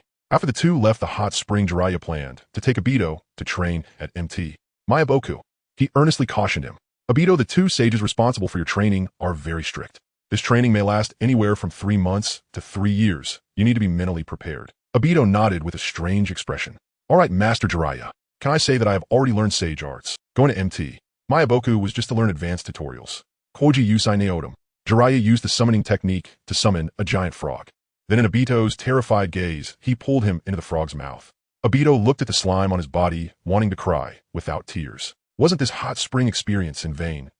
The giant frog closed its mouth, and the sky instantly darkened. When I close my mouth, the sky turns dark, a tearing sensation when vision regained clarity. Jiraiya led Obito out from the giant frog's mouth. Wow! Obito exclaimed in amazement. The layers of green mountains unfolded before his eyes, and the white clouds surrounding them resembled a heavenly paradise. Or rather, this place is a paradise itself. The green waters and lush mountains, the fragrant grass like a carpet, truly a beautiful picture. Jiraiya smiled and said, Let's go, we'll take you to meet the 2 sages first. Yash! Obito followed Jiraiya's pace. On the way, they saw many toad statues. These were the unfortunate souls who had no protagonist halo and had gone astray in their cultivation of sage arts. Soon, the 2 arrived at a small cottage on the mountain peak. Jiraiya did not knock, but directly pushed the door open with Obito. A green toad with white hair dressed in a long robe smiled. Oh, it's little Jiraiya. Next to him was a light green toad with purple hair who had curly hair. Having seen Naruto, Obito recognized them. These 2 unremarkable little toads were indeed Sannin Shinzaku and Sannin Jamama. Jiraiya nodded, slightly greeting the 2 sages. He then began to introduce them to each other. Sannin Jamama, this child, is Uchiha Obito. Obito, these 2 are Sannin Shinzaku and Sannin Jamama. Obito politely greeted them. Hello, sages. Sannin Shinzaku looked at Obito, and a flicker of unusual expression flashed in his eyes. Is this the child mentioned in the prophecy of the great toad sage, the one who will change the landscape of the ninja world? Hello, little Obito, Shinzaku said with a smile. Jamama jumped into the room. Dad, it's rare to have guests at home, so I'll go prepare something delicious. Upon hearing this, Jiraiya's expression changed. Sages, I'll leave little Obito in your care. I have some matters to attend to, so I'll take my leave first. Shinzaku looked at Jiraiya with a smile. How could he not know what Jiraiya was thinking? Go on. Jiraiya awkwardly smiled, and then turned serious, addressing Obito. Obito, you must diligently follow the sage's teachings, understand? Obito nodded and replied, Rest assured, Lord Jiraiya, I understand. Jiraiya nodded in satisfaction. All right, then I'll leave first, Goodbye, Lord Jiraiya. After Shinzaku led Obito to sit down, and they started chatting. Shinzaku had no airs about him. He was not only very interesting to talk to, but also knew many secrets of the ninja world. As they chatted, they lost track of time. Until Jamama bounced in with food, they reluctantly paused. Jamama placed the bowl on the table and smiled at Obito. Little Obito, quickly try it, and see if it suits your taste. Obito looked at the colorful bugs in the bowl, and his face turned green. What is this? This is electronic music. Obito stiffly raised his head, only to find Jamama looking at him with eager anticipation. Don't just look, little Obito. Don't be polite. Hurry and eat while it's hot. Can this thing really be eaten? I won't end up barbecued after eating it right. Lord Jiraiya, please come back quickly. I can't handle this alone. The system, which loves to stir up trouble, chimed in with a sound, giving Obito a question. Option 1. A person who eats will die for it. If not successful, they will become a hero. Eat heartily and eat meat. Completion reward perfect sage mode. Option 2. I, Obito, would rather starve to death outside than eat a single thing from you. Completion reward ordinary sage mode. Obito cried out in his heart. System, I hate you. System, hee hee, how else could he choose? I can only choose one. 111111111. Obito trembled and reached out, grabbing a handful of bugs and stuffing them into his mouth. His eyes lit up. To be honest, the taste was not bad. Obito felt something still wriggling in his mouth. He didn't know if it was his illusion or if Jemama hadn't cooked the food properly. Obito's tears started to flow. For the reward, I'll fight for it. He ate while spitting it out. Eat 2 bites, spit 1 out. Finally, he painfully finished a large bowl of bugs. Jemama watched this scene with a beaming smile. I didn't expect little Obito to like my cooking so much that he finished both his and his dad's share. What? Obito was dumbfounded. System, I hate you. Selection successful. Reward obtained perfect sage mode. System, brother, you are so bad. Jemama carried the bowl away and said cheerfully, Dad, little Obito, you two wait for me a moment. I'll go make you more food. Obito's little face turned pale. Jemama, no need to prepare anything for me. I'm full. Sanine, Jemama said enthusiastically, you child. Didn't I tell you there's no need to be polite with us here? Look at how you devoured it just now. You must still be hungry. I'll make you more this time. Obito was on the verge of tears. I really wasn't being polite with you. After finishing a meal, Obito felt that his face had turned all sorts of color. All right, since you're full, let's begin our training, Sanine, Shinzaku said. Obito's expression brightened as he nodded heavily. Yash. Shinzaku and Jemama bounced ahead. Obito followed behind. The 2 sages and the toad arrived at the training ground of Myaboka Mountain. Shinzaku grabbed Obito's arm and rubbed a layer of sticky substance on it. This toad oil can attract natural energy and help you cultivate faster. Jemama added from the side. But there are also risks if you can't control the natural energy. Little Obito will turn. Jemama had expected to see Obito's panicked expression. However, to her surprise, Obito showed no reaction whatsoever. What kind of reaction could he have? He already attained perfect sage mode. Would he still fear turning into a stone frog? Shinzaku began explaining the techniques to Obito. Absorb the energy circulating in the world and maintain balance among the 3 types of energy. When cultivating, stop the animalistic flow, find the balance point yourself, and harmonize with nature to achieve unity of heaven and man. All right, try meditating here. I will watch you from the side. After saying this, Shinzaku pulled out a large black stick taller than himself from somewhere. Then he smiled at Obito. Obito wiped the cold sweat from his forehead. Okay, Sanine, Shinzaku. He sat cross-legged on top of a giant stone toad. He closed his eyes and began to feel the natural energy between heaven and earth. Soon natural energy began to flow into his body. Obito warned himself in his heart. Be careful. Don't directly enter sage mode. That would be too astonishing. However, in the next second before Obito's brain could even react, he instinctively fused the natural energy perfectly with his chakra. Thank you all for your gifts, readers. Your awesome off-key voice. Obscured by the darkness, Obito felt a sense of impending doom. I can't control my abilities. Boom! An invisible surge of energy erupted. An orange-eared mask appeared beside Obito's eye. His black eyes transformed into gold, the pupils slowly forming into the shape of a line. Bang! The staff in Shinzaku's hand fell to the ground. It wasn't just him. Next to him, Shima was equally stunned. What is happening? This child learned to refine chakra in less than a minute. Is this the prophesied child? How terrifying! Obito awkwardly scratched his head. It seems I have. Shinzaku, still with his mouth agape, nodded with a complex expression. It should be. Now wash off the toad oil and try again. Obito eagerly nodded. Okay, Shinzaku-sensei. He got up from the ground and exited sage mode. He ran to a nearby stream to wash off the toad oil on his arms. Then he climbed back onto the stone frog's head, closed his eyes, and entered a state of meditation. Boom! Again, there was an instinctual integration. Obito entered sage mode again, and this time even faster than before. Obito, Shinzaku, Shima. Obito finally understood. It wasn't because he was too skilled that he instantly entered sage mode. It was because he was so unskilled that he couldn't control his instinctive reaction. As soon as he absorbed natural energy, he subconsciously fused it with chakra. Then he would uncontrollably enter sage mode instantly. Jiraiya, do you hear the people talking? Shinzaku took a deep breath, accepting this fact.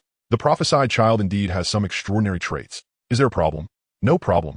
Learning to refine chakra in a minute is that strange. Is really strange, Shima said to Shinzaku. Since Obito has already, let's directly teach him how to use it. Shinzaku tapped his head. Right. Obito will explain how to use chakra next. Konoha, Hokage's office. Kakashi anxiously looked at the 3rd Hokage in front of him. Seeing him like this, the 3rd Hokage couldn't help but laugh heartily. Don't be nervous, little Kakashi, your application has been approved. Kakashi clenched his fists in excitement. Finally, thank you, Hokage-sama. The third Hokage took out a scroll from his robes and handed it to Kakashi. No need to thank me, this is earned by your own merits. Remember to destroy it after reading, and if you have questions, just ask Minato directly. He said half-jokingly. Make sure it doesn't spread, or it'll be quite unforgiving, you know. Kakashi nodded heavily. Understand, Hokage-sama. He carefully tucked the scroll into his robes, leaving the Hokage's office. Back home, he couldn't wait to take out the scroll. He saw several large characters written on the outside of the scroll. Flying Thunder, God Technique, Heavenly Thunder Ninetales. Kakashi murmured. Once I master this forbidden technique, I should be able to catch up to that guy, right? He never imagined a day would come when he would be outpaced by Obito. This cannot happen. The two must stand side by side or back to back. But he could never fall behind him, especially now that Obito had gone to Mount Myaboku to train. He must work even harder. A month later, Jiraiya appeared again at Mount Myaboku. Shinjuku Sensei, how has that child been? After a month, he should be able to absorb natural energy by now, right? That child was far beyond that. Shinjuku slowly shook his head. Jiraiya was somewhat puzzled. Hasn't Obito progressed to that step after a month? This talent is quite. Of course, Jiraiya did not look down on Obito's talent. In his view, character was the most important trait for a ninja. But as the prophesied child, he naturally had higher expectations for him. With this thought, Jiraiya secretly sighed. I was too impatient. Shinjuku Sensei, at what stage is little Obito now? Shinjuku smiled. He can already enter Sage Mode, and has grasped most of the techniques of Mount Myaboku. Jiraiya instinctively he can already enter Sage Mode, huh? Not bad. Jiraiya suddenly reacted, his mouth agape. What did you say? He has already learned sage techniques. Shinjuku nodded. Indeed. Jiraiya stared closely at Shinjuku's face, wanting to see if he was joking. You can't be messing with me, right? Shinjuku said with a smile. I'm not that idle. Look, little Obito is right over there. You can see for yourself. Jiraiya looked in the direction Shinjuku pointed. He saw Obito practicing sage techniques adorned with a sage's face. Jiraiya was filled with shock. Mastering sage techniques in a month. This is definitely the prophesied child. If not, I'll just take my head off and throw it into the women's hot spring. Seeing Jiraiya's astonished expression, Shinjuku secretly chuckled. Back then, when he saw Obito instantly enter Sage Mode, his reaction was similar to Jiraiya's. But later, he gradually got used to it. Perhaps there are indeed those born with knowledge. Otherwise, this child wouldn't have become the prophesied child. Jiraiya hesitated. What comes next? Shinjuku said.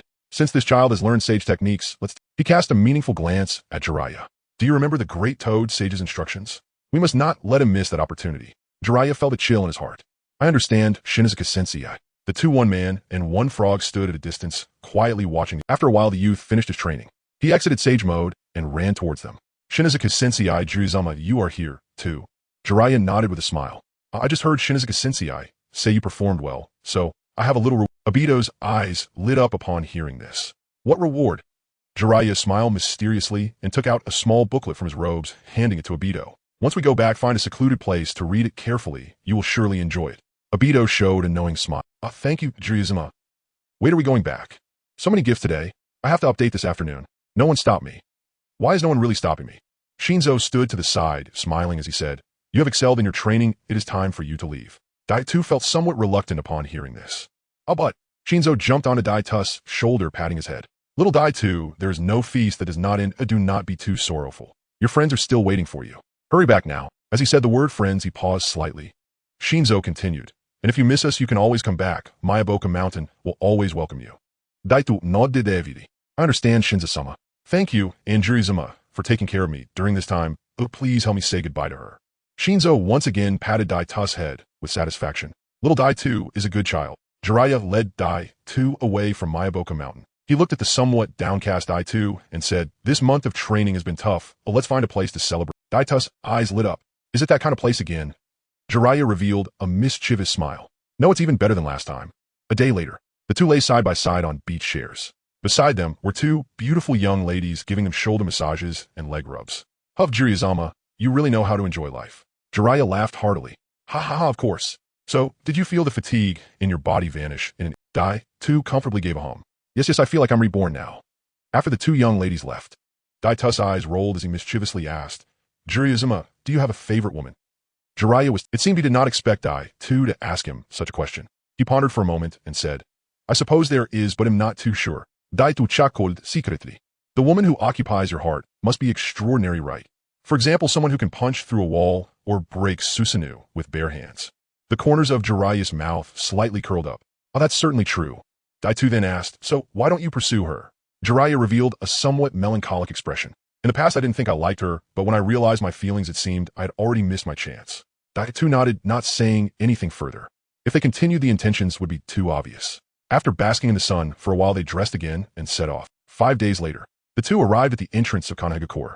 Daitu looked at Jiraiya and asked, Jiraiya, are you not planning to return to Konoha? Jiraiya laughed heartily. Cloud cranes return to the sky, dragons return to the sea. As a man, I must roam the world. Daitu showed a knowing expression. Jiraiya was born a wanderer. A wanderer cannot just stay at his doorstep every day, right? That would not be called a wanderer, that would be called a street loafer. Then take care, Jiraiya, Daitu said seriously. Jiraiya had already turned to leave. Hearing Daitu's words, he waved his hand without looking back. Daitu watched Jiraiya's departing figure, gently sighed. I hope this time you can have a good ending. He then stepped into Konoha. After being away for so long, he finally returned. He wondered if everyone had missed Konoha. At Minato's home, Kakashi was leaning over to Minato, listening intently. The Flying Thunder God technique was truly difficult. He had pondered over it for a month, but still could not grasp it. In desperation, he had to come ask Minato for help. Minato did not disappoint him. Minato, who could play the Flying Thunder God skillfully and flamboyantly, casually shared some insights that were enough for Kakashi to comprehend. After the explanation, Kakashi's understanding of the Flying Thunder God technique deepened significantly. Before leaving, Kakashi curiously asked, Minato-sensei, how long did it take you to learn the Flying Thunder God technique? Minato recalled for a moment and smiled apologetically. It's been so long that I've forgotten, but it probably took a few weeks. A few weeks? Kakashi fell silent. Wasn't that just asking for trouble? Minato-sensei, I'll take my leave now, Kakashi said. Minato nodded with a smile. Alright, if you have any questions, feel free to ask me at any time. Just as Kakashi was about to leave, there was a knock at the door. Knock, knock, knock. Minato-sensei, are you home? I'm back. It was Daitu's voice. Kakashi could not hide his excitement and quickly opened the door. Then at the moment he opened the door, he put on a cold expression again. Mitsu, huh? He said flatly. Daitu was somewhat surprised to see Kakashi. Kakashi, what are you doing here? He directly stepped forward and gave Kakashi a hug. Long time no see, haha. Kakashi wore a face of disdain, allowing Daitu to hug him. After a while, Daitu let go of Kakashi and looked inside at Minato. Hey, I'm back, Minato-sensei. Minato stood up with a smile and said, It's good to be back. Everyone has missed you. Kakashi let out a hum. I certainly didn't. Daitu, not pleased, pushed Kakashi aside. Go on. If you don't speak, no one will take you for a fool. The two were constantly bickering. Minato had long gotten used to ignoring them. Oh, Byakudo, how was the result of your training this time? Daitu chuckled and said proudly, It was simply amazing. Minato chuckled in disbelief. Good. Are we having dinner at the teacher's house tonight? Let's all gather together. Daitu happily agreed. Sure. Then, Minato-sensei, I will go home and tell my grandmother. Kakashi, you are responsible for notifying Rin, but settled. After saying that, Daitu hurriedly ran outside. Kakashi was left speechless. He recalled that night, overwhelmed by the fear of being dominated by couples. The additional chapter is completed. The Akatsuki is about to begin Kikik. The Battle of the Godless Bridge is seen as the turning point of the Third Shinobi World War. Brother Kazi is a direct descendant of the Hokage, and he also has the legacy of the White Fang. The third Hokage, in order to win people's hearts, should not have been too harsh with the Flying Thunder God technique. Minato was also a commoner and had not participated in the Shinobi Wars. It's probably because of Jiraiya that he was able to learn the Flying Thunder God. To put it bluntly, everything is about inheritance. As a person who should have died, to still be lively on the streets today, Obito feels quite good. I'm back, Grandma. Grandma came out with a smile, grabbing her grandson's arm and scrutinizing him closely. I thought you would lose weight from your training trips, but why is your little face rounder? Obito gave an embarrassed chuckle. Maybe it's because I've been eating a lot of high-protein foods recently. It had been a long time since the old and young had seen each other. They sat down in the yard and chatted for a long while. Obito glanced at the time and said, Grandma, I won't be having dinner at home tonight. My teacher invited everyone for a meal, and Rin will be there too. Grandma nodded and then said, Speaking of Rin, when do you plan to take Grandma to meet her parents? You and Rin are not kids anymore. You should consider it. Obito's little face turned a bit red. Grandma, I'm only 14. I'm still a child. Grandma smiled helplessly. All right, you're still a child. By the way, do you need to bring a jar of fruit wine to your teacher's house tonight? I just brewed a new batch. Obito quickly shook his head. No need, Grandma. You should keep it for Uncle Chuan instead. Fruit wine without additives isn't perfect. Grandma patted Obito on the back and said, Then hurry up, it's getting late. Don't keep everyone waiting. All right, I'm off. Obito left with a smile. On the way, he helped 3 elderly ladies. He finally arrived at Minato's house, and Kakashi complained as soon as he opened the door. Oh, Obito, you're late again. Everyone is waiting for you. Obito scratched his head awkwardly. Sorry, I ran into a Bidakun. Before Obito could finish speaking, a girl jumped into his arms. Hee Rin. Obito lifted the girl up and twirled her around in the air. During the twirling, Rin accidentally kicked Kakashi in the leg. Kakashi thought that he should be glowing right now. The 3 of them settled at the dining table. Kakashi's nightmare began. Obito and Rin, this young couple, were like newlyweds after a short separation. During dinner, they were all lovey-dovey. If it weren't for the presence of others, who knows what might have happened. Influenced by the two of them, Minato and Kushina also started their sweet interactions. What was originally a dinner for 5 people had now turned into one for 4. Oh, because there was still a single dog. I want to create a world without couples. Kakashi thought resentfully. Just then a little guy pushed the door open, breaking the awkwardness that only Kakashi. Mommy, Daddy, I'm back. Huh. Obito-san, Kakashi and Izan, and Renichin, you're all here. The little boy's face broke into a delighted smile. The little one had golden hair and blue eyes with a round and chubby face, looking adorably cute. You were so cute as a child. Why did you turn into a squinty-eyed kid in school? Are you afraid of falling in love, early sealing your own looks? Obito chuckled. Little Naruto is back. Little Naruto rubbed his hands in anticipation. Yes, Obito-san, can you play with me for a while? Obito thought for a moment. He formed hand seals and summoned a shadow clone. I still need to eat, so let the shadow clone accompany you, okay? Kakashi coughed twice and stood up. I'm done eating, I'll go with you. Kushina tried to dissuade him. Kakashi, you haven't eaten much, sit down and eat a bit more. Rin echoed. Yeah, Kakashi-kun, you'll definitely be hungry later like this. Kakashi hurriedly shook his head. No, I really ate enough. I feel like I might throw up. After saying that, he and Obito held Naruto's little hand on either side and left in a rush. Obito put down his chopstick. What's up with Kakashi today, acting so strange? I don't know. Rin shook her head. She picked up a piece of meat and offered it to Obito's mouth. Open your mouth, Obito-kun. After dinner, Kakashi hurriedly left. After Obito sent Rin home, he once again strolled leisurely down the street. Wife. Where are we going? He clasped his hands behind his head and suddenly remembered something. Speaking of which, since returning from the battlefield, I seem to have forgotten to tell Sister Yuki that I'm safe. Obito broke out in a cold sweat. It's been over a month, and I don't know if Sister Yuki will be angry. Well, it's on the way. Should I go and take a look? I just wonder if Sister Yuki has closed her shop this late. If she hasn't, I could buy something for teacher Minato too. Thinking of this, Obito stepped toward Yuki's pharmacy. When he arrived at the entrance of Yuki's pharmacy, he found that the shop was completely dark. It was clear that it had already closed. Oh, it's really closed. Obito suddenly squinted his eyes. Sister Yuki never stays overnight in the shop, but the door isn't locked from the outside. It should be locked from the inside. And there's this fluctuation. In the pitch-black night, 2 crimson eyes lit up. Sharingan. With the spinning Tomo, Obito raised his eyebrows slightly. He saw that the pharmacy was clearly enveloped by a simple barrier. Because the method of setting up the barrier was rather rough, his Sharingan could capture the chakra from the outer part of the barrier. What's going on? Sister Yuki won't be in danger, will she? Obito murmured. He slowly raised his arm, feeling something stirring in his sleeve. When he held his hand up to his face, an orange-yellow swirling mask had already appeared in his hand. He gently placed the mask on his face. Obito transformed into a ghostly figure and instantly passed through the barrier outside the shop. Throughout the entire process, not a ripple of chakra was stirred. Good night, Mina-san. The figure of Obito quietly emerged within the barrier. At the moment of entering the barrier, he also heard the sound of conversation. Thus, he silently leaped onto the roof beam. After concealing himself, he looked towards the inner room. There he saw Rain Princess sitting on the table with one leg crossed over the other. 2 ninjas were kneeling before her. At this moment, her every gesture exuded an air of unparalleled nobility. Her captivating phoenix eyes, usually enticing, now carried a disdainful indifference towards the world. She did not resemble the owner of a pharmacy, but rather a proud queen. What shocked Obito even more was the 2 ninjas kneeling before Rain Princess. From their attire and clothing, they were certainly not ninjas from Konoha. They seemed more like ninjas from the Hidden Rain village. Rain Princess. Rain Princess. Obito felt as though he had been struck by lightning. The crafty frog had always been probing around. He should have realized it. Rain Princess is of noble birth from the Hidden Rain village. Obito thought with some regret.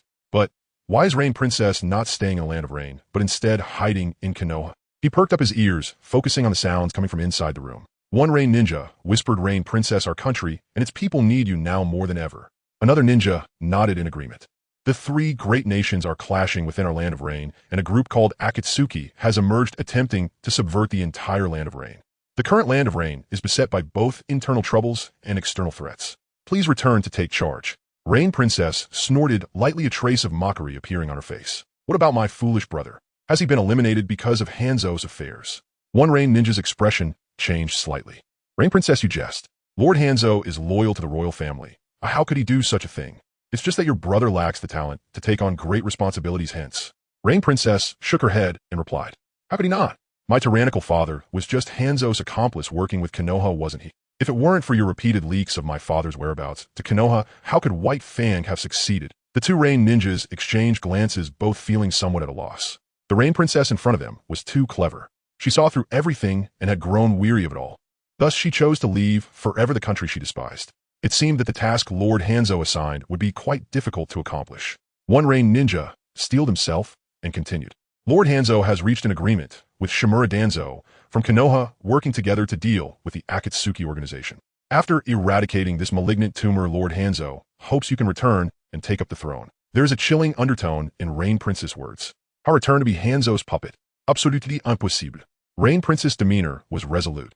The two Rain ninjas fell silent. The room was instantly filled with silence. Obito listened from a roof beam, his heart racing. The information exchange between the three was simply overwhelming.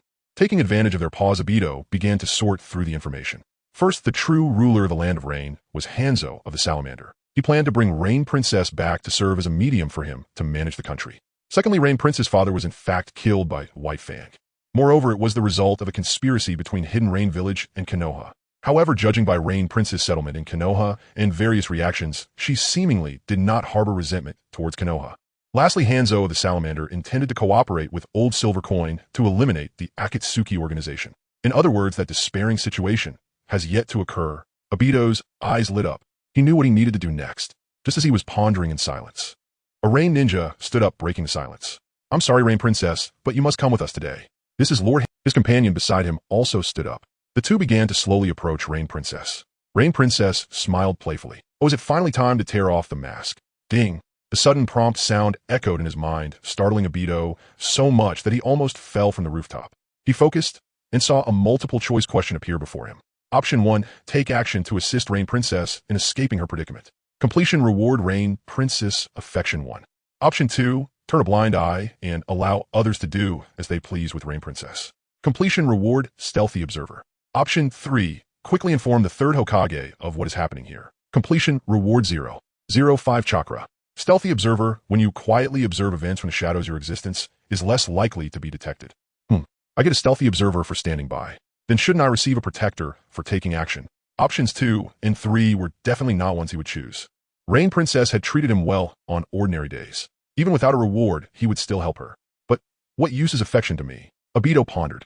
He was not playing a gal game, a romance game with cute girls. He didn't want to push her down. Well, he didn't have much of a thought about Rain Princess. I choose option 1. 111. Just as he thought, things moved quickly. Obito's mind raced with many thoughts. But in reality, only a second or two had passed.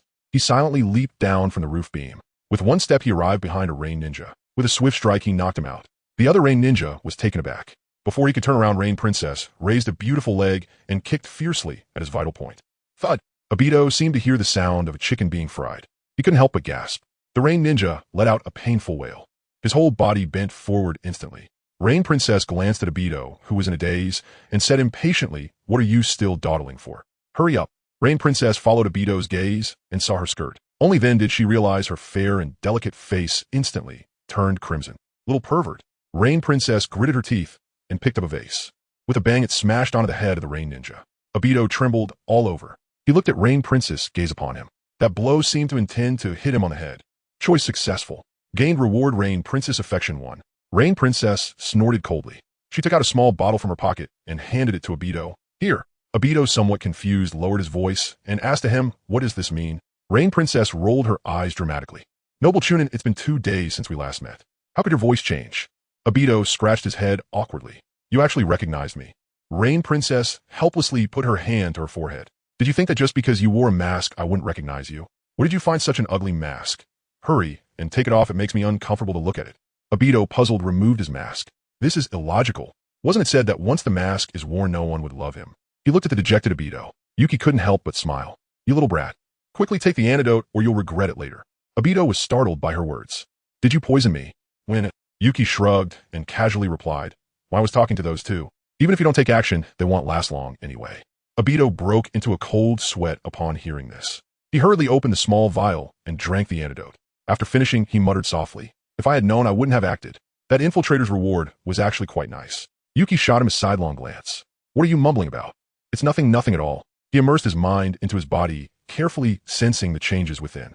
He had just heard so many secrets. What if Yuki was planning to kill him? When Yuki handed him the vial earlier, he had already thought of this. However, with the cells of Hashirama within him, he had a high resistance to poison. If anything unusual occurred, he could simply use Kamui to escape, not fearing death by poison. So even with some doubts in his mind, he still chose to show a trusting demeanor towards Yuki. Yuki, noticing that Obito had no hesitation in drinking the antidote, she provided subtly nodded a hint of unusual brilliance flashing in her beautiful eyes. After a moment, she lightly hummed and asked, "Did you hear everything in my conversation with those two?" Obito smiled wryly. "Not everything, but I did catch the most crucial parts. You always joke about me. It seems your status is far more... Speaking of which, now that I know so much you won't kill me to silence me, right, Sister Yuki?" Yuki extended a slender hand and lifted Obito's chin. Her fingers stroked his face, a cryptic smile curling at her lips. "That's really hard to say." Obito swallowed hard, feigning a look of terror. No it can't be." Yuki pouted, releasing Obito. "Poor acting. Well, no need to test me anymore. I won't let... My matters in Konoha aren't exactly secrets, though most of the higher-ups know. I managed to escape from Hanzo thanks to the Hokage's help, so I simply stayed here." Obito nodded in realization. "I knew it. The third Hokage is cunning. How could he not know of Yuki's existence?" Obito tentatively asked, "Sister Yuki, don't you want to return to your homeland?" A hint of hesitation appeared in Yuki's eyes. "It's a stifling place, Sai." Obito stood on his tiptoes and patted Yuki's shoulder. "I understand, Sister Yuki. What should we do with these two?" He glanced at the two people on the ground, dazed. Yuki shrugged her delicate hand. "They'll handle it later. It's not the first time they've sent people." Sister Yuki, how many people have you?" Quietly. "Then I just go back, pretend nothing happened." Obito gently nodded and walked toward the door. Yuki watched Obito's departing figure, a hint of struggle flashing in her eyes. "Will you come back in the future?" Obito turned his head and smiled. "Come whenever you need. Sister Yuki's services are the best." After saying this, Obito left in a hurry, accidentally crashing into the barrier outside. Yuki slapped the table in annoyance. "You little brat, how dare you take advantage of me?" She complained, but a smile returned to her face. "The road ahead is right beneath my feet, hee ha ha." Obito hummed an enthusiastic melody, his steps becoming light. "A new storm has arisen. How can we remain stagnant?" Someone roared from inside the house. "I mean, what are you doing howling outside in the middle of the night?" Immediately after, a woman's voice came out. "Honey, don't argue with him. Let's continue playing cards." "Oh, what about me? In the dead of night, what are two people playing cards for?" Obito shook his head and then smiled. "Nagato, Konan, Yahiko." Yahiko was still alive. Konan and Nagato had not fallen into despair either. The three of them were still filled with ideals, full of hope for this world, determined to bring peace.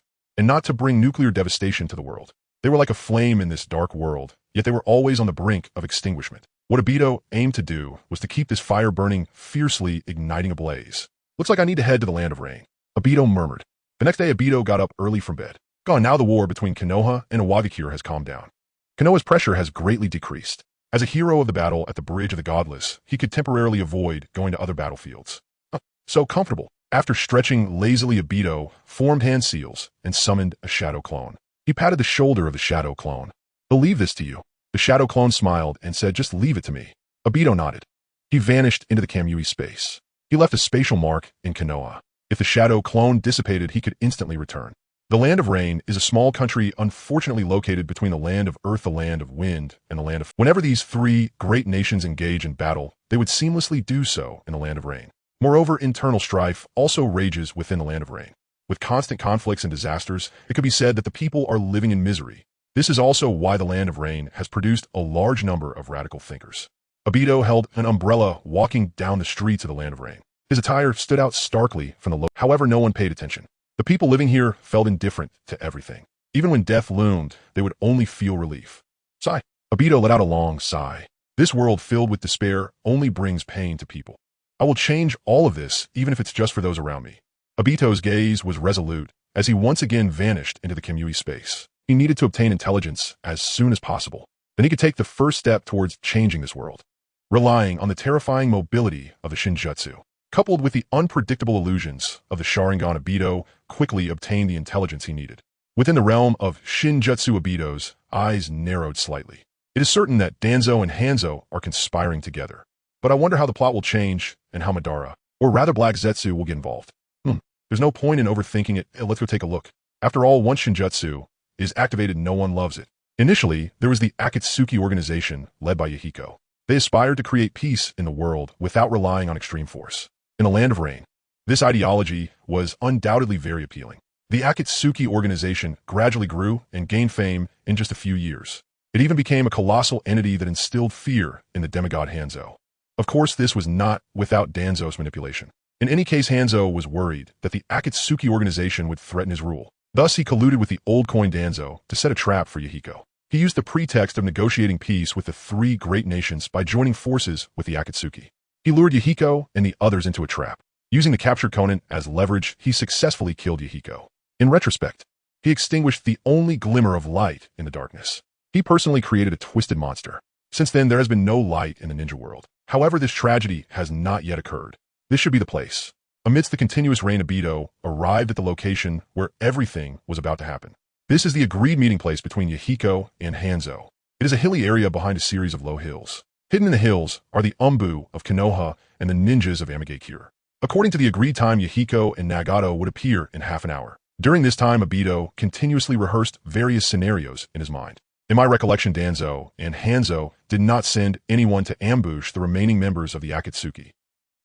The ones taking action are me and Black Zetsu, which means I can perhaps use this as a reference. If the Akatsuki members do not arrive, it indicates that Black Zetsu may have already entered the scene.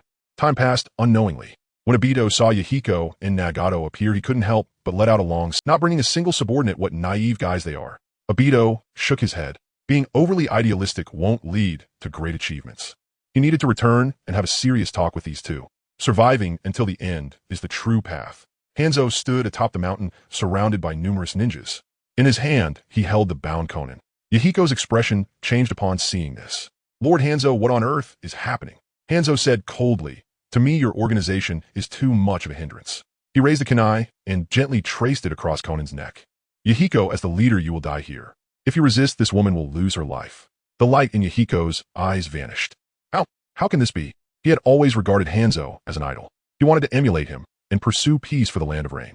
The day he received Hanzo's acknowledgement was one of his happiest. But when he arrived with a heart full of joy, this was the outcome he faced. He felt rage. Hanzo didn't want to say much to Yahiko. He threw the kunai heavily in front of the two. That red-haired guy over there used this to kill Yahiko, and I will let you and the woman go free. Nagato's body trembled. What should I do? Konan shouted from the mountain. You two hurry and escape, don't worry about me. Raindrops slid down Konan's cheeks, washing away the brilliance in her eyes. Looking at the woman he loved, Yahiko quickly made a decision. He whispered expressionlessly, Nagato, kill me. Nagato was still in a daze, seemingly unable to Yahiko shouted at him, Nagato, pick up the kunai on the ground and kill me. Nagato, in a daze, picked up the kunai and slowly aimed it at Yahiko. Konan on the mountain screamed heart-wrenchingly, stop it, Nagato. A sense of relief crossed Yahiko's face. Nagato, you have to live well with Konan. After saying that, he prepared to charge at the kunai in Nagato's hand. But at that moment, an unexpected change occurred. A voice that did not belong to either side suddenly rang out. The loud voice echoed through the mountains. I have always hated those who play with schemes and hurt others from the shadows. I spit. Hanzo silently glanced at the short blade that pierced his abdomen. With a hint of confusion in his eyes, he slowly turned his head. You claim to hate those who harm others from behind the scenes, yet you stab me from behind. What met his eyes was a member of the Konoha Umbu. Hanzo seemed to understand everything in an instant. I see Shimura Danzo really is a master of schemes. Among the Konoha Umbu ninjas, a trusted aide of Danzo exclaimed in panic, Lord Hanzo, you have misunderstood. This person is definitely not one of my Konoha Umbu. He is sowing discord. Hanzo's consciousness began to fade. The poison sac in his abdomen had been pierced. Even he could not resist the toxins of the salamander. The sudden turn of events shocked everyone. Yahiko was stunned in Nagato's embrace. The two embraced, their eyes wide open as they looked towards the mountaintop. Yahiko spoke in astonishment. What is happening? Are they having an internal conflict? Nagato nodded absently. It seems so. No more words were needed. This Konoha Umbu was of course Obito in disguise. He held Hanzo in his grasp and said passionately, Indeed, I am not a member of Konoha Umbu. I have no name, nor do I have feelings. No past, nor future. What supports the great tree of Konoha from behind is the will of us, the roots deeply rooted in the earth. The rain ninjas all looked towards Konoha, gripping their weapons tightly. The existence of the roots of Konoha was not a secret to them. Seeing the hostile and wary gazes from the rain ninjas around Danzo's trusted aide was nearly ready to curse. This person is also not one of my roots. This is an insult to my roots. At this moment, someone in the Konoha team spoke quietly. But Captain, this kind of slogan, only those from my roots would know. Could it be that Danzo ordered this, but just didn't inform us? Danzo's aide fell into self-doubt. Is that so? It seems plausible. But Hanzo was already on the brink of death, speaking in a daze. Your assassination technique is remarkable. I, Hanzo, am deeply impressed. May I ask for your name, so that I know who I perished by the hands of? Obito simply shook his head and said, No, I am a member of the roots, have no name. But Lord Danzo asked me to convey a message to you. Damn, I'm starting to feel drowsy again. Obito leaned close to Hanzo's ear and whispered. Lord Danzo said he has taken the blame for this. Hanzo could no longer hear what Obito was saying. He had long lost his vitality and collapsed weakly into Obito's arms. Regarded as the pinnacle of the ninja world, the demigod who once overshadowed the three Sannin, Hanzo of the Salamander, has now fallen. Obito released Hanzo. He then raised a knife in his hand and charged towards the opposing rain ninjas. Charge! For the great cause of Lord Danzo, kill these rain ninjas. Behind him, several root ninjas suddenly appeared dazed. In the next moment, without hesitation, they drew their knives and followed Obito into the fray. Stop! Stop! Who told you to attack? Danzo's trusted aide shouted in a panic, but it was few, especially when casualties began to appear on both sides. This battle could not be stopped. The Konoha Umbu dispatched by Danzo this time were almost entirely composed of ninjas from his root division. Obito felt no psychological burden in taking these guys down. Both the root ninjas and the ninjas from the Hidden Rain village were elite forces. The fighting was intense and entangled with mutual destruction. As the instigator, Obito couldn't help but click his tongue. This is ridiculous. The root division clearly has only 17 members, but here, there are at least 3 figures. After changing his position, Obito quietly slipped away from the chaos. He grabbed Conan's hand and said somewhat exasperatedly, "What are you waiting for? Hurry up and run." Conan was pulled along as they jumped down. By now, not many cared about Yahiko and the others. Only a few were chasing after Obito and Conan. Obito opened his mouth and spat out a fireball. The pursuers were instantly obliterated into ashes, not even leaving enough for a coffin. The two of them sprinted towards Nagato and Yahiko. Yahiko asked in confusion, "Who exactly are you?" Obito hurriedly replied, "There's no time to explain, just run. Let's leave first." He took the lead, pulling Conan along. Yahiko and Nagato exchanged glances and quickly followed. During their escape, more root and hidden rain ninjas kept pursuing them. However, Yahiko and Nagato were not weak. As they ran, they unleashed their skills, quickly dispatching their pursuers. While running, Obito suddenly turned his head to look in a certain direction. A shadow was startled and immediately burrowed into the ground. Damn, how could this person's perception be so sharp? And who exactly is this guy? He completely disrupted. Obito's brow furrowed slightly. Madara, or rather Black Zetsu, had indeed entered the scene. However, Obito relaxed his brow and a slight smirk appeared on his lips. Aren't you fond of hiding in the shadows and manipulating others' destinies? Don't you think you have everything? What if I suddenly throw you a curveball? Are you confused now? After the 4 distanced themselves from the ambush, Yahiko finally couldn't help but speak up. "Hero, could you let go of Conan for a moment?" Upon hearing this, Obito was taken aback and glanced at Conan, who was blushing beside him. Only then did he realize he had been holding her hand the whole way. He chuckled, awkwardly scratching his head, and said, Sorry, the situation was urgent, I didn't pay much attention." Seeing that Obito finally released his beloved girl's hand, Yahiko's expression improved significantly. The 3 of them exchanged glances. They all felt a sense of survival after a disaster. Yahiko looked at Obito seriously and said, "Thank you for your help earlier, we owe you our lives. You're not foolish. You can naturally guess that everything that just happened was orchestrated by me." I smiled and replied, "I'm not just here to save you. I'm here to save this despairing world. It is because of your existence that I saw a glimmer of hope in the darkness." As soon as Obito said this, he gained another wave of goodwill from Yahiko and the others. Conan looked at Obito and asked, "Exactly are you? Do we know each other before?" Obito, should he be honest with Yahiko and the others? Or should he keep a low profile and wander the world incognito? Ding. Host, there's no need to hesitate. Hey, raise a question for you. With the system's call, a light curtain appeared before Obito. Option 1, to treat others sincerely, is to be treated sincerely in return. Reveal your true identity to Yahiko and the others. Reward unlocks subsequent tasks. Option 2, in the world of ninjas, adopt a pseudonym. Think of a cool and flashy name to tell Yahiko and the others. Reward name 1. Option 3, laugh heartily and turn to leave, telling Yahiko and the others that our fates are not yet intertwined. We will meet again next time. Reward half step with a smile. Half step with a smile, not only is it highly toxic, but it is also delicious. It is an essential medicine for home travel, killing, and silencing. Hiss. This was the first time Obito had seen a task so strongly directive from a system. The rewards for the 3 options could be summed up in one sentence. As long as you're not brain dead, quickly choose one for me. So what is there to say? Just follow the system, and that's all that matters. I choose option 1. 111, 111, 1111. Obito removed his mask, revealing he looked about the same age as us. Nagato thought to himself. After pondering for a moment, Obito spoke up. "My name is Uchiha Obito, a ninja from Konoha. In addition, I have another identity. I am a disciple of Lord Jiraiya, or rather, a grand disciple. If we count, we are all from the same teacher." The 3 of them displayed expressions of astonishment. The boy before them was also a disciple of Master Jiraiya. Nagato couldn't help but ask, "How is Master Jiraiya doing?" Obito thought of Jiraiya's carefree life every day and nodded affirmatively. Lord Jiraiya is living a very fulfilling and happy life every day. Simultaneously, he silently added in his heart, "If you don't carry rice or do filial piety in the future, Lord Jiraiya can live even better." Yahiko held back his two somewhat agitated companions and subtly shook his head at them. Having just experienced betrayal, he didn't want to trust anyone easily anymore. He placed Konan and Nagato behind him, squinting at Obito as he asked, "Even though you saved us, saying we have the same teacher is quite a coincidence, isn't it? How can you prove that you are our junior disciple or grandnephew?" "Good night, Mina-san." Obito spoke nonchalantly. "This is simple, just wait a moment." He clasped his hands together and entered. The orange-yellow eyeshadow and the toad-like pupil patterns were quite distinctive.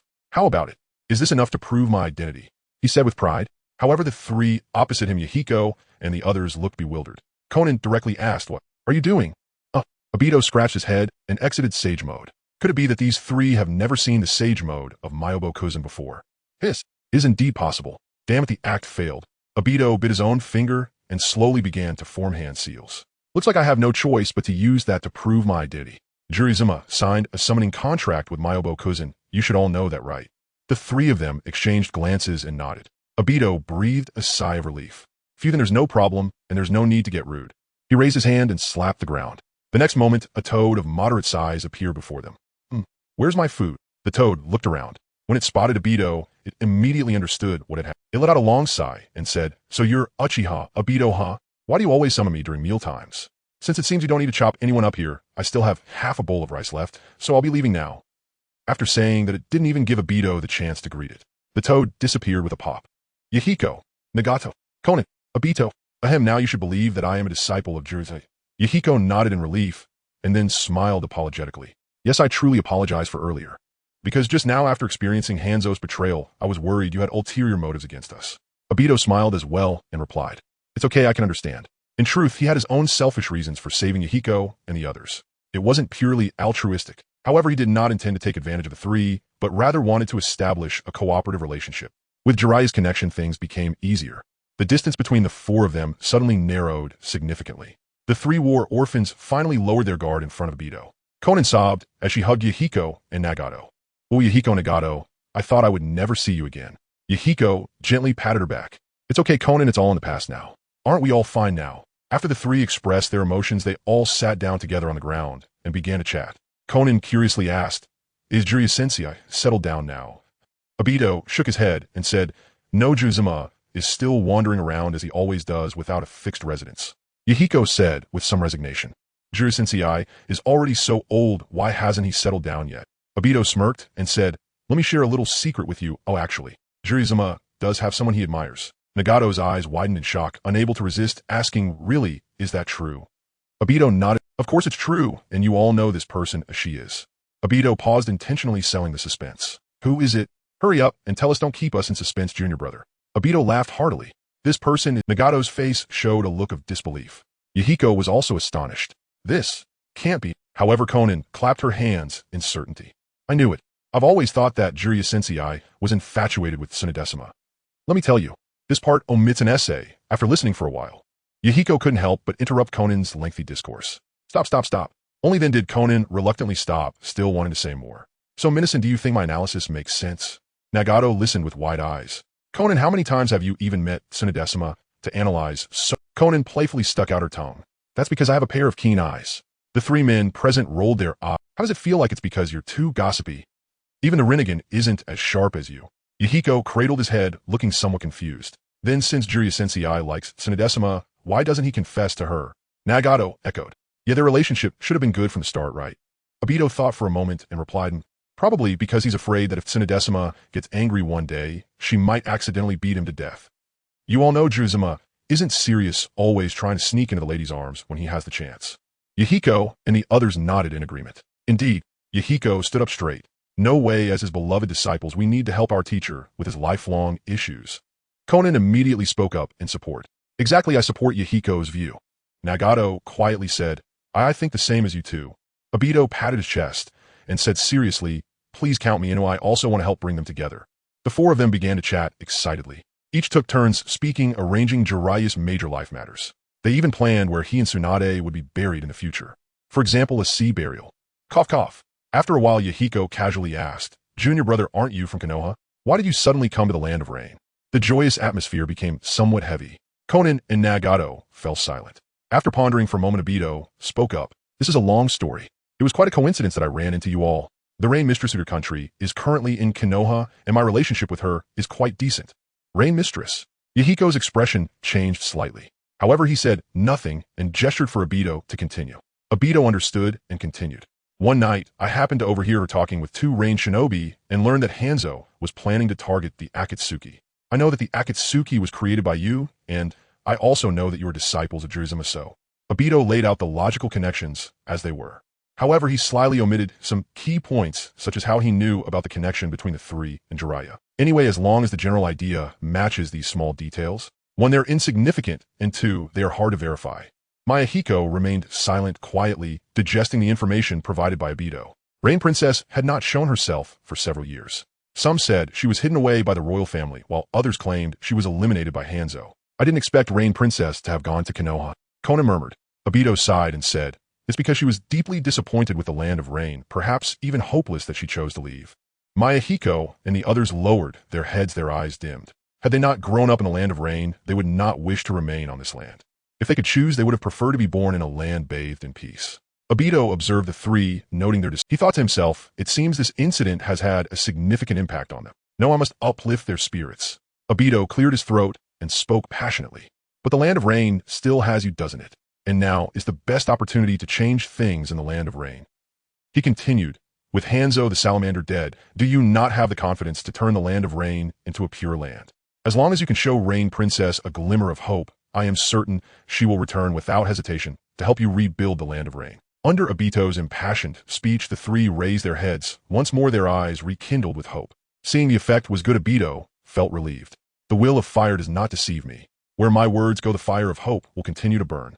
Now it is time to share." Obito looked directly into the eyes of the three and said, "Like you, I wish to change this world, to let peace spread across every inch of land. But on the path to pursuing peace, war is unavoidable. You should understand this deeply." He continued, "Unless we display sufficient strength, no one will care about the thoughts of a few nameless individuals."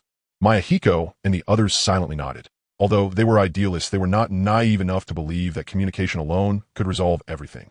The Akatsuki organization achieved its current results through genuine struggle. Wherever they went, they would first attempt to communicate. If it succeeded, everyone would be joyful. If not, then they should prepare for a funeral. After all, once the instigators of war are dealt with, peace will naturally follow. Nagato, having listened to Obito's words, couldn't help but ask, "So what do you think we should do now?" Mayahiko and Konan also looked at Obito, eager for his elaboration.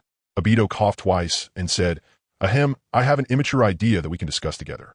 The Hidden Rain Village is currently leaderless, and its elite have already clashed with the root, so their strength is likely greatly diminished." Mayahiko's eyes brightened, and he licked his somewhat dry lips. "Are you saying?"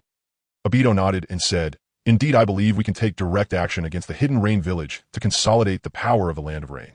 This way, the Land of Rain will only have one voice in the future, the voice of Akatsuki. Everyone in the Land of Rain will have only one pursuit, the pursuit of peace." Mayahiko and the others exchanged glances, excitement evident in their eyes. This was indeed an unseen-a-lifetime opportunity. Konan couldn't help but ask further, "What happens after we take the Hidden Rain Village?" Obito thought for a moment and replied, "A strategically advantageous and revitalized Land of Rain will become the focus of interest among the great nations. We can choose to ally with one major nation and reach a peace agreement with the other two." Mayahiko's brows furrowed slightly. "The major nation you speak of, is it the Land of Fire?" Obito did not hide his thoughts. Indeed, the Land of Fire is undoubtedly the most suitable ally for the Land of Rain. Rain Princess, Jiraiya, or even I all have deep connections with the Land of Fire. Moreover, Konoha has never initiated war, which is rare among major nations. I believe you have also heard." Mayahiko's brows gradually relaxed. His junior brother spoke rightly. The Land of Fire was indeed the best choice for the Land of Rain. However, all of this is contingent on taking the Hidden Rain Village first. Mayahiko glanced at the sky and suddenly realized, "We should head back, otherwise Juzo and Daibutsu will start to worry." Obito also glanced at the sky, not understanding how Mayahiko determined the time. "The Land of Rain is always shrouded in clouds, perpetually gloomy." Nagato pondered and said, "Speaking of which, it was fortunate that we didn't bring everyone along to the meeting otherwise." Mayahiko and Konan showed fearful expressions upon hearing this. Obito opened his mouth, appearing to want to say something, but hesitated. If nothing unexpected happened, Mayahiko's companions were probably already beyond saving. Mayahiko stood up with a cheerful smile and said, "Then let's hurry back. It's a good opportunity for my junior brother to meet everyone." Conan also smiled. Indeed, Juzo and my junior brother have quite similar personalities and should have many common topics to discuss. Surviving a disaster and reuniting with old friends should be the most beautiful thing in the world. Unfortunately, Nagato patted Obito's shoulder and asked with some confusion, "What's wrong, Obito-kun? You're not shy, are you? Everyone gets along well." Obito forced a smile and said, No, let's set off." He looked at the smiles radiating from Mayahiko, and Obito didn't know what to say. The four returned to the Akatsuki organization's base. Looking at the empty hall, Mayahiko scratched his head. Strange, where did everyone go? As Nagato pondered, he suddenly said they wouldn't have gone to look for us, would they? The two exchanged glances, their expressions shifting. They rushed outside like madmen. Conan and Obito hurriedly followed. As they hurried through a dense forest, Nagato and Mayahiko stopped trembling as they looked ahead. Conan, who had been behind, asked in confusion, "What's wrong?" Mayahiko, Nagato, as she reached their side, tears streamed down her cheeks. "Everyone, what on earth happened?" Blood stained the ground, and the scene was filled with devastation. The familiar companions from the past echoed in their ears, yet now they lay lifeless on the ground, their eyes wide open in death. The honest Aibutsu, the mischievous Juzo, and the love-struck Kawaki. Ah! Nagato could not accept the sight before him. In the next moment, a terrifying wave of energy erupted from him, expanding rapidly in all directions. Boom! Unprepared, Mayahiko and Conan were instantly thrown back by the violent repulsion. Obito's body instantly phased and appeared behind Mayahiko to catch him.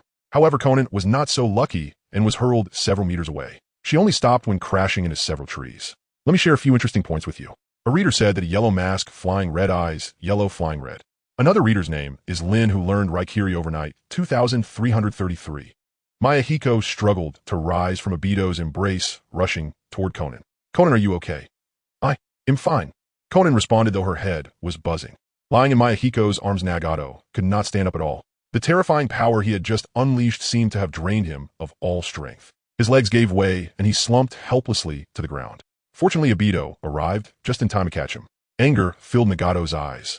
His deep-set eyes, upon a single glance, made one feel as if they were standing at the edge of an abyss. How dare the great Buddha? Joseph, I will kill them. Obito thought to himself that things were not looking good. His hand was quicker than his brain's response, and with a sharp slap, he struck Nagato. Nagato cast a cold gaze at Obito, seemingly contemplating whether to deal Obito a spicy reprimand. Zimida, Obito felt a shiver at his stare, and countless thoughts flashed through his mind. He sighed deeply and pounded his chest, speaking to Nagato with a tone of heartfelt distress. "You need to wake up, Nagato. You hate those people so much, have fought them for so long, yet you want to become one of them. There is nothing in this world worth such a descent into despair." Obito's heartfelt words struck a chord, and a moment of clarity swept over him.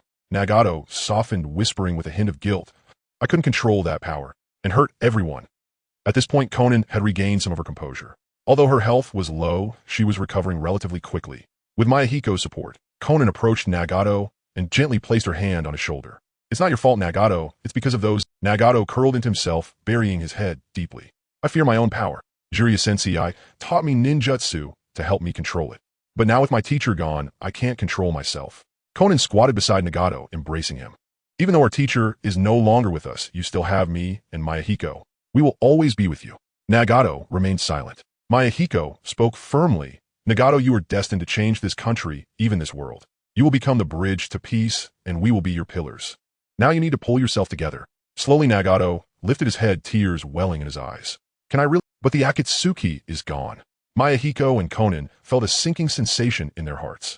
They had experienced too many upheavals today, their hearts heavy with pain. They had barely escaped with their lives, only to realize that their like-minded companions, their brothers and sisters with whom they had fought and grown, were all brutally killed by others. Now, they were left with nothing but each other. Even a usually optimistic Mayahiko couldn't help but feel despondent. Obito sighed and said seriously, "As long as the three of you are still here, as long as your spirits remain, the Akatsuki will not disappear. I know you feel hopeless, seeing nothing but darkness, and can't find a glimmer of light. But isn't the Akatsuki the light that breaks through the darkness? Everyone in the land of rain is counting on you." Mayahiko clenched his fists and spoke with determination. "Junior brother is right. We cannot let the great Buddha's sacrifice be in vain. We cannot fall now. We must shoulder their hopes and continue forward." Conan and Mayahiko's spirit, however, sorrow was still inevitable. Obito looked into Nagato's eyes, revealing a thoughtful expression. Speaking of Nagato's eyes and the power he just unleashed, Mayahiko explained to Obito, Nagato's eyes are very special. They are the Rinnegan possessed by the Sage of Six Paths in legend. He hesitated for a moment before continuing. Someone approached us three before because of Nagato's Rinnegan. He said that their mission since ancient times was to guide those who awaken the Rinnegan properly. He also said that once Nagato truly mastered the power of the Rinnegan, he would be able to realize our world immediately. Obito's eyes narrowed slightly. Needless to say, this person must have been sent by Uchiha Madara. There was no need to inquire about his appearance. After all, White Zetsu could change his face at will. What happened next? Obito asked. Conan replied from the side. Then we drove him away as Mayahiko felt the other party might want to use us. He definitely wanted to use us, Mayahiko said with certainty. Obito's expression grew serious. Senior brother and sister, have you ever thought that perhaps the tragedy before us was at the hands of this person? The goal was to make Nagato awaken the power of the Rinnegan in his grief.